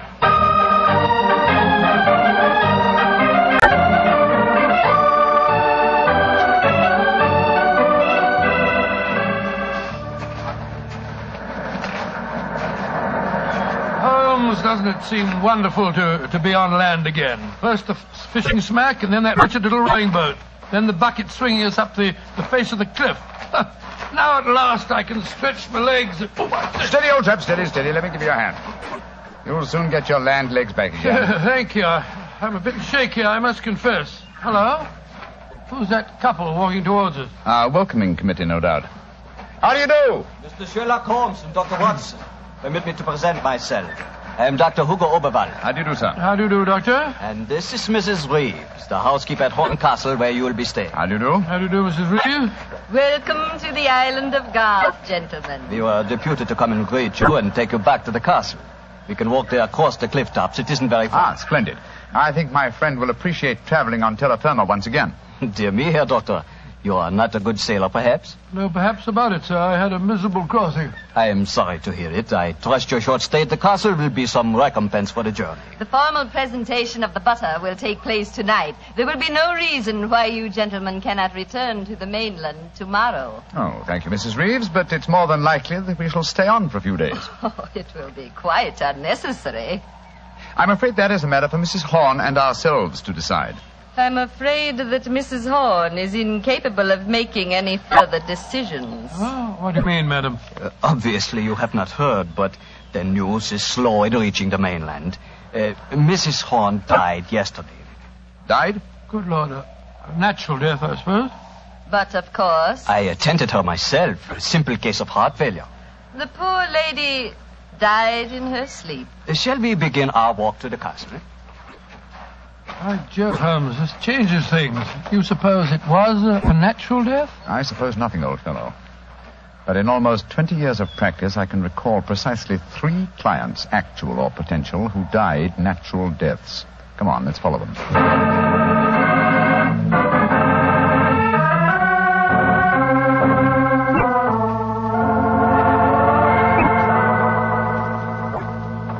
Mr. Sherlock Holmes, Dr. Watson, this is Mr. Christopher Horn, grandson of Mrs. Horn and the new ruler of Garth. How do you do? Hello. How do you do, sir? It's very nice of you fellows to come over here.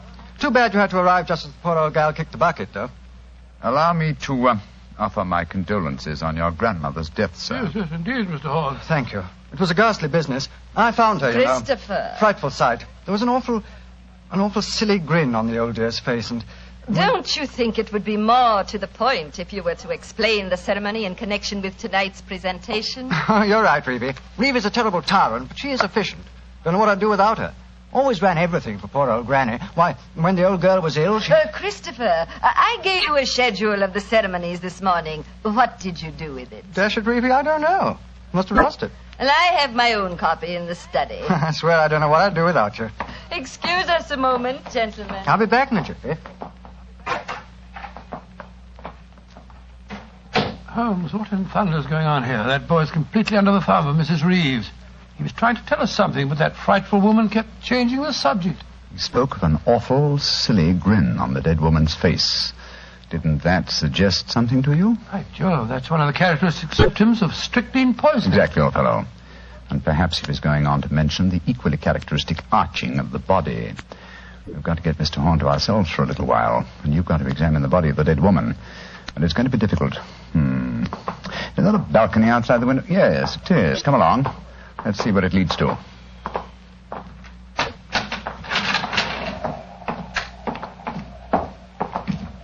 The balcony seems to lead right round this particular wing of the castle. Must have served as a lookout in the olden days. I wish the balcony were a little wider. It must be a sheer drop of a couple of 100 feet down to the rocks below. Yeah. Hello. These must be the windows of the room adjoining the one we just came out of. Let's go a little closer, shall we? We may be able to find out something.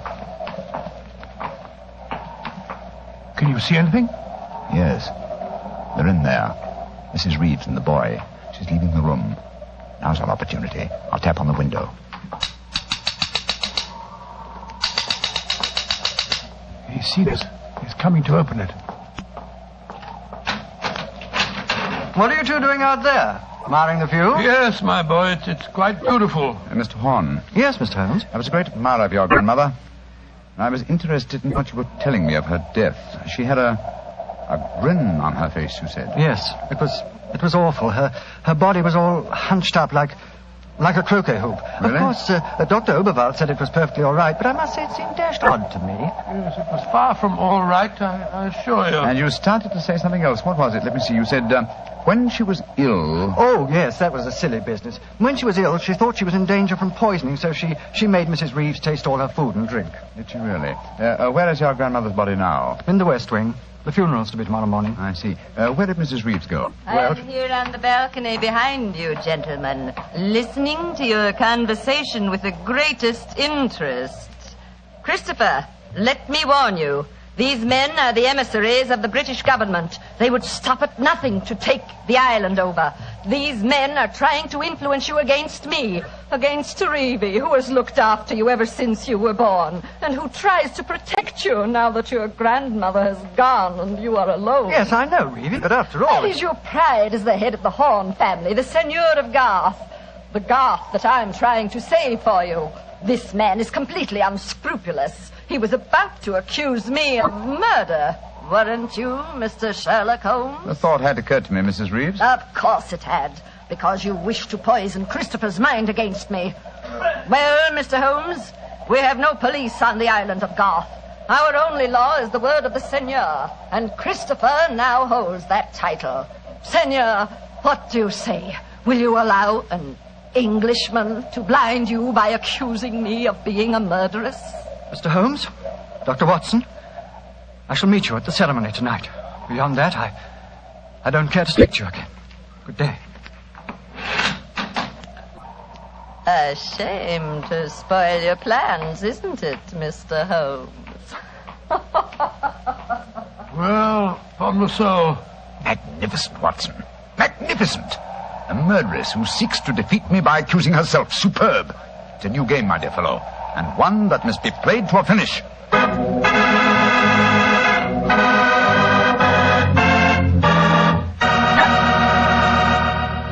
We'll hear the rest of Dr. Watson's story in just a second, so I'm just going to remind you that right now is one time you'd really enjoy a glass of Petri California port. You couldn't ask for a more delicious wine. Petri Port, with its deep, rich red color and its heart of the grape flavor, is one of America's all-time favorite wines. Petri Port is wonderful after dinner and perfect to serve when company comes. Try it. But just remember that when you want the kind of port I'm talking about, you've got to make sure it's Petri Port, because all Petri wines are good wines. Dr. Watson, this is certainly an unusual story you're telling us tonight. What happened after Mrs. Reeves left you and Sherlock Holmes standing on the balcony? We retired to our rooms and had a quiet and lonely lunch. Though the great man said little, I could see that he was deeply excited and that his keen brain was evolving some plan that would enable us to solve the mystery of Mrs. Horne's death. After lunch, we started to descend the stairs leading to the main hall of Garth Castle. As we did so, Holmes said... Watson, we're in no danger ourselves. Mrs. Reeves knows that we're here as emissaries of the British government. Yes, and if we didn't return with the butter within a few days, there'd be a British dreadnought here looking for us. However, I am in danger of one of my worst defeats. My professional pride is piqued. If only I could... Watson. Yes, Holmes? If at any time today I slip you a note, don't read it at once, but... Shh. Here comes Mrs. Reeves. Precisely, Watson. I entirely agree. If I do not make the test on Mrs. Horne's body within 24 hours of her death, it will be useless. I must make it by 3 o'clock this afternoon. Mr. Holmes. Oh, yes, Mrs. Reeves. I want to apologize for my behavior before lunch. I was intolerably rude. Oh, please, no. Whatever my quarrels may be with British politics, I at least owe to both of you the duties of hospitality. That's very gracious of you, Mrs. Reeves. I wonder, would your hospitality also include a personally conducted tour of the subterranean caverns for which this island has become internationally famous? Would they really interest you? Well, I'm afraid that my friend and I won't have the time. Oh, yes, not at all, Watson, not at all. We have plenty of time, as long as we're back here by 3 o'clock. I'm sure Dr. Oberwald would be delighted to join us. He has made quite a study of the unique rock formation. Oh, that's splendid. It should prove a most interesting excursion. But, Holmes, why do we want to go stomping around a lot of damp and smelly caves? Only exercise will do us good, old fellow. Will you lead the way, Mrs. Reeves? And please remember that it's most important that I return here... I remember, Mr. Holmes. You must be back here by 3 o'clock.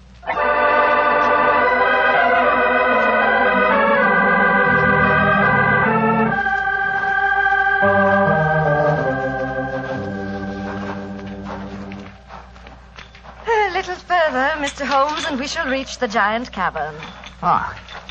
Most interesting. Watson and Dr. Oberwald seem to have lagged behind us somewhat. They will be here in a moment. There. This is the giant cavern. Magnificent. Truly a miracle of nature. It's a natural submarine dry dock hewn out of the rocks. Yes, Mr. Holmes. And in the olden days, only the smugglers who inhabited this island knew the entrance that leads to this cave. The first seigneur of Garth found a cache of untold wealth hidden here. Really? Silks, jewels. There are still the remains of some of the finest Calvados brandy stored among these rocks. Indeed. An incomparable drink. Would you care for some? It is our custom whenever visitors honor us with their presence to offer them a glass. I should be delighted. There is a natural shelf here in the rocks. Perfect hiding place. Here you are, Mr. Holmes. And here is a glass. This is a rare privilege. I imagine that very few people have been offered it. Only our most distinguished visitors, I assure you. This cavern is completely inaccessible from the outer sea, I presume. Completely. Unless, of course, ships could swim under the sea. Which, as you know as well as I, they can, Mrs. Reeves. Even outside the imaginings of Jules Verne. Indeed. Would you care to explore a little deeper? The others will be with us soon.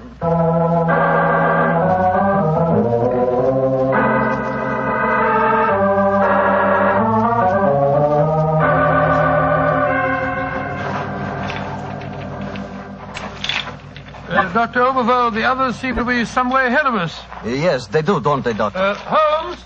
Holmes! Where are you? Dear me, I'm afraid we cannot follow them. What do you mean? The next cavern is already cut off by the rising tide. Great Scott, you mean that they're cut off? I am afraid so. But do not worry here, Doctor. In a few hours, the tide will recede. They are in no danger. Just, shall I say, temporarily marooned.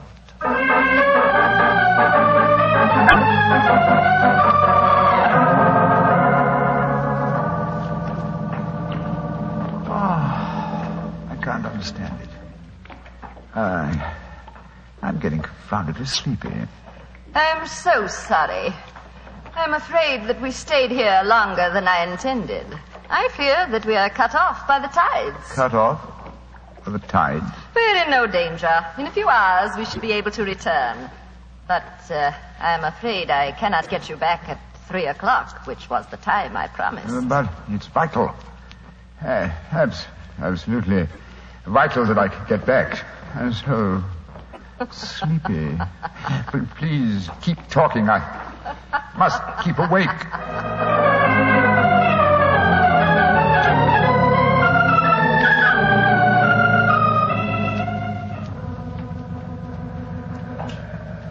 Dr. Oberl, I must get to Sherlock Holmes at once. I am sorry, Herr Doctor, but we are not able to control the forces of nature.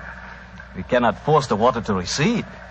Your friend is in no danger. No, but he's got a most important test that he must make by 3 o'clock. I am afraid that will be impossible. I've got to do something. I should have come to these blasted caves in the first place. I don't know what on earth I ought to do.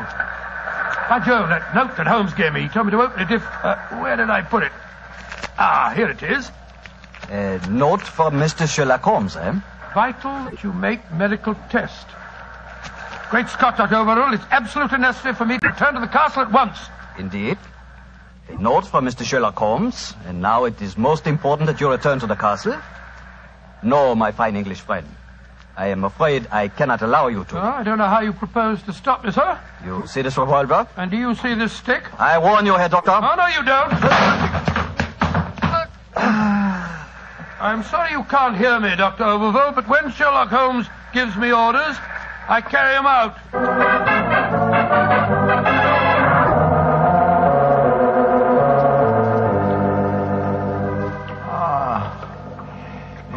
Mrs. Reeves, are we still trapped by the tide? What time is it? 5 o'clock. I'm afraid that you will be a trifle late for your important appointment. What a pity. You deliberately trapped me here. You drugged the brandy and kept me a prisoner. Did I? Now, why should I do that, Mr. Holmes? Because you're greedy for power. That's obvious in your domination of that pleasant though weak young man who is now Senior of Garth. I'm sure your beliefs would find support in certain ideologies now arising in Germany. Your choice of a German doctor as an accomplice in your plans would support that theory. And what might my plans be? I should say that you're determined to give Garth as a submarine base to Germany. With this island in their power, they could control the channel. Very interesting. And I suppose, as well as being a spy, I'm responsible for Mrs. Horn's murder? You and Dr. Oberwald between you. She was too strong for you. You had to get her out of the way. You probably made subtle attempts on her life at first, the origin of which you did not realize, but which caused her eventually to send for me. My arrival forced your hand, and so you and Dr. Oberwald resorted to the quite unsubtle expedient of poisoning her. All pure supposition, Mr. Holmes. The only law on this island is Christopher Horn. Do you suppose he'll believe you? No, I suppose he won't. You've outwitted me, Mrs. Reeves. I walked into your trap just as you intended me to. Then in that case, you may collect your pound of butter tonight and return to the mainland tomorrow. Mrs. Reeves, how much longer do we have to wait for the tide before we can make our way back to the castle? We can leave now. We could have left at any time. There's another secret entrance that is above the tide level. I merely had to make you overstay the hour of your test.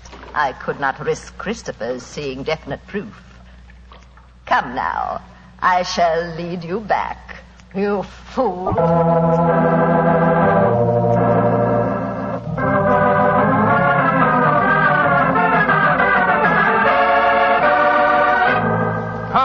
Holmes, where have you been all this time? Mind that, Watson. Did you open the note? Yes.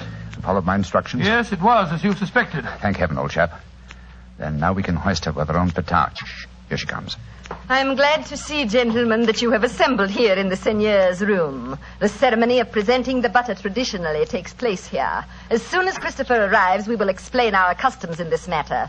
Dr. Watson, I trust that Herr Oberwald proved an interesting companion on your excursion this afternoon. Yes, indeed, most interesting. We had a discussion of the relative merits of the walking stick versus the revolver. I think I was able to make my argument fairly convincing. Where is Dr. Oberwald now? I imagine he's lying down. He had all the symptoms of impending headache when I saw him last. Why are you smiling, Mr. Holmes? What's been going on? I'm afraid, Mrs. Reeves, that your plans have misfired rather badly. As soon as Mr. Horn arrives, I expect you will be under arrest for murder and high treason. Christopher would never believe you. Wouldn't I? Mrs. Reeves, you poisoned my grandmother. Christopher, what lies have these men been telling you? You're the one that's been telling me lies. I believed you when you said you'd been tasting the old lady's food. But when Dr. Watson showed me the results of his test this afternoon, it was as clear as daylight. But the tests could prove nothing after 24 hours had passed. You said so yourself, Mr. Holmes. A deliberate lie, Mrs. Reeves. I'm afraid that I invented that mythical 24-hour test. I knew that as soon as I mentioned it, you would attempt to prevent my carrying it out. So I was delighted when you fell into my trap. You thought that you were shanghaiing me, whereas in reality I was shanghaiing you. My job is to prove your guilt to the senor. With your dominant presence away from the household, it was easy for Dr. Watson to make his test. You devil. You knew all the time. Well, of course I did. But I had to deceive you. I'm glad my performance was sufficiently convincing. By the way, Mrs. Reeves, the drugged brandy was dreadfully clumsy. You didn't drink it home? Why, of course I didn't. But it was very unflattering to me that Mrs. Reeves thought I might. Mrs. Reeves, you realize what this means, don't you? I'm going to ask these gentlemen to take you and Dr. Oberwald back to the mainland with them tomorrow. And stand trial in a British court? Never. I was born on the island of Garth. I have lived here all my life, and I shall die. Edith, what are you up to? Stop her. She's going out on the balcony. One day Garth will belong to Germany. One day the whole world will belong to Germany. Goodbye, you meddling fool. Goodbye. Great Scott, she's gone. It must be a couple of 100 feet to the rocks below. What a dreadful thing. I still can't believe she was a murderess and a traitor. Now, it's shocking. A shabby finish to a shabby business. Mr. Horn, I suggest that we make sure Dr. Oberwald does not escape justice, and that we then perform the ritual presentation of the butter. Yes, Mr. Holmes. The island of Garth will still pay tribute to England, and I think it always will.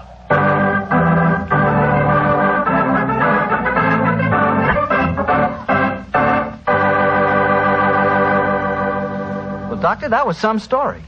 So Germany didn't get the island of Garth after all. No, Mr. Bartell. In fact, in after years, the island proved to be an invaluable submarine base for England. Say, what about the pound of butter? Did Holmes get it? Oh, yes. But why are you so interested in the butter? Are you kidding? In our house, butter is our second most favorite topic of conversation. Your second most favorite? Well, what's your favorite topic of conversation? Remember, you asked me. Petri wine. Oh, as if I didn't know. Doctor, that Petri wine is something to really talk about. You know, the Petri family has been making wine for generations. Why, the art of making fine wine is their heritage, handed down from father to son, from father to son. Believe me, when it comes to turning luscious, sun-ripened California grapes into fragrant, delicious wine, the Petri family really knows how. And they're proud of their wine, too. That's why the name Petri on a bottle of wine really means something. It's the personal assurance of the Petri family that every drop of that wine is good wine. It ought to be, because Petri took time to bring you good wine. Well, Dr. Watson, what new Sherlock Holmes adventure do you have lined up for us next week? Next week, Mr. Bartell, I'm going to tell you a story that took place on the Sussex Downs many, many years ago. It concerns a young girl, a painter in watercolors, and a very wise old lady. I call it The Adventure of the Living Doll.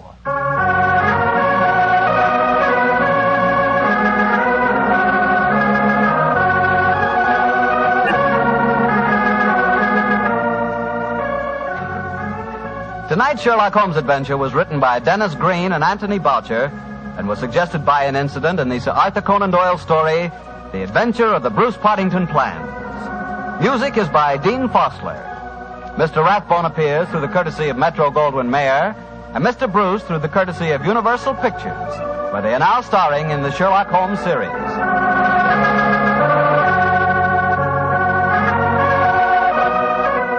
The Petri Wine Company of San Francisco, California, invite you to tune in again next week, same time, same station. Sherlock Holmes comes to you from our Hollywood studios.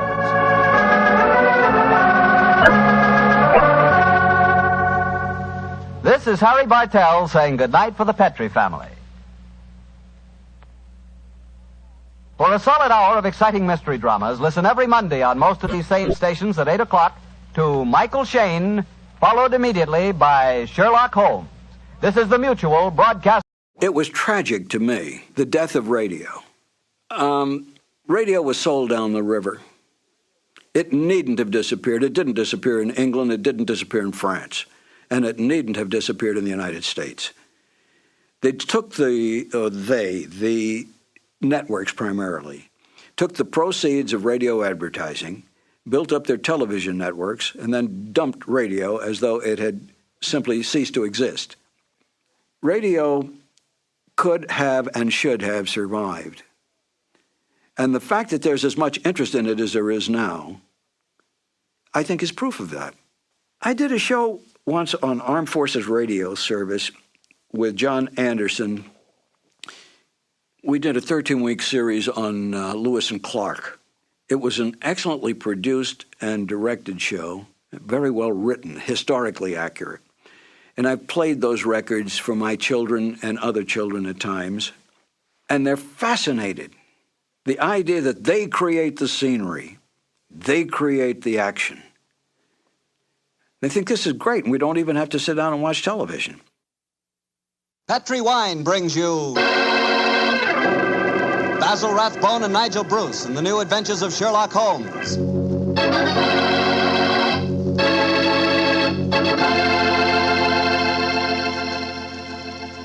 The Petri family, the family that took time to bring you good wine, invites you to listen to Dr. Watson tell us another exciting adventure he shared with his old friend, that master detective, Sherlock Holmes. You know, the lives of Holmes and Watson were not always filled with action.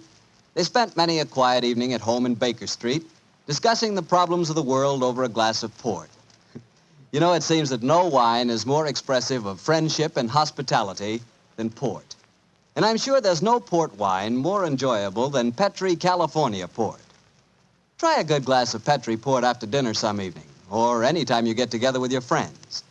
You'll love the rich, ruby red color of that Petri port. You'll love its smoothness and full body, its remarkable and wonderful flavor, a flavor that comes straight from the heart of luscious, hand-picked grapes. Serve that Petri port alone, or serve it together with cake or cookies or with fruit. Yes, and serve it proudly. You can, because the name Petri is the proudest name in the history of American wines.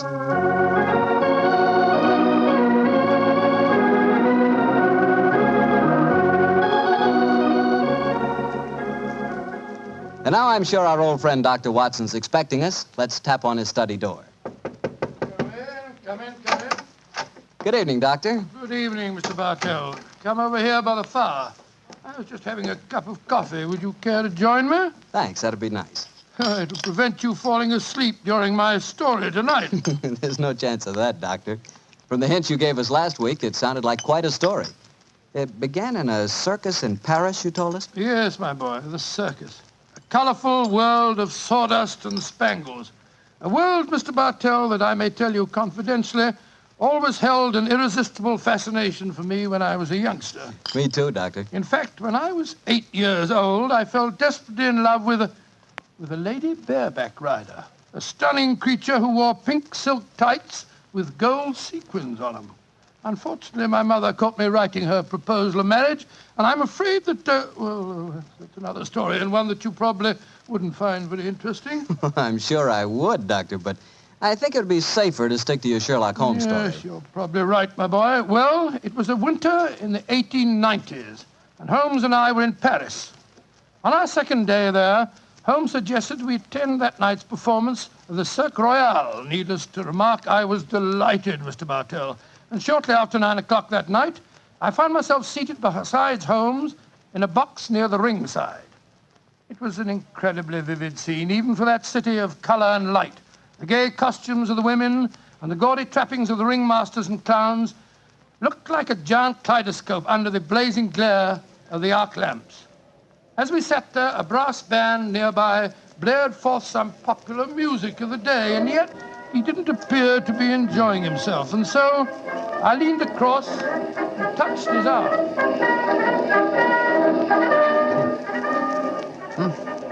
What is it, Watson? Well, you're very quiet, Holmes. Aren't you having a good time? A good time, I suppose, old chap. I was just wondering where Mr. Edwards is. Mr. Edwards? Who's he? An extremely distinguished client who was to meet us in this box at 9 o'clock. Client. So this little excursion was on business. After all, yes, I might have known it. Don't worry, old fellow. In your case, I think you'll be able to combine quite a little pleasure with the business. Well, can't you be a little more explicit, Holmes? Shh. Here comes the ringmaster. Mesdames et messieurs, j'ai l'honneur de vous présenter ce soir la grande vedette du cirque, Mademoiselle Gisèle Girondet, équestrienne incomparable.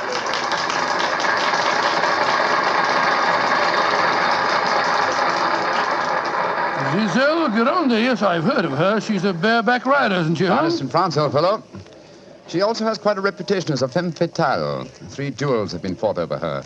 A young English officer in the Grenadier Guards committed suicide last year because of her. And a famous French banker is at present languishing in prison because her extravagances drove him to appropriate funds that did not belong to him. Yes, Watson, she's an extremely colourful personality. You know, Holmes, the funny thing, when I was 8 years old, I fell violently in love with a lady bareback rider. She wore thick silk tights with golden sequins on them, but unfortunately... Here she is, old fellow. Here she is.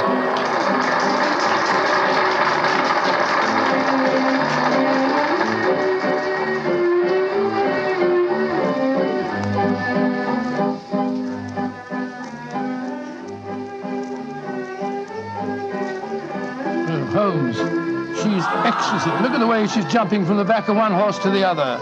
Sheer poetry of motion. The lady appeals to you, Watson. By George, yes, indeed she does. In fact, Holmes, I don't mind telling you that if I weren't a married man and a poor man... you'd like to court the lady, eh? Yes, I should excellent, indeed. Old fellow, excellent. That's the very reason for our attendance at the circus. What in heaven's name are you talking about, Holmes? Ah, there you are. Good evening, Mr. Edwards. Holmes, my dear fellow, how are you? I haven't seen you since that little affair at Windsor Castle when Mother... Excuse me, sir. I am Mr. Mycroft, and this is my friend, Sir William Nigel. Sir William Nigel? Of course. And I am Mr. Edwards. We must respect each other's incognitors, eh? How do you do, Sir William? Well, I'm extremely honored to meet you, Your Royal... Mr. Edwards. How'd you like Giselle? Isn't she a stunning creature? Yes, indeed she is, sir. The four of us to have supper together after the performance tonight, I understand, Mr. Edwards. Well, unfortunately, I can't be there, Mycroft. There's some stupid affair at the embassy which I have to attend. We must postpone the dinner until tomorrow night. Oh, very well, sir. Come over to my hotel a little early and we can discuss the whole business. Personally, I think a lot of fuss is being made about nothing.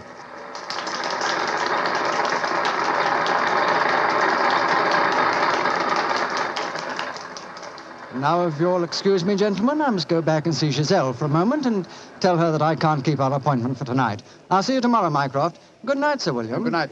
Good night, sir. Et maintenant, pour votre plaisir, les frères Salini, les jongleurs internationaux. Holmes, what's all this mystery? That wasn't Mr. Edwards, it was the Prince of... Shh, Watson, please. Discretion, old fellow. Mr. Edwards, as you know, is extremely democratic. Too much so, possibly, when one considers his position and responsibilities.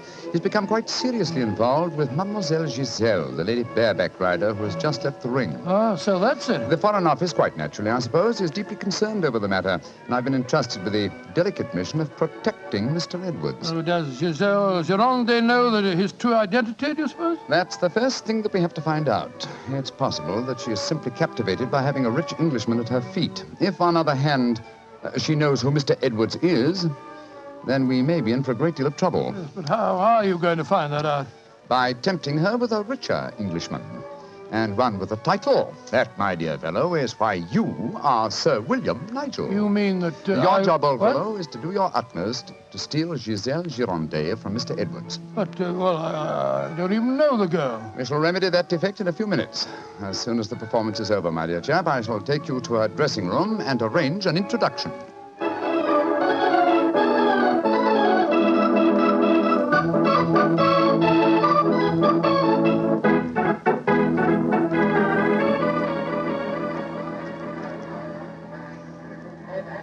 I must say, Holmes, the backstage life at a circus is even more colourful than in the ring. What makes you say that, old fellow? Well, I just saw a pinhead having tea with a bearded lady while a sword swallower was standing behind him practicing his act. Oh, hello. See that man standing talking to the girl in tights? Yeah, attractive, isn't she? The gentleman is Inspector Vernet of the French police, an old friend and a distant relative of mine. Vernet, how are you? Ah, Holmes, mon cher ami, comment ça va? No, Vernet, please. On this occasion, my name is Mycroft, if you don't mind, and this is my friend, Sir William Nigel. How do you do, Inspector? Enchanté, Sir William. Permit me to introduce Mademoiselle Yvette Marat. How you do? How do you do, madame? How do you do? What brings you behind the scenes at the circus, may I ask, Monsieur Mycroft? My friend Sir William is most anxious to make the acquaintance of Mademoiselle Girondet. But of course, every man wishes to meet Giselle Girondet. Why not ask Vernet? He will present you to her. Ha! He knows her well. Oh, now, Yvette, chérie, do not begin that all over again. You're in love with her. You have always been in love with her. I wish you were dead. Sometimes I think I could kill her myself. Upon my soul, Inspector, she's a fiery little thing, isn't she? Ah, ça c'est vrai, ça, Sir William. Many times I've told her that Giselle Girondet would never waste her time with a simple police inspector. She prefers a wealthy foreigner. But Yvette ne comprend pas. She does not understand and she does not believe. Mademoiselle Marat was dressed in tights, Vernet. And what does she do in the circus? She walks the tightrope. Oh, She's yes, queen of the high wire. A charming and a talented girl, but a most jealous one. Vernet, my distinguished friend Sir William Nigel is most anxious to meet Giselle Girondet. Will you introduce him? I should prefer not to appear on the matter at this stage. Oh, mais certainement. I will take you to her dressing room. Please come with me, Sir William. Yeah, right. I'll see you later, Holmes. I'll be waiting for you, old chap. Good luck. You're a lucky man, Sir William. Giselle has quite a penchant for the Englishmen. And when they are rich and have a title, I am sure she finds them irresistible. You really think so? Oh, but of course. Ah, quel dommage that I'm only a poor policeman. Here we are. Entrez? Giselle, mon chou, permit me to present to you Sir William Nigel. He's a great admirer of yours. Yes, indeed, madam. Ah, Sir William Nigel. Come and sit here beside me, Sir William. I shall leave you. Au revoir. Sit closer. There. That is much more cozy, no? Oh, it's very nice of you to see me, Mademoiselle Gironde. Oh, don't be so formal, my Englishman. You may call me Giselle, and I shall call you... Let me see, I shall call you Sir William... Willie! I shall call you Willie. You do not mind? Mine, I think it's very delightful. Quite delightful, my dear. I was hoping perhaps that you'd care to have a little supper with me tonight, Giselle. So what about some oysters, a cold pheasant, and a bottle or two of Pomeranian Green 072? You get to taste rather well, don't you think? Oh, Willie, I can see you are a perfect host. I don't know about One that. moment, I get my cloak. Well, you know, Giselle, it's a funny thing. What is a funny thing, Willie? When I was 8 years old, I fell violently in love with a lady bareback rider at a circus. History seems to be repeating itself. Here. Alfieri, do you no longer knock when you come to my door? Who is this man? My name is Nigel, Sir William Nigel, my good man, and who may you be? I am Alfio Alfieri. I am Alfio Alfieri. And what is he? Ha!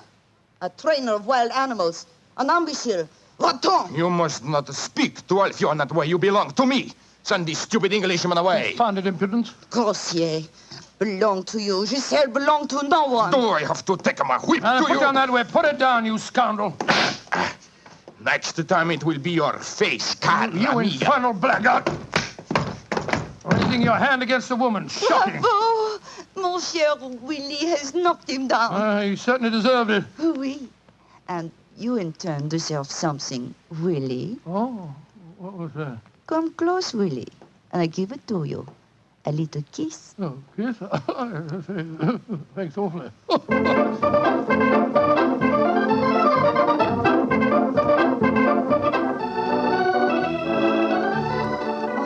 Willie, you are so strong, so resolute, so brave. Oh, it was nothing, my dear Giselle. Nothing at all. Here, more champagne, gosh. More champagne. Oh, Willie!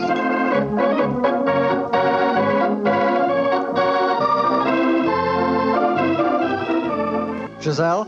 Oui, Monsieur Edwards? I have a box for the opera tomorrow night. I was hoping that perhaps... Oh, I'm sorry, Monsieur, but my time is occupied. I am showing the delights of moment to mon cher Willie.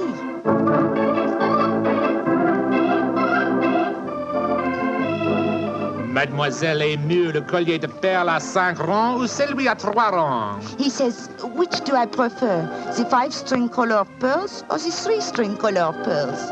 What does my Willie think? So that you can't hang too many pearls on a pretty neck like yours. I'll take the 5-string collar, my good fellow. You're doing splendidly, Watson, splendidly. Yes, but Holmes, I felt such a blasted fool handing that jeweler fellow a check signed by Sir William Nigel. You quite sure that it'll be honored? Don't worry, old fellow. Remember who our client is. Money is the least important concern in this matter. On with the masquerade, old fellow. On with the masquerade.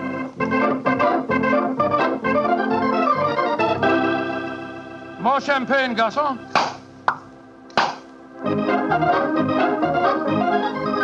Willie, you are such a headstrong boy. More champagne.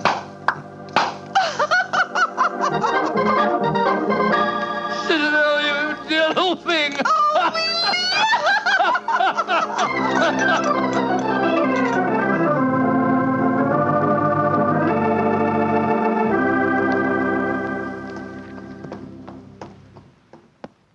Good evening, Vernet. Has Mademoiselle Girondet come in for the evening performance yet? Yes, Monsieur Holmes. I escorted her to her dressing room half an hour ago. Monsieur Edwards is in there with her now. At last, it seems, she has use for a poor policeman. Last night, she found a threatening letter on her makeup table. Since then, she has been most grateful for my company. A threatening letter, eh? Any idea who might have sent it? Oh, yes, of course. I'm afraid I have, Monsieur Holmes. I told her to pay no attention. By the perfume of the notepaper, I recognized the sender. A jealous tightrope walker called Yvette Marat. Oh. Poor Yvette. She would make a very inferior criminal, I'm afraid. Still, Giselle asked me to stay outside her dressing room till the performance starts. You wish to see her? Yes. Oh, good evening, Mr. Edwards. Evening, Mycroft. Evening, Inspector Vernet. Comment ça va, Monsieur Edwards? Look here, Mycroft. I think this little game's gone far enough. Giselle has just refused another invitation of mine.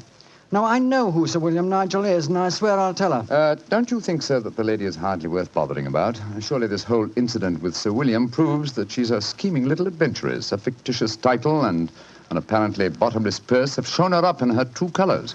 I could have told you the same thing without such an experiment, my friend. Well, I suppose you're right, Mycroft. I've been a fool. An idiot who lets a pretty ankle turn his head. A conceited dolt. Let us just say, monsieur, that you have been a man. Good evening, sir. Good evening. Good evening. Just going back to see Giselle for a moment, I brought us these flowers for her. I'll be back in a jiffy. Just a minute, Watson. I hate to dampen your ardor, old chap, but the masquerade is ended. Ended? What do you mean it's It is no ended? longer necessary for you to impersonate Sir William Nigel or to pay court to Giselle. Oh, really? Really? Really? Well, that's a great relief, sir. Great relief. I've hated the whole business. Oh, yes, I'm sure you have. We appreciate the sacrifices that you've made, don't we, Sir Edward? Yes, indeed. Well, I must go back and see her once more, though. We had a rendezvous for tonight, and I must cancel it. A gentlemanly thing to do, you know. I won't be a minute. Never have I seen a man more downcast. Obviously, with him, my dear Holmes, business was a pleasure. Alfieri, where are you going? That Englishman. I just saw him go into Giselle's room. To whom are you referring? That man that called himself Sir William Nigel. Oh, yes. 2 days ago, he struck me. I have to settle with him. No man may strike Alfieri. Do not cause any more trouble, Alfieri. From what I've been told, you thoroughly deserved what happened to you. Here he come now. You, English, you. Alfieri challenge you to a duel. Holmes! What's old chap? What is it? You're as white as a ghost. It's Giselle. What's wrong with her? She's dead. She's lying there in her dressing room. Strangled. Strangled? And only half an hour ago I spoke with her myself. Since then, I've been standing in this corridor, guarding her door at her own request. Only 2 men have entered Giselle's dressing room since then. You, Monsieur Edwards, and you, Sir William Nigel. What are you suggesting, Vernet? I am suggesting nothing. I am stating that these 2 gentlemen are under arrest for suspicion of murder.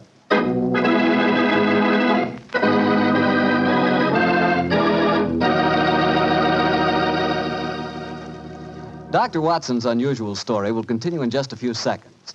Time I'd like to take to remind you that one wine that seems to be the outstanding favorite among the ladies is Petri California Muscatel. That's probably because, like a beautiful woman, Petri Muscatel is subtle and intriguing. Petri Muscatel is the color of burnished gold. And its flavor, well, it's the flavor of big, plump Muscat grapes, picked by hand, carefully and tenderly, when they're just full of wonderful, delicious juice. If you want to show that you really know the wine that women prefer, serve Petri Muscatel. Serve it after dinner or later in the evening. It's wonderful. And why shouldn't it be? It's a Petri wine. Well, Dr. Watson, so you and the mysterious Mr. Edwards got yourselves arrested on suspicion of murder, huh? Yes, Mr. Bartell. Holmes did everything in his power to persuade Inspector Vernet to release us, but it was useless. And so, while Mr. Edwards and myself were languishing in detention cells at the local Sûreté, Holmes and the French inspector were examining the dressing room of the dead woman. I'm sure, Inspector Vernet, that being as keen a detective as you are, you must suspect the true identity of Mr. Edwards. Of course, Monsieur Holmes. But that is the danger of incognitos. If he chooses to assume the identity of plain Monsieur Edwards, then he must run the risks of plain Monsieur And you're convinced that either he or my friend strangled Mademoiselle Girondet? It is obvious. Then I'll have to prove to you that they didn't. Let me examine the body again, will you? If she had been strangled by either of my friends, why would her body be lying here under the window? It's as far away from the door by which they left this room as possible. That proves nothing. No, but it's odd. Giselle was a strong girl. There might easily have been a struggle. Perhaps she tried to get away through the window. And yet there are no marks of violence on her throat. Just this piece of very fine cord that did its deadly work so cleanly. Cut with a knife. Please do not remove the cord, Monsieur Holmes. The body has not yet been photographed. Dear me, Vernet, you're making it very hard for me, aren't you? You notice, of course, that the window is open. Yes, but we have examined the snow outside. There were no footprints within 3 yards of the window. The murderer must have entered by the door that I was watching. Yes, it would be hard, even for a professional acrobat, to jump in. An acrobat? Vernet, your young friend, Mademoiselle Yvette Marat, is a tightrope walker. Yvette, but... Yes, she certainly had a motive. She'd even sent a threatening letter. I heard her express hatred and jealousy for this dead woman. It's conceivable that she could enter a room by a window without leaving footprints in the snow. Where was she at the time of the murder? I do not know. I was waiting for her in the corridor. Then I suggest that we investigate her alibi at once. And after that, Inspector, I must pay a visit to the Sûreté. I don't want my friends to think that I've deserted them.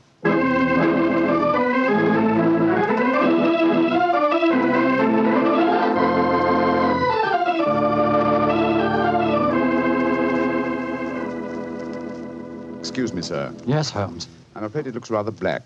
As I was telling you, Yvette Marat, the tightrope walker, was able to establish a completely satisfactory alibi. Vernet still suspects you or Dr. Watson. Well, that's ridiculous. May I ask you a very straightforward question, sir? Of course. I can well understand that if you had gone into the dressing room and found the woman already murdered, you might easily be tempted to conceal the fact, to avoid a scandal involving your person. Will you swear to me, sir, on your true identity, that Giselle was alive when you left her? She was, Holmes. I swear it. Thank you, sir. That's all I wanted to know.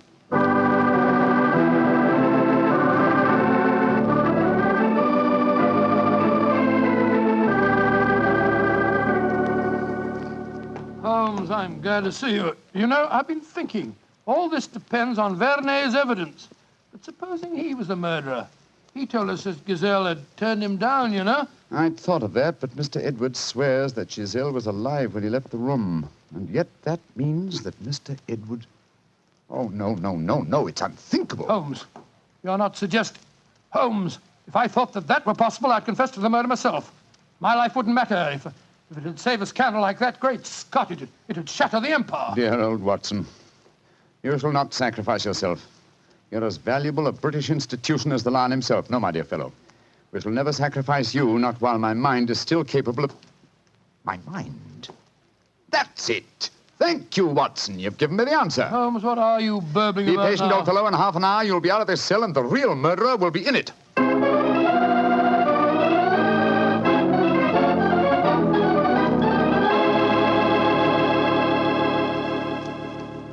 Questions. Why must Alfieri answer so many questions? Because he will not yet tell the truth. You murdered Giselle Girondet. How many times I have to tell you I did not kill her? Why should I want to harm her? Because you were jealous. because she humiliated and tormented you. But I was not in her dressing room. I've already proved that fact. Am I a magician that I can kill somebody without entering a room? Alfieri, I know how you killed Giselle Girondet without its necessitating your entering this room. And you're a smart man. Please to tell me. I don't need to tell you. With the aid of Vernet, I'll show you. Open the window, Alfieri. What game is this? Very well, then. I'll open the window myself. Put your head out. Come on. So. Who do you see? Inspector Vernet, standing 3 yards away, where you stood, and he's got your long training whip. No! Don't move! Stand there. The inspector hasn't your skill with a whip, but he wants to try a little experiment. No, leave me alone! All right, Vernet. I'm holding him.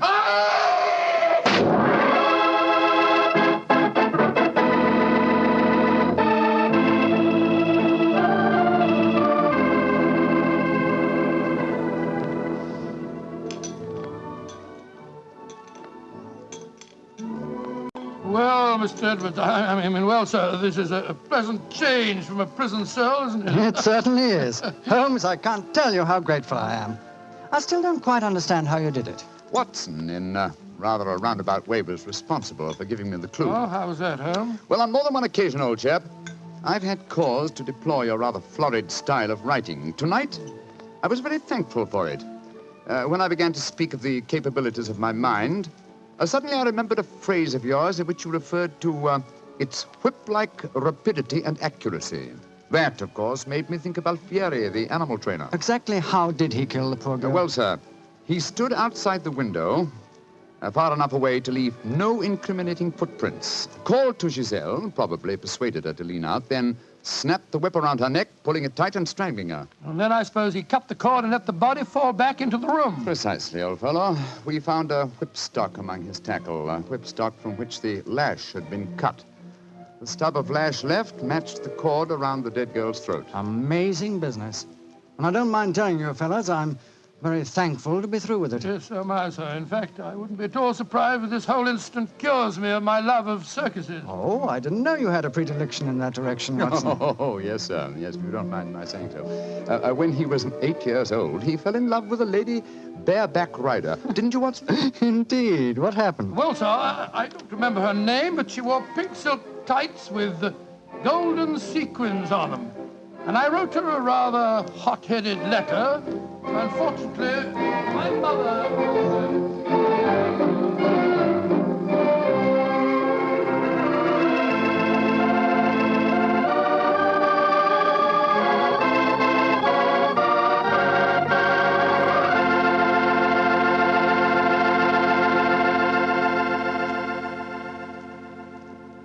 Well, Doctor, that was one of the most unusual stories you've ever told.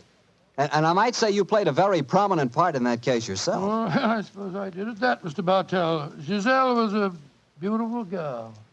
Beautiful. Boy, I sure love that nickname she gave you. Wheelie. Yes, I thought it was rather nice myself. Well, that is, I mean... Don't get embarrassed over a nickname, Doctor. You should hear the nickname I had. Well, when I went to school, all the girls called me Bottles. Bottles? Oh, I see, from Bartell. Bartell? Oh, some nickname, like a prophecy. What do you mean? Well, they called me Bottles, and now that's what I like to talk about most. Bottles. Bottles of Petri wine. Oh, I should have known. And I'd like to talk about Petri wine because, as far as I'm concerned, it's the swellest wine that ever poured from a bottle. That's because the Petri family really knows how to make good wine. Well, they ought to. They've been making good wine ever since they started the Petri business way back in the 1800s. And since the Petri family has always personally owned and operated their business, they've been able to keep that fine art of winemaking right in the family, handing it on down from father to son, from generation to generation.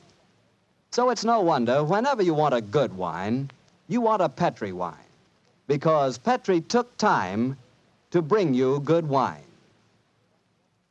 Well, Dr. Watson, what new Sherlock Holmes story are you going to tell us about next week? Well, now, next week, Mr. Bartell, I'm going to tell you of a strange adventure that Holmes and I had in the swampy fenlands of Norfolk. Concerns a gypsy encampment, a child that vanished, and a horrible death in the murky depths of a fearsome quagmire.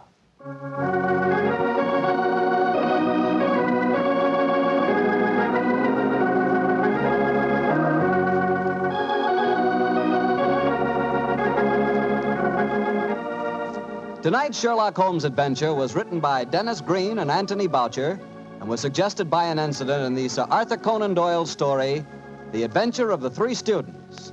Music is by Dean Fostler. Mr. Rathbone appears through the courtesy of Metro-Goldwyn-Mayer, and Mr. Bruce through the courtesy of Universal Pictures, where they are now starring in the Sherlock Holmes series.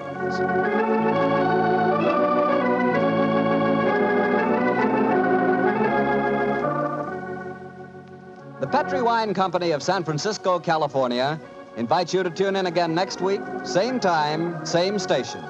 Sherlock Holmes comes to you from our Hollywood studios.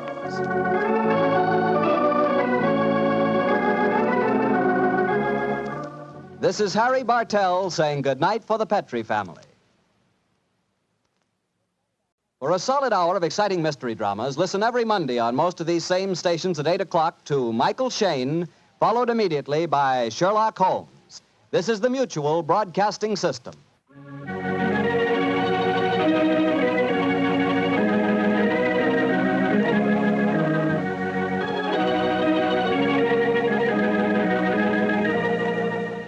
The two episodes you've just heard, The Telltale Pigeon Feathers and The Indiscretion of Mr. Edwards, are part of the new Adventures of Sherlock Holmes starring Basil Rathbone and Nigel Bruce, and are a 1989 copyrighted production of 221A Baker Street Associates. The Sherlock Holmes stories and the characters of Sherlock Holmes and Dr. John H. Watson were created by Sir Arthur Conan Doyle and are used with the kind permission of Dame Jean Conan Doyle. This is Harry Bartell. I want to thank you for letting me share those wonderful times on dramatic radio. I'll be back soon on another cassette where I'll present Sherlock Holmes and Dr. Watson in The Adventure of Thor Bridge and The Double Zero. Thank you for listening.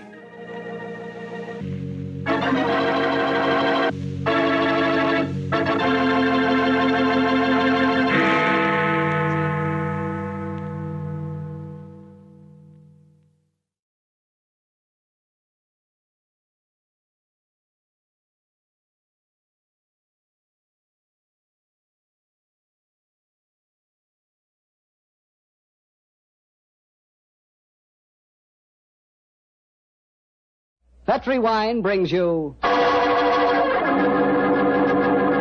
Basil Rathbone and Nigel Bruce in the new adventures of Sherlock Holmes.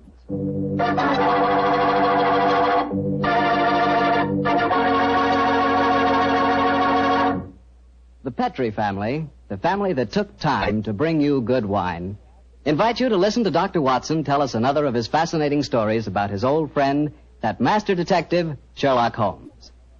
You know, we're really happy to be back with you once again, and we're looking forward to getting together at this time every week from here on out. And I hope you won't mind if every once in a while I sort of get a word in edgewise about Petri wines. You know, and I really mean this, Petri wines are wonderful wines. For instance, right now, I wish I could give you a glass of Petri California port. You could hold that Petri port up to the light and look at its clear, deep red color. You could smell that luscious grape aroma. And best of all, you could taste that Petri port. What a flavor. That Petri port just sort of rolls around on your tongue, and oh boy, is that ever good. Try Petri port after dinner some evening, or try it when some friends drop in. You can serve it proudly because, after all, the name Petri is the proudest name in the history of American wines.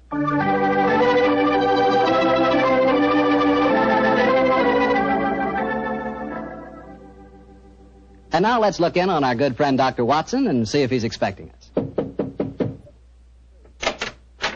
Come in, Mr. Bartell. You're just the man I've been expecting. How are you, Dr. Watson? It's good to see you again. Thank you, my boy. It's very nice to see you again, too. I've missed our Monday night visits during the last 3 months. Sit yourself down. Would you care to join me in a glass of port? Well, thanks, Doctor. That'd be nice. You know, it seems to me after our summer vacation, a toast to the great Sherlock Holmes would be in order. That's an excellent idea. Here you are, young fellow, my lad. Thanks. You propose the toast, Doctor. To Sherlock Holmes, master detective and loyal friend, whose adventures have brought considerable, shall we say, fame to a certain retired doctor now living in Northern California. I'll drink to that. Well, now, suppose I might as well get on with tonight's story. Which particular adventure have you selected, Doctor? One that I call The Limping Ghost. Sounds exciting. And, as usual, you find me saying, how did it begin? In Baker Street on a windy December evening at the turn of the century. A young, white-faced boy sat in front of our blazing fire. And as he told us his strange story, the flickering firelight danced weird patterns on the walls. The young man was Alexander McMorris, the 7th Earl of Lochnair. The Earl of Lochnair? Say, didn't I read in the papers the other day that the 8th Earl of Lochnair had been killed in an airplane accident? Quite right, my boy. Even in this day and age, the tragic history of violent death seems to dog the footsteps of the Lochnair family. But to return to my story. On that December night in 1900, we heard the whole history of the limping ghost of Lochnair. The first Earl had lost a foot at the Battle of Flodden Field in 1513. In spite of this terrible handicap, he fought on valiantly until he died on the battlefield from loss of blood. From then on, right until the time this story begins, the limping ghost, clad in a suit of armor, always appeared at Lochnair Castle before and after the death of the current Earl. Yes, Mr. Bartell, it was a strange story that Sherlock Holmes and I listened to that night. A story of death and horror over the centuries, punctuated by the limping clank of ghostly armor.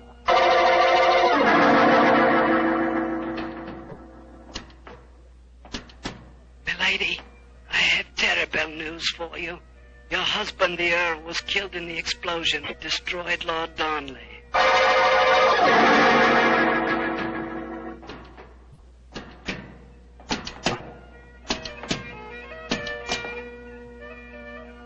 Milady, the Guy Fawkes plan to blow up the Houses of Parliament has failed. Your husband is in the Tower of London. They say he's to be hanged, torn and quartered.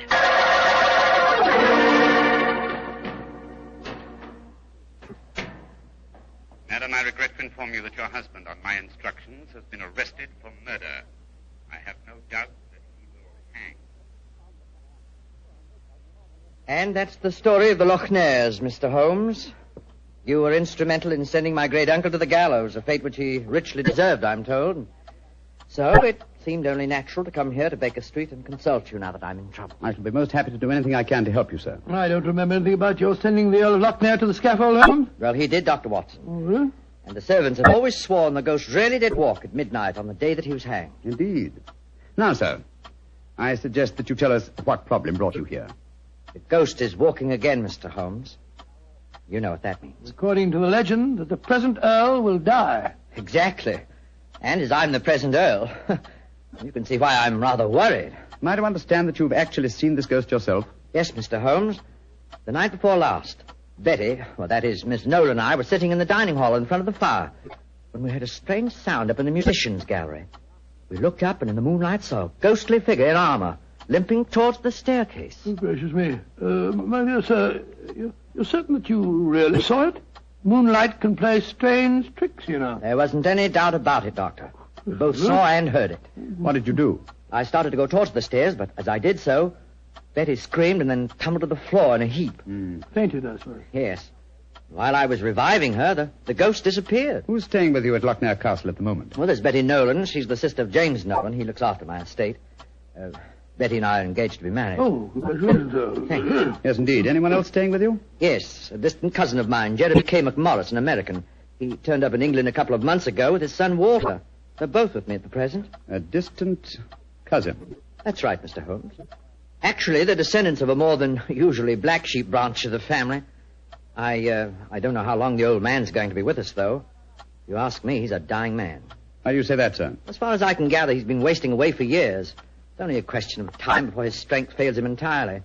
I was hoping perhaps you could take a look at him, Dr. Watson. That is, if I could persuade you and Mr. Holmes to come and stay at the castle for a few days. Well, what about it, Holmes? It's an intriguing problem, Watson. The current Earl of Lochnair would seem to be in danger. A cousin of his is dying of an obscure disease, and the ghost of Lochnair Castle is walking again. Yes, it's an irresistible invitation. I see no reason why we can't leave on the Scotch Express tonight.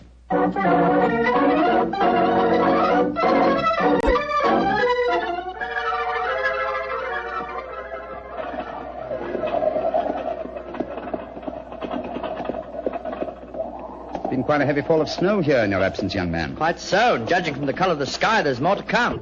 Very angry looking. Oh, now, as we round this bend, you'll be able to see the castle. Ah, yes. There you are, gentlemen. magnificent. Yes, it's a fine place, all right, Doctor, though it cost me a great deal in upkeep. As a matter of fact, I only have one wing open. It's always been something of a problem to get servants to come and live here.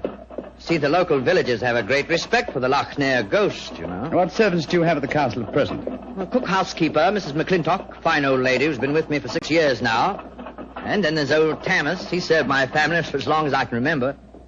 Well, as a matter of fact, there he is now. Hello, Tammas. I'm glad to see you back, my lord, and that's a fact. Oh, thank you, Tammas. Oh, these gentlemen are Mr. Sherlock Holmes, Dr. Watson. Good day to you, gentlemen. How do you do? Good day, Thomas. Good day.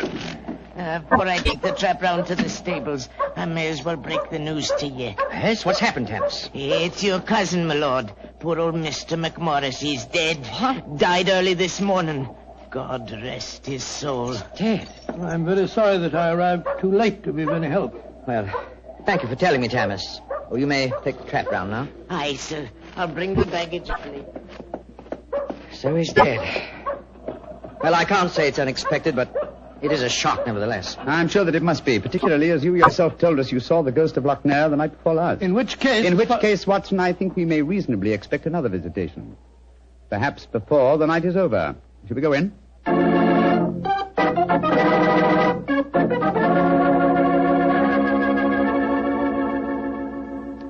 This is Miss Nolan, my fiancée, Mr. Sherlock Holmes, and Dr. Watson. I'm very glad to meet you. How are you, Miss Nolan? And this is her brother, James Nolan, the manager of my estate. How do you do, sir? How are you, Mr. Nolan? Much better for seeing you both up here. I'm sure it won't take you long to lay this ghost business by the heels. Oh, well, I trust you don't overestimate our abilities, Mr. Nolan. Alec, you've heard about your cousin, of course. Oh, yes, my dear. Tammas told us as we drove up. Where's Walter? He went into the village with the doctor and the body of his father. Oh. He should be back soon. How's he taking it? Very quietly. Too quietly, if you ask me. Those Americans are pretty demonstrative people, you know, and Walter's been no exception. But he behaved very strangely this morning. When the doctor told him his father was dead, he just said, now things will start to happen, and then shut up like an oyster. I can't make head or tail of the fellow. Yes, quite so, quite so. Mr. Holmes, I expect you and Dr. Watson would like to go to your room. Yes, I must confess. I think first I'd like to take a look at the musicians' gallery, if you don't mind. Oh, yes, of course. Would you excuse us, darling? All right, Alec. It's in the dining hall here. They must have been very hospitable people in those days. 50 or 60 people could eat at that table. Yes, Doctor. Needless to remark, we hardly ever use the room nowadays. There's the musicians' gallery, Mr. Holmes. Oh, yes, I see. How do we get up there? I'll show you. See, there's a stone staircase behind this tapestry here. Follow me. Watch your step. It's quite narrow, rather dark.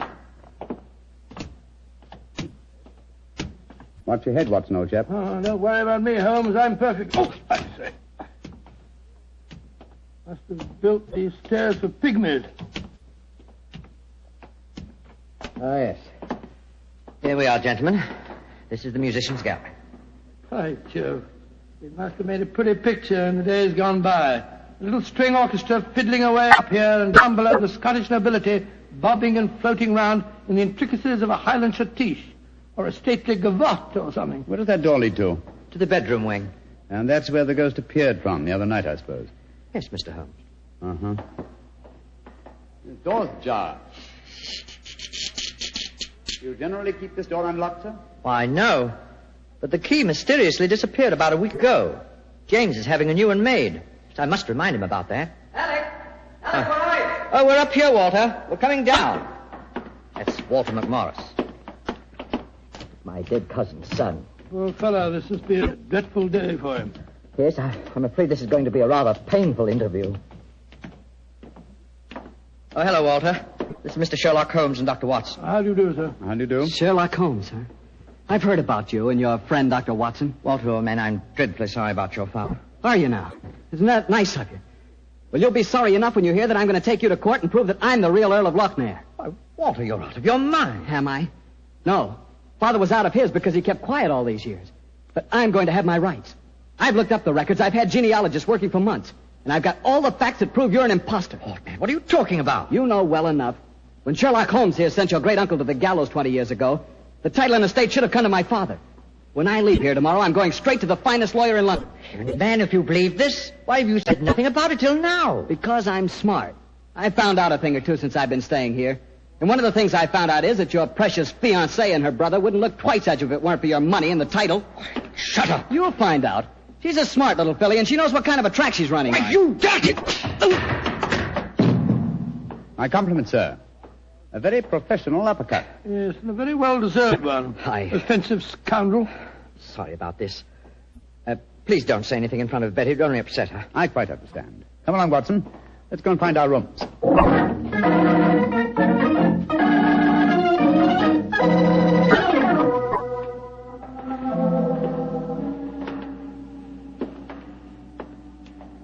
Holmes, it's nearly dinner time. Why are we wandering about here in the dark instead of having a glass of sherry with the others in the library? I'm a conscientious practitioner, Watson. I like to earn my fees. It occurred to me that a further examination of this dining hall might prove profitable. Well, personally, Holmes, I think you're wasting your time on this case. What makes you think that, old chap? It's perfectly obvious that young American fellow was impersonating the ghost a few nights ago. He knew his father was going to die, and he wanted to build up the legend so as to make his own claim seem more believable. Well, that's very sound reasoning, Watson. Though to be logical in his deception, he should repeat the performance now that his father is dead. Well, ghosts only walk at midnight, so why don't we go and have a glass of sherry? Shh. What is it, Holmes?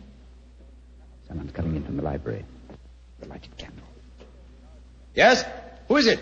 It's me, Mrs. McClintock, the housekeeper. Oh, gracious me, you gave me quite a start. I heard voices and I knew the candles were not alight in here, so I came in to see who it was. You're watching for the ghost, I suppose. Well, you'll no be disappointed, gentlemen, though you may see more than you bargained for. Those that meddle with ghostly things they dinna comprehend are playing with something much more dangerous than fire. Fire burns. But the shades on dead people... Holmes! Look up there in the gallery. The door's opening. It's the ghost.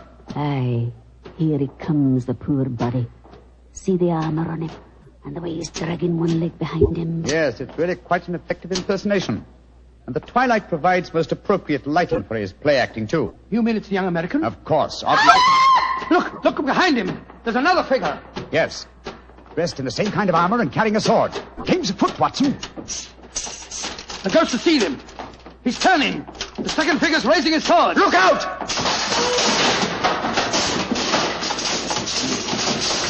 Great heavens. He's knocked him through the railings. That must be a 20-foot fall. Come on, old fellow. Help me open his visor. Just a minute. Yes. It's Walter McMorris, the American. Though from the angle of his head, I would suggest that it might be the late Walter McMorris, eh, Watson? He's dead, all right, Holmes. Neck broken. Meanwhile, the second figure has been able to slip back through that wall and escape us. Come on, he was dressed in armor. He can't go very fast.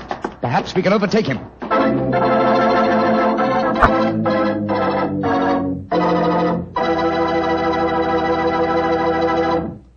Dr. Watson's story will continue in just a few seconds, which is all the time I need to tell you about Petri California Muscatel. Ever try Petri Muscatel? It's a wine that looks like sheer gold, and it's made from big, plump, juicy Muscat grapes. Boy, pop one of those Muscat grapes into your mouth, and you know you've got something delicious. You know that. And you get the same flavor in Petri Muscatel. It's a perfect wine to serve a lady. Women love it. And that best time to serve it is after dinner or on a Sunday afternoon, you know, times like that. But just make sure it's Petri Muscatel, because that's the way to make sure it's going to be good. Remember, Petri.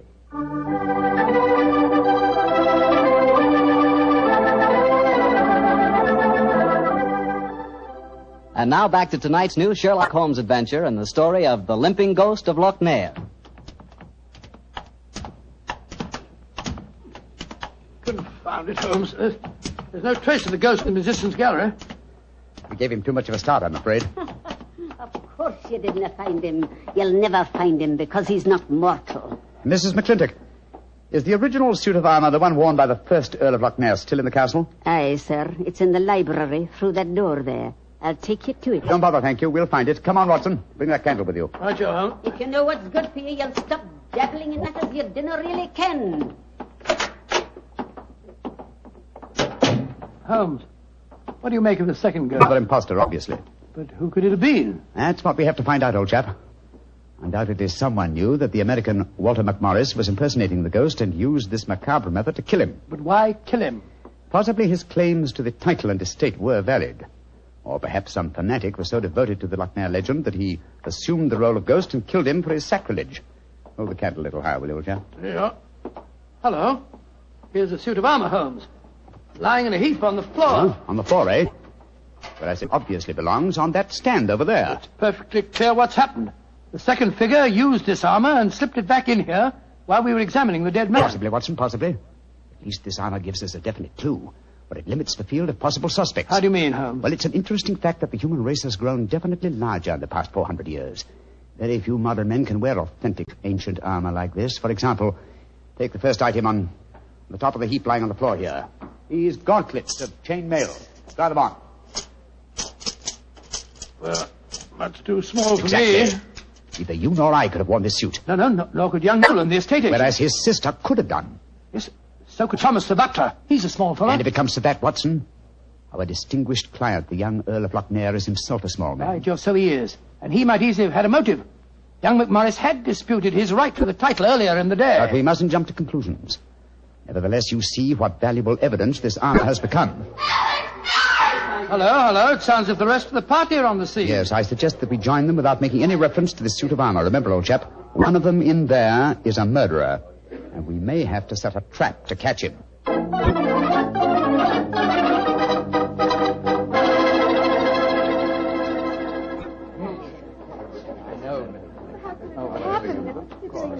Are you sure he's dead, Dr. Watson? There's no doubt about it.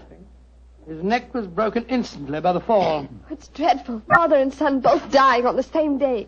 And you say the real ghost came up behind him, Mr. Holmes, and struck him so they crashed through the railing up there. I said another figure dressed in armor killed him, Mr. Nolan.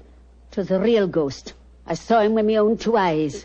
He killed that man for trying to bring shame on the name of Lochner. Shouldn't we get into touch with the police? How can I get a message to them tonight? Have you looked outside? We're almost completely snowed in. Snowed in.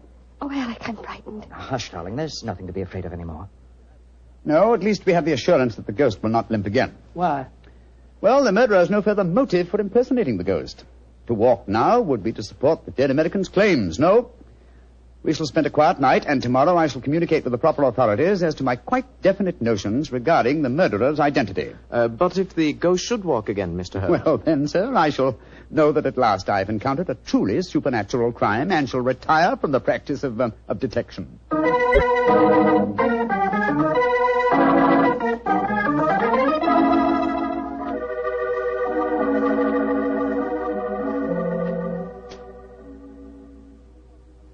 It's nearly 2 o'clock. You still over there by the window, puffing away that pipe of yours? You know, I can't help being that young McMorris knows a great deal more than he told us. A great deal more. There's a shifty look about him I don't like. Never did trust a fellow who couldn't look you squarely in the eye. Don't you feel the same way, Holmes? Holmes, where are you? Holmes! Shh. What, Watson? Where have you been? I thought you were over there by the window. Been talking to myself. Never mind that, old chap.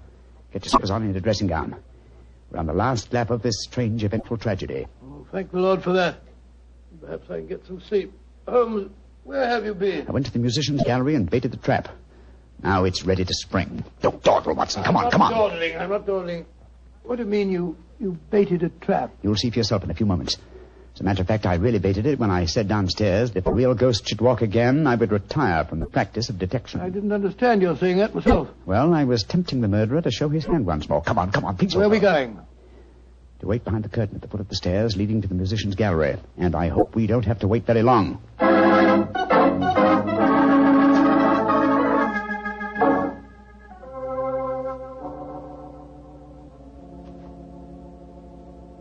Holmes, I'm getting a crick in my neck trying to peer through this wretched curtain. How much longer do we have to wait? Until our murderer arrives.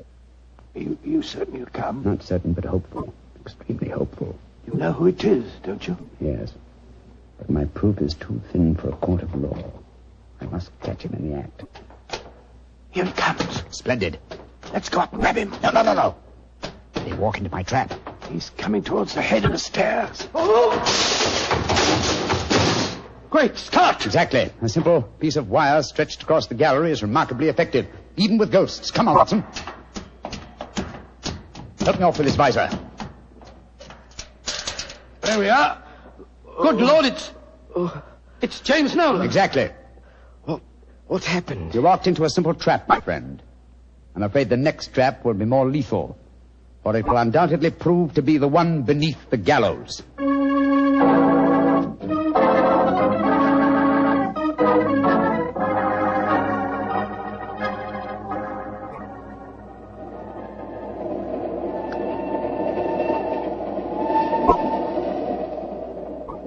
Well, now that we're headed back for London, Holmes, perhaps you'll settle one or two points in the case that are bothering me quite a bit. With pleasure, my dear chap. What are they? I still don't see what Nolan's motive was in murdering the American. Oh, that should be obvious. He wanted to ensure that his sister's fiancé would enjoy undisputed title to the name and estates. Well, how did you know it was Nolan? When I examined the authentic suit of armor, you see, it was obvious it had never been worn. But I still don't quite understand. Oh, come now, old chap. The suit of armor was in a heap on the floor. Yeah? And if it had been hastily discarded, and yet, the gauntlets were on top of the pile, you remember? Well, that's right, they were. If the suit had really been worn, the gauntlets would have been the first things to have been taken off, and so would have been underneath the pile. Obviously, therefore, the armor had been disarranged in order to make people believe the real ghost had walked. Yeah. After the American's death, the suspects were four: Miss Nolan, her brother, Thomas, the butler, and the Earl himself. Well, I ruled out Mrs. McClintock because, you remember, she was standing behind us at the time of the murder. Well, I'm beginning to understand. All the suspects except Nolan were small enough to have worn the armor. That's right. Therefore, only he could have pretended to use it. Pretended? But he did use it. Oh, no, my dear fellow. Undoubtedly, he procured a similar one of modern manufacture. An amazing case, Holmes. An interesting one, at any rate. And once again, old fellow, I'm forcibly reminded of an old Scottish litany. Scottish litany? Which one's that? Oh, you remember it. From ghoulies and ghosties and long-legged beasties and things that go bump in the night. Good Lord, deliver us.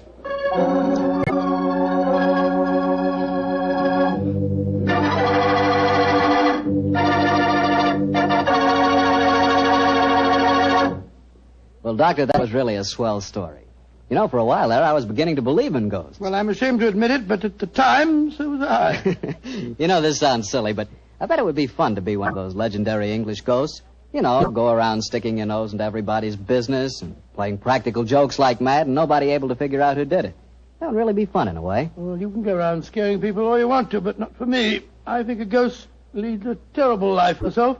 For instance, a ghost can't have the pleasure of eating a nice, juicy steak. Yeah, or drinking a glass of really good wine. Ah, now you're talking, young fellow, my lad. Petri wine. Yeah, still talking, young fellow. You see, when I say good wine, I always mean Petri wine because you can depend on Petri. I know. Why, the Petri family has been making wine for generations, handing on down from father to son, all their skill and knowledge and experience. When you realize they started the Petri business way back in the 1800s, well, common sense tells you the Petri family knows practically all there is to know about the fine art of turning luscious grapes into clear, fragrant wine.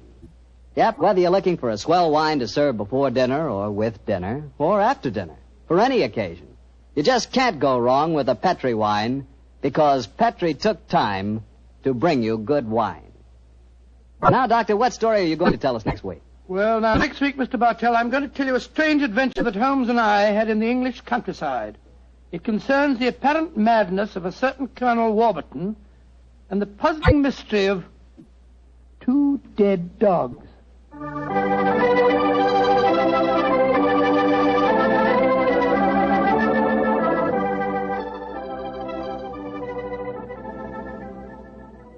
Tonight's Sherlock Holmes adventure is written by Dennis Green and Anthony Boucher and is based on an incident in the Sir Arthur Conan Doyle story, The Crooked Man. Mr. Rathbone appears through the courtesy of Metro-Goldwyn-Mayer, and Mr. Bruce through the courtesy of Universal Pictures, where they are now starring in the Sherlock Holmes series.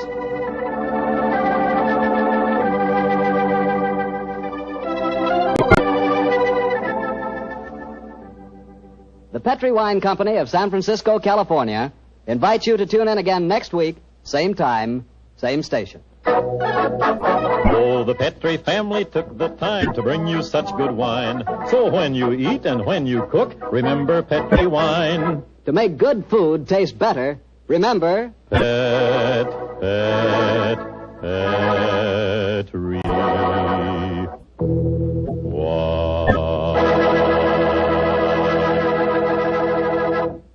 This is Harry Bartell saying goodnight for the Petri family. Sherlock Holmes comes to you from our Hollywood studios. This is the Mutual Broadcasting System.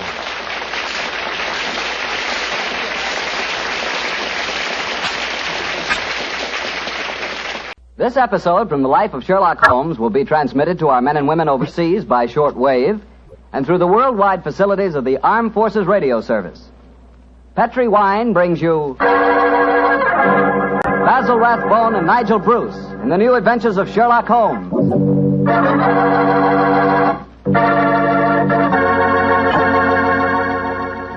The Petri family, the family that took time to bring you good wine, invite you to listen to Dr. Watson tell us another exciting adventure he shared with his old friend, that master detective, Sherlock Holmes. And as for me, well, I'd like to tell you that a time like right now is the perfect time for a glass of Petri California port. After you've had a good dinner, boy, Petri port is a real topper. That rich, deep red Petri port is really an extraordinary wine. Even its color's different. And as for its flavor, well, it'll take a better man than me to describe that. Petri port is a hearty wine, sure. And every other quality that you look for in a good port, you'll find in Petri port, and then some. Try Petri port by itself, or serve it with fruit, with nuts, or with cake. But share it with your friends, will you? Because you can serve it proudly. After all, it is a Petri wine, and that name Petri is the proudest name in the history of American wines.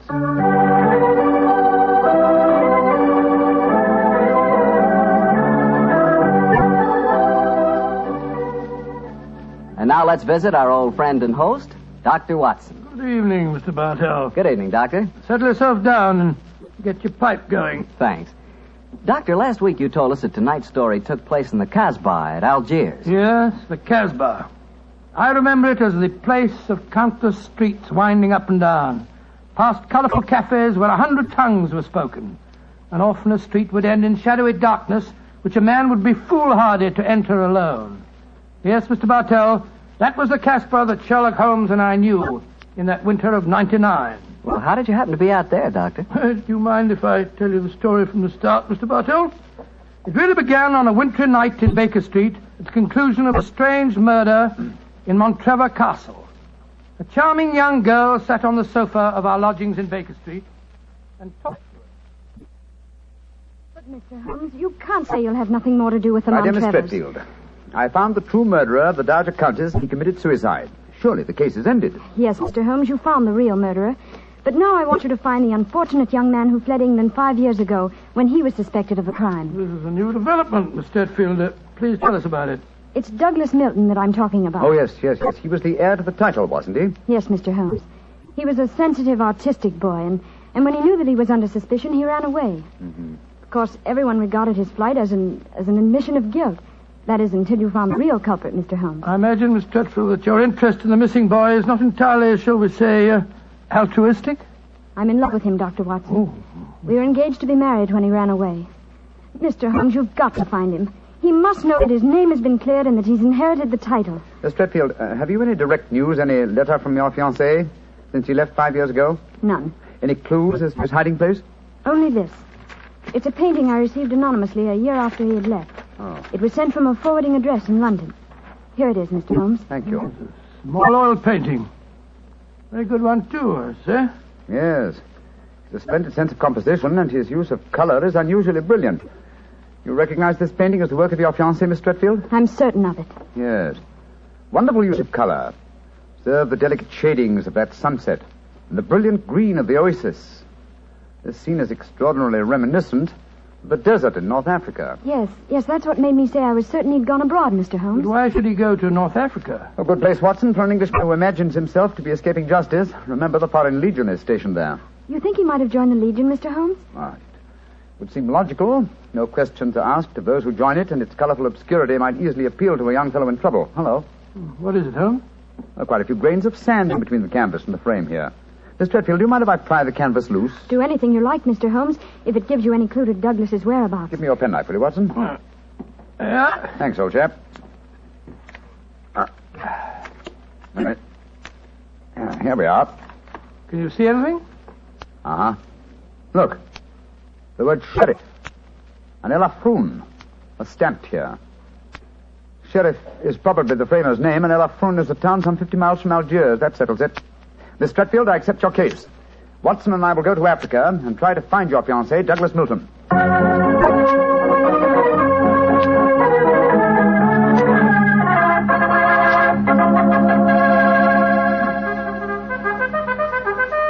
Monsieur Sherlock Holmes and Dr. Watson. I have heard of you so often, but I never thought I should see you here at the headquarters of the Foreign Legion.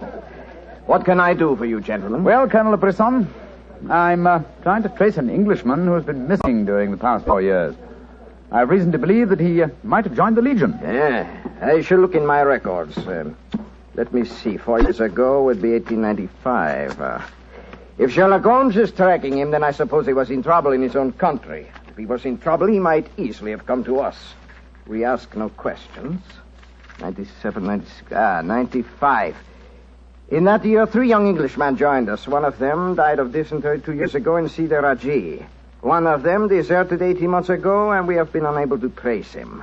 The third is my adjutant, who brought you into my office just now. And he is, I would say, about 3 inches shorter than Douglas Milton, and men do not shrink in the Foreign Legion, eh, Colonel? They do not, Monsieur Holmes. And the fellow who deserted must be our man. Unless it's the one who died of dysentery. Colonel de Brisson, how would you advise us to set about trying to find a deserter? Monsieur Holmes, there's only one place in Algeria where a man can hide from the Foreign Legion and remain hidden. Oh, and what's that place? The Casbah in Algiers. Then that's our destination, Watson. Be very careful, please, gentlemen. The Casbah is a place where the law is exiled. The police have no jurisdiction there. The only rule is that of strength, violence, and trickery. We shall be very cautious, I assure you. Goodbye, Colonel de Brisson, and thank you for your help.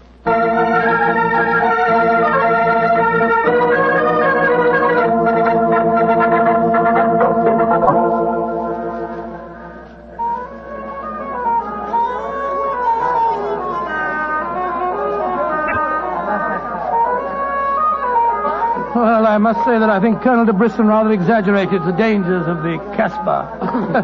I suppose you're going to tell me this cafe is the headquarters for a dope smuggling ring or white slaving or something. Its ramifications are even more extensive than those you've mentioned. You're joking, Holmes. I assure you I'm not, old fellow. What? My old friend Duhamel is chief of police in Algiers. When I told him our mission, he advised me to come here. A 500-franc note, and the proprietor can obtain any and all information regarding the underworld.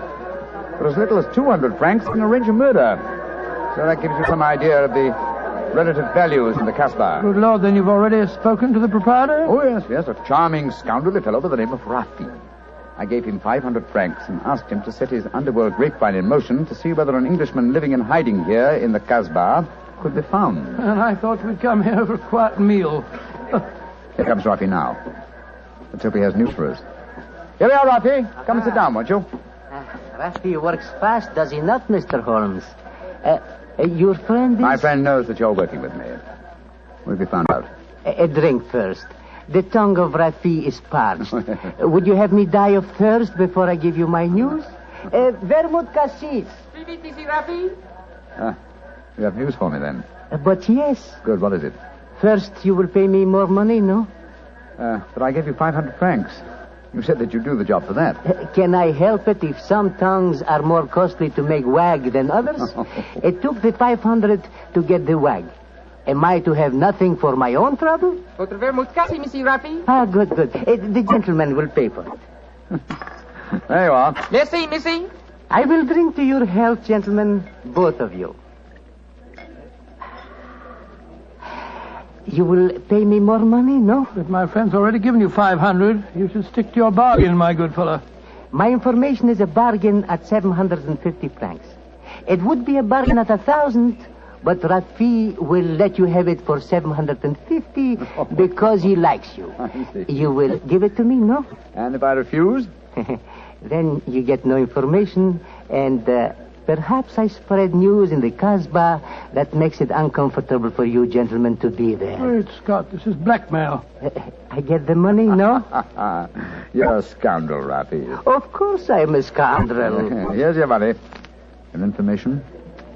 There is an Englishman hiding here in the Casbah. I do not know his name, but he is tall and fair-haired. I cannot tell you where he lives, but if you go to the Cafe of 1,000 Sighs, you will find a girl who sings there. A girl who sings like a nightingale. Her name is Aisha, and she can lead you to your Englishman. A girl named Aisha. The Cafe of 1,000 Sighs. That is right. I would suggest that you go there in disguise. 2 well-dressed Englishmen might find themselves in trouble. For a small fee, say 200 francs, I will escort you there myself. Thank you, yes. I think we can manage by ourselves, Rafi. Oh, if your business is concluded quickly and time weighs heavy on your hands, Rafi can take you to some places of rare interest. Dancing girls that wither one's eyeballs with their beauty. For 500 francs, gentlemen... Thank you, Rafi, thank you. I have a feeling the time will not weigh heavily on our hands. Good night. You work too hard, gentlemen. You should learn how to play. Good night. On my soul, I think that fellow's the biggest blackguard I ever met. I quite agree, old chap, but he is amusing. By the way, Holmes, don't you think that when this case is finished, we might have a time on our hands? Oh, Watson, you're incorrigible. But I think... Watson. What is it? The man sitting over in the corner by himself. By Joe, yes, his face seems familiar. We've seen him before somewhere. Of course we have. His name is Oliver Leeming. We met him at the inquest on the Montrevor case. So we did. Now, what on earth do you suppose he's doing here in the Casbah? Not on a holiday, I'm sure. Mr. Oliver Leeming, if you recall, is a cousin of Douglas Milton's, the man we're searching for. If Milton were ever declared legally dead, Mr. Leeming over there would inherit the title. It looks to me as if we're not the only people in the Casbah who are searching for the missing heir. That's true, old fellow. Come on, let's go and talk to the gentleman.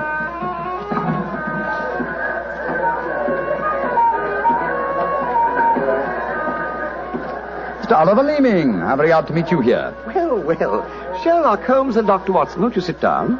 Thank you. Well, it's a small place, isn't it? Or has somebody said that before? I wondered if you'd spot me over here in the corner. Oh, you saw, sir. Of course. You seem to be in such deep conversation with that scoundrel Rafi. I didn't like to disturb you. Very considerate of you, I'm sure. Why are you here, Mr. Leeming? Oh, I'm making a business trip.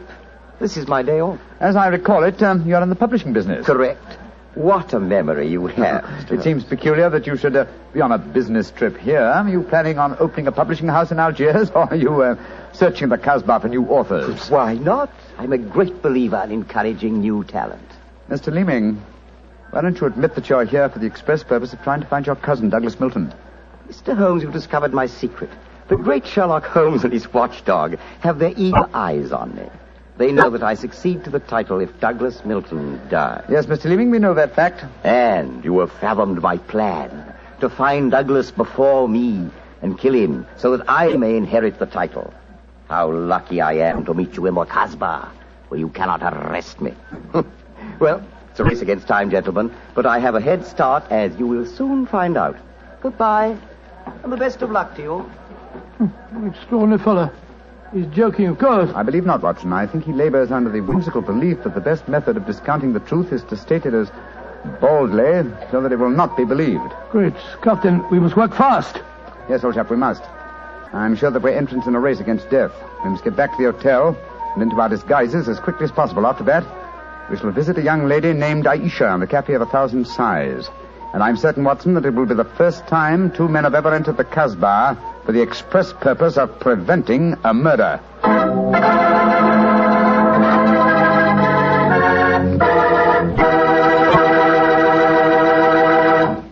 We'll hear the rest of Dr. Watson's story in just about a second, which gives me time to remind you that if you like the flavor of big, plump, juicy Muscat grapes, you'll love the flavor of Petri California Muscatel.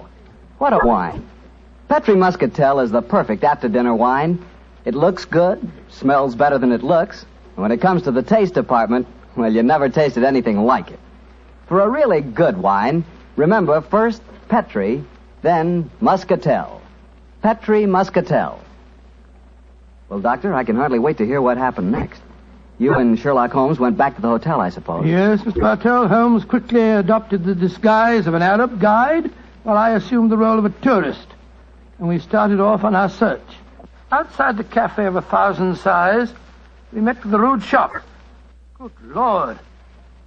It's the fellow we met in the cafe. Yes, Oliver Leeming, with a knife between his shoulders. He's dead, Holmes. Shouldn't we get into touch with the police? What can they do? Remember, there is no law in the Casbah. In any case, this man is beyond our help. Our job is to protect the living. Come on, old fellow. Let's go to the Cafe of 1,000 Sighs and find this girl, Aisha. The girl, Rafi says, sings like a nightingale. Comme un oiseau qui chante, je l'appelle ma petite bourgeoise, ma ton kiki, ma ton kiki, ma ton quinoise. Il y en a d'autres qui me font le doux yeux, mais c'est elle que j'aime le mieux.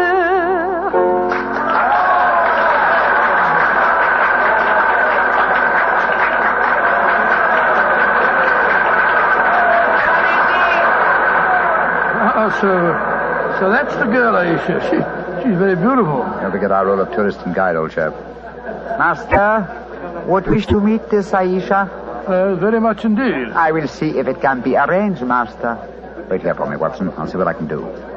Right you are, Holmes. Be careful now.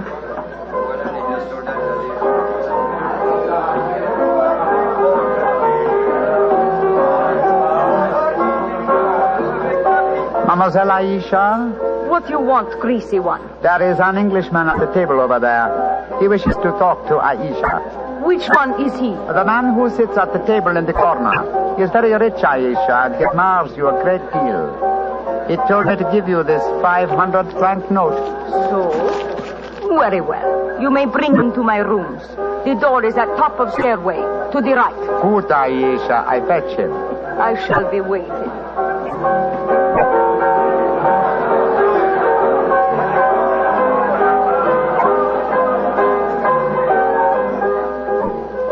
Aisha will see you, Master. Follow me, please. Oh, very well. I hope you know that you're going to handle this, Holmes. Don't worry, Watson. In this case, I think honesty will be the best policy. Well, I'm not so sure. This place is a thieves' kitchen if ever I saw one. You better be careful. First door to the right at the top of the stairs. This is it. Come in. Oh, come and sit over here, Mr. Englishman.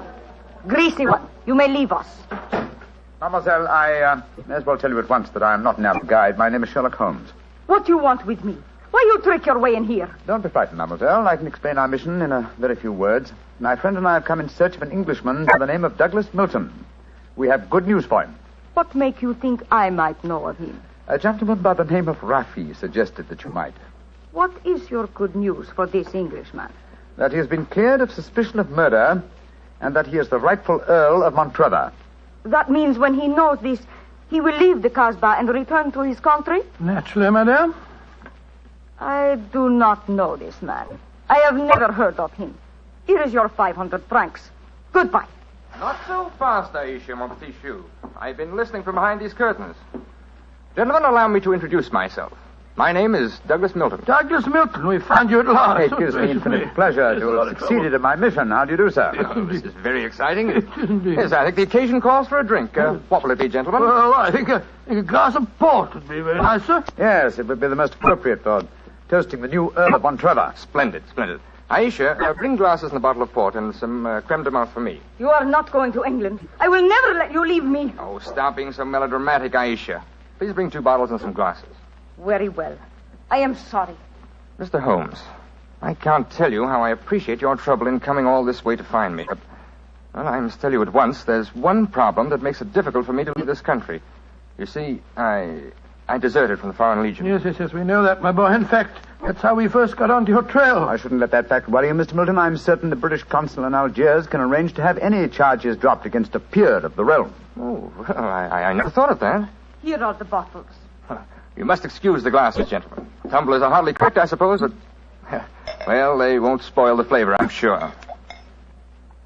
2 glasses of port and creme de menthe for me. Only 3 glasses, Aisha? Bring a glass for yourself. I do not wish to drink. And I insist that you do. Bring a glass, Aisha. Why should I drink if you are leaving? Mr. Milton, do you know Oliver Leeming? Of course, he's my cousin. Yes, he came here half an hour ago and threatened me. Did you also know that he's lying dead in the street? Murdered? Well, yes, I did. If we went in the Kasbah, I wouldn't tell you this, but Aisha stabbed him. She followed him when he left here. He killed him and then slipped back just in time to sing a song a few moments ago. Oh, you needn't look so shocked, Dr. Watson. Life is cheap in the Kasbah, and Aisha is a girl of violent passions. Come on, let's drink. A toast to the new Earl of Montrevor. Oh, excuse me, sir. You took the wrong glass. You were drinking my port. Oh, silly mistake. I can't bear port. Very English of me, I'm afraid, but, well, after all these years, I don't feel particularly English. In fact, I'll probably find it very hard to adjust myself to the old life when I go back. Or perhaps I should say, if I go back. Since you feel that way about it, Mr. Milton, why go? You can claim the title and the revenues of the estate without leaving Algeria. You could stay here and live on the income.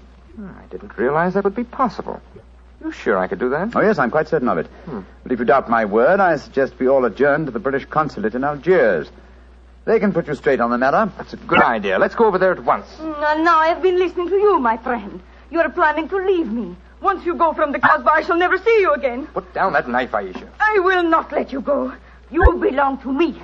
If you try to leave me now, I will kill you. Put down that knife, Aisha. You've done enough damage for one night. Why, you... Put it down, you fool. Put it down. Let me go. Let me go. She twisted the knife on herself as she fell. Holmes, help me turn her over. She's dead, Mr. Milton.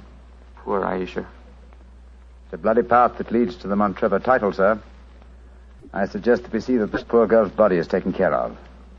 Then go to the British consulate without any further delay.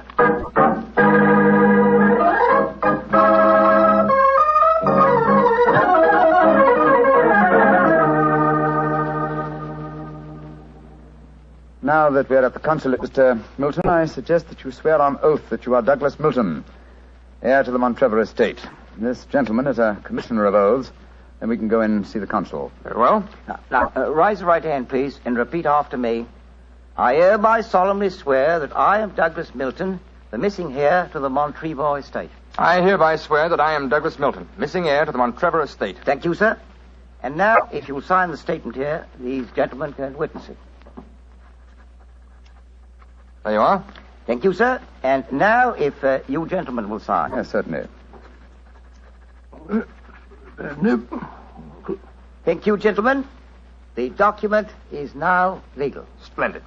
Now, let's go over and see the consul. Not yet, my friend. Watson, this man is not Douglas Milton. What the devil are you talking about? There is no law in the Kasbah, sir, so you cannot be punished for the 2 murders you committed there. But now that your avarice has tempted you here to Algiers, where you've been foolish enough to sign a false statement, I think we can at least settle you very nicely for desertion, false impersonation, forgery, and perjury. What do you mean? The story should be obvious, old fellow. Oliver Leeming did track down the deserter. Recognition was uncertain after so many years, but at least it gave this gentleman the idea of impersonating the real Douglas Milton, a friend of his. You have a lively imagination, Mr. Holmes. The real Douglas Milton died of dysentery 2 years ago in Sidi El Raj. As soon as the idea of impersonating Milton was born, Leeming had to die. Your theories are very interesting, but you haven't a shred of proof. I say that I'm Douglas Milton. How are you going to prove otherwise? Very simply, my dear sir. Douglas Milton was a painter. A painter who excelled in the use of vivid colors. You, sir, suffer from the quite common malady of red-green color blindness. Less than an hour ago, you mistook a glass of port, which is red, for a glass of creme de menthe, which is green. I knew at once that you were an imposter. You're cleverer than I thought you were, Holmes. Goodbye. Here, come back. No, Watson. Don't go after him. But we can't let him escape, Holmes. Don't worry, old chap. He won't escape.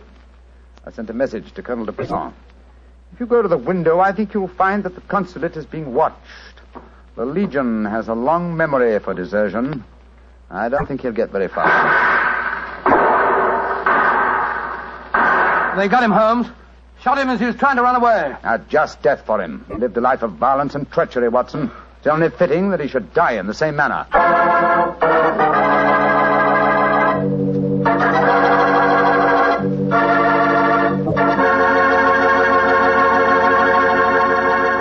Doctor, that was a swell story, but you know something? I wish you hadn't disillusioned me about the Kasbah. Disillusioned you? What do you mean? Well, before I heard your story, whenever somebody mentioned the Kasbah, I'd always visualize a very glamorous, romantic sort of place full of beautiful women.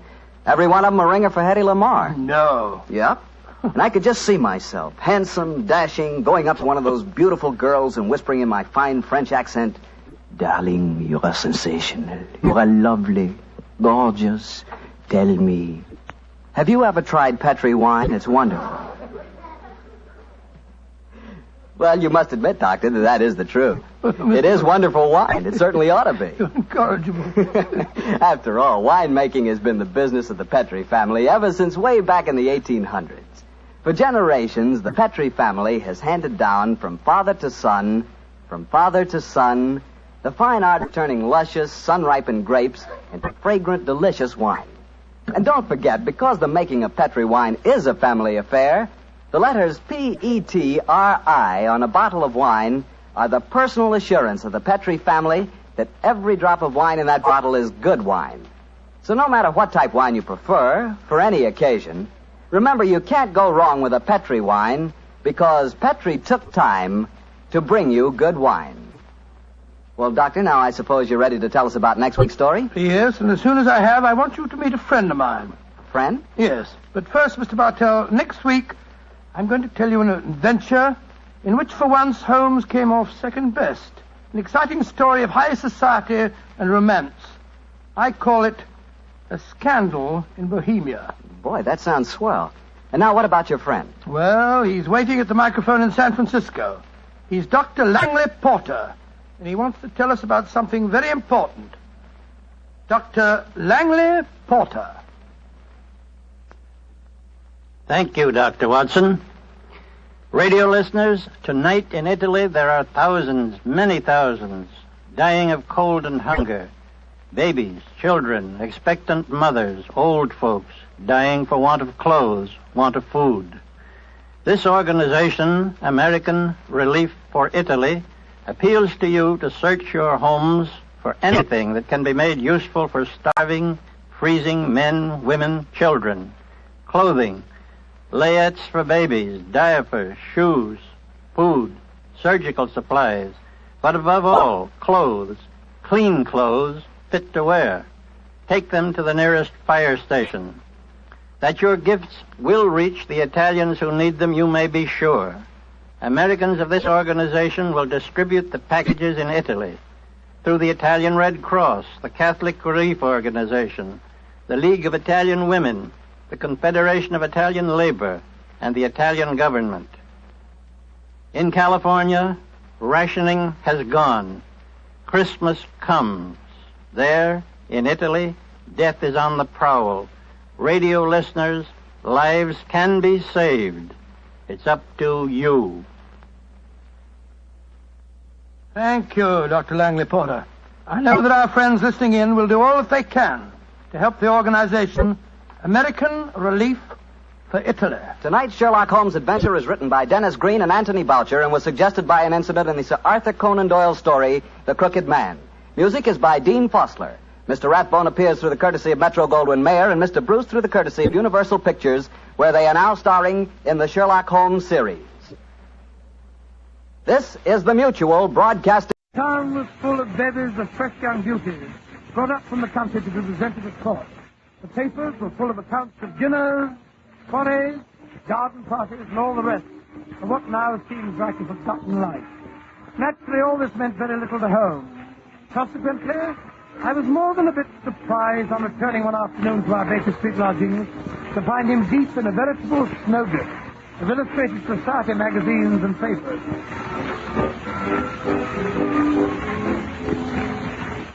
Watson, do you know about this man Damery? Damery? What Damery? Lord Damery, of course. He got his photograph in all the society weekdays. Oh, that's true. The fellow's a household word in society. Yes. He's a man of the world with a backward turn to diplomacy, and he's asked me for a 4:30 appointment which I granted. You mean that Lord Damery's coming here? It's 4:30 now, and look at the mess of the place he's in. Calm yourself. That is Mrs. Hudson. Lord Damery is not paying a visit to Baker Street to investigate our housekeeping, but to consult me in my professional capacity. That will be the gentleman now, unless I'm very much mistaken. Punctuals of a minute. Take a look out of the window, will you, Watson? That's a good fellow. Really, Holmes, why you always expect me to play Sister Anne for you? Oh, all right, very well. Yes, Mrs. Hudson, she's up the door to it. Oh, shoot, she's out on the front step making his curtsy. Oh, what's this, Donna? He's removing his hat and bag. His lordship must have got a very expensive tailor. Every detail, from his black satin cravat to his patent leather shoes, is perfect. The shape must have cost him Really an unmarried man, our Lord Damery. Why do you say that, Holmes? Well, only a bachelor squanders money on his wardrobe with such a lavish hand. The married man is too busy putting his wife's bills for feathers and Oh, but it's worth it, my dear fellow. It's worth it, the pleasure of seeing the lady of one's choice in a fetching new bonnet or an agitating You tippet can omit wire. the Rhapsody, my dear Watson. Our visitor is just outside the door. Well, Come in. Ah, Lord Damery, I presume. And this must be the celebrated Mr. Sherlock Holmes. I'm delighted to make your acquaintance. Won't you sit down, sir? Watson, dump that encyclopedia off the other armchair. will you? Yes, I was hoping to find Dr. Watson. A pleasure, I assure you. Well, the pleasure is mine, sir. Yes, I'm truly delighted to find Dr. Watson present. His collaboration may be very necessary, Mr. Holmes. We are dealing on this occasion with one of the most ruthless individuals in all England. Oh, and who might that be? My sister, the Lady Alicia, widow of the late Earl of Devonham. You don't say. Yes, she has the well-known whim of iron. Anyone who crosses her in any way is in grave danger. You mean that she'd go as far as to poison them or life them with that? Ladies in high society, my dear Dr. Watson, have more subtle but nonetheless deadly ways of dealing with their adversaries. And for whom is the Lady Alicia sharpening her knife this time? Well, I suspect it's Miss Kitty Kissam. Kitty Kissam? You mean the delightful Kitty Kissam, the star of the Sweetheart of the Regiment? The same. And how did Lady Alicia's path happen to cross the charming Kitty? Through my dunce of a nephew, Percy, who also happens to be Alicia's only son. Oh. He's become infatuated with this Kitty? He's asked her to marry him. And, quite naturally, his mother objects. No, that's the most startling aspect of the whole affair. As soon as I heard of the engagement, I rushed round, expecting to find Alicia in the midst of hysterics, or at least having taken to her bed surrounded with smelling salts. And such was not the case. No, on the contrary.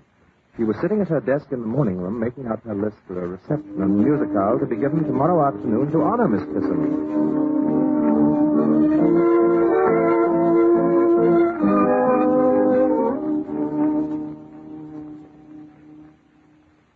Lord and Lady Coverdale, the Duke of Rossington, Lady Windermere. Well, I must say, my dear Alicia, I hardly expect to find you in such a cheerful mood. Why not?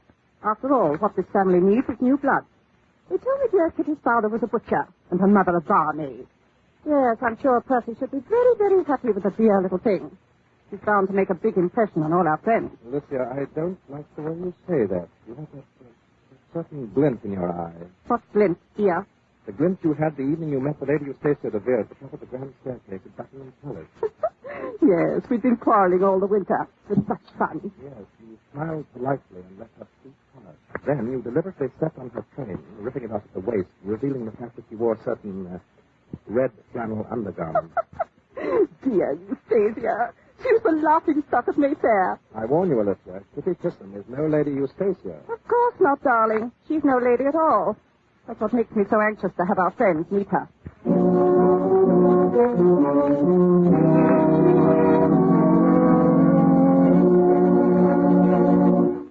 Sounds like a rather ominous situation, Lord Damery. By the way, do I gather that you have the pleasure of Miss Kissam's acquaintance? Well, that is, yes, in a way. We've partaken of a bottle and a bird several times, don't you know, after the theater. Kitty's really a dear little thing, in spite of her reputation. Reputation? Well, surely you've heard of her confounded pearls. I'm afraid I'm rather ignorant of the chit-chat of our metropolis. But everyone knows that she was given those dashed pearls by a certain Balkan king who spends most of his time in Paris.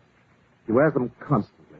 For luncheon, for tea, for dinner, in and out of the theater. I believe she even wears them in her bath. It's ostentatious. And they're a sort of trademark. Yes, I suppose you might call it that. It's the only evidence of bad taste I've ever known Kitty to indulge in. Bad taste? Well, confound it, man. You don't expect a woman to go flaunting her past about as if she were proud of it. Not even if it packs the theater? Oh, blast those clothes. I suspect that whatever my sister has up her sleeve concerns them. How? Well, for one thing, she insists I hire a private detective to keep an eye on them. Says she doesn't want to run the risk of having them stolen in her house. Very solicitous of her. Hey, Watson? Why not solve the whole situation by suggesting to Miss Kitty that she leave her jewels at home? Like five. Well, there are times when Kitty Kissam can be as difficult as my sister. She absolutely refuses. She says she would as soon appear in public without her petticoats as without her clothes. I've warned her that my sister Alicia means business. But She says no grande dame is going to get the better of her. Oh, an interesting situation, eh, Watson? It reminds me. One of society's leading hostesses in conflict with one of the theater's most popular leading ladies. Well, I've been trying to bet on Miss Kitty. You don't know my sister Alicia. What makes you so positive that your sister is still opposed to the match between your nephew and Miss Kitty? Because in the first place, Percy can't afford to marry an actress. He has no money and is quite incapable of earning a living. My sister had a match practically arranged between him and Lord Beaverbottom's oldest daughter. He's the millionaire now. And in the second place, Kitty must be a good 10 years older than the boy. Well, she doesn't look like it. No, she's an actress. In short, you don't approve of the match, but you'd hate to see your sister put one over on Miss Kitty Chisholm. Yes, that's the situation in a nutshell. Now, I beg of you, Mr. Holmes, come and keep an eye on things. Ostensibly, you'll be there to guard these silly pearls, but in reality, I want you to, well, prevent any unpleasantness that might harm Miss Chisholm's professional popularity. After all, she's a that fine actress, you know. Yes, and an equally delightful supper partner, eh?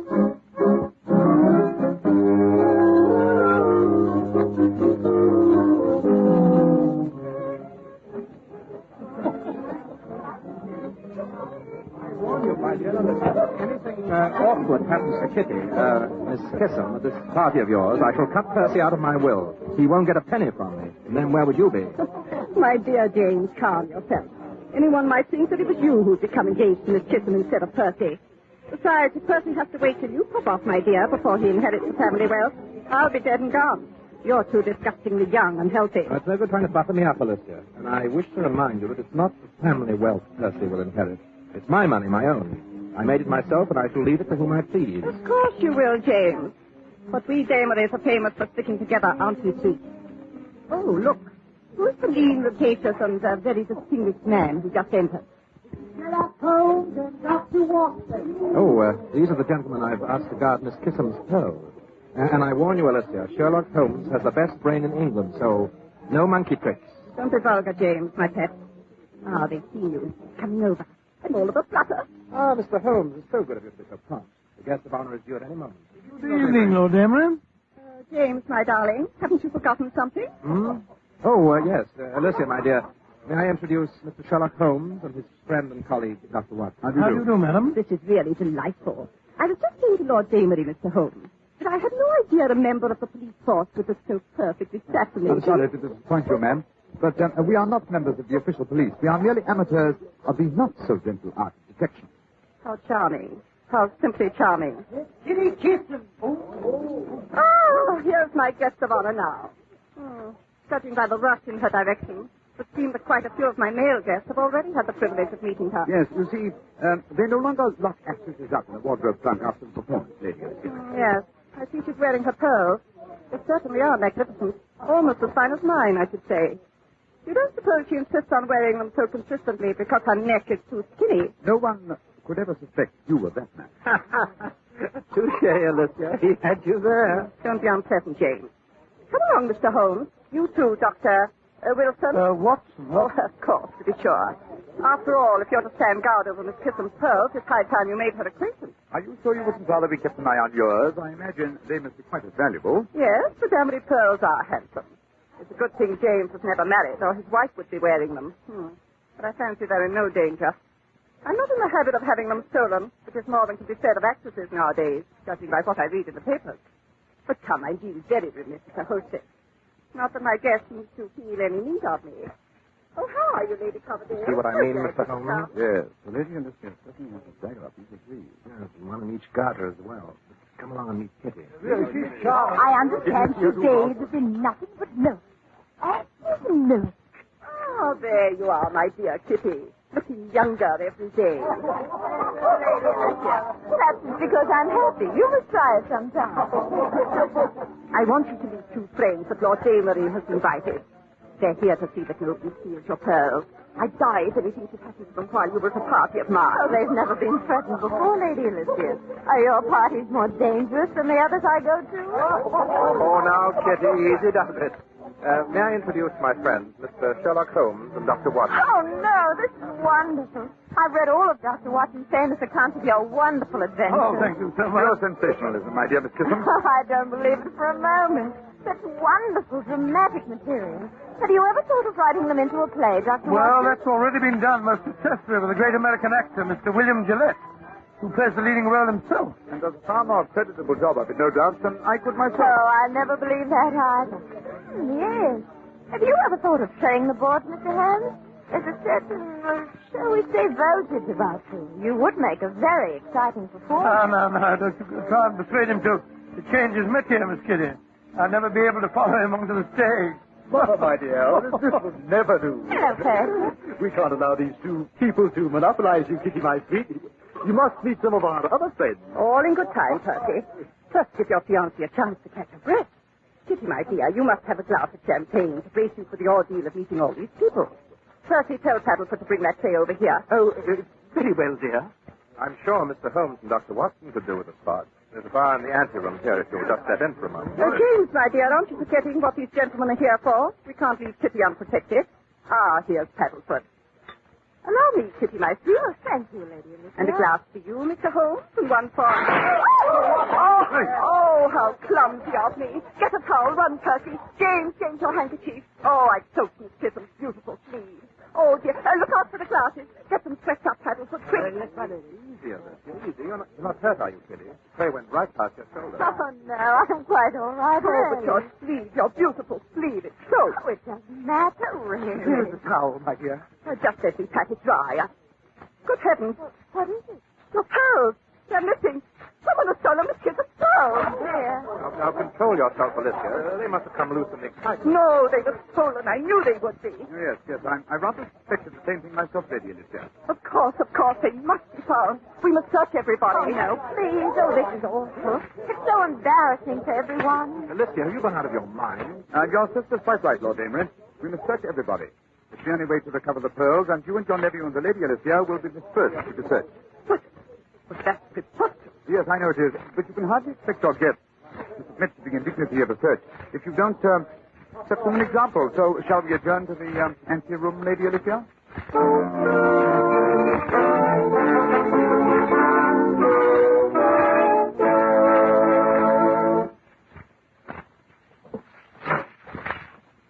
Well, here we are, Mr. Holmes. My sister, my nephew, and myself. Which would you like to search first? Suppose we allow Miss Kitty to choose. After all, it was she who lost the pearls. Oh, really, Mr. Holmes, I feel as though so unnecessary. The pearls came loose in the excitement over the upset tray. They've probably rolled under a chair or rug somewhere. If we wait until the guests have gone, I'm sure we'll find them. Certainly not, my dear. Those pearls were stolen. There wasn't a chair or rug anywhere near us. Nothing but bare parquet floor and a lot of people. Yes, she's right about that, Holmes. Of course I'm right. There's a thief in my house, and I insist that the fact that he or she is probably a guest of mine should be no protection. After all, that necklace was given you by a certain royal personage. It's practically a historical relic. Yes, I know, but really, I'd much rather not have any fuss or commotion. Nonsense, my dear. We must find the culprit. Everyone must be searched. Bravo, Lady Alicia. Thank you, Mr. Holmes. And now that enough time has elapsed so that they will think that we've been thoroughly searched, suppose we call in the rest of the guests, one at a time. You gentlemen can search the men, and Kitty and I will search the ladies. Behind that screen. Oh, please, I'd be much happier if you wouldn't. Nonsense. Let's get on with it. Right. But I still insist the search begins with the camera. Oh, very well, if you insist on being a stickler for form. I suppose Percy and Lord Damery may as well turn out their pockets. No, Lady Alicia. We should begin with you. Me? But I haven't any pockets. I don't even carry a reticule. So where could I hide anything? In your bodies. And Miss Chisholm, if you will investigate Lady Alicia's body. The idea. The very idea. Oh, I'd much rather not. Very well. If you won't, Kitty, I will. James, don't you dare. James, take your hands off my neck. This is an outrage. Oh, James, stop it. I'm sorry, but I can't let this past go on. It's not worth it. Well, you see, those pearls aren't real. My dear, you mean the king gave you imitation jewelry? That whole story was made up by my publicity agent. He thought it would be good for me. I rather suspect you knew the pearls were imitation the first time you saw them. That's why you planned to show me up. But all these stories about you and the king... Oh, I'm so sorry to disappoint you, Percy, but I'm really quite a respectable person. I've never met a king. Well, I must say this is a blow. A surprise, I mean. I shall be terribly ragged by my pals, you know. They were all rather envious of me. After all, no one needs know. We don't have to publicize this thing to the world. Oh, but I must tell my guests, James, dear. After all, I owe them some explanation if I let the whole matter drop after making such an issue of things. I'm sure that everyone will be interested to know that not only are Miss Kissam's pearls not real, but Miss Kissam is somewhat of an impostor herself. But how could you know the pearls were false, Mother dear? After all, ladies don't wear imitation jewels. And actresses don't wear trinkets given them by men who don't consider them ladies. Here is your engagement ring. Letty, well, I didn't really. Oh, this is... Keep the ring as a remembrance, don't you know? Thank you, Percy, but I'd rather not. Well, Alessia, now that you've accomplished the result for which the party was undoubtedly given, suppose you let me send the guests home. Oh, not before I've had a chance to explain. You'll do nothing of the kind. Biddy Kissam wants people to think a king gave us some pearls. That's her business. Thank you, Lord Damley, but it really doesn't matter. I'd just as soon they did know. That story of the royal pearls was beginning to make me feel just a bit foolish. Oh, I'll admit it was helpful when I was just a struggling small-type player, but now, well, I flatter myself that my hold on the ladder of success is firm enough so that it'll take more than a few imitation pearls to shake me loose. Bravo, Miss Kitty. I salute your courage. Thank you, Mr. I say, look here. Perhaps I've been a bit hasty, don't you know? You keep your silly mouth shut. I'll handle this from now on. You stay here, Alessia. I'm going to explain the situation to our guests. But, James... Alessia, shut up! Well, really? I'm afraid, Mr. Holmes, there's a streak of vulgarity in my brother. I'm sure I don't know where it comes from. Yes, probably from the same place he gets his honesty and sense of fair play. Dear me. Don't tell me you're going to be cross with me, too. By the way, whatever made you think that I might have secreted Miss Kissam's pearls in my body? My dear Lady Alicia, when something of value disappears during a manufactured commotion, the first one suspected should be the person who did the manufacturing. You mean, you thought that I upset the tray on purpose? Quite. But come, let us join the others, shall we? I think we've given Lord Damery ample time to make his explanation. Miss Kissam, if you will do me the honor. Watson, you may escort the Lady Alicia. Thank you. Thank you very much indeed. Oh, by Jove, here's one. Well, that makes 99. Here's two more. 100 and 101. I found 5 more, all in a little bunch. Oh, this is simply thrilling. So much more fun than hunting for Easter eggs. Well, that makes 106. James, what on earth are you doing? Hunting for pearls. Seems I was right in the first place. Miss Kissam's pearls weren't stolen. The string must have broken and strewn them all over the place. Any more? We've looked everywhere. I'm sure there isn't an inch we haven't searched. Then here you are, my dear Kitty. Allow me to return your pearls. Oh, thank you. But I don't understand. Tell me, Miss Kissam. Yes? How many pearls were there on your string? 105. But Holmes, Lord Damery, just counted them. He mentioned 106. There's one more pearl now than there was when it was stolen. It's incredible. It's absolutely impossible. Oh, my dear Watson, no. It's not incredible. It's not even impossible. It's merely enlightening. What do you deduce from the presence of this added proof of the humble oyster, Lady Alicia? Perhaps you can explain why there are now 106 pearls in Miss Kissam's necklace. Did you say 106? But my necklace, the Damery pearls have 106. Good heavens, my necklace, it's gone. Someone has taken my pearls. Then may I ask, Lady Alicia, what pearls are those still hidden in your body? But those are Miss Kissam's imitations. James must have taken mine off my neck when he was threatening to search me. And now he's pulled this trick to get even with me. The string that broke are my pearls. She has no right to them. They are the Damery pearls. My dear Lady Alicia, there is one person who has a better right to them than yourself. That person, of course, would be Lord Damery's wife. Yes. Judging by the look in Lord Damery's eyes, Watson, wouldn't you say they've been handed over to the proper party? My Jove, yes. Elementary, my dear Holmes, elementary.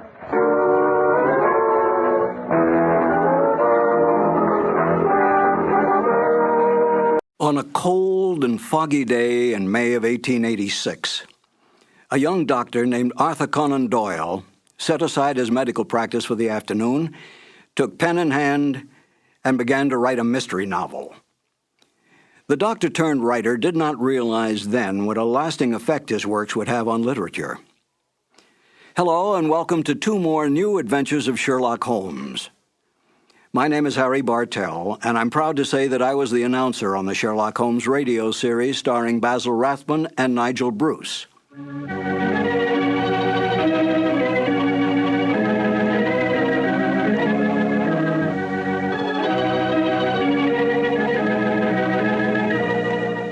There are more true facts available about the real life of Sir Arthur Conan Doyle than all the fictitious conjectures on the written life of Sherlock Holmes. Yet it was Conan Doyle's great detective that brought the author worldwide fame. This saddened Conan Doyle, for he was really a romantic writer who wanted desperately to be recognized through his well-written historical romance novels. But it was not to be. The first short story to appear, A Scandal in Bohemia, was what made the name of Sherlock Holmes a household word. After writing but 6 short stories, Conan Doyle tired of the great detective. He wanted out.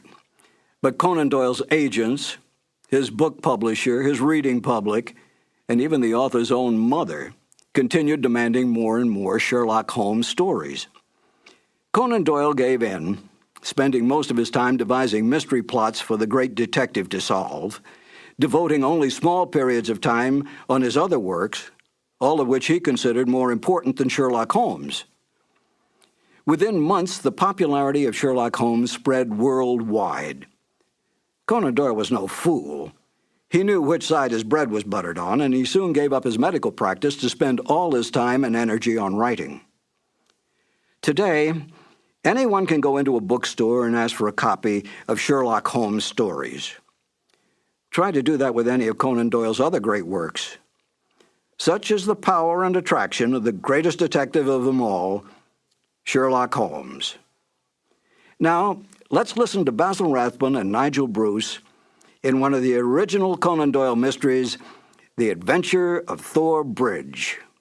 This episode from the life of Sherlock Holmes will be transmitted to our men and women overseas by shortwave and through the worldwide facilities of the Armed Forces Radio Service. Petri Wine brings you Basil Rathbone and Nigel Bruce in the new adventures of Sherlock Holmes.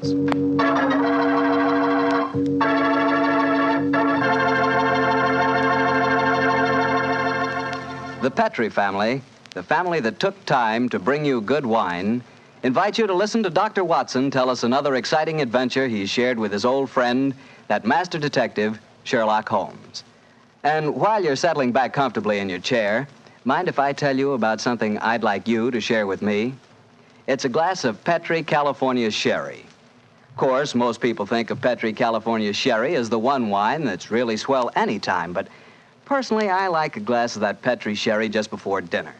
You know, that's the time you're a little on edge, you've just finished your day's work, and you're waiting for your dinner, and, well, that's when you want to lean back and take it easy. And boy, that's the time a glass of Petri Sherry tastes like something just too good to be true. Try it. Petri Sherry's the perfect before-dinner wine. And incidentally, if you like your sherry dry, you know, not sweet, then you'll find that Petri Pale Dry Sherry is just made for you. The important thing is the Petri label, because when it says Petri, it always means good wine.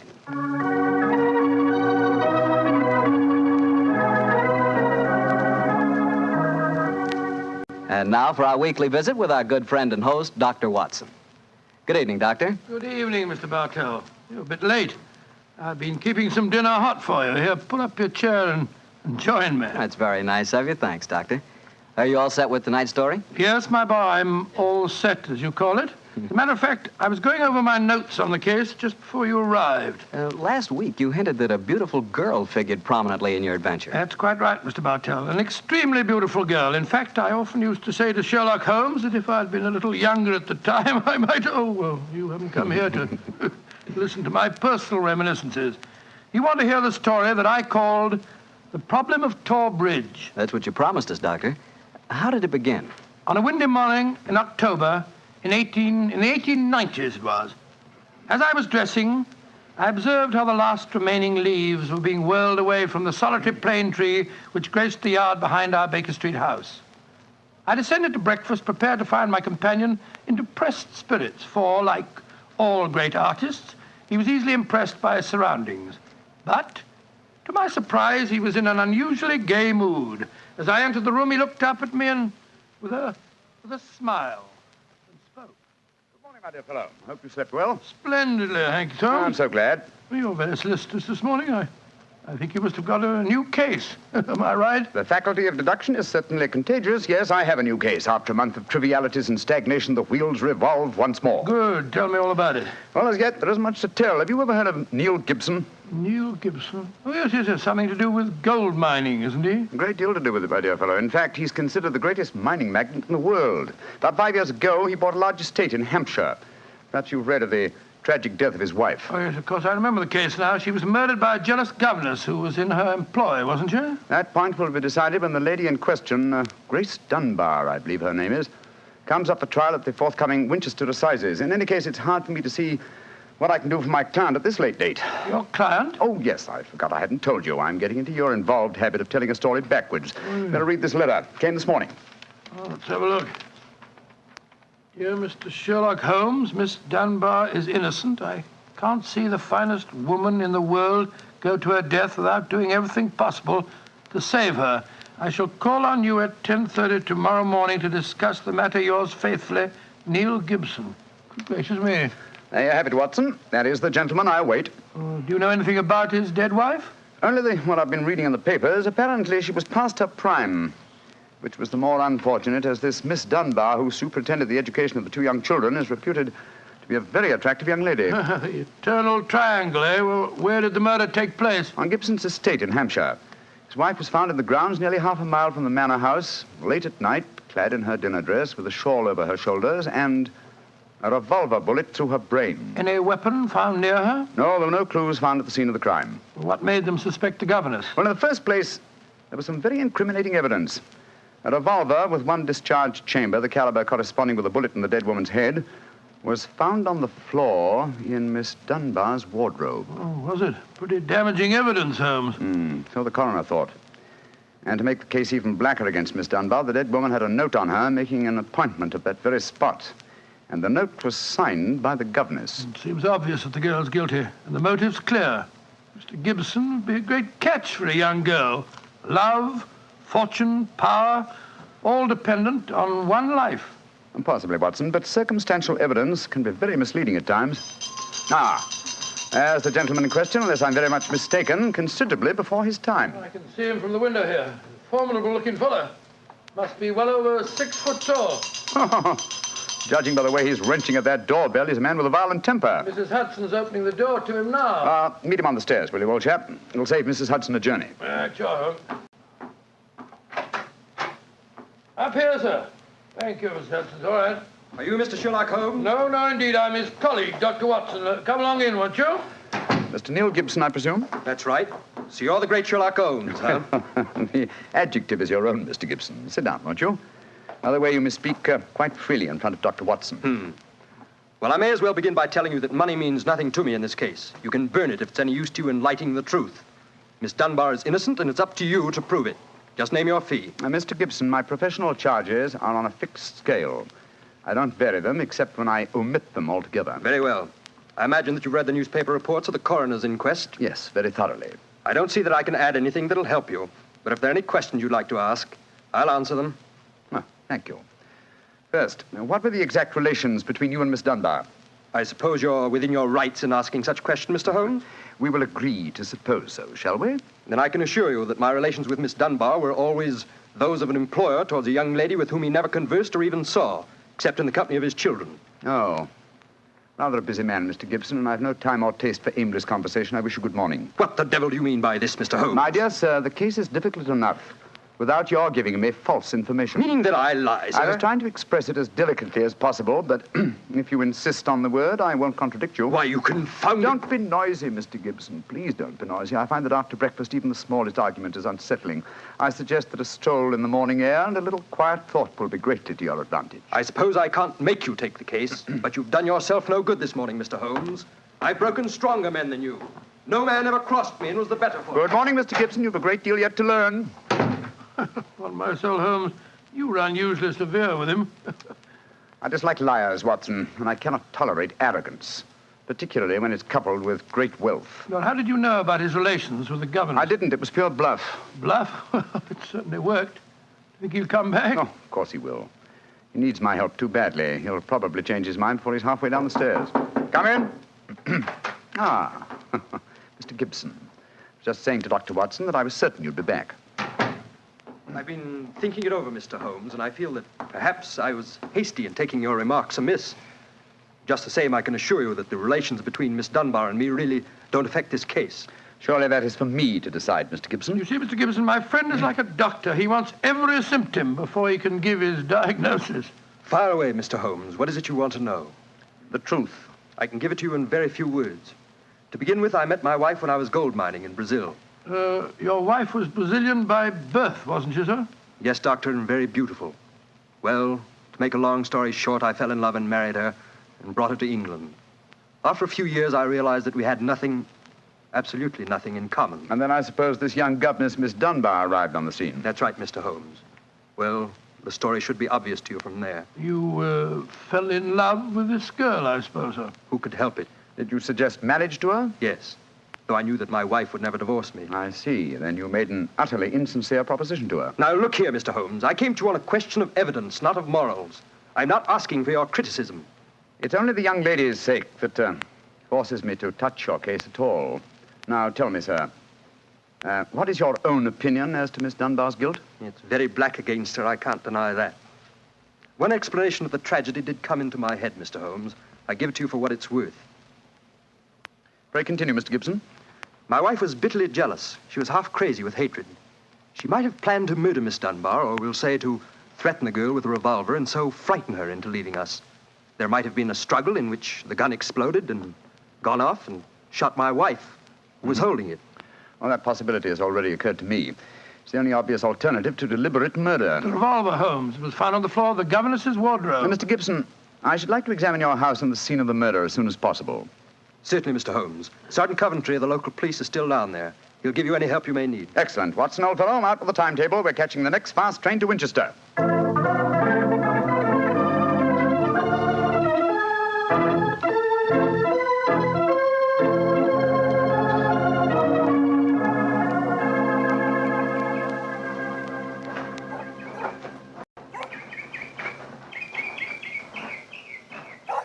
So if I have to have someone else on the case, I'd rather have you, Mr. Holmes.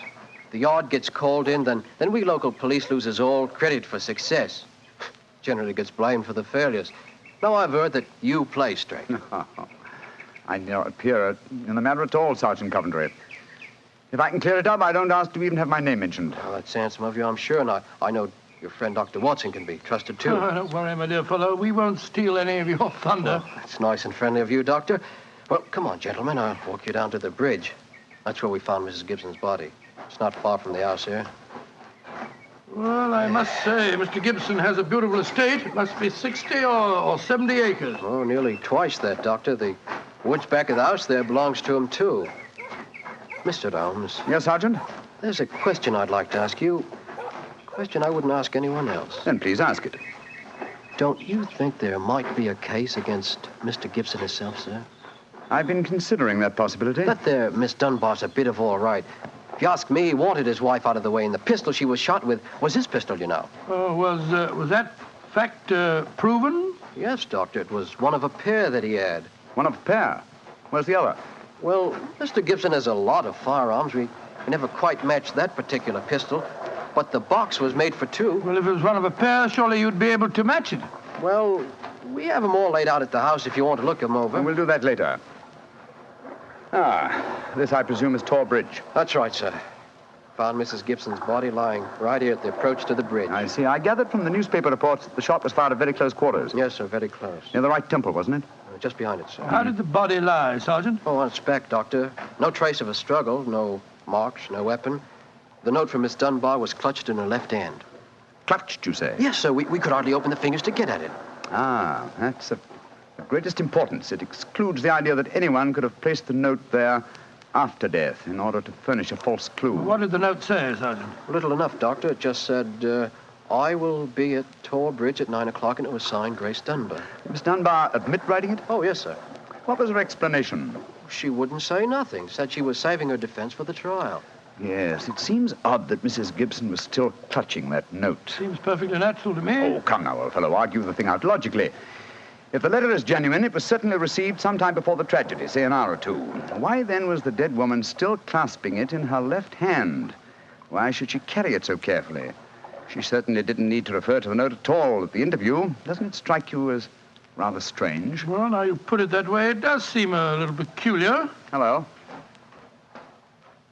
Did you notice this, Sergeant? Oh, you mean that chip out of that stone on the underside of the parapet of the bridge, sir? Yes, I noticed it. Didn't think nothing of it, though. It's a very large chip. Yes, but it's been done recently. Notice how the stonework is white just here. It took some violence to do that. Hand me your cane, Watson, will you? Here you are, Fuller. Thanks. Yes. It's a hard knock. And in a curious place, too. But it's 15 feet from where we found the body, Mr. Dow. Yes, Holmes, I don't see how it could have any connection with Mrs. Gibson's murder. Possibly it hasn't. But it's a point worth noting.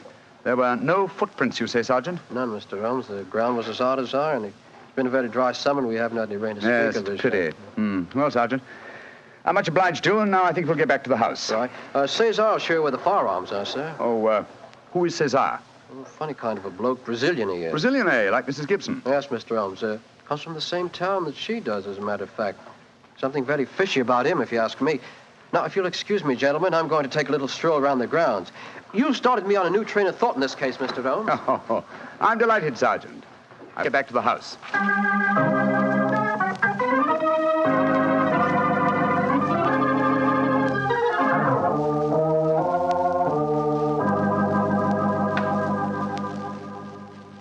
I see. And these are all the firearms in Mr. Gibson's possession, eh, Cesar? Except for the revolver that is missing from the case. Yes, so I say I see him. I've never seen such a collection of guns and revolvers in my life. Mr. Gibson had many enemies, senor. He always sleep with a loaded pistol beside his bed. He's a man of great violence. There have been times when all of us were afraid of him. Did you ever witness physical violence towards Mrs. Gibson? No, senor. I cannot say that I have. But I have heard him say many terrible things to her. He would taunt her in front of we servants. I have heard him do it many times. Thank you, Cesar. That will be all. Muito bem, senor. You know, Holmes, I still think the case against Miss Dunbar looks very black. I should agree with you if it were not for one fact. The finding of the revolver in her wardrobe. On the soul, Holmes, that seems to me the strongest evidence of all. I think not, old chap. Huh? We must look for consistency.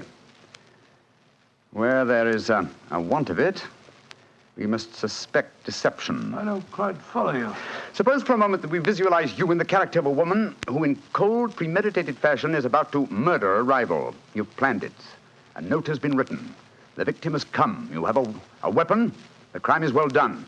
It has been workmanlike and complete. Do you mean to tell me that after carrying out so crafty a crime, you'd be so stupid as to forget to fling the incriminating revolver to the bottom of the stream? Or perhaps in the dense reeds that border it? Would you carefully carry it home and put it in the first place that would be searched? Your wardrobe? Well, perhaps in the excitement of the moment, one... No, my dear chap, I won't admit that's even possible. When a crime is coolly premeditated, then the means of covering it are coolly premeditated also. Well, then if Miss Dunbar didn't shoot Mrs. Gibson, who the devil did? I hope I can give you the answer to that question, Watson, when we've made one further visit. Oh, Lord. Where are we going now? To prison, old chap. Prison? Yes, we're going to Winchester Prison to call on Miss Dunbar. I'm certain that the key to this strange mystery lies in her hands.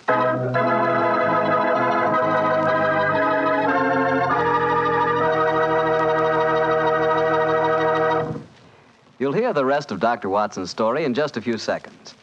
Just time enough for me to remind you that the easiest way to make good food taste better is to serve that good food with a good Petri wine. If you like a red wine, well, you want a Petri California Burgundy. If you'd rather have a white wine, then you want a Petri California Sauterne. But red or white, Petri Burgundy or Petri Sauterne, you're choosing a dinner wine that's sure to turn a simple meal into a feast. Your whole family and all your friends will love Petri, the wine that makes good food taste better.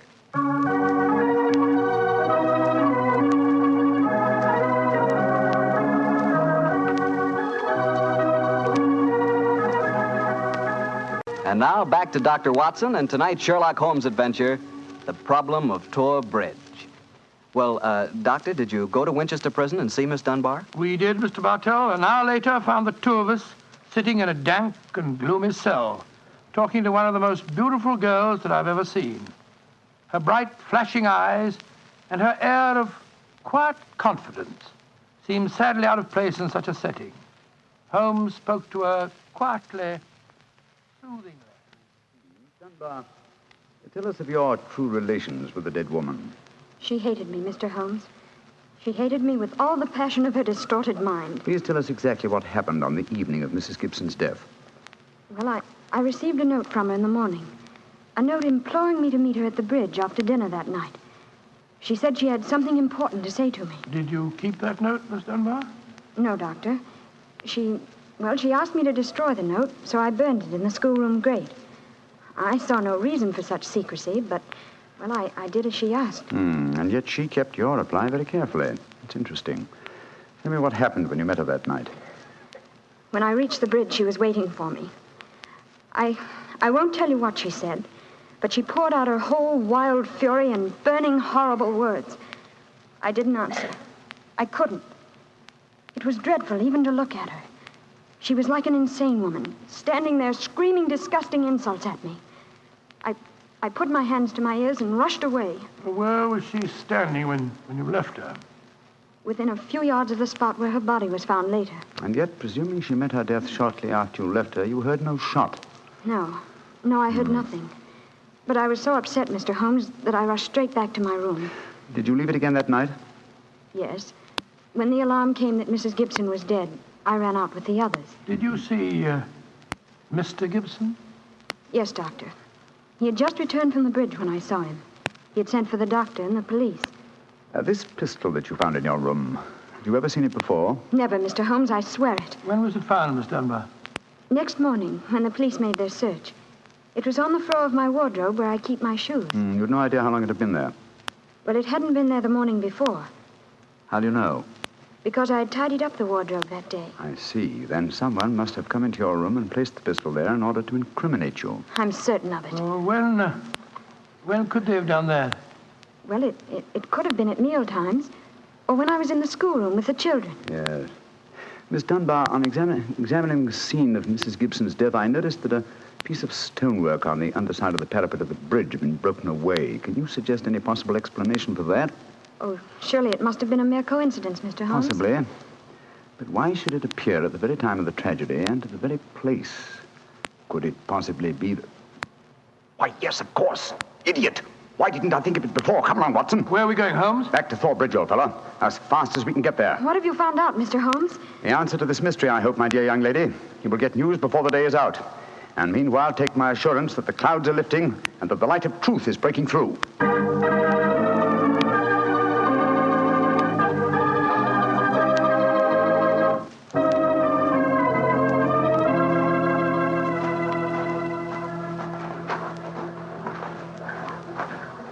Well, Mr. Holmes, you're soon back here. What have you found out? Sit down a few moments. You got my message? Oh, yes, sir. Here you are. Ball of twine. What you wanted for, I can't imagine. You'll soon see, Sergeant. Watson, I have some recollection that you usually go armed on these excursions of ours. Yes, I'm carrying my revolver. Why? Give it to me, old chap, will you? Thanks. I believe your revolver may have a very intimate connection with the mystery we're investigating. You're joking. Now, Watson, I'm very serious. We have a test to make.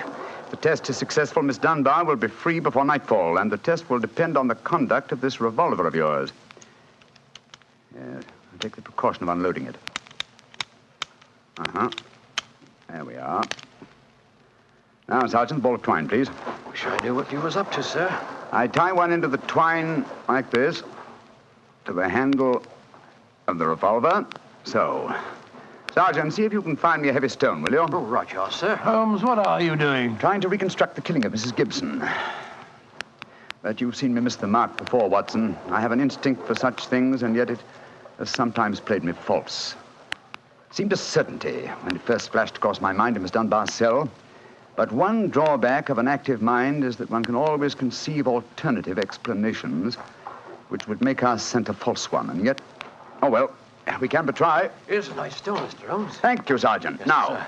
I tie the other end of the twine to the stone. Wait a minute. Like that. Splendid. Sergeant, will you please take this stone and stretch the twine across the parapet of the bridge there, so that the stone will swing just clear of the water on the other side of the bridge? Right, sir. I'll stand on the spot where Mrs. Gibson's body was found. That's it, Sergeant. Over the parapet. How's that, Mr. Holmes? The stone swinging about 8 feet above the water. Splendid. Now, Watson, watch closely.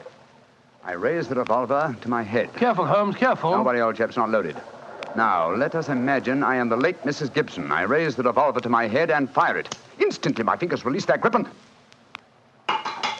There's your answer, Watson. Great Scott, the revolver flashed back out of your hand, struck the parapet of the bridge, and then the weight of the stone flipped it over into the water. Was there ever a more exact demonstration? Come on, old fellow. You're a bloomin' magician, Mr. Holmes. That's what you are. A bloomin' magician. Look at that. Observe the second chip on the stonework, the parapet here. Same size as the first. Then the murder of Mrs. Gibson... Wasn't murder at all. It was suicide. What? We can follow the various steps quite clearly. A note was extracted very cleverly from Miss Dunbar, a note which made it appear that she had chosen the scene of the crime. Mrs. Gibson, in her anxiety that the note should be discovered, somewhat overdid it by holding it in her hand to the last. That alone should have excited my suspicions earlier than it did. So she stole one of her husband's revolvers and planted the other one in Miss Dunbar's wardrobe. Exactly. After discharging one of the cartridges, which you could easily do in the woods without attracting suspicion, she then went down to the bridge, where she contrived this exceedingly ingenious method of getting rid of her weapon. When Miss Dunbar appeared, she used her last breath in pouring out her hatred, and then, when the girl had left, carried out her terrible purpose. Then the missing revolver... You'll find it with the aid of a grappling hook at the bottom of the stream, and also the stone and the string, with which this vindictive woman attempted to disguise her own crime and fasten a charge of murder on an innocent victim. Yes, Sergeant, and don't forget while you're at it that my revolver's down there, too. Oh, don't worry, Doctor. I'll get some grappling hooks right away. I must say, Holmes, you've solved this case brilliantly. Quite brilliantly. I disagree, old chap. And I fear that you will not improve my reputation by adding the case of the Tor Bridge mystery to your annals. Oh, nonsense, but that's ridiculous. Oh, no, it isn't, old boy. I've been sluggish in my mind and wanting in that mixture of imagination and reality, which is the very basis of my art. I confess that the chip in the stonework was a sufficient clue to suggest the true solution, and I blame myself for not having attained it sooner. Well, Holmes, personally, I agree with the sergeant's opinion of you. Oh? What was that, old fellow? You're a blooming magician, Mr. Holmes. That's what you are, a blooming magician.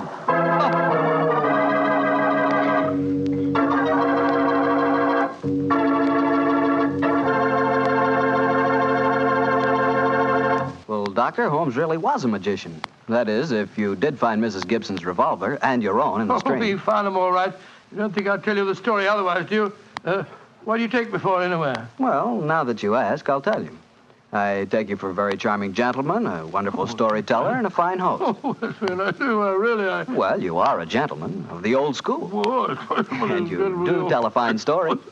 You flatter me, you... And you are a perfect host. Oh, that meal we had tonight was wonderful. Oh, it was, eh? And, that wine, what kind was it? It was Petri wine, and you know it. And I should have known that you were leading up to something. Mr. Bartell, you should be ashamed of yourself. You will do anything to get a chance to talk about Petri wine. Oh, I can't say that I blame you. Well, honestly, Doctor, I meant everything I said. But you don't really want me to stop talking about Petri wine, do you? After all, it's worth talking about, isn't it? What other wine is made with the loving care that goes into Petri wine? Don't forget, Petri wine is made by the Petri family. Winemaking is their business. Why, they've been making wine for generations, handing down from father to son, all their skill and knowledge and experience. You can be sure the Petri family really knows plenty about the fine art of turning luscious grapes into delicious wine. That's why, whether you want a wine for before dinner, with dinner, or for any time, you can't go wrong with a Petri wine, because Petri took time to bring you good wine. And now, Dr. Watson, what new story are you planning to tell us next week? Well, next week, Mr. Bartell, I'm going to tell an adventure that Holmes and I had amid the oriental magnificence of a Maharaja's palace in India. India? Sounds intriguing. What were you and Sherlock Holmes doing out there, Doctor? Well, we'll have to wait till next week for the answer to that question, my boy. But I can tell you that it was one of the weirdest problems that we ever had to solve. I call the story The Vanishing Elephant.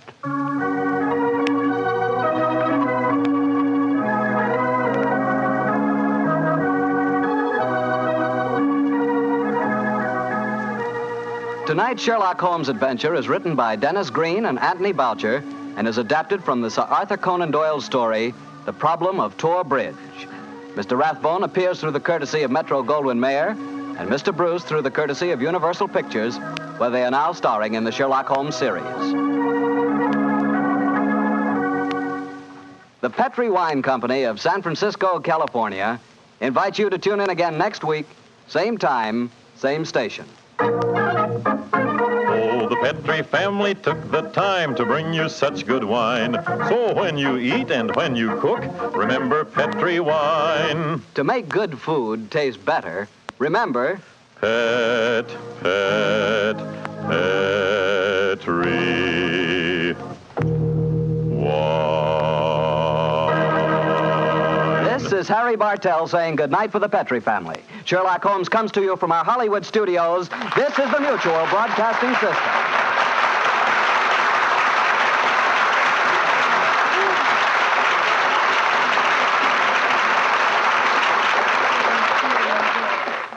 Of course, many of you are already familiar with this intriguing mystery story, but this is the first time in over 40 years that Basil Rathbone and Nigel Bruce have had the pleasure of once again entertaining you with Sir Arthur Conan Doyle's original story, The Adventure of Tor Bridge. This is Harry Bartell. I'll be right back with more notes on Sir Arthur Conan Doyle and another new adventure of Sherlock Holmes. Petri Wine brings you Basil Rathbone and Nigel Bruce in the new adventures of Sherlock Holmes.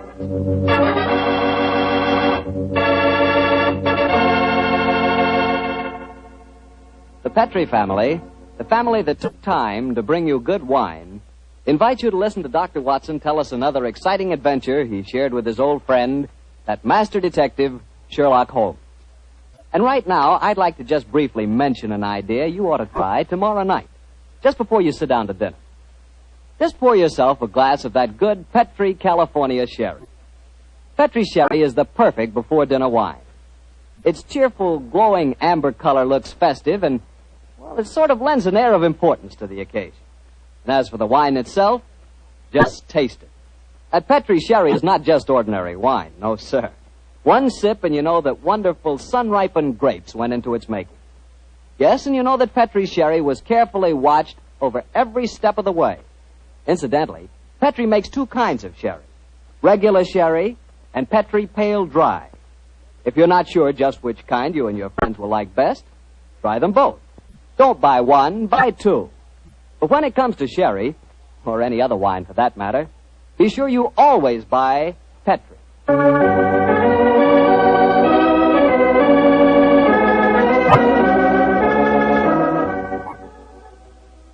And now I'm certain our good friend Dr. Watson's waiting for us. Let's go in and join him. Come in.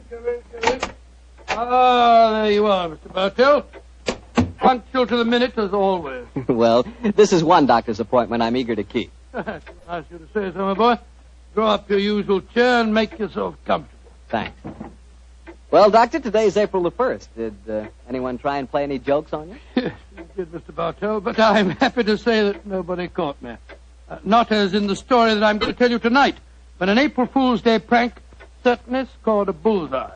I see you have the dispatch box out again, Doctor. Been refreshing your memory? Yes, I have, Mr. Bartell. And when I tell you the adventure took place in 1881, I think you'll agree that after such a lapse of time, a man can hardly rely on memory alone. 1881?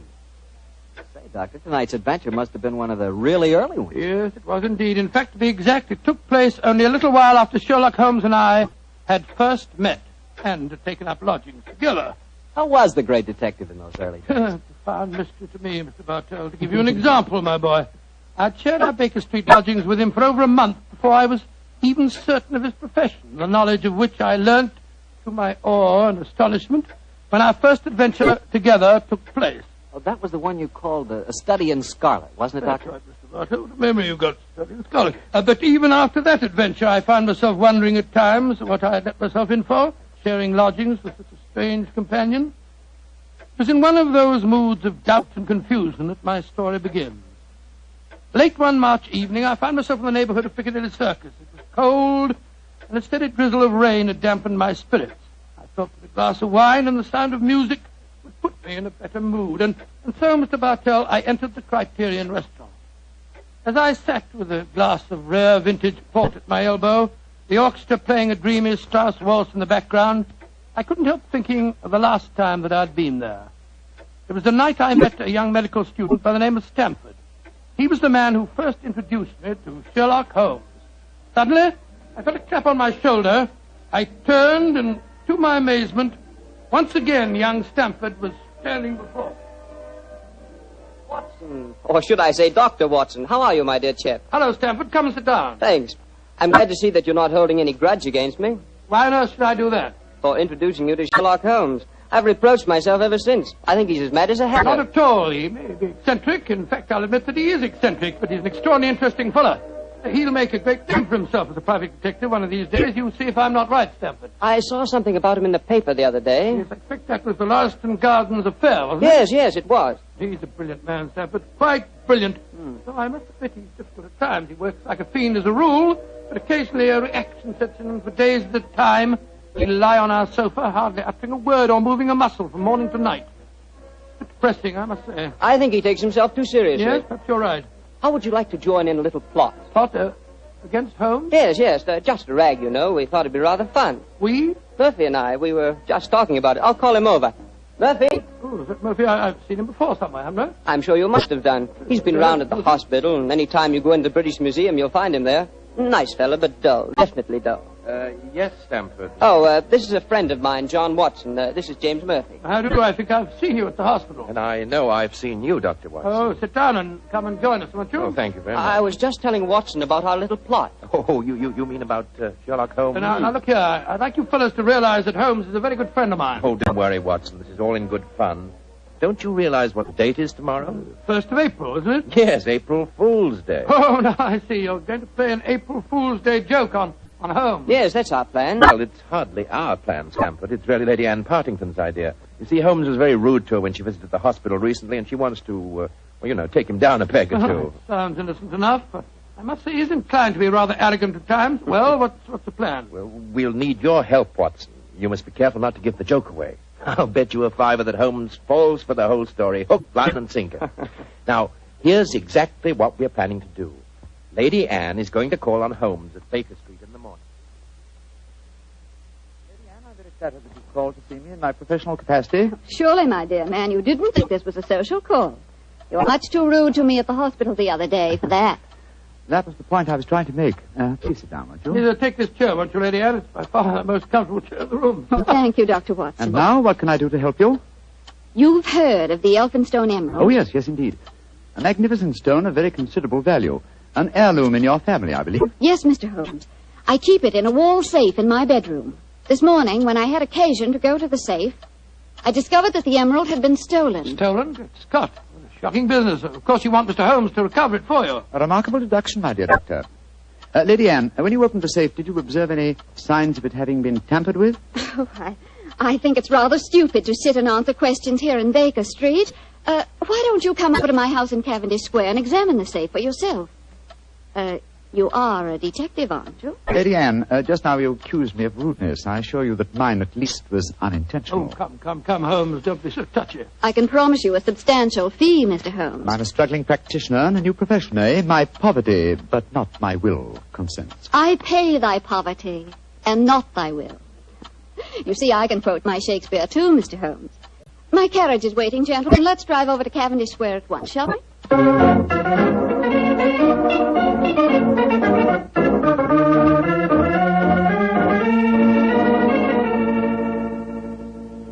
This is the wall safe, Mr. Holmes. Not too difficult a safe to crack for an expert. You placed the emerald in it last night, you say? Yes, when I went to bed. And this morning, it had gone. Well, surely, Holmes, this is a good occasion to use that magnifying glass that you're always fitting about. Excellent occasion, my dear doctor. That's why I brought it with me. Uh-huh. That's very interesting. What is it? This safe was opened by an expert. There isn't a sign of its having been forced. Hello. What have you discovered? There's a peculiar tarnish on the steel knob. It was obviously handled by someone whose fingers are habitually stained with chemicals. Amazing, Holmes. Elementary, my dear doctor. Where does that door lead to? My boudoir. I should like to examine it if I may. Oh, but of course. Thank you, Lady Anne. Dr. Watson, this is the most beautiful April Fool's Day fraud I've ever I played. must say Murphy was right. He has fallen for it. Hook, line, and sinker. Just the same, I'm beginning to feel guilty. I can't help feeling a bit disloyal. Oh, nonsense. It's all in fun. Are Stamford and Mr. Murphy listening? Yes, they're next door in my drawing room. I'm sure their ears are positively glued to the keyhole. Well, I do hope Holmes won't be angry with me. Here he comes. Nothing of any interest in there. The windows haven't been tampered with. We may presume, therefore, that the thief did not enter by an upstairs window. Lady Anne. Yes, Mr. Holmes. This room has not been touched since you discovered your loss? Oh, no. I told the servants to leave it exactly as it was while I came to fetch you. Splendid, splendid. Deep pile carpet, eh? Couldn't be better. The thief was a tall man with a long stride. Oh, come, Holmes. I know your methods, but there aren't any footprints on this carpet that you can identify, even with your magnifying glass. My dear doctor, I've studied many crimes, and I've never seen one yet that was committed by a flying creature. As long as a criminal remains upon his two legs, there must be some trifling displacement can be detected by a keen observer. I assure you that the marks on this carpet indicate that the thief was a tall man with a long stride. Traces of tobacco ash, pipe tobacco, shag tobacco that sells at 4p an ounce. Oh, now, really, Mr. Holmes, how can you possibly identify an individual tobacco? Oh, it's a hobby of mine. In fact, I've even written a monograph on the subject. Now, one more look at the safe itself. Hello. What's this powdered dust here? What? It's rosin. Distinct trace of rosin. Lady Anne, I suggest that you get in touch with Scotland Yard at once. You mean that you've solved it, Holmes? I mean, my dear doctor, that I can give you a reasonably complete picture of the thief, and that picture is so individual that I'd be surprised if it would fit more than one man in London. Why, this is pure magic, Mr. Holmes. Please describe him to me. Well, he's a tall man. The width of his stride indicates that, and he's thin. Well, what enables you to tell that, Holmes? His footprints have made a remarkably light indentation on the nap of the carpet. Our thief dabbles extensively in chemicals, as indicated by the tarnishing of the knob on the safe, and the traces of rosin would suggest that he plays the violin also. He smokes shag tobacco, has a great practical knowledge of the ways of combination locks, and he's obviously in close contact with the criminal classes. How do you know that, Mr. Holmes? Well, he wouldn't steal a famous stone unless he knew how to dispose of it through some trustworthy fence. Yes, it's a very comprehensive picture, Holmes. I almost feel as if I knew the chap. Thank you, Doctor. I'm sure there's only one man in London, and it shouldn't be hard to trace him. I agree entirely, Mr. Holmes. Dr. Watson, I think the joke has gone far enough. Joke? What do you mean? You're quite right, Holmes, in saying there's only one such man in London. You've just given a perfect description of yourself. April Fool. Dr. Stamford, Mr. Murphy, you can come in now. April Fool, Holmes. April Fool. April Fool.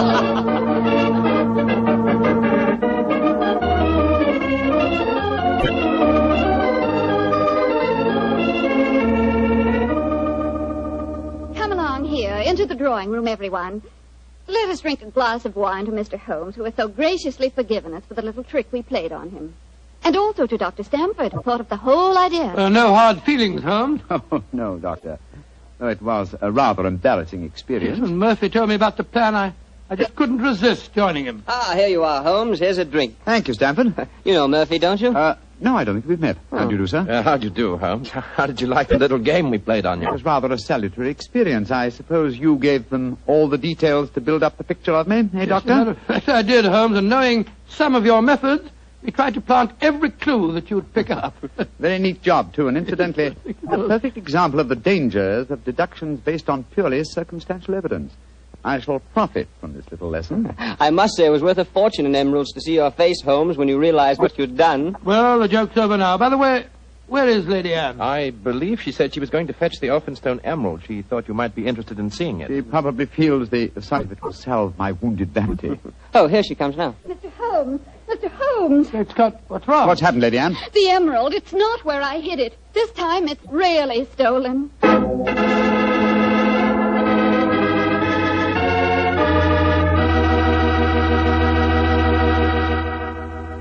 Dr. Watson's story will continue in just a few seconds, so I've just time to remind you that there are many, many different types of wine. But if you want one wine that's fine for almost any occasion, then you want Petri California Sherry. Petri sherry is fine before dinner, of course. But Petri sherry is good after dinner, too. And it's the perfect wine for cocktail time or any time friends drop in. Everybody will love the real heart-of-the-grape flavor you get in every sip of Petri sherry. And you can serve Petri sherry proudly, because those letters P-E-T-R-I spell the proudest name in the history of American wine. Petri wine. Well, Dr. Watson, your April Fool Day plot kind of backfired on you, didn't it? Yes, Mr. Bartell, it was a perfect example of the bite of a bit. Well, what happened next? I suppose Sherlock Holmes went into action once again. That's fair, Mr. Bartell, and it gladdened my heart to see the change in the fella. I confess I'd felt rather ashamed of my part in the prank, for I could see that Holmes's pride had been hurt. But now, with a definite crime before him, the difference was amazing. He suddenly became a dynamo, galvanized into action as he stood there, firing questions at the other members. Lady Anne, who beside yourself knew of this fresh hiding place? Both Murphy and I did. Yes. After we'd left our deliberate clues on the safe, we went with Lady Anne and saw her secrete the emerald in the top drawer of her dressing table. We thought it would be all right there.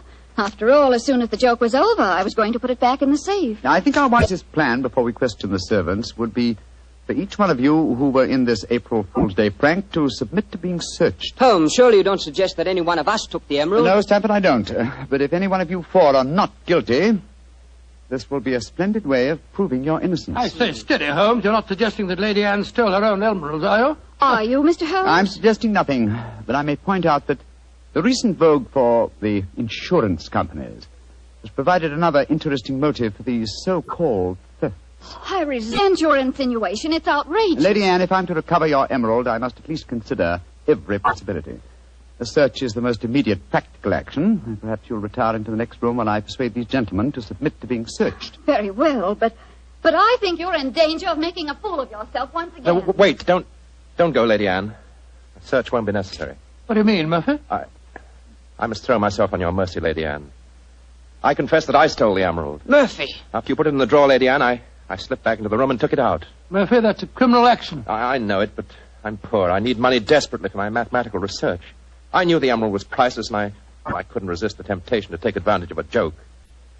Here, Lady Anne, here's the stone, and please don't prosecute me. Please don't. It'd be my ruin.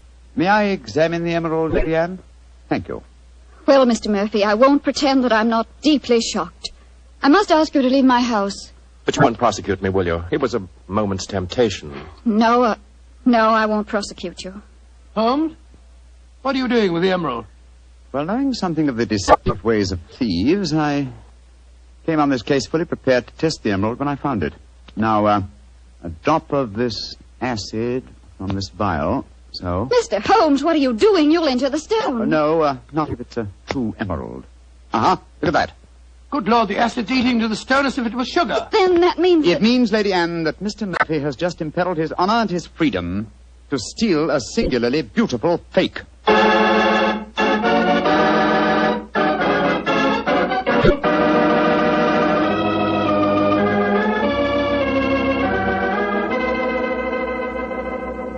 Mr. Holmes, this joke has turned into a nightmare.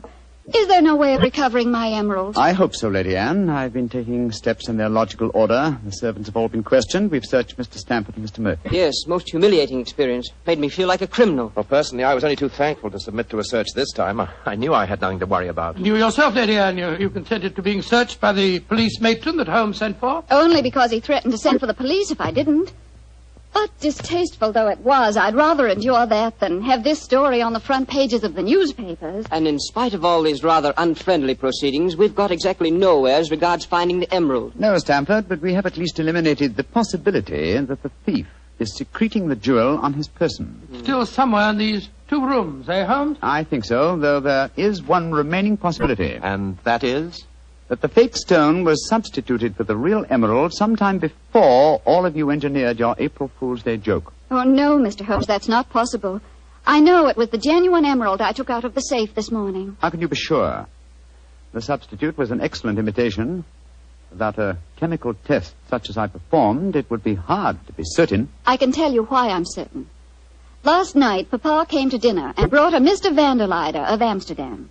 He examined the stone, and you'll agree that a jewel expert like that couldn't be fooled. That's true, Lady Anne. And what did you do with the emerald after Mr. Vanderleider left? I locked it in my safe and went to bed. I didn't unlock the safe again until Dr. Stamford and Mr. Murphy came here this morning. That settles it, then. The real emerald is still hidden somewhere in these 2 rooms. But where? That's the question. I must say it's completely mystifying. Well, let's go back to what we were all doing at the exact moment you came into the room, Lady Anne, and informed us of the loss of your stone. Now, we were... We were drinking a toast to you That's and... it. Lady Anne, hard thinking is, well, it's thirsty work. Oh, I'm so sorry. Let me get you something. A glass of port, perhaps. No, thank you, but I observe that you have a remarkably comprehensive assortment of liqueurs. I wonder if I might have a glass of creme de menthe. Oh, of course. I'll get it for you. Creme de menthe in the middle of the day, Holmes? I knew you were eccentric, but this really takes... This bottle, it clinked as I picked it up. I thought it might, Lady Anne. There's something inside it. Allow me, madam. Thank you. I'm sure you won't mind if I waste this liqueur on the aspidestra. No, of course not. So... Lady Anne, allow me to restore to you the Elphinstone Emerald. Great Scott. Amazing. Fantastic. Ingenious. The one safe hiding place in the room.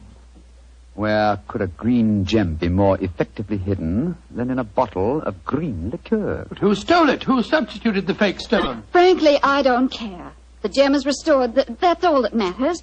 I prefer not to go to court. Neither you nor I, Mr. Sherlock Holmes, would show up in the best of lights. And my father would disapprove of this whole affair, I'm afraid. Just as you wish, Lady Anne. In either case, I shall expect your check for my services in due course.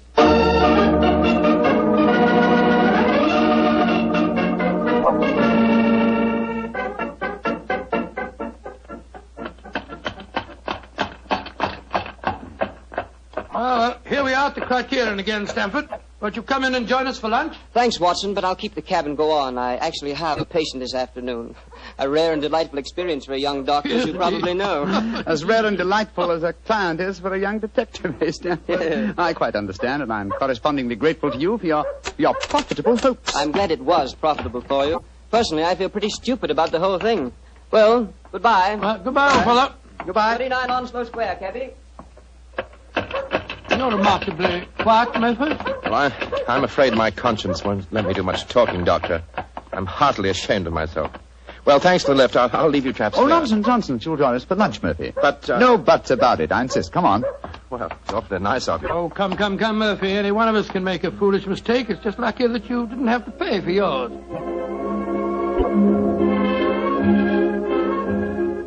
Monsieur wishes a table. Yes, for 3, please. This way, monsieur.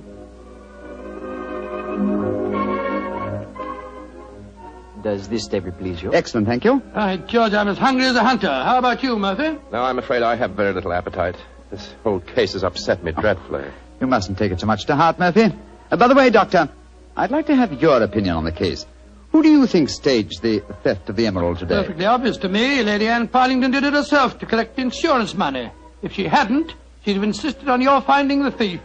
But you needn't worry, old chap. You'll get your fee all right, I'm sure of that. Oh, I'm not worrying about the fee. But I assure you, Lady Anne did not engineer that fraud today. You mean that it was Stamford?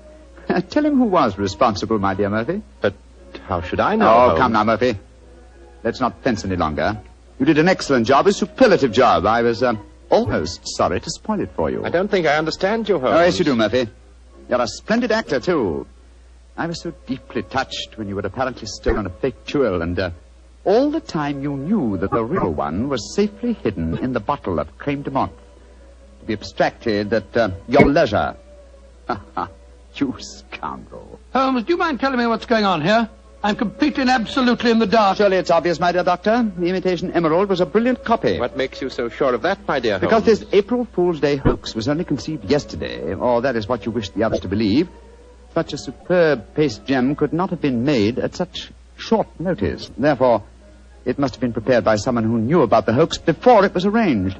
Now, my dear Doctor, when Stamford told you about the plan last night, whose idea did he say it was? He told me that it was Lady Anne Partington's plan. Precisely. And yet Lady Anne referred to it today as Stamford's idea. Obviously, you, my dear Murphy, presented the plan to each as the notion of the other, and so only you could have arranged the real theft behind the hoax. I repeat, a splendid job. Thank you, Mr. Holmes. May I also compliment you on your cleverness in frustrating my plot? Look here, what is all this? One of you is a criminal, the other is a detective. Yet you're throwing each other compliments as if you were in the same profession. The dividing line between the criminal and the criminal investigator is thinner than you might imagine, my dear doctor. How very true, my dear Holmes. Would you consider coming over to my side of the line? Together we'd make an unbeatable team. Oh, you flatter me. Nevertheless, I must decline your offer, Mr. Murphy. Oh, pity. On your side of the line, you'll never be a rich man. By the way, for your edification, my name is not Murphy, though Stamford insists on thinking it is. Then what is your name, you scoundrel? Your friend says the word scoundrel so much better than you, Doctor. My name is Murtry. Oh, indeed. Spelled M-U-R-T-R-Y? No. Dear me, I have so much trouble with my name. People will either misspell it or mispronounce it. I'm afraid I'll have to begin calling it the way it looks. M-O-R-I-A-R-T-Y. Moriarty. Moriarty. I shall remember that name. I have a feeling we shall meet again. I trust that we shall. You've won the first round, Sherlock Holmes, I admit that. But I believe that a return match is indicated. I shall look forward to it, Moriarty. And now, Doctor, I can't stand your baleful glare any longer. Let's order lunch, shall we?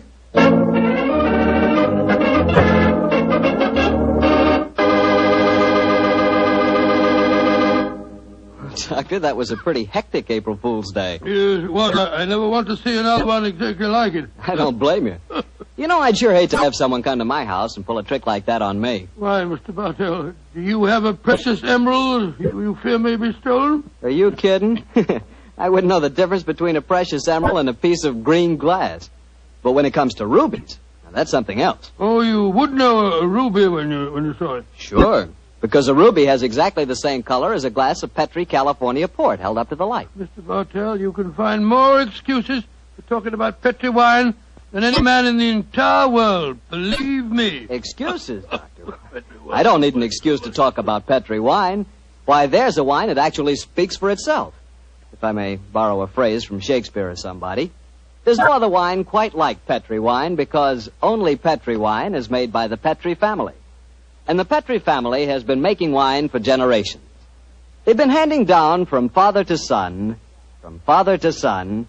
years and years of knowledge and experience of the fine art of turning luscious grapes into clear, fragrant, delicious wine.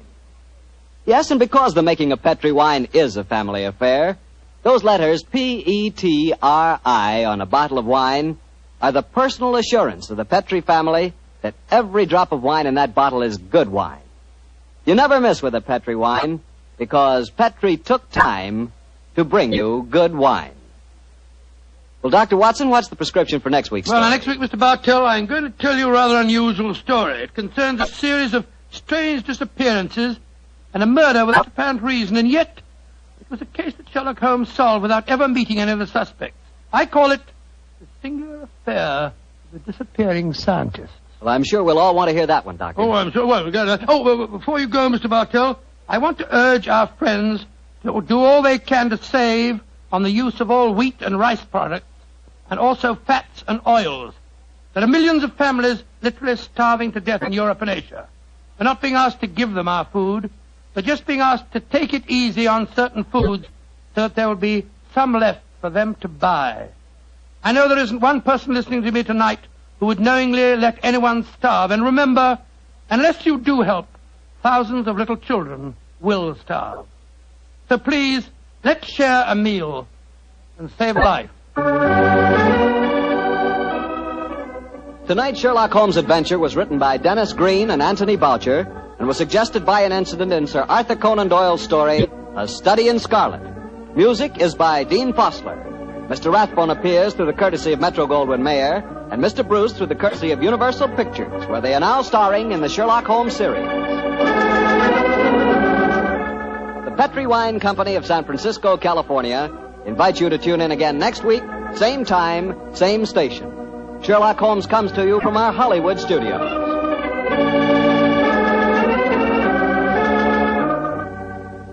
This is Harry Bartell saying goodnight for the Petrie family. For a solid hour of exciting mystery dramas, listen every Monday on most of these same stations at 8 o'clock to Michael Shayne, followed immediately by Sherlock Holmes. This is the Mutual broad... Come in. There you are, Mr. Bartell. Good evening, Doctor. Oh, no, don't get up. You look much too comfortable. Take off your overcoat and come and join me.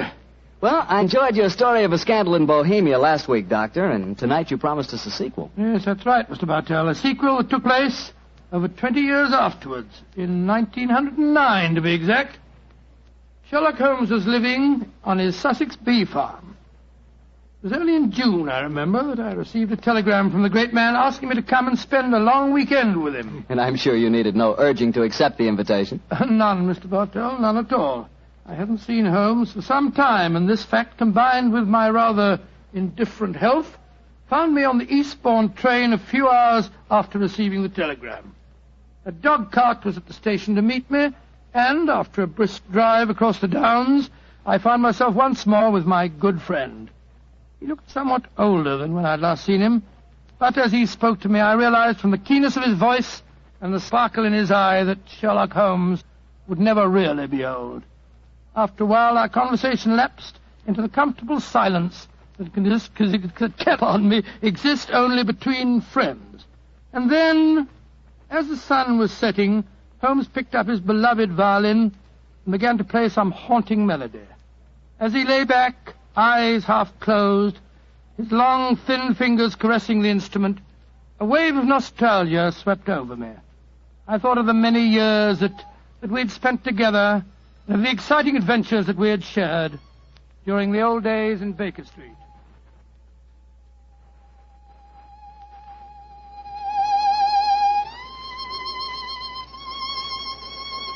Beautiful. Quite beautiful.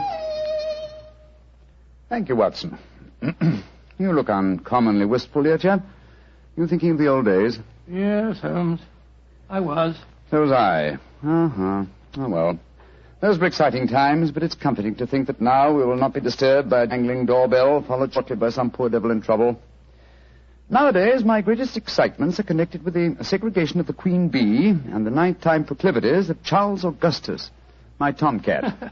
I still find it hard to think of you in retirement, Holmes. Do you ever consider returning to active practice? Oh, I consider it occasionally and then reject the idea. A man should work only up to the peak of his ability. I'm past mine. Nonsense, Holmes. You're just alert as ever you were. Mentally, perhaps, but not physically. Would you consider handling a small problem in England? Oh, if it's a personal problem that affects you, my dear chap, you know I'll do anything I can. Well, it's not exactly my problem, Holmes, but there was a charming young girl on the train. We got into conversation and... You don't age it in a real chap. You're just as susceptible as ever. No, Holmes, let me finish. She said that you knew her mother quite well. Her mother? Come in. Oh, yes, Devers, what is it? I'm sorry to disturb you, Mr. Holmes. Your man said I might come in. My master, Mr. Lytton Stanley, instructed me to deliver this note. Oh, thank you. He also instructed me to wait for a reply. What confounded impudence. You can tell your master that there's no answer to this letter. But he told me I must get a reply, sir. You may tell Mr. Lytton Stanley that I will instruct my solicitors to reply to his message in due course. But, sir... That's all, Devers. You may go. Very good, sir. Oh, what did the note say, Holmes? Read it for yourself. Keep your filthy bees where they belong. One of my guests was stung yesterday. If this happens again, I'll have the police run you out of this place. Good Lord, what an offensive letter. The man himself is even more offensive. He's a retired manufacturer who thinks that his immense wealth entitles him to domineer over the local residents. Oh, but let's not spoil a nice sunny afternoon by discussing him. Please continue with the story of the young lady that you met on the train. Yes, I'd like to. Poor little thing seems in dreadful trouble. I do wish you would help her. You say that she told you her mother knew me? Yes. What's her name? Norton. Irene Norton. Norton? I don't seem to recall. Oh, but of course! Where is the girl, Watson? She's staying at the Red Lion in the village. Then ring her on the telephone and ask her to come over here as fast as she can. Of course I'll help her. I'm delighted, Holmes, but what made you change your mind so suddenly? Your memory so short that you can't remember Irene Adler? Surely you haven't forgotten that in the case you called a scandal in Bohemia, I was completely fooled by her? Why, Joe, yes, of course. you always refer to as the woman. But how does Irene Norton fit into the picture? Irene Adler married a barrister named Geoffrey Norton. Tell Miss Norton to come at once, Watson. She is the daughter of the woman.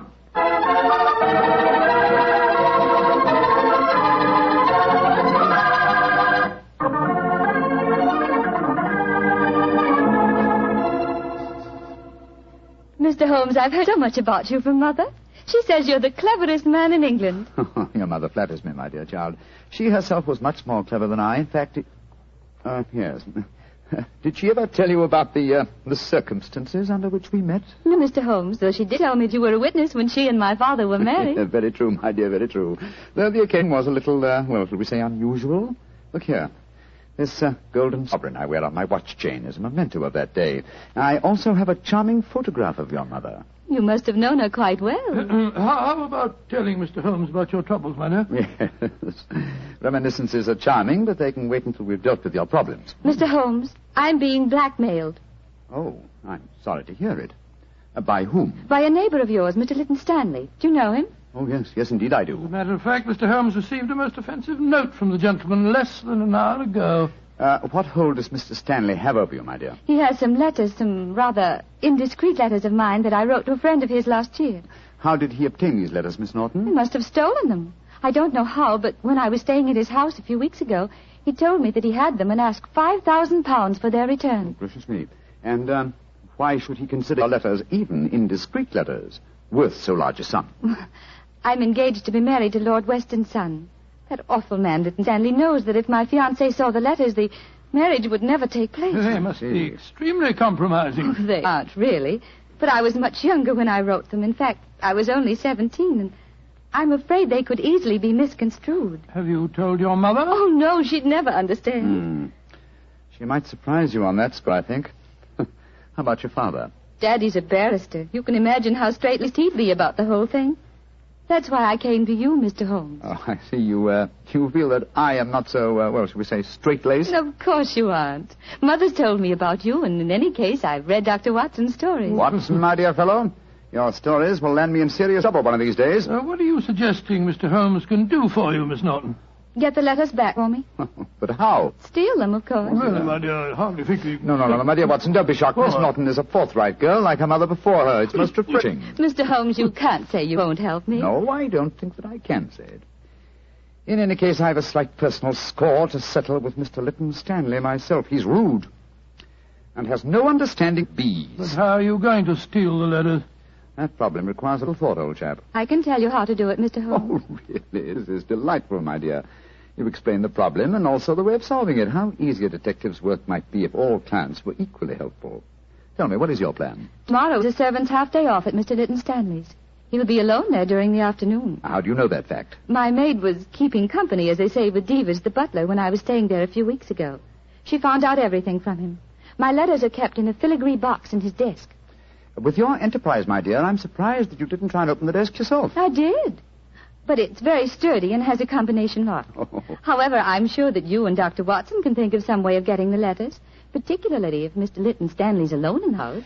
We shall do our best, Miss Norton. Promise me one thing, though, both of you. Oh, what's that? Don't read the letters, will you? I'm really rather ashamed of writing them. Oh, of course we won't, my dear child. You're both so sweet to me. How can I thank you? Thanks would be a little premature, but you could do us a favor. Of course. What is it? Your mother had a beautiful voice, I recall.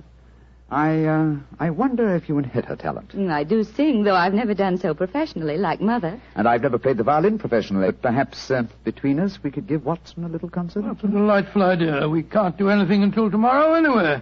What would you like to sing? Songs my mother taught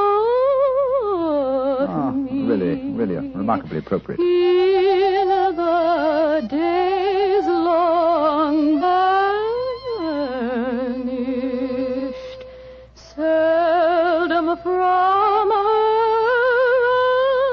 Charming. Tonight, music, and tomorrow, a touch of daylight robbery.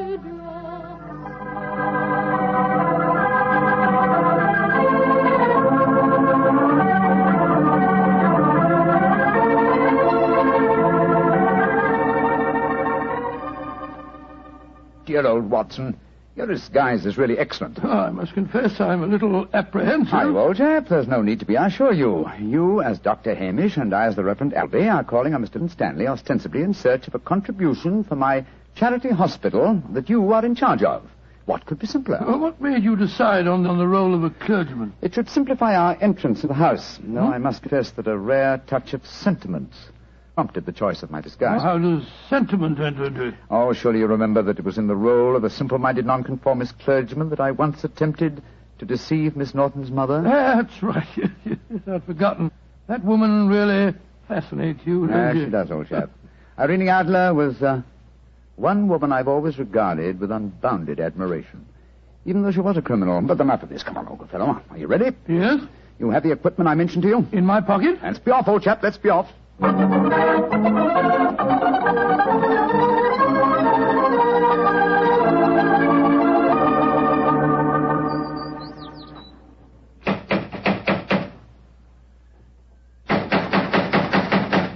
If he's home, why the devil doesn't he answer the door? Come, my dear Reverend Appleby. For a parson, your language is hardly appropriate. I'm sorry, Dr. Hamish.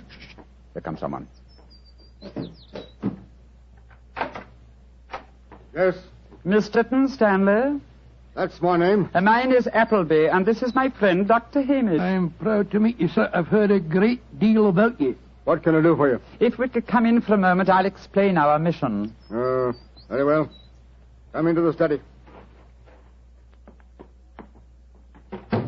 We're raising a subscription list for a charity hospital at Paddlewaite, just across the Downs. You're a prominent resident here, and we thought that you'd like to donate a few guineas. I'm really not very interested.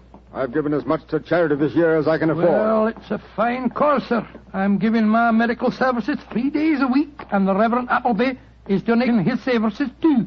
Who else has contributed to this fund? All your neighbours, sir. We just came from the bee farm over the Downs. The owner, Mr. Holmes, gave us a cheque for 5 guineas. Holmes gave you 5 guineas, did he? Aye, a very nice gentleman, Mr. Holmes. We're proposing to name a ward in the hospital after him. Is this list of subscribers going to be published in the paper? Oh, yes, Mr. Lytton Stanley. I'll give you 10 guineas. 10 guineas? Thank you, sir. Very kind of you, sir, I'm sure. I'll get my checkbook. It's in this desk. Watson, the chloroform. Right. Now, who do I make this check payable to? Order. Hold him still, Holmes. Hold him still.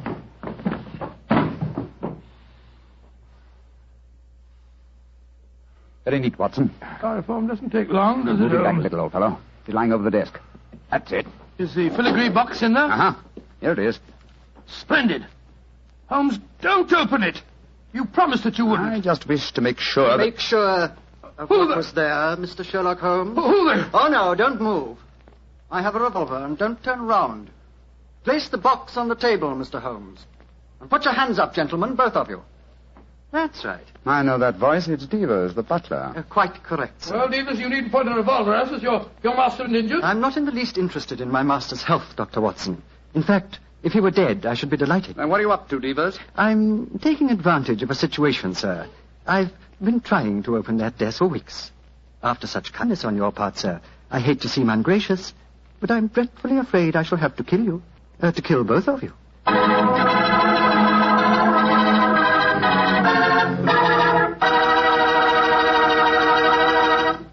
Dr. Watson's story will continue in just a second, so I'm just going to remind you that good food always tastes better when served with good wine.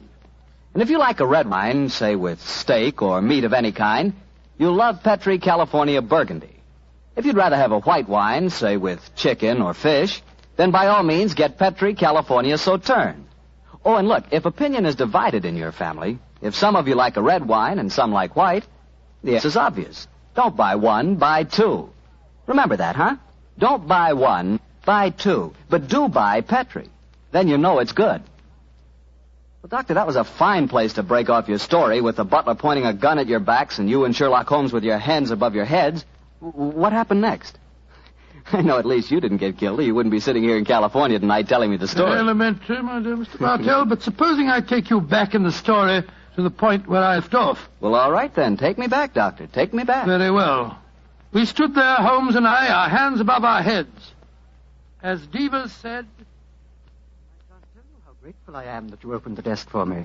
After such kindness on your part, sir, I hate to seem ungracious, but I'm dreadfully afraid I'm going to have to kill you both. Because I dislike to appear stupid at such a melodramatic moment, but why is it necessary to kill us? For months, I have been waiting for an opportunity to steal the Kitmanjar emerald, and now you have done it for me, sir, and presented me with a perfect alibi. The Kitmanjar emerald? Oh, come now, Miss Holmes. You know the treasures in this house as well as I do. Apart from the emerald, there's a superb Cellini that would fetch a fine price in the right market. We aren't here after any valuables, my good man. Please don't call me your good man, Dr. Watson. It's patronizing and untrue. In any case, sir, whether you were here after the valuables or not makes no difference. I've caught you both red-handed. You're completely in my power, gentlemen. You're going to steal the treasures, I suppose, and then pretend that we were responsible. Exactly, sir. I shall kill you both, secrete what objects appeal to me, and when my master regains consciousness, I shall explain that I found 3 men burgling the house, that I killed 2 of them, while the third got away with the loot. Who will be able to doubt my word? To be regarded as a hero. I might even have my salary raised. Watson, I'm afraid this is the end, old chap. What a sordid way to die. Shot in the back like a coward. Divers, at least do us the courtesy of allowing us to face the firing squad, will you? Very well, gentlemen. Turn round. But don't try any tricks. One last request. What is it, sir? I'm beaten, and I admit it. I'm getting old, but in my heyday I've crossed swords with some of the greatest criminals in Europe. My life has been attempted many times, but I've always escaped. If this is to be my swan song, at least give me the privilege of shaking the hand of a man who has at last bested me. Well, sir, I feel that I'm stepping a little out of my station, but I suppose the situation is unusual. I hope you don't object to the left hand, sir. I'll keep the revolver in my right. Very well, Devers. There you are. Goodbye, Mr. Sherlock Holmes. Goodbye, Devers, and my congratulations for...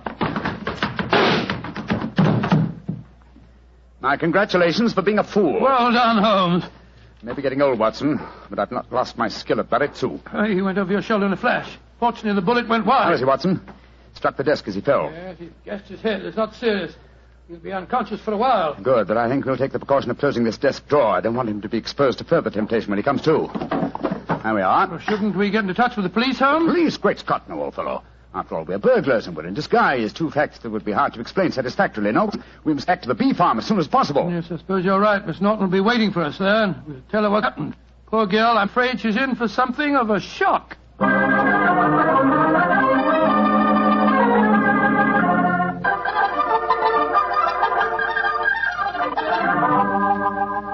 Mr. Holmes, Dr. Watson, I'm so glad to see you back again. Did you get the filigree box? Yes, Miss Norton, here it is. But, Holmes, I didn't know that you... Miss Watson. Why not open it, Miss Norton? Well, I... Open it, my dear. There may not be love letters inside it, but there's a note. Oh. Why don't you read it to us? Well, let this be a warning, Norton. Crime does not pay. If you don't believe me, ask your mother. Sincerely, Sherlock Holmes. Mr. Holmes, you knew my secret all the time. Not all the time, but I realized it as soon as I'd opened the filigree box. What on earth are you talking about? Miss Norton was under the impression that she could use me as a cat's paw, as a dupe to commit a burglary for her. I still don't understand, Holmes. You will remember she asked us to promise not to open the box. Yes, but you did, sir, just before the fellow held us up with a revolver.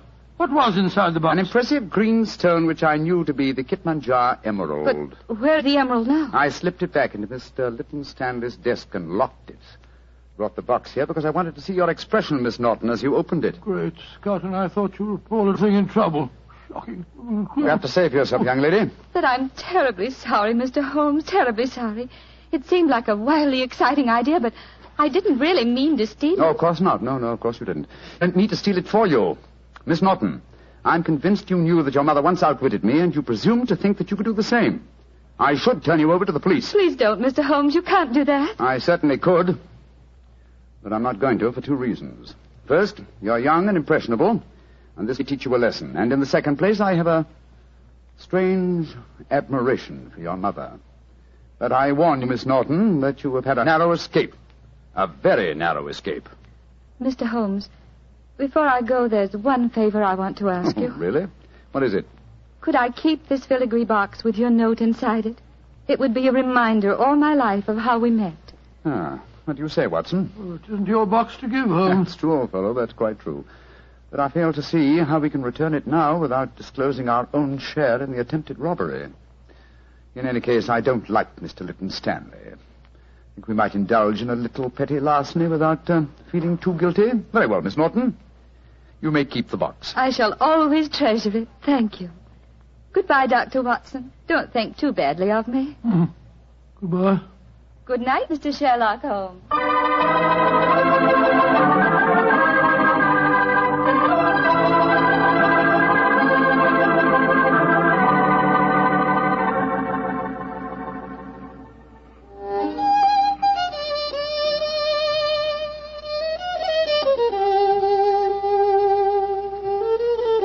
You know, Holmes, I must say you were surprisingly lenient with that girl. Do you suppose her mother put her up to the whole thing? That possibility had occurred to me, old fellow. And yet I have a feeling that... Come in. Door's open. Were you expecting anyone? No. Good Scott, it's Lytton Stanley. Good evening, sir. This is an unexpected honor. Sherlock Holmes, we haven't been the best of friends, I know. But you've got to help me now. I'm in serious trouble. Oh, indeed, sir. Won't you sit down? This is my friend, Doc Watson. How do you do? And now, sir, what is your trouble? I've been robbed, Holmes. Robbed? What was stolen? Well, my greatest treasure, the Kipmanjar emerald, was removed from its case and then mysteriously returned loose in my desk afterwards. But there's a priceless Cellini missing. Have you any idea who the burglars might be? Oh, it was a gang, I'm sure of that. A couple disguised as a clergyman and a doctor came into the house on the pretext of raising money for some hospital.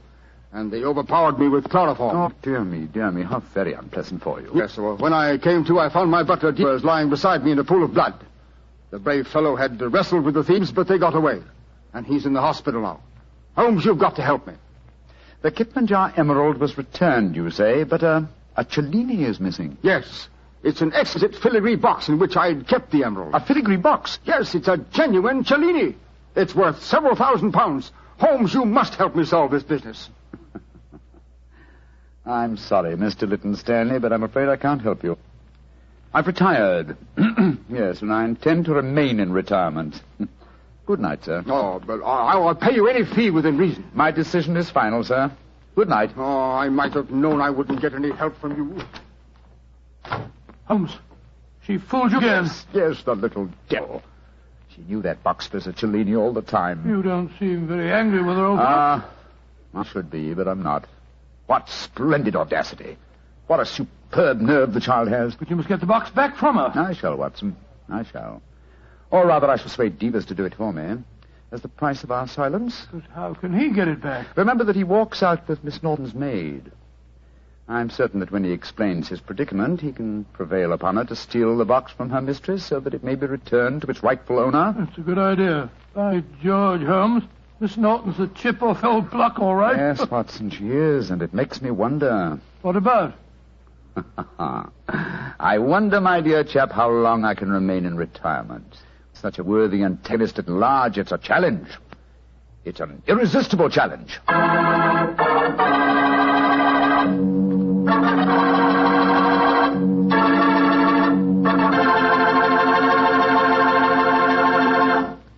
You know, Dr. Watson, I just can't get over the way you and Mr. Holmes let that girl, Irene, was that her name, pull the wool over your eyes. Why, she really twisted you around her little finger. Well, Mr. Battelle, I don't like to make extremely positive statements, but I'm sure that if you were in my shoes, Irene would not only have twisted you round her little finger, but she'd have had you rolling about in hoops and standing on your head. You mean she was that beautiful? Mr. Bartell, she was so beautiful that she'd make you forget all about Petri wine. Dr. Watson, no girl is that beautiful. Oh, how young you really are. Well, maybe so, but there are lots of pretty girls in this world and only one Petri wine. That's because there's only one Petri family that's been making wine since the 1800s. And believe me, because the Petri business has always been family-owned and operated, they've been able to hand on down from father to son, the highly skilled art of making fine wine. And those generations of winemaking add up to a lot of experience. The Petri family really knows how to turn luscious California grapes into fragrant, delicious wine. That's why, no matter what type wine you wish, you can't go wrong looking for the label that says P-E-T-R-I, Petri, because Petri took time to bring you good wine. Well, Dr. Watson, what story are you planning to tell us next week? Well, now, next week, Mr. Bartell, is the day before Christmas, so So I'm going to tell you an adventure that took place many years ago and involved Holmes and myself in one of the most fantastic Christmas Eve situations in which we ever found ourselves. I think you'll like the story. I call it The Night Before. As evening approaches, a thick London fog moves quietly across the still waters of the Thames River, spreading along the cobblestone streets, covering the familiar landscape of the city. In Baker Street, the lodgings of 221B are empty, for Sherlock Holmes and Dr. Watson have left long ago on another case of murder.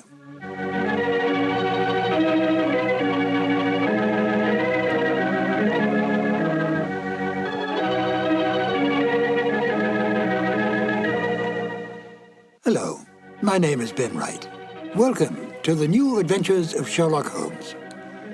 The radio play you're about to hear was originally broadcast on the 7th of June, 1945. At that time, the war in Europe was almost over. We were, however, still fighting in the Pacific, and it was essential during the war years that radio do everything in its power to keep up the morale of the people, to make them conscious of the need to give, and give freely, to the war effort that all men could remain free. It was no different for the Sherlock Holmes radio series. Unlike the Sherlock Holmes movies of the time, the radio series was not set during the war, but retained its original time frame of Victorian England. How then to enlist this popular series to bring across a message in wartime? Although Holmes and Watson had long retired, it was possible to involve them in, if not the Second World War, at least the First World War. For they would have been very much alive then. The Victorian era was just about gone when the First Great War broke out. In fact, the war effectively killed it. But thanks to the cleverness of Dennis Green and Anthony Boucher, Sherlock Holmes and Dr. Watson could once again come to the aid of their country. The broadcast of In Flanders Fields was made part of a war bond rally in order to raise money to continue the fight against the enemy in the Pacific. I think it's an interesting note that Dennis Green and Anthony Boucher met at an earlier and similar war bond rally a few years earlier. It was a stroke of luck, for the two became not only good friends, but wrote some of the best of the new Sherlock Holmes adventures. Oh yes, before we get to the show, do take careful note of Nigel Bruce's final statements at the end of the broadcast. Selling war bonds may be an amusing and quaint idea today, but during those rather dark days, it really was an important issue.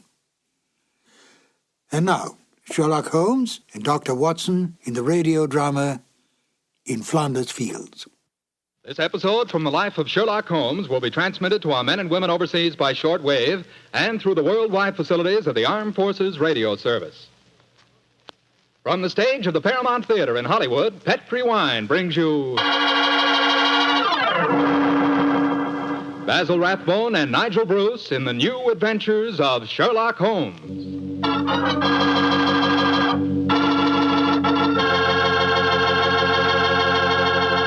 The Petri family, the family that took time to bring you good wine, invite you to listen to Dr. Watson tell us about another exciting adventure he shared with his old friend, that master detective, Sherlock Holmes.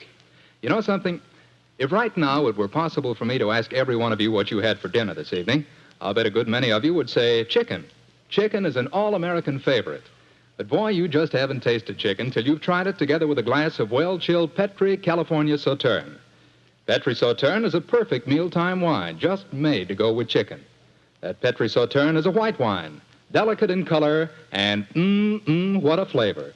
A flavor that comes right from the heart of luscious, sun-ripened grapes. You can just taste those wonderful grapes. And I'll tell you something, that Petri Sauterne is pretty much on the terrific side when served with fish or any kind of seafood, too, and that's a fact. But say, whenever you serve that Petri Sauterne, remember you can serve it proudly, because the name Petri is the proudest name in the history of American wines.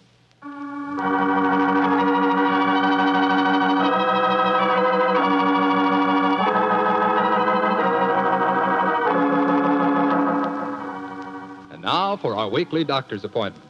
Let's knock on his library door and see if... There's no point in doing that, Mr. Slattery. I'm right behind you. Oh, hello, Dr. Watson. Don't tell me you've been stalking me. No, my boy, I was on the patio and I heard your footsteps, so I thought that I'd come in and fetch you. Let's go back and sit out there, shall we? It's a beautiful evening. That's fine with me, Doctor. Here we are. Now, settle yourself down in a chair and light a cigarette, if you have one. And I'll get on with my story. Well, last week you told us it concerned an adventure that you and Sherlock Holmes had in Flanders during the First World War. That's right, Mr. Slattery, did. I thought that you and the great man had retired at that period. We had, my boy, but it was only natural that as soon as the war broke out, we both offered our services in any capacity that might help our country. Of course. And how did tonight's story begin, Doctor? It was in the winter of that first year. Things weren't going very well for the Allies. The Germans were advancing on Paris, and the picture was looking very black. It was just 24 hours before the famous Battle of the Marne began, the battle that changed the early course of the war, when Holmes told me that we had to go up to the front lines on a secret mission. We'd been in Paris for several weeks, where Holmes had just solved the case of the missing aide-de-camp. I was anxious to get back to England and my work in the war hospitals, but of course this new summons was in the nature of a command. And so, late on a rainy September afternoon, Holmes and I, with the boom of gunfire in our ears, found ourselves in the front seat of a staff car, sloshing and jolting its way towards the battlefield.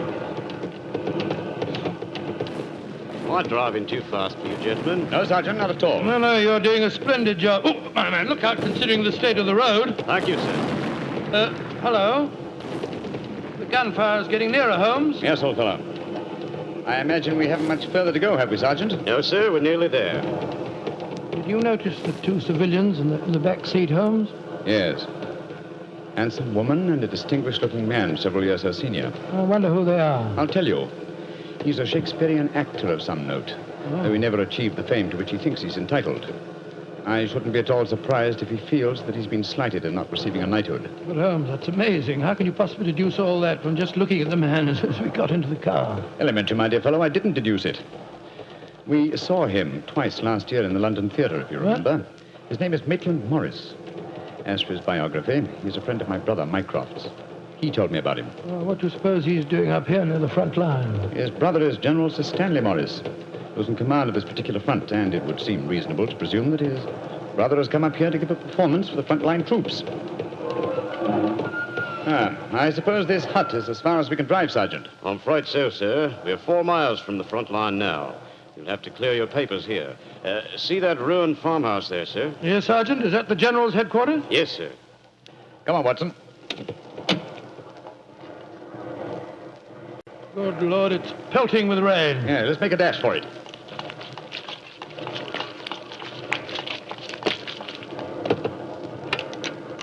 Oh, who goes there? Friend. Give the password. St. Crispin. Pass, friends, and show your papers. How did you know the password, Holmes? I was given it before we left Paris, old chap. Oh, Sherlock Holmes and Dr. Watson, isn't it? Yes, Captain. I'm Captain Maxwell, General Morris's aide-de-camp. He asked me to escort you up to his headquarters. By the way, weren't Maitland Morris and his wife in the car with you? Yes, they're just behind us. Oh, splendid. I'm afraid I'll have to ask to see your papers. Yes, of course. Here's my permit, Captain Maxwell. Thank you.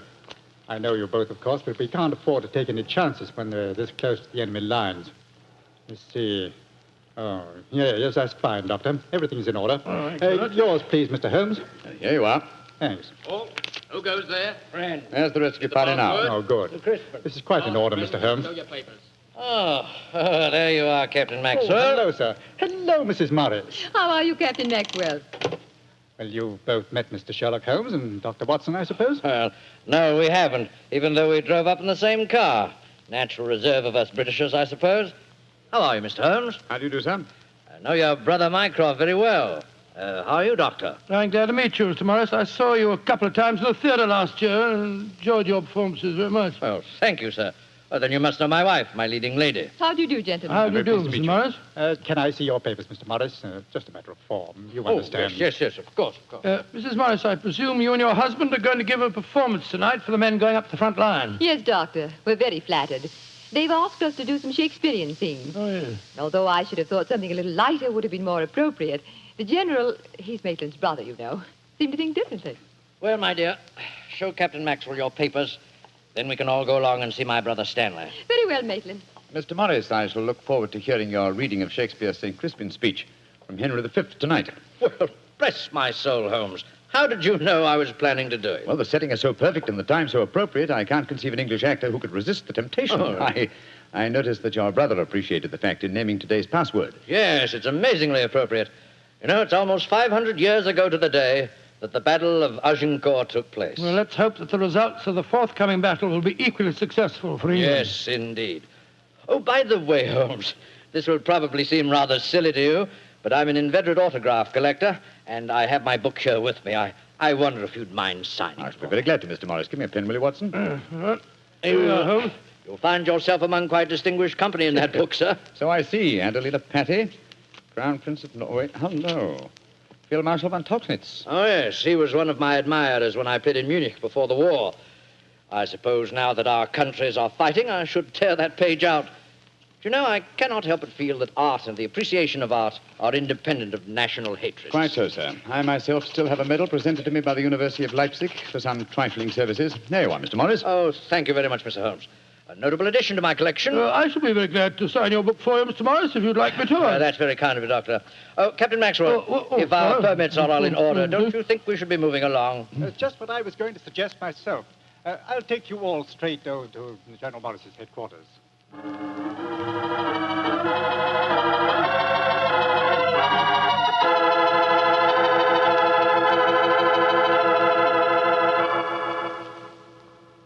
General Morris, may I introduce Mr. Sherlock Holmes and Dr. Watson? How do you do, sir? How are you, General? How do you do? Know a lot about you.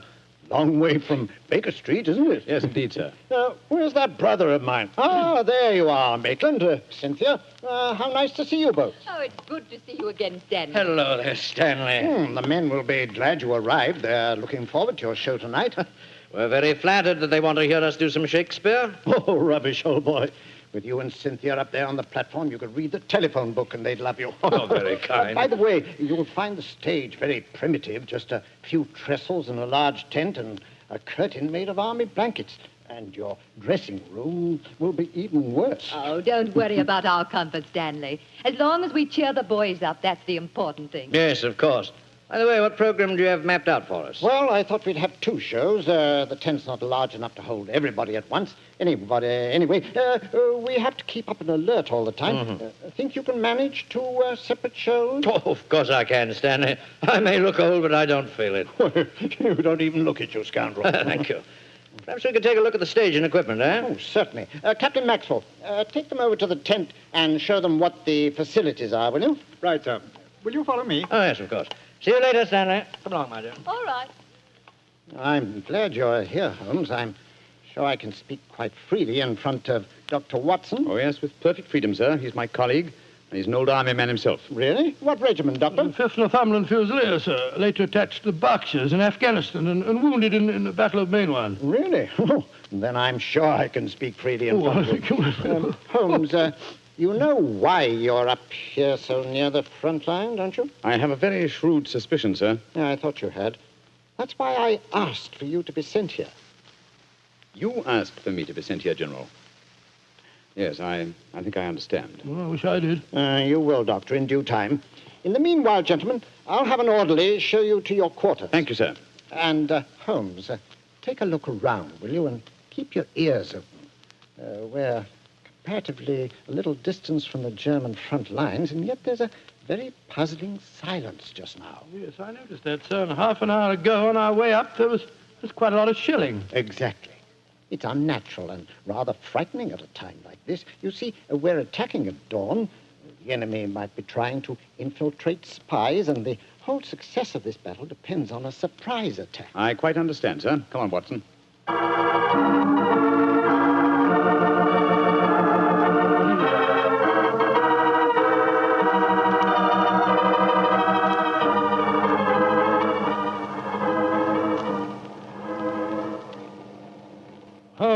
Holmes, the first performance starts in a few minutes, you know. They're all there waiting. Why are we tramping about out here in the mud and the rain? I thought a pipe or two in the open air would clear our brains. Yes, a pipe in the open air is one thing, but a pipe in a downpour of rain is another. Was it raining? Oh, didn't even notice it. I was listening to the silence. What do you mean? Thousands upon thousands of Germans. Armed Germans. Full of a blind fanatical hatred and desire to kill. Are crouched in trenches only a mile or two from here. Surrounding us are an equal number of English boys, also armed. And with a will, if not the desire, to fight. Because they know their cause is the cause of freedom and justice. All these thousands poised, ready to pounce on each other and fight to the death. And yet, beyond that patter of rain, there isn't a sound to break the stillness of a September evening. Huh. Strange world we live in, old chap. You're being unusually rhetorical, Holmes. Yes, I am, aren't I? Let's be a little more practical, shall we? I wonder what is wrong with the actors tonight. Oh, why do you ask that? Well, a little while ago, I noticed Mrs. Morris in a great state of excitement, going towards the farmhouse where the General is. Then she went back to her own quarters, and now she seems to be headed in our direction. Is anything wrong, Mrs. Morris? It's Maitland. What's wrong with him, madam? He's disappeared. Disappeared? What's happened? We were in the tent together, making up for our performance, when an orderly came in with a message. Maitland said it was from his brother. Slipped on a raincoat and went out, saying he'd be back in a few moments. I waited and waited, and after a while I got worried, and I went over to see the General myself. He said that he'd sent no message, and that he hadn't seen any sign of Maitland. Good Lord, what could have happened to him? I don't know, Doctor, but I'm frightened. What shall I do, Mr. Holmes? You're a brave woman, Mrs. Morris. Brave?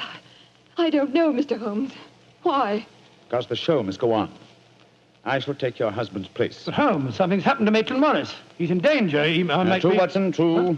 But 1,000 men inside that tent are in mortal danger, too. Tomorrow morning, many of them may be corpses on the fields of Flanders. But tonight, they've been promised a show. Do you think that you can do it, Holmes? Oh, I think I can, with the help of Mrs. Morris. I can't do it, Mr. Holmes. You can, Mrs. Morris, and you will.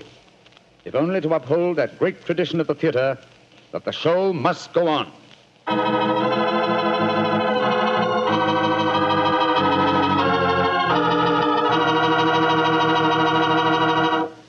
We'll hear the rest of Dr. Watson's story in just a few seconds.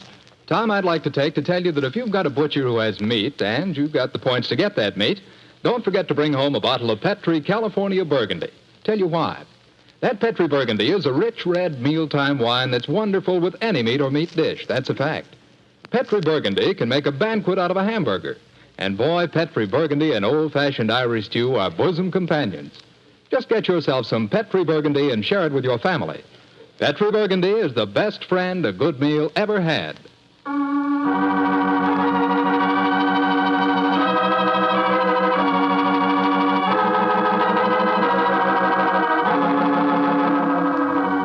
And now, back to tonight's new Sherlock Holmes adventure. It is just before the Battle of the Marne in the First World War, and Sherlock Holmes and Dr. Watson are at headquarters a few miles behind the front-line trenches.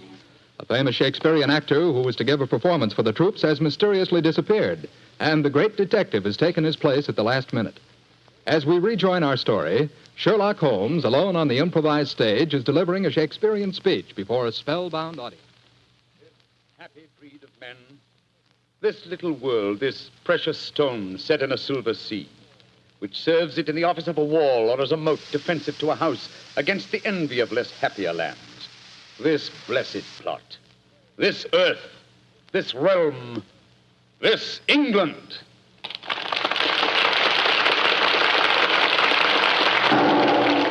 Holmes! That shot, are you all right? Yes, old chap. Fortunately, I started to leave the stage as the shot was fired. The bullet just missed me. I heard it splinter some wood nearby. But who on earth would want to shoot you? That's what we've got to find out, though I think it more likely that the shot was intended for me. It was not intended for me, but for Maitland Morris, the man for whom I'm substituting. Well, even so, who'd want to shoot him? Oh, don't ask me so many questions, old fellow. Let's see what clues we can find. Now, the shot was fired from outside the tent from behind me. Yes, look there. See the hole in the tent there? By Jove, yes. The footlights would outline your shadow on the back of the tent. Whoever it must have fired at your silhouette. The question is, where did the bullet embed itself? Aha. Look here, Watson. We got a penknife? Yeah, wait a minute. Here, Holmes. This shouldn't be hard to extract. Look at this splintered tent pole. Wait a minute. There we are. Excellent. Huh. Very interesting. Well, what's so interesting about it? Just a revolver bullet, isn't it? No, it isn't, Watson. Huh? It's far from just a revolver bullet. This bullet was fired from a German Luger pistol. A German pistol? There must have been a spy here behind our lines. That's a reasonable enough assumption. Yes, we may be sure that no English soldier would carry such a weapon and face inspection. Come on, I want to talk to Mrs. Morris.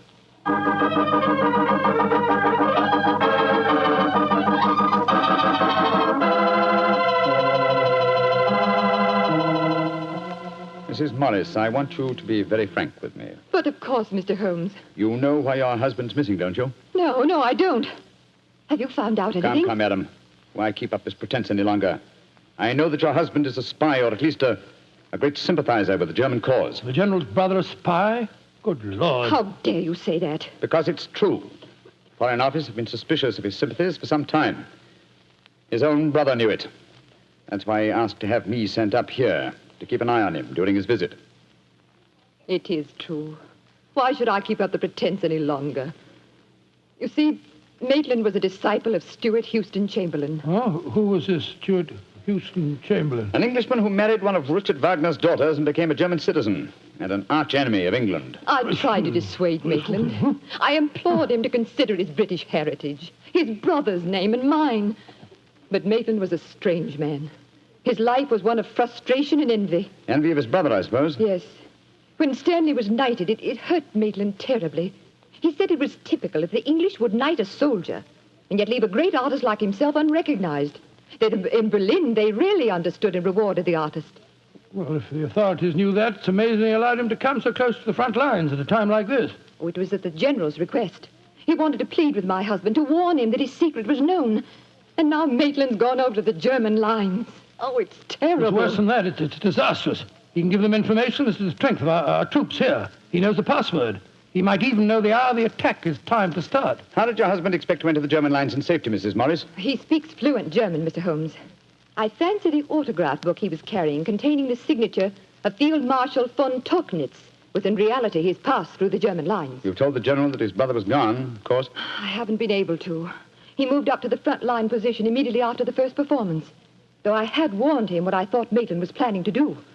I think he intended to give his performance first, then cross the lines immediately afterwards. But something must have made him change his mind. Perhaps he suspected I'd warned the General. Anyhow, as you know, when I got back to our quarters, he'd gone. Did he leave any note, madam? Yes, he did. Here it is. Thank you.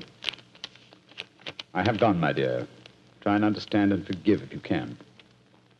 You wouldn't come with me, and so I'm taking what is left of my heart and my hopes where they belong, among the friends that understand and appreciate me. It is something stronger than love and blood and country that makes me do this.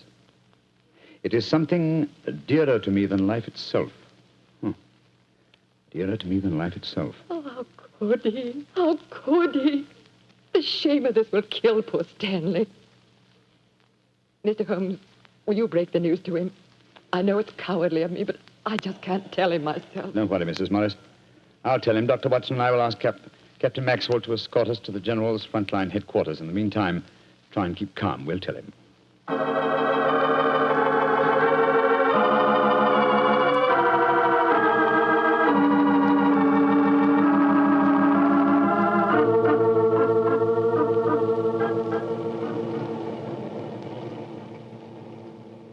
If you will wait in the dugout, Mr. Holmes, I'll tell the General that you're here. Thank you, and be sure to let him know the urgency of the matter. Yes, sir. Holmes, this is a dreadful business. Yes, it is, Watson.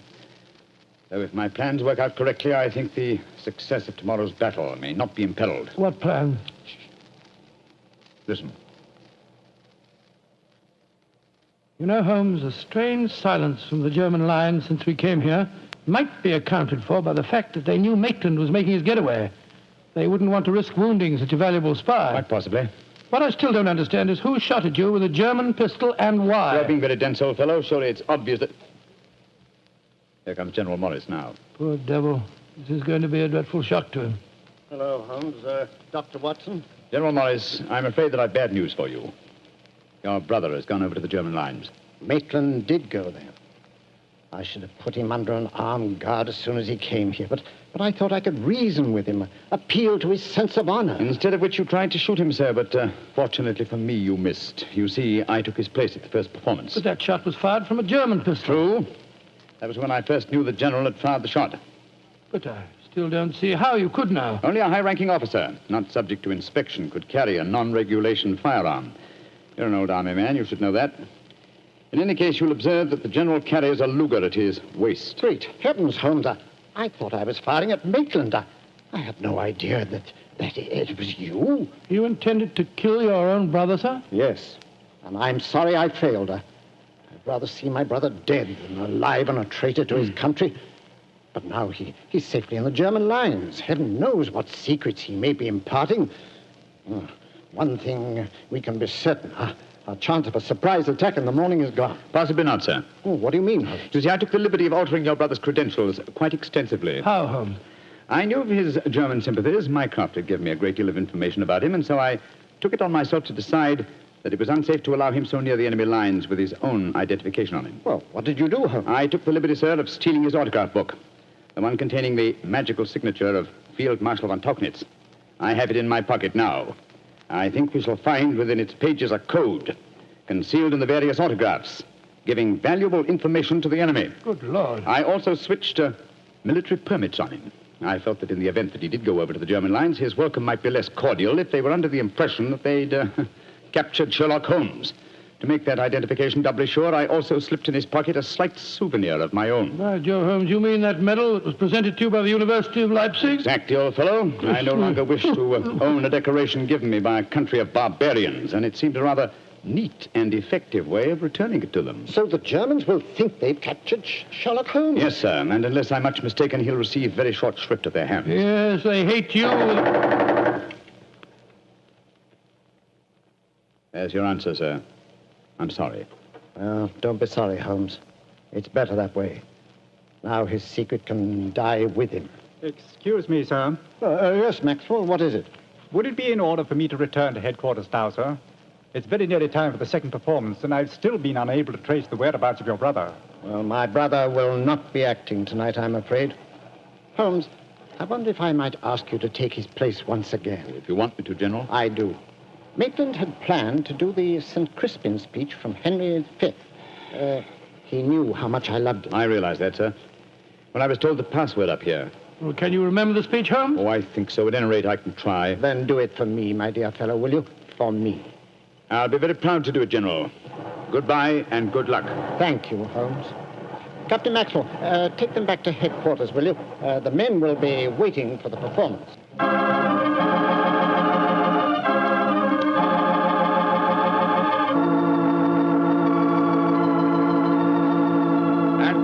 Crispian shall ne'er go by from this day to the ending of the world, but we in it shall be remembered. We few, we happy few, we band of brothers.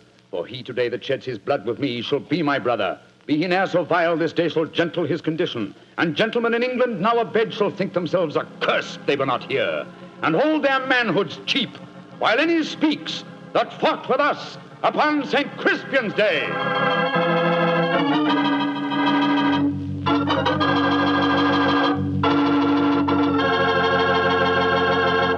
Well, Doctor, that was a bit of an exciting adventure you told. No, I can still remember that awful feeling I had when I heard the shot in the tent and realized someone had tried to kill Holmes. He did have a narrow escape, didn't he? Well, Holmes always said there was no such thing as a narrow escape.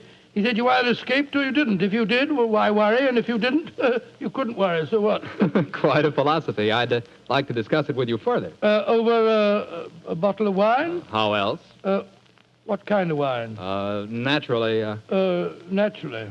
You couldn't ask for a more delicious wine than Petri. That's because the Petri family knows how to make good wine. They ought to. They've been making fine wine ever since they started the Petri business way back in the 1800s. And because the business has always been family-owned and operated, well, they've been able to hand on from father to son, all they've ever learned about the art of turning luscious grapes into fragrant, delicious wine. That's why no matter what type Petri wine you buy for any occasion, you can be sure it's good wine because Petri took time to bring you good wine. And now, Dr. Watson, how's about giving us a clue to next week's Sherlock Holmes adventure? Next week, Mr. Clatter, I'm going to tell you a most unusual adventure in which Holmes and I are trapped in an airtight metal chamber, our only companion being a murdered scientist. Well, sounds like a story we don't want to miss, Doctor. See you next week. Yes. Oh, just a second, Mr. Clatter. Before we go, I just want to tell our listeners that tonight we're broadcasting from the stage of the Paramount Theater here in Hollywood, on behalf of the 7th War Loan Drive. The ticket of admission to the theater was a war bond. I'm mentioning this to remind you, our friends, that you have an important part to play in making the 7th War Loan a success. Buy more and buy bigger bonds than ever before. They're needed to pay for new super forts, new jet-propelled fighters, newer and bigger weapons to lick Japan. Remember, in spite of the magnificent achievements of our forces in the Pacific, the Japanese war has just begun. So let's go all out for the mighty 7th War Loan.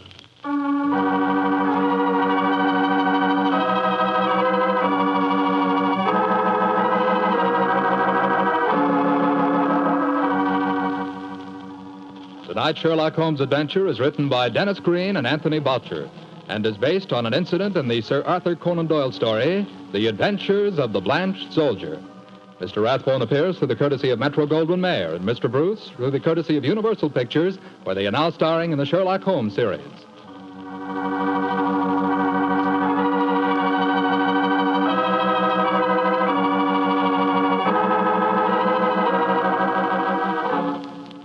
The Petri Wine Company of San Francisco, California, invites you to tune in again next week, same time, same station. Oh, the Petri family took the time to bring you such good wine. So when you eat and when you cook, remember Petri wine. To make good food taste better, remember Petri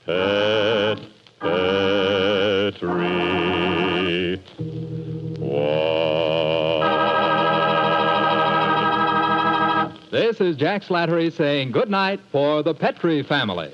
This is the Mutual Broadcasting System.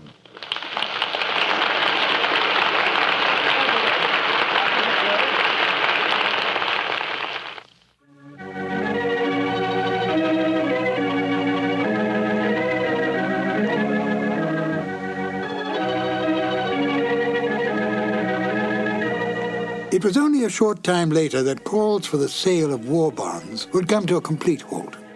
The reason? The dropping of the A-bomb on Japan. Not only did this bring the Second World War to an abrupt end, but it changed the entire life and rhythm of the world. I often feel that life might be richer if we could have grown into this atomic age at a slower pace. Still, we can go back in our imagination to an easier, slower time, a less violent time, a time of Sherlock Holmes and the good doctor. This is Ben Wright, and I'll join you again shortly with another new adventure of Sherlock Holmes.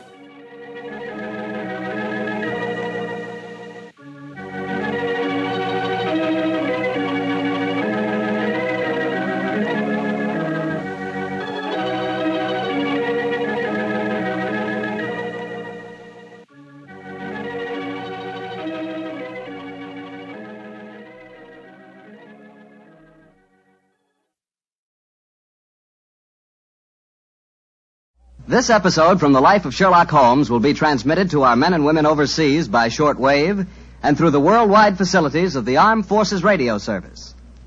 Petri Wine brings you Basil Rathbone and Nigel Bruce in the new adventures of Sherlock Holmes.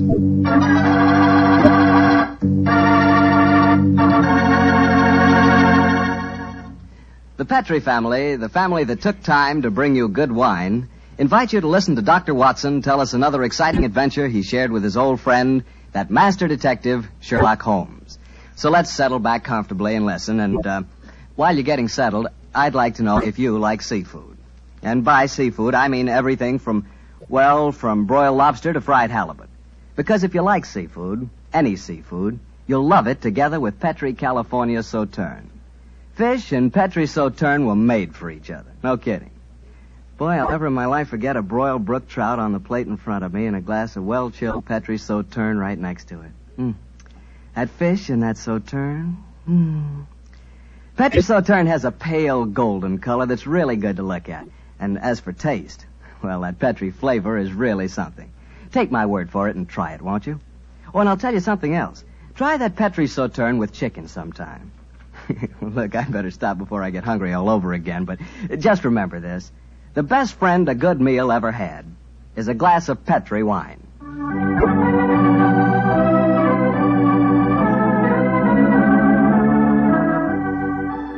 And now let's keep our appointment with the good Dr. Watson. Good evening, Doctor. Good evening, Mr. Bartell. Come over here and join me by the fire. I didn't think it was cold enough for a fire tonight, Doctor. Oh, I suppose it isn't really, but there was one late, so I just couldn't resist putting a match to it. Fire's a good accompaniment to storytelling anyway. Yes, my boy, a fire and a glass of port. Care to join me in one? Thanks, Doctor. So, you're going to tell us a sea story tonight? Yes, Mr. Bartell. The whole adventure took place aboard a small steamer as it plowed through the stormy seas of the Indian Ocean. Here's your glass, my boy. Thanks. And what were you and the great Sherlock Holmes doing on the Indian Ocean, may I We're on ask? our way to Calcutta to solve the case of the vanishing elephant of Parbutipur. Oh, yes, the story you told us a few weeks ago. That's quite right, my boy. It's in the summer of 1894 that we left Liverpool aboard the steamship Lucifer. It wasn't a large ship, and as both the Mediterranean and the Red Sea proved somewhat, shall we say, unfriendly, I may tell you the first part of the voyage was quite unpleasant. In fact, until we left Aden, I'd spent most of the time in my cabin. I'm not much of a sailor, you know. However, as we headed eastward towards Colombo, the weather cleared up a bit, and I came on deck and joined home. I remember on the second night out of Aden, we paced the decks together. The stars above us twinkled, the promise of a bright tomorrow, and the faint tinkle of a piano being played in the passenger lounge formed a perfect setting for an evening stroll. It only seems like yesterday that Holmes said... Watson, it's good to see you on your feet again. Yes, it's good to be on 'em, Holmes. It's been a miserable trip for me so far. The captain told me tonight that we can expect good weather between here and Calavati, our next port of call. I thought Colombo was the next stop. And where is Calavati, whatever you call it? Anyway, I never heard of the place. It's a tiny island in the Indian Ocean. It's a British protectorate. Those are the only facts I was able to glean from the encyclopedia and the ship's library. Did you ask the captain why we're stopping there? No, I didn't. As we're traveling incognito, I felt it wiser not to ask too many questions. I find this incognito business something of a strain. Every time a steward calls me Mr. Hamish, I can't think who on earth he's talking to. Whereas I find myself answering to Mr. Mycroft almost automatically. By the way, old chap, now that you're going to mix with the ship's passengers, I suggest that you adopt a Scotch accent. It would seem more appropriate for Mr. Hamish, and I don't want anyone aboard to suspect our true identities. I'll do my best, but I must say, Holmes, I think you're being unnecessarily mysterious. Possibly I've been influenced by reading too many of your rather florid stories of our adventures together. My stories are not florid. They're all perfectly true. Oh, don't be angry with me, old chap. Don't be angry, please. By the way, you'll be interested to know that I've unearthed a little mystery aboard this boat. I trust you to do that. Where is she? I mean, what is it? Oh, you observe that suite of cabins on the bridge deck above us? Yeah? What about them? Well, I've been watching them during my nightly strolls for the past 2 weeks. The suite is occupied, and the blinds are never raised. And I've never seen meals taken in there. I presume, therefore, that it must contain a private galley and a cook. I don't see anything mysterious about that. It's probably occupied by some wealthy invalid. Oh, possibly. Another interesting fact is that the occupants are not entered on the ship's passenger list. It all sounds very mysterious. There's probably a perfectly simple explanation for it. In any case, you must save your energies for the problem that awaits us in India. You're Mr. Mycroft now, remember that. I will, Mr. Hamish. Mr. Mycroft? Yes, Mr. Hamish? Would you care to join me for a wee drop of brandy in the smoking room? Mr. Hamish, I shall be delighted.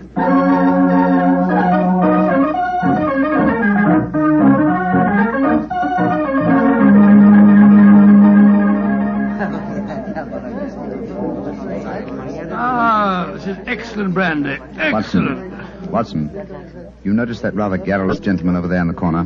You mean the one at the table with the oriental-looking fella? Yes, the talkative man is the ship's doctor, but I haven't seen the other gentleman before on this voyage. I wonder if he's an occupant of the mysterious suite on the bridge deck. Let's go over and talk to him, shall we? And remember the accent, Mr. Hamish. And so, Verda, when we landed at Colombo, I decided to take Mrs. Abbott for a moonlight rickshaw drive through the cinnamon gardens. Did you gentlemen want to see me? If you'll excuse us, Dr. Harris, my friend Mr. Hamish and I were having a little argument, and we thought that perhaps you might be able to settle it for us. An argument? Oh, I love a good argument. Sit down, gentlemen. This is Mr. Verda. How do you do, gentlemen? Good evening, sir. My name is Hamish, and this is my friend, Mr. Mycroft. I'm so happy to meet you, gentlemen. Now, how do you know, Mr. Verda? Now, gentlemen, tell me what you're arguing about. Well, I'll Doctor, have a good argument. You see, it wasn't exactly an argument. My friend Mr. Hamish insists that the Suez Canal was built by a Dutchman in 1870. I'm convinced that it was built by de Lesseps, a Frenchman, in 1869. We thought you'd know. You flatter me. I'm only a ship's doctor, not an historian. Ask Verdi. He probably knows. Can you settle the question for us, sir? I can, Mr. Mycroft. You are almost correct. The canal was opened in 1869, though its construction began 10 years previously. De Lesseps, a French engineer, was in charge of the operation. There is a statue of him in Port Said Harbor, built to commemorate his skill and enterprise. Much obliged to you, Mr. Vera. Hamish, I think that I win my bet. Aye, Mycroft, I'm afraid you do, if you're sure of your facts, Mr. Werner.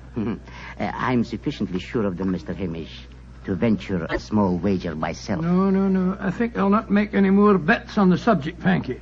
Well, gentlemen, if you will excuse me, I shall return to my cabin now. Oh, don't go. No, don't go, sir. You'll make us feel as if we'd driven you away. Oh, not at all, Mr. Hamish. I enjoyed meeting you both, but I have some letters to write. Good evening, gentlemen. He's a charming person. Charming and extremely knowledgeable. Bit of a bore, if you ask me. You two fellas enjoyed your trip? I'm just beginning to. It takes a little time to get my sea legs, you know. Dr. Harris, how long have you been on this ship? 4 years. This is my 23rd trip east on the Lucifer. Why? Well, there's something that puzzles me on board this ship. I'm assured that you would explain it to me. And what is it? Well, the suite of cabins on the bridge deck. Who occupies them? Wouldn't you like to know? Aye, Doctor, we would, and that's why my friend asked you. Well, I'll tell you. Though it's supposed to be a secret. But there'll be no harm in telling you now, for we're dropping anchor off the island of Cavarati in the morning. In that suite of rooms is the Rani of Cavarati herself. She has her own staff of servants and everything. What do you think of that? Oh, how very interesting. And is the Oriental gentleman who left the table when we arrived part of our entourage? He is, sir. He's the sort of Prime Minister of Cavarati. This whole trip of theirs is very hush-hush. Rani returning to her country, afraid someone might make an attack on her life. Have to keep it all hush-hush.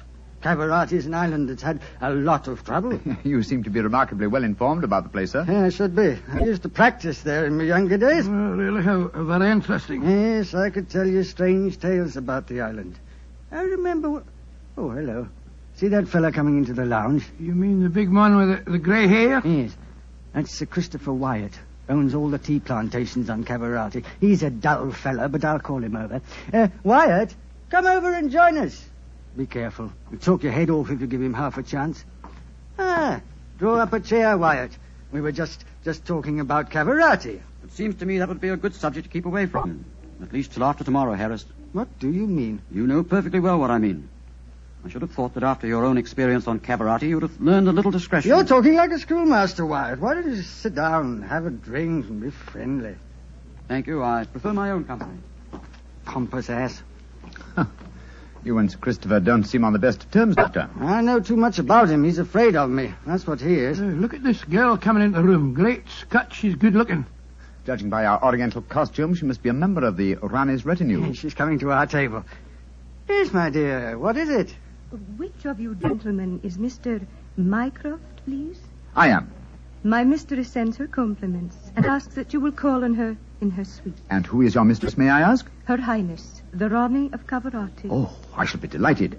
Please tell the Rani that I shall pay my respects without delay. We will join her in a few minutes. Very well, Mr. Mycroft.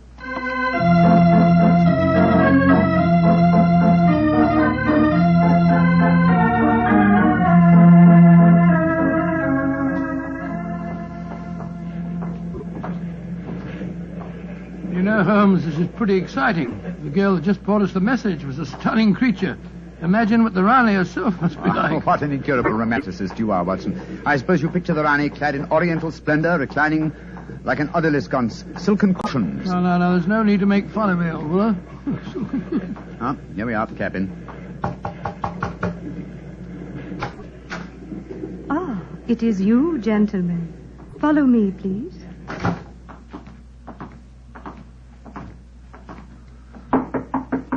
Come in. Her Highness, the Rani of Cavarati. All right, Regina, you can off it. Yes, Your Highness. Well, me lads, don't look so startled. Come in and sit down. Your Highness, I... What's the matter? What's the matter? Don't I fit into your picture of a Ronnie? What did you expect? A slant-eyed beauty with a veil and big hips? Well, I've got the big hips, all right. Your Highness... never mind, Your Highness. Sit yourselves down and talk free and easy like. I may as well begin by telling you that I know who you both are. Mr. Sherlock Holmes and Dr. Watson. Dear me. I've seen you in the good old days in London, you know. May I ask if our visit is purely a social one, or are you in need of professional advice? Oh, a little of both, Mr. Holmes, a little of both. And we'll start off with being social. Ruma. Mem Sahib. Champagne. Botachi, Mem Sahib. If you'll pardon my asking you, madam, but I've never seen you before, someone. Oh, that's a question I always haven't answered. Yes, you probably have, Dr. Watson. You see, I was in the chorus at Daly's Theatre in London for quite a few years, until the Raja of Cavarati decided I'd look better on his island than I did in front of the footlights. Your husband, the Raja, is dead, isn't he? Yes, he was killed playing polo. Champagne, Mem Sahib. Colo. Champagne Pinistecta. Acha. He doesn't speak English, so I'll get along with telling my troubles. Mr. Holmes, somebody's trying to kill me. Kill you? Good Scott. May I ask what reason you have for saying that, madam? You may, Mr. Holmes. Before I left England, I had threatening letters warning me that if I ever went back to Cavarati, I'd never get to the island alive. I got another letter in Port Said that said the same thing. You kept these letters, I trust? No, I didn't. I tore them up. I never did pay any attention to letters that weren't signed. Well, that's a great pity, madam. Those letters might have been invaluable. Well, it's too late to think about that now, Dr. Watson. Here's what's on my mind. I land at Cavarati in the morning, and if anyone's up to a bit of no good, tonight's their last chance. You destroyed the threatening letters, madam, thereby indicating that you did not believe in the threats, and yet you now appear to feel that you are in danger. I wonder what made you change your mind. The Ace of Spades. Yes? I don't understand you, madam. In the last 2 days, every time I tell my fortune, I get the Ace of Spades.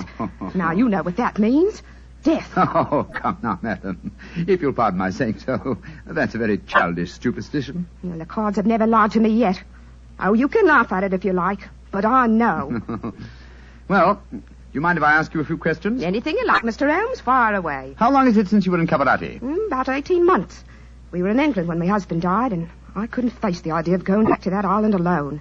3 months ago, Verda... Oh, he's the chief minister of Cavarati. Yes, madam. We met him for a moment in the lounge. Long ago. Verda came over to England to persuade me it was my duty as the Ronnie to go back. I see. As far as you know, have you any enemies among the passengers on board the ship? Oh, that's an odd one to answer, Mr. Holmes.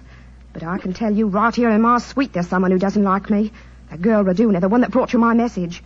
She was in love with the Roger herself. I know she hates me, even though she did stay with me in England after my husband died. How about Ferda, your minister? Oh, he's all right. My husband thought the world of him, and he's been wonderful to me. He came from Cavarati recently, you say, to persuade you to return there. That's right, Mr. Holmes. Well, Rumour seems to be all right after drinking that champagne, so it'll be safe for us to have some now. Champagne omlog, Botache, Mem Sahib. Oh, I've been burning with curiosity to know why you gave him a glass of champagne a few minutes ago, and yet we didn't have any. Well, surely that's obvious, Watson. Fruma is the official poison taster, isn't he, madam? That's right, Mr. Holmes. He tastes everything I eat or drink before I do. And if it doesn't affect him, then I know it's safe. Berta brought him over to England when he came to fetch me. On the island of Cavarati, poisoning's quite an hobby, you know. There were 2 people in the smoking room tonight who seemed to know quite a lot about your island. The ship's doctor, a rather garrulous gentleman by the name of Harris, and Sir Christopher Wyatt, who owns tea plantations on the island. Do you know either of them, madam? I should say I do, both of them. Dr. Harris isn't any good. He was on the island for a bit, but he got into some kind of trouble, and my husband had him thrown out. And how about Sir Christopher Wyatt? Oh, Chris is all right. I saw quite a bit of him in London after my husband's death. As a matter of fact, well, if I weren't going back to Cavarati, I don't think he'd be on the boat at all. He hasn't been there for over 5 years, ever since he had a row with my husband over the wages he paid the native labor. It seemed to me that several people aboard this boat have a personal interest in the island of Cavarati.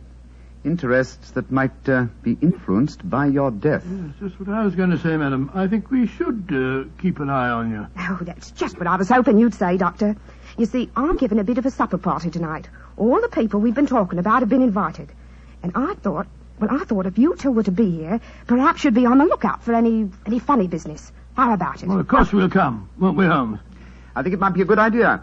Though I would suggest that we retain our incognitos as Mr. Hamish and Mr. Mycroft. Whatever you say, Mr. Holmes. And now, let's have that champagne.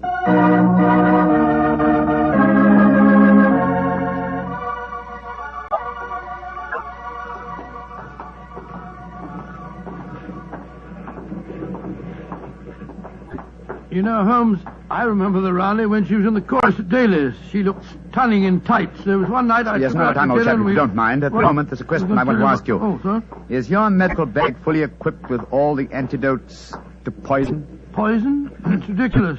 How could the Rani be poisoned when she has a poison taster? My dear Watson, you mustn't... What the blazes is that? Come on, Watson. That cry came from the companionway. There are two figures struggling by the rail there. Good heavens! One of them has pushed the other down the companionway.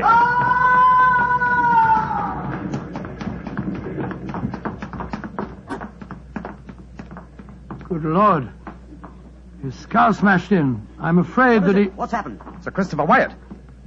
What are you doing here? I was taking a stroll. I heard a yell from this direction and came here as fast as I could.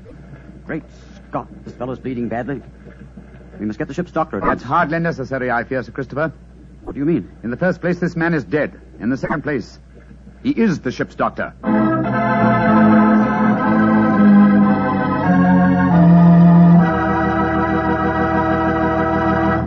We'll hear the rest of Dr. Watson's story in just a second, so I'm just going to ask you to do one thing for me.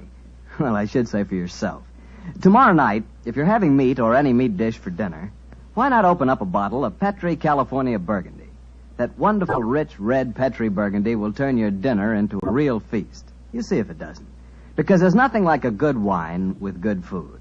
And I know your family gets good food, and I know that Petri Burgundy is a good wine. In fact, it's a perfect mealtime wine. Try it and see.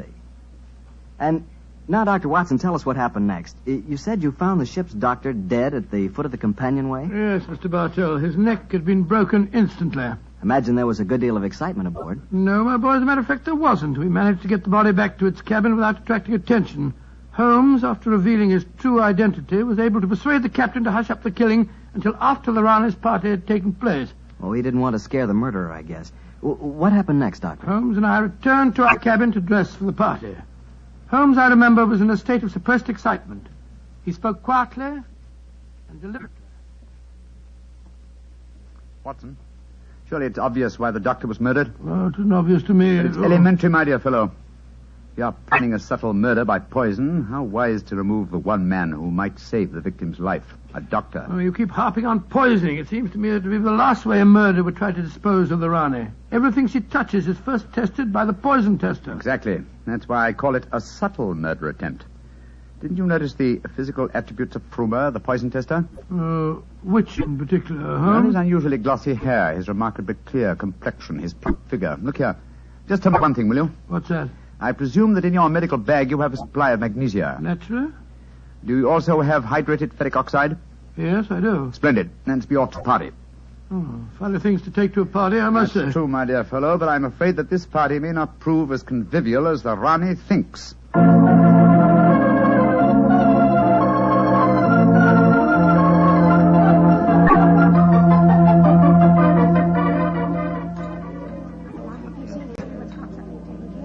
Holmes, it's nearly 1 in the morning. Everything seems to be going splendidly. It seems to be, Watson, but keep your eyes on the Rani. Yes, I have been. The poison testers tested everything that passed her lips. We don't Doris to you, Sir Christopher. You having a good time? Yes, indeed, thank you, Mr. Hamish. How about you, Mr. Mycroft? Oh, the Rani's a perfect hostess. Who could help having a good time? I don't think that girl Regina should be here, though. I don't want to be pompous, but after all, she's only a glorified servant. Possibly the laws of etiquette are not so strict in Cavarati as they are in London, Sir Christopher. Oh, perhaps you're right. But I don't trust the girl. Something shifty about her. I've told the Rani more than once. Oh, well, I suppose it's none of my business. I think I'll try and persuade the Rani to sing us one of her old songs. Yeah. He doesn't trust Regina, and I don't trust him. I don't think it was an accident that we found him near the body of Dr. Harris. Shh. Here comes Vera. I trust you gentlemen are enjoying yourselves. Very much, Mr. Vera, thank you. I imagine you must be excited at the prospect of returning to Calavati. I am, Mr. Mycroft. Though I only left it 3 months ago, It has seemed more like 3 years. Do you ken what time we'll arrive there? I am told that we shall be there in 5 hours, Mr. Hamish. Oh, look. The Rani's at the piano. She must be going to give us a tune. Yes. Let's move a little closer, shall we? Chris here has asked me to sing something. Well, my voice isn't what it used to be, and don't I know it. But me spirit's the same, and that's enough to put a number over. So, hold tight, boys. Here we go. My sweetheart's the man in the moon. I'm going to marry him soon. 'Twould fill me with bliss just to give him one kiss, but I know that a dozen I never would miss. I'll go up in a great big... Great Scott, she... Quick, Watson, your medical bag. I'll lock the door. Right, you are, Holmes. Bring some water, please. Help me. Oh, please, help me. What is the matter? Don't be frightened, madam. I'll take care of you. Thirsty. Give me water. Oh, such pain. All the symptoms of arsenic poisoning. Now I know why Holmes asked me if I had any magnesia, ferric oxide. Do something for me, Doctor. I'm dying. Don't worry, Your Highness. You're not going to die.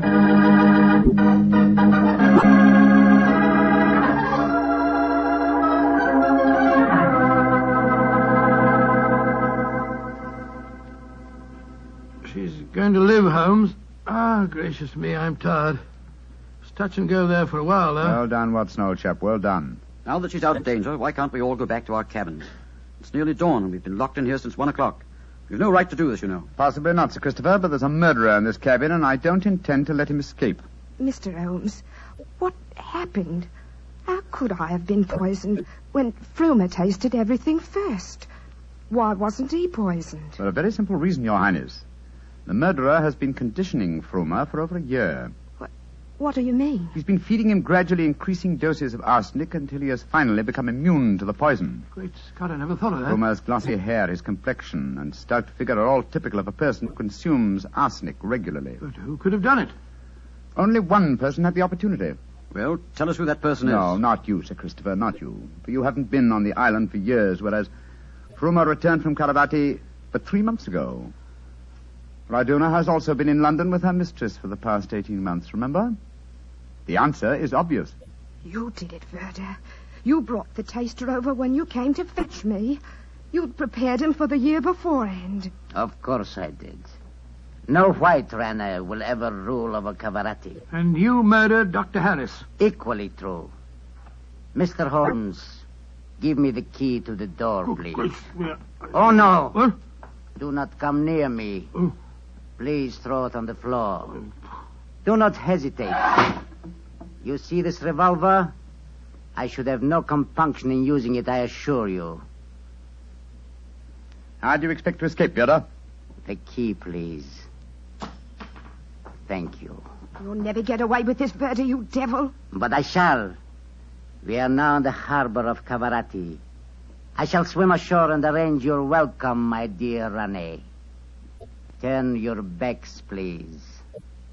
Turn them. Thank you. Goodbye. He's gone. Come on, Watson. After him. You have your revolver, Watson? Yes, but I didn't get a chance to draw it. He had me covered. Well, draw it now, old fellow. Aim for a leg or an arm and don't hesitate to shoot. There he is, up on the lifeboat. He's climbing up on the rail. Where is he? Where did he go? Out there on the rail above us, madam. He's going to dive. Give me that revolver, Dr. Watson, quick. That's it. Come down off there, Verda. Fools! Meddlers! Keep out of my affairs! There he goes. He's dived. Madam, you shot to kill. Of course I did, Mr. Holmes. Remember that we're now in Cavarati waters, and that though I may not look like it at the moment, I am still the Ronnie of Cavarati.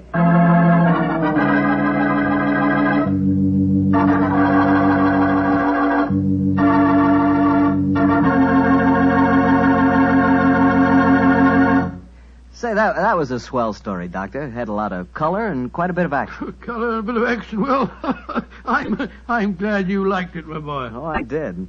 Say, that's not a bad idea. I mean, having someone taste everything before you eat it. Oh, it's a very old idea. Very old. Very common, too, years ago.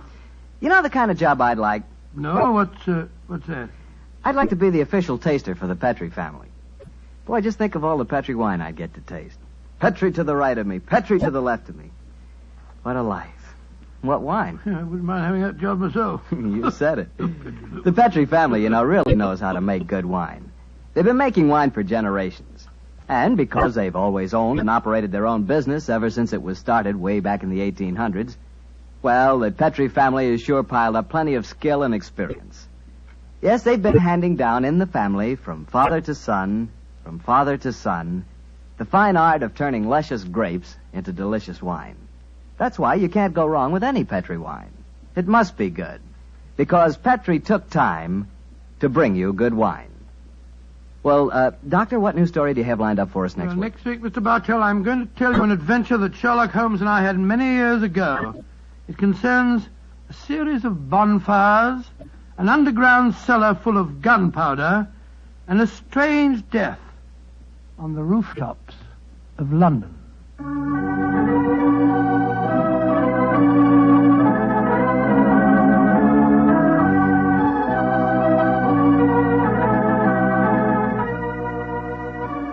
Tonight's Sherlock Holmes adventure is written by Dennis Green and Anthony Boucher and was suggested by an incident in the Sir Arthur Conan Doyle story, The Adventure of the Mazarin Stone.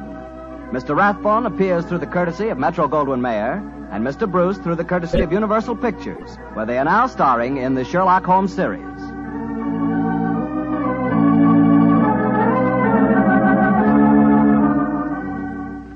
The Petrie Wine Company of San Francisco, California, invites you to tune in again next week, same time, same station.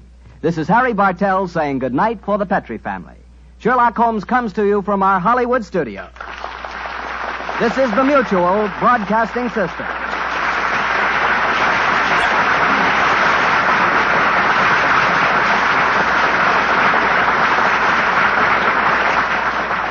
Petrie Wine brings you Basil Rathbone and Nigel Bruce in the new Adventures of Sherlock Holmes.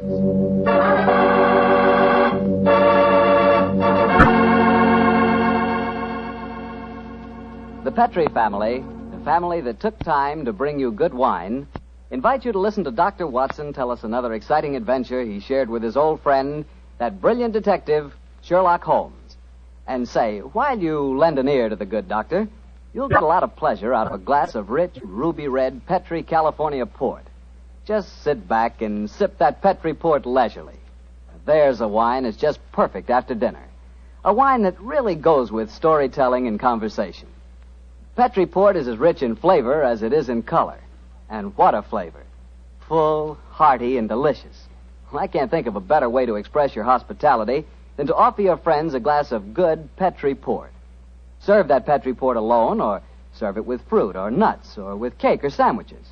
No matter how you serve it, you can serve that Petrie port proudly, because the name Petrie is the proudest name in the history of American wine.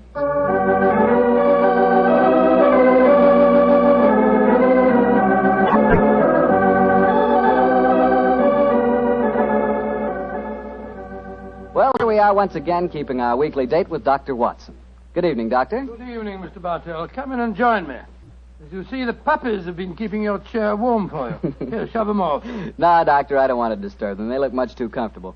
I'll sit over here, thanks. There's tobacco in the jar beside you, cigarettes in the box, and some excellent port on the sideboard, so make yourself at home. Thanks, Doctor. Are you all ready with tonight's new Sherlock Holmes adventure? Yes, Mr. Bartell, though I'm afraid after all these years, it's going to be a little hard for me to recapture for you the spirit of the story. Last week you told us that a band of gypsies played a prominent part in the adventure. Yes, they did indeed. And it was amid that colorful atmosphere that my story begins. It was in the autumn of 1890. My old friend Sherlock Holmes had persuaded me to leave the comforts of my domestic fireside for a few days and to accompany him to the tiny village of Bragston-on-the-Marsh in the heart of the Norfolk Fen district. What took Sherlock Holmes up there, Doctor? I'm afraid that at the time we left London, Mr. Bartell, he concealed his true purpose from me, saying only that he wanted friendly companionship and a strong right arm. Not until later did I learn that he was then on the track of one of the last clues that led to the confining of the Moriarty gang. But to get on with my story. We arrived at Bragston-on-the-Marsh and settled ourselves in the village inn. And after an early dinner, we strolled across the fields to the gypsy fair that was encamped nearby. It was a colourful sight, Mr. Bartell. Naphtha flares lighted a group of tents and caravans dotted round the edge of the marsh. And as gold-earring gypsy girls told fortunes and danced, swarthy gypsy men played on their violins the haunting melodies of their ancestors. We watched the side shows for a few moments and then strolled towards the centre of the gypsy encampment. It seems only like yesterday, Mr. Bartell, as Holmes turned to me and said... Far cry from Baker Street, isn't it, Watson? Yes, indeed. Just the same, Holmes, I'm convinced that you're not here purely for a holiday. You're on the trail of some criminal. No, chap, I'm on the trail of a clue. A clue, if I find it, may lead to the confounding of the Moriarty gang. Holmes, can't you be a little more explicit? After all, I left my wife and my practice without asking any questions. Surely now we're up here, you can let me know what's afoot. Very well, old fellow. I'm searching for a young gypsy by the name of Pyramus Hearn. He disappeared recently from London, and it's vital that I find him. I know that he can give me some essential information on our old enemy, Professor Moriarty. And you're expecting to find the gypsy here? I hope to get news of him, at least. His father, Jasper Hearn, is head of this particular encampment. Well, why don't you ask if you can see him? Just what I'm about to do, my dear fellow. Well, here comes the gypsy. Now, I'll ask him. All right. Oh, excuse me. You speak to me, Gorgio? Can you tell me where I may find Mr. Jasper Hearn? What you want with Jasper Hearn? I have a message for his son, Pyramus. That is different. Jasper Hearn stands in the booth yonder. He is the Timberlangro. Timberlangro? Yes, sir. He's the gentleman engaged in an interesting exhibition of skill involving 3 thimbles and a pea. What our American cousins refer to, I understand, as the old shell game. Let's stroll over there, shall we, old fellow? If you would wish to talk to Jasper, it would be better to wait until he is finished. A Timberlangro needs all his wits about him. By Joe, look at that stunning girl in the tent over there. Who's she? Her that is penning the rice tuckering. That is Lydia Pentalangro. Excuse me, I shall tell Jasper to expect you later. I can't understand a word they say, Holmes. Penning the what? At last, my dear fellow, you can appreciate how I have felt at times. But at least their words are clear, even if the sense is not, to someone who is unfamiliar with the Romany language. I don't know why you keep hinting that I'm hard to understand. No one else ever complains of it. In any case, what does penning the thingamabob mean? Well, if I remember rightly, penning duckerin is telling fortunes. And from the sound of things, Lydia Pentalangro is not greatly pleased with the duckerin she pens. No more. Lydia can tell no more fortune. Come on, Watson. Let's see what the trouble is. What do you mean? You must finish it. But, Olive, my dear, if the young lady doesn't want to tell my fortune... Rubbish. You crossed her palm with silver. She's taking money under false pretenses. Here, I give you your silver back. Lydia has never taken money under false pretenses, nor has she told the future when she does not wish to. Goodbye to you. The insolence of these gypsies is intolerable. If I had my way, they'd be run out of the county. Now, my dear, don't get so excited. The poor girl's probably... Good evening. Major Treadgold, isn't it? Huh? I don't think I have the pleasure of your... Oh, dear me. It's Mr. Sherlock Holmes. Yes, sir. Well, bless my soul. Haven't seen you since that last meeting of the Geographical Society. Oh, I'd like you to meet my wife. How do you do, Mrs. Treadgold? How do you do? This is my friend, Dr. Watson. How do you do? And what brings you up to this part of England, Holmes? Are you hot on the trail of some desperate criminal? Dear me, no. Dr. Watson and I are taking a little holiday, and you and your wife? We live here in the manor house. Well, you're very lucky. It's a beautiful part of the country, Mrs. Treadgold. I hate it. I was born and brought up in London. I'm never really happy outside the city. Yes, Oliver's not one for the peace of the countryside, I'm afraid. Well, perhaps we'll get back there. It's a little difficult these days, you know. We've got the boy to consider. Boy? Your son, sir? My dead brother's son, Doctor. We have no children. My little nephew's only 4 years old, you see, and I'm his guardian as well as being executor of his estates up here. And so you can understand it would be difficult for us to get back to London. It's only difficult because you put the child's happiness before mine, Arthur. Oh, now, Olive, you know I have to watch his interests up here. After all, when he comes of age, he'll be one of the richest young men in Norfolk. Yes, and with money that should have come to us. In any case, Arthur, if we do have to live up here, I'd find it more tolerable if you'd keep this gypsy scum off the estates. You seem to have taken a violent dislike to the gypsies, Mrs. Treadgold. May I ask why? Oh, they persecute us. They steal our sheep, they break our windows, and just the other day they wantonly led our prize pig into the Bragstone quagmire and let the beast perish. Why should they single you out for persecution like this, do you suppose? Oh, I can't imagine. I've always tried to be nice to them. Too nice, Arthur. That's your trouble. Well, I have a very good reason for humoring them, my dear. You see, Holmes, I've always been afraid they may carry this feud so far that they'll even hurt the baby. Olive, my dear, I wonder if you'd go ahead and wait for me in the carriage. It's getting rather chilly. I'll join you in a moment. Very well, Arthur, but don't keep me waiting long. Good evening. Good evening. Good night, Mr. Treadgold. Let's stroll away from the camp, shall we? I've got something very important to tell you. Something I didn't like to say in front of Olive. The gypsies have threatened to kidnap our boy. How shocking. What form did their threat take, sir? This letter. I found it pinned on the frame of my dressing room mirror when I went up after dinner tonight. Let me see it, will you, please? Well, what does it say, Holmes? A Romany Rye... A Romany Rye? Won't take your insults forever, Major and Mrs. High and Mighty. Watch out for the Treadgold heir. The Bragstone quagmire would make a nice finishing school for him. Romany Rye? What's that mean? Well, it's their own term meaning gypsy. Mr. Holmes, what shall I do? Major Treadgold, I should say... Great heavens! That shot just missed me. Where the blazes it come from? I can't see a soul. Easily have come from behind any one of those caravans ahead of us. If you wanted direct evidence, gentlemen, this is it. That is the first open attempt on my life. Holmes, what extraordinary luck for me that you're in the neighborhood. I'll pay you any fee you name to handle this business. It seems to me that this is a job for the police. I don't want to go to them. Oh, why not, sir? Well, I'm afraid that these attacks may stem from some injustice to the gypsies committed by my late brother. If that were so, I wouldn't wish to expose the fact. I want this kept private. What do you say, Mr. Holmes? Very well, sir. I'll accept the case. It shall be kept private, and I promise to do everything in my power to protect the safety of the Treadgold heir. We are staying at the Rose and Crown in the village. Please get in touch with me if there should be any further developments. The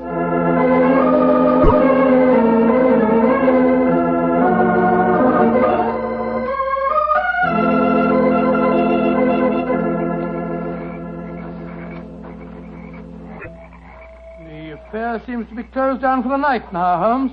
They're turning out the naphtha flares. Yes, let's stroll over to Jasper Hearn's caravan, shall we? He should be free now. Well, if he's head of this tribe, he ought to be able to tell you something about this Treadgold business. Yes. Though I shall first ask him about his son, Pyramus, the man I'm looking for. I think the fact that I know his son will inspire confidence. Here we are. This is the caravan. That girl, Lydia Petrulenga, sitting outside, the one that was telling fortunes. Yes. Good evening. Who are you, and what do you want? I wish to speak to Jasper Hearn. He is not here. He's gone to the marshes. When will he be back? I do not know. You bring trouble to Jasper? No, my dear. This is a personal visit. We're not after him for being a thimble engro, or for penning duckerin. Oh, for a Gorgio, you speak a Romany well, brother. Oh, you are a true Lavengro, master of words. Where did you learn it? From Jasper's son, Pyramus. Ah, you know Pyramus then. A fine boy. Oh, sit down on the grass, my friend. You may wait here for Jasper. He will be back soon. Thank you. Is that your violin lying on the steps, young lady? No, that is Jasper's bosham. Jasper's bosham? What knows that? That is the Romany word for violin. You play, sir? No, but my friend does. So? Oh, then take it, brother. The stars are bright. The night is warm. Music will be sweet. To a Romany chai, I'm afraid my violin playing will sound rather poor stuff.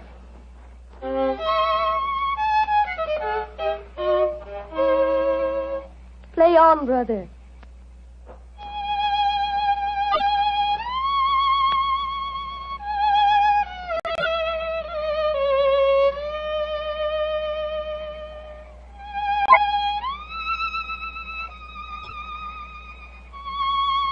Stop, brother. You play well, but Sarasate Zigeunerweisen is not the true gypsy music. I've heard it in London and in Budapest. They call it gypsy.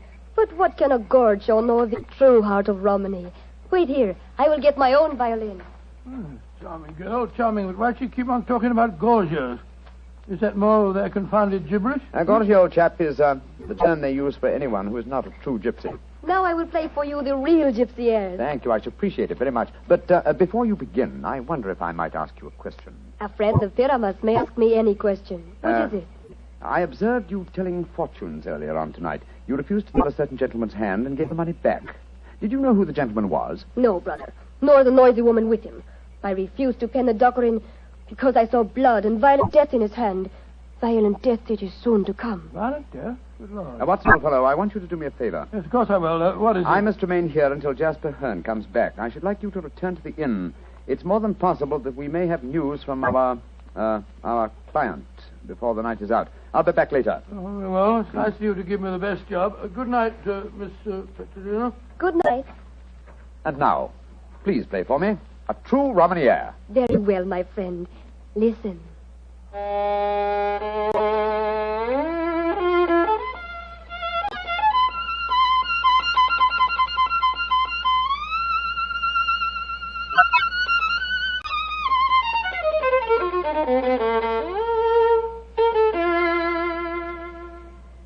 you must play, brother. I shall make a true bushmanger of you. Come, see if you can follow me.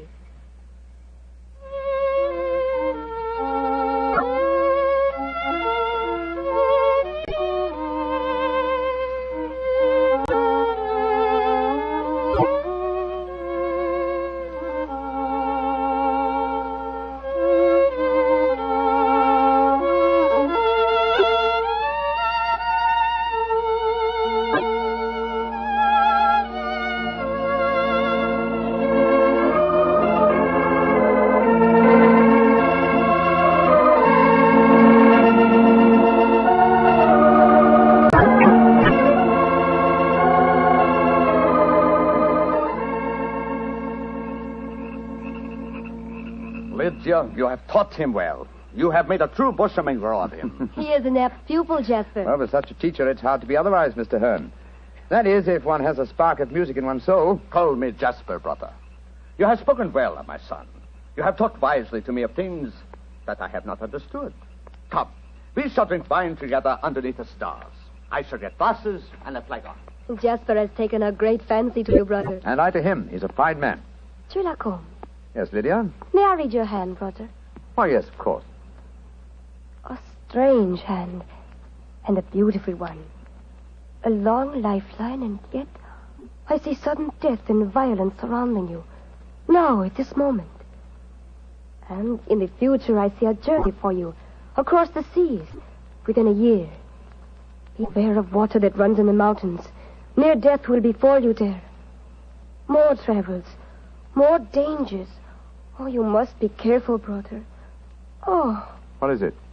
Our paths are destined to cross but once. We shall not meet after this night. That makes me sad. Oh, but we shall meet again. I shall be here for some days yet. No, it says in your hand that we shall not meet again. And a hand cannot lie. Who is this that comes toward us through the moonlight? It's my friend, Dr. Watson, I think. Yes. Hello, Watson. What's wrong? Wrong. Everything's wrong. Mrs. Treadgold's waiting in the carriage. She wants you to come at once. Indeed? Why? The child has been kidnapped. Major Treadgold has gone for the police, and Mrs. Treadgold is threatening to rouse the local inhabitants and come out here and burn this camp to the ground if you don't find the You child. will tell Mrs. Treadgold to return home. She can do no good here. But Holmes... Tell her, old chap, that I have the case well in hand. But how can you have? You've been out here all the time playing your violin. Have faith in me, please, old fellow, will you? And deliver the message. Then come back here and join me, and I'll explain everything to you. Very well. I suppose you know what you're up to. Violence and trouble, brother. It is all there in your hand. Well, what must be shall be, and I wouldn't have it otherwise. But for the moment, the sky is starlit, the air is still, and the melody you played haunts me. Let's play it together again, shall we? I should like that. I should like that very much.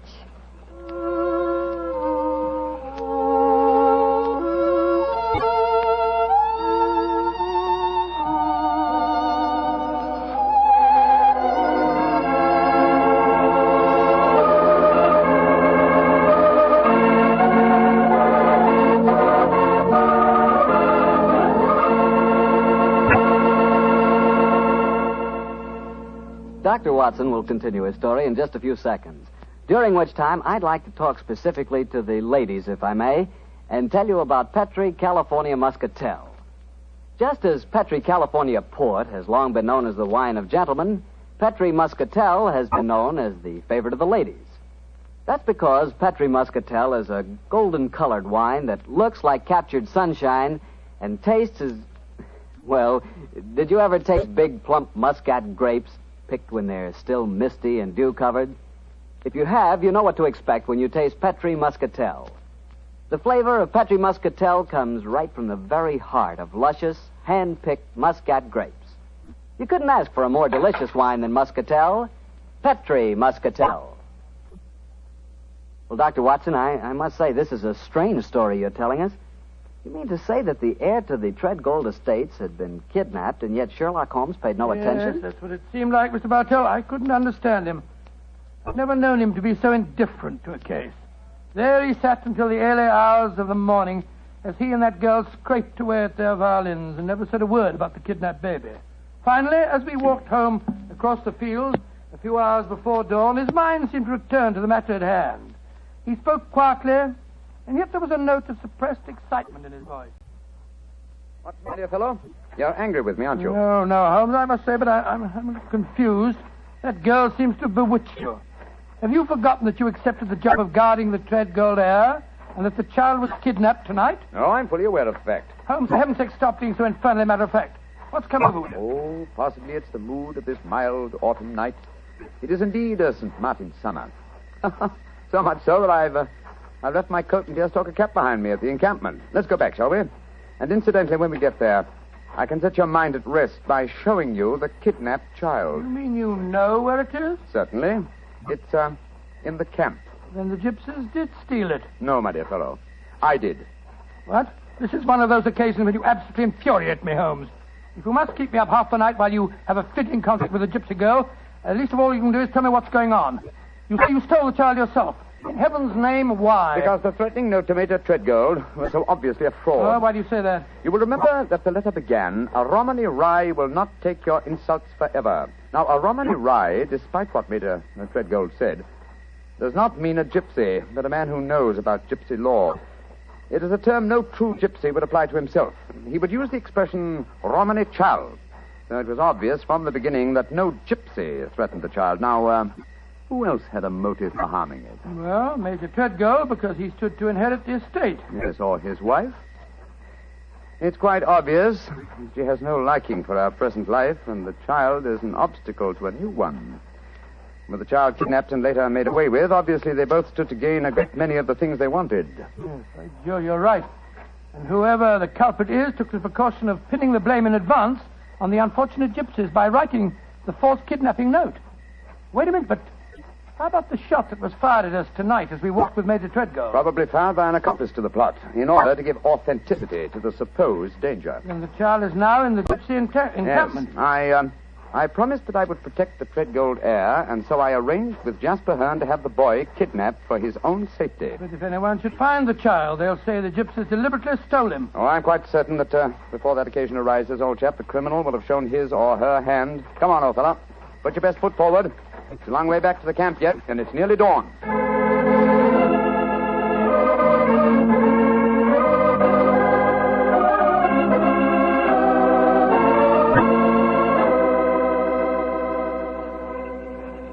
Come back, brother.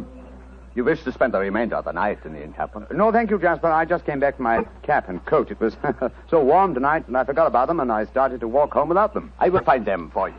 Oh, we found this message for you soon after you had left. It was pinned to the door of the caravan. I do not know how it got there. I will search for your coat and cap. Another message? What does it say, Holmes? Never trust a Romany Rye. Uh-huh. The same mistake again, Watson. Your plans have been betrayed. For proof, meet me at the Bragstone quagmire at dawn. It's a trap, Holmes. Obviously. We must spring it with caution. I cannot find your coat or your cap, brother. It has vanished. Vanished? May I speak to Lydia? That is a strange thing, too. Lydia has gone also. She's gone. Tell me, Jasper, did she read this note? Yes, she did. She could not help reading it. Then she, too, realized it was a trap. She went out in my coat and deerstalking hat to keep the appointment for me. Holmes, we must go after her. Jasper, call out the Romany Childs. There's a devil waiting to be caught in the Bragstone quagmire.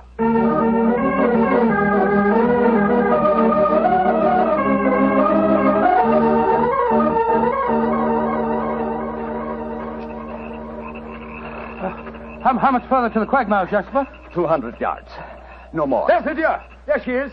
And she's dressed in my deerstalking hat and coat, walking into the trap that was set for me. Lydia! Lydia! They got her. Look. She's stumbled. She's fallen. I'll go to her, Watson. Jasper, get that devil who staged this fiendish plot. I've a score to settle with him. Do not worry, brother. The score will be settled. Follow me, doctor. Right you are. I'm right behind you. Lydia. Sherlock Holmes, I was wrong. We do meet again. Your hand lied to me. Oh, Lydia. You're wounded. What can I do for you? There is nothing you can do, brother. No one can help me now. There is little pain. There is little time. Please, hold my hand. There. Tell me, Lydia, did you see who fired the shot? Yes. It was the man whose fortune I told today. The man with the noisy wife. Major Treadgold. Jasper and the men will take care of him. There is one thing I wish to tell you, brother. Yes? Our short meeting has brought me happiness. I should like to think I can leave you something so that you will not forget me. I shall always remember you, Lydia. Always. You gave your life for mine. There is one thing of mine that I wish you to have. It will remind you of me. What is it? My violin. It brought us together. I should like you to have it, brother. Lydia. Do not be sad. It is good. My life for yours. You will give help to many people. It is in your hand. Goodbye. Oshimengro.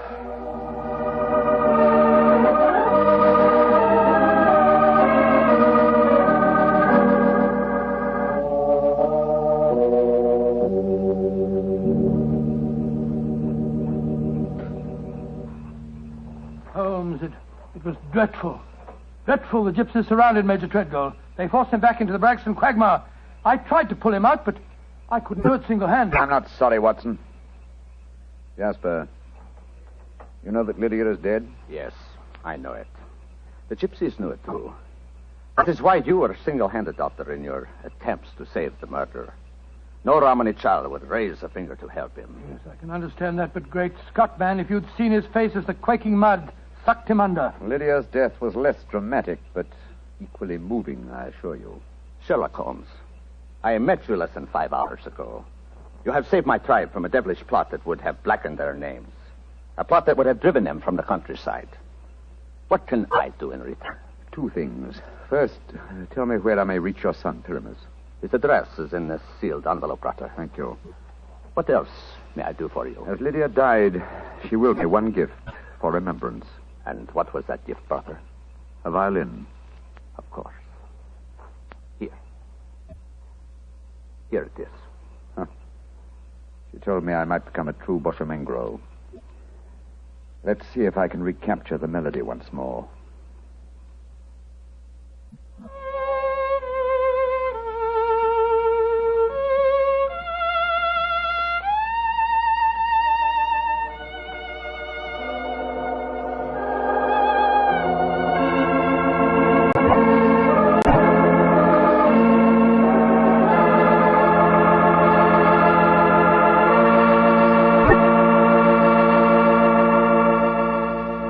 That was a very strange story. A very fascinating one. But tell me, do you really believe that gypsies can tell your fortune by reading the palm of your hand? Oh, frankly, I don't know, Mr. Bartell. Perhaps they can. Perhaps it's coincidence. And then again, maybe some gypsy women have a heightened sense of intuition. You know, a woman's intuition can be an extraordinary thing. Yeah, so my wife keeps telling me.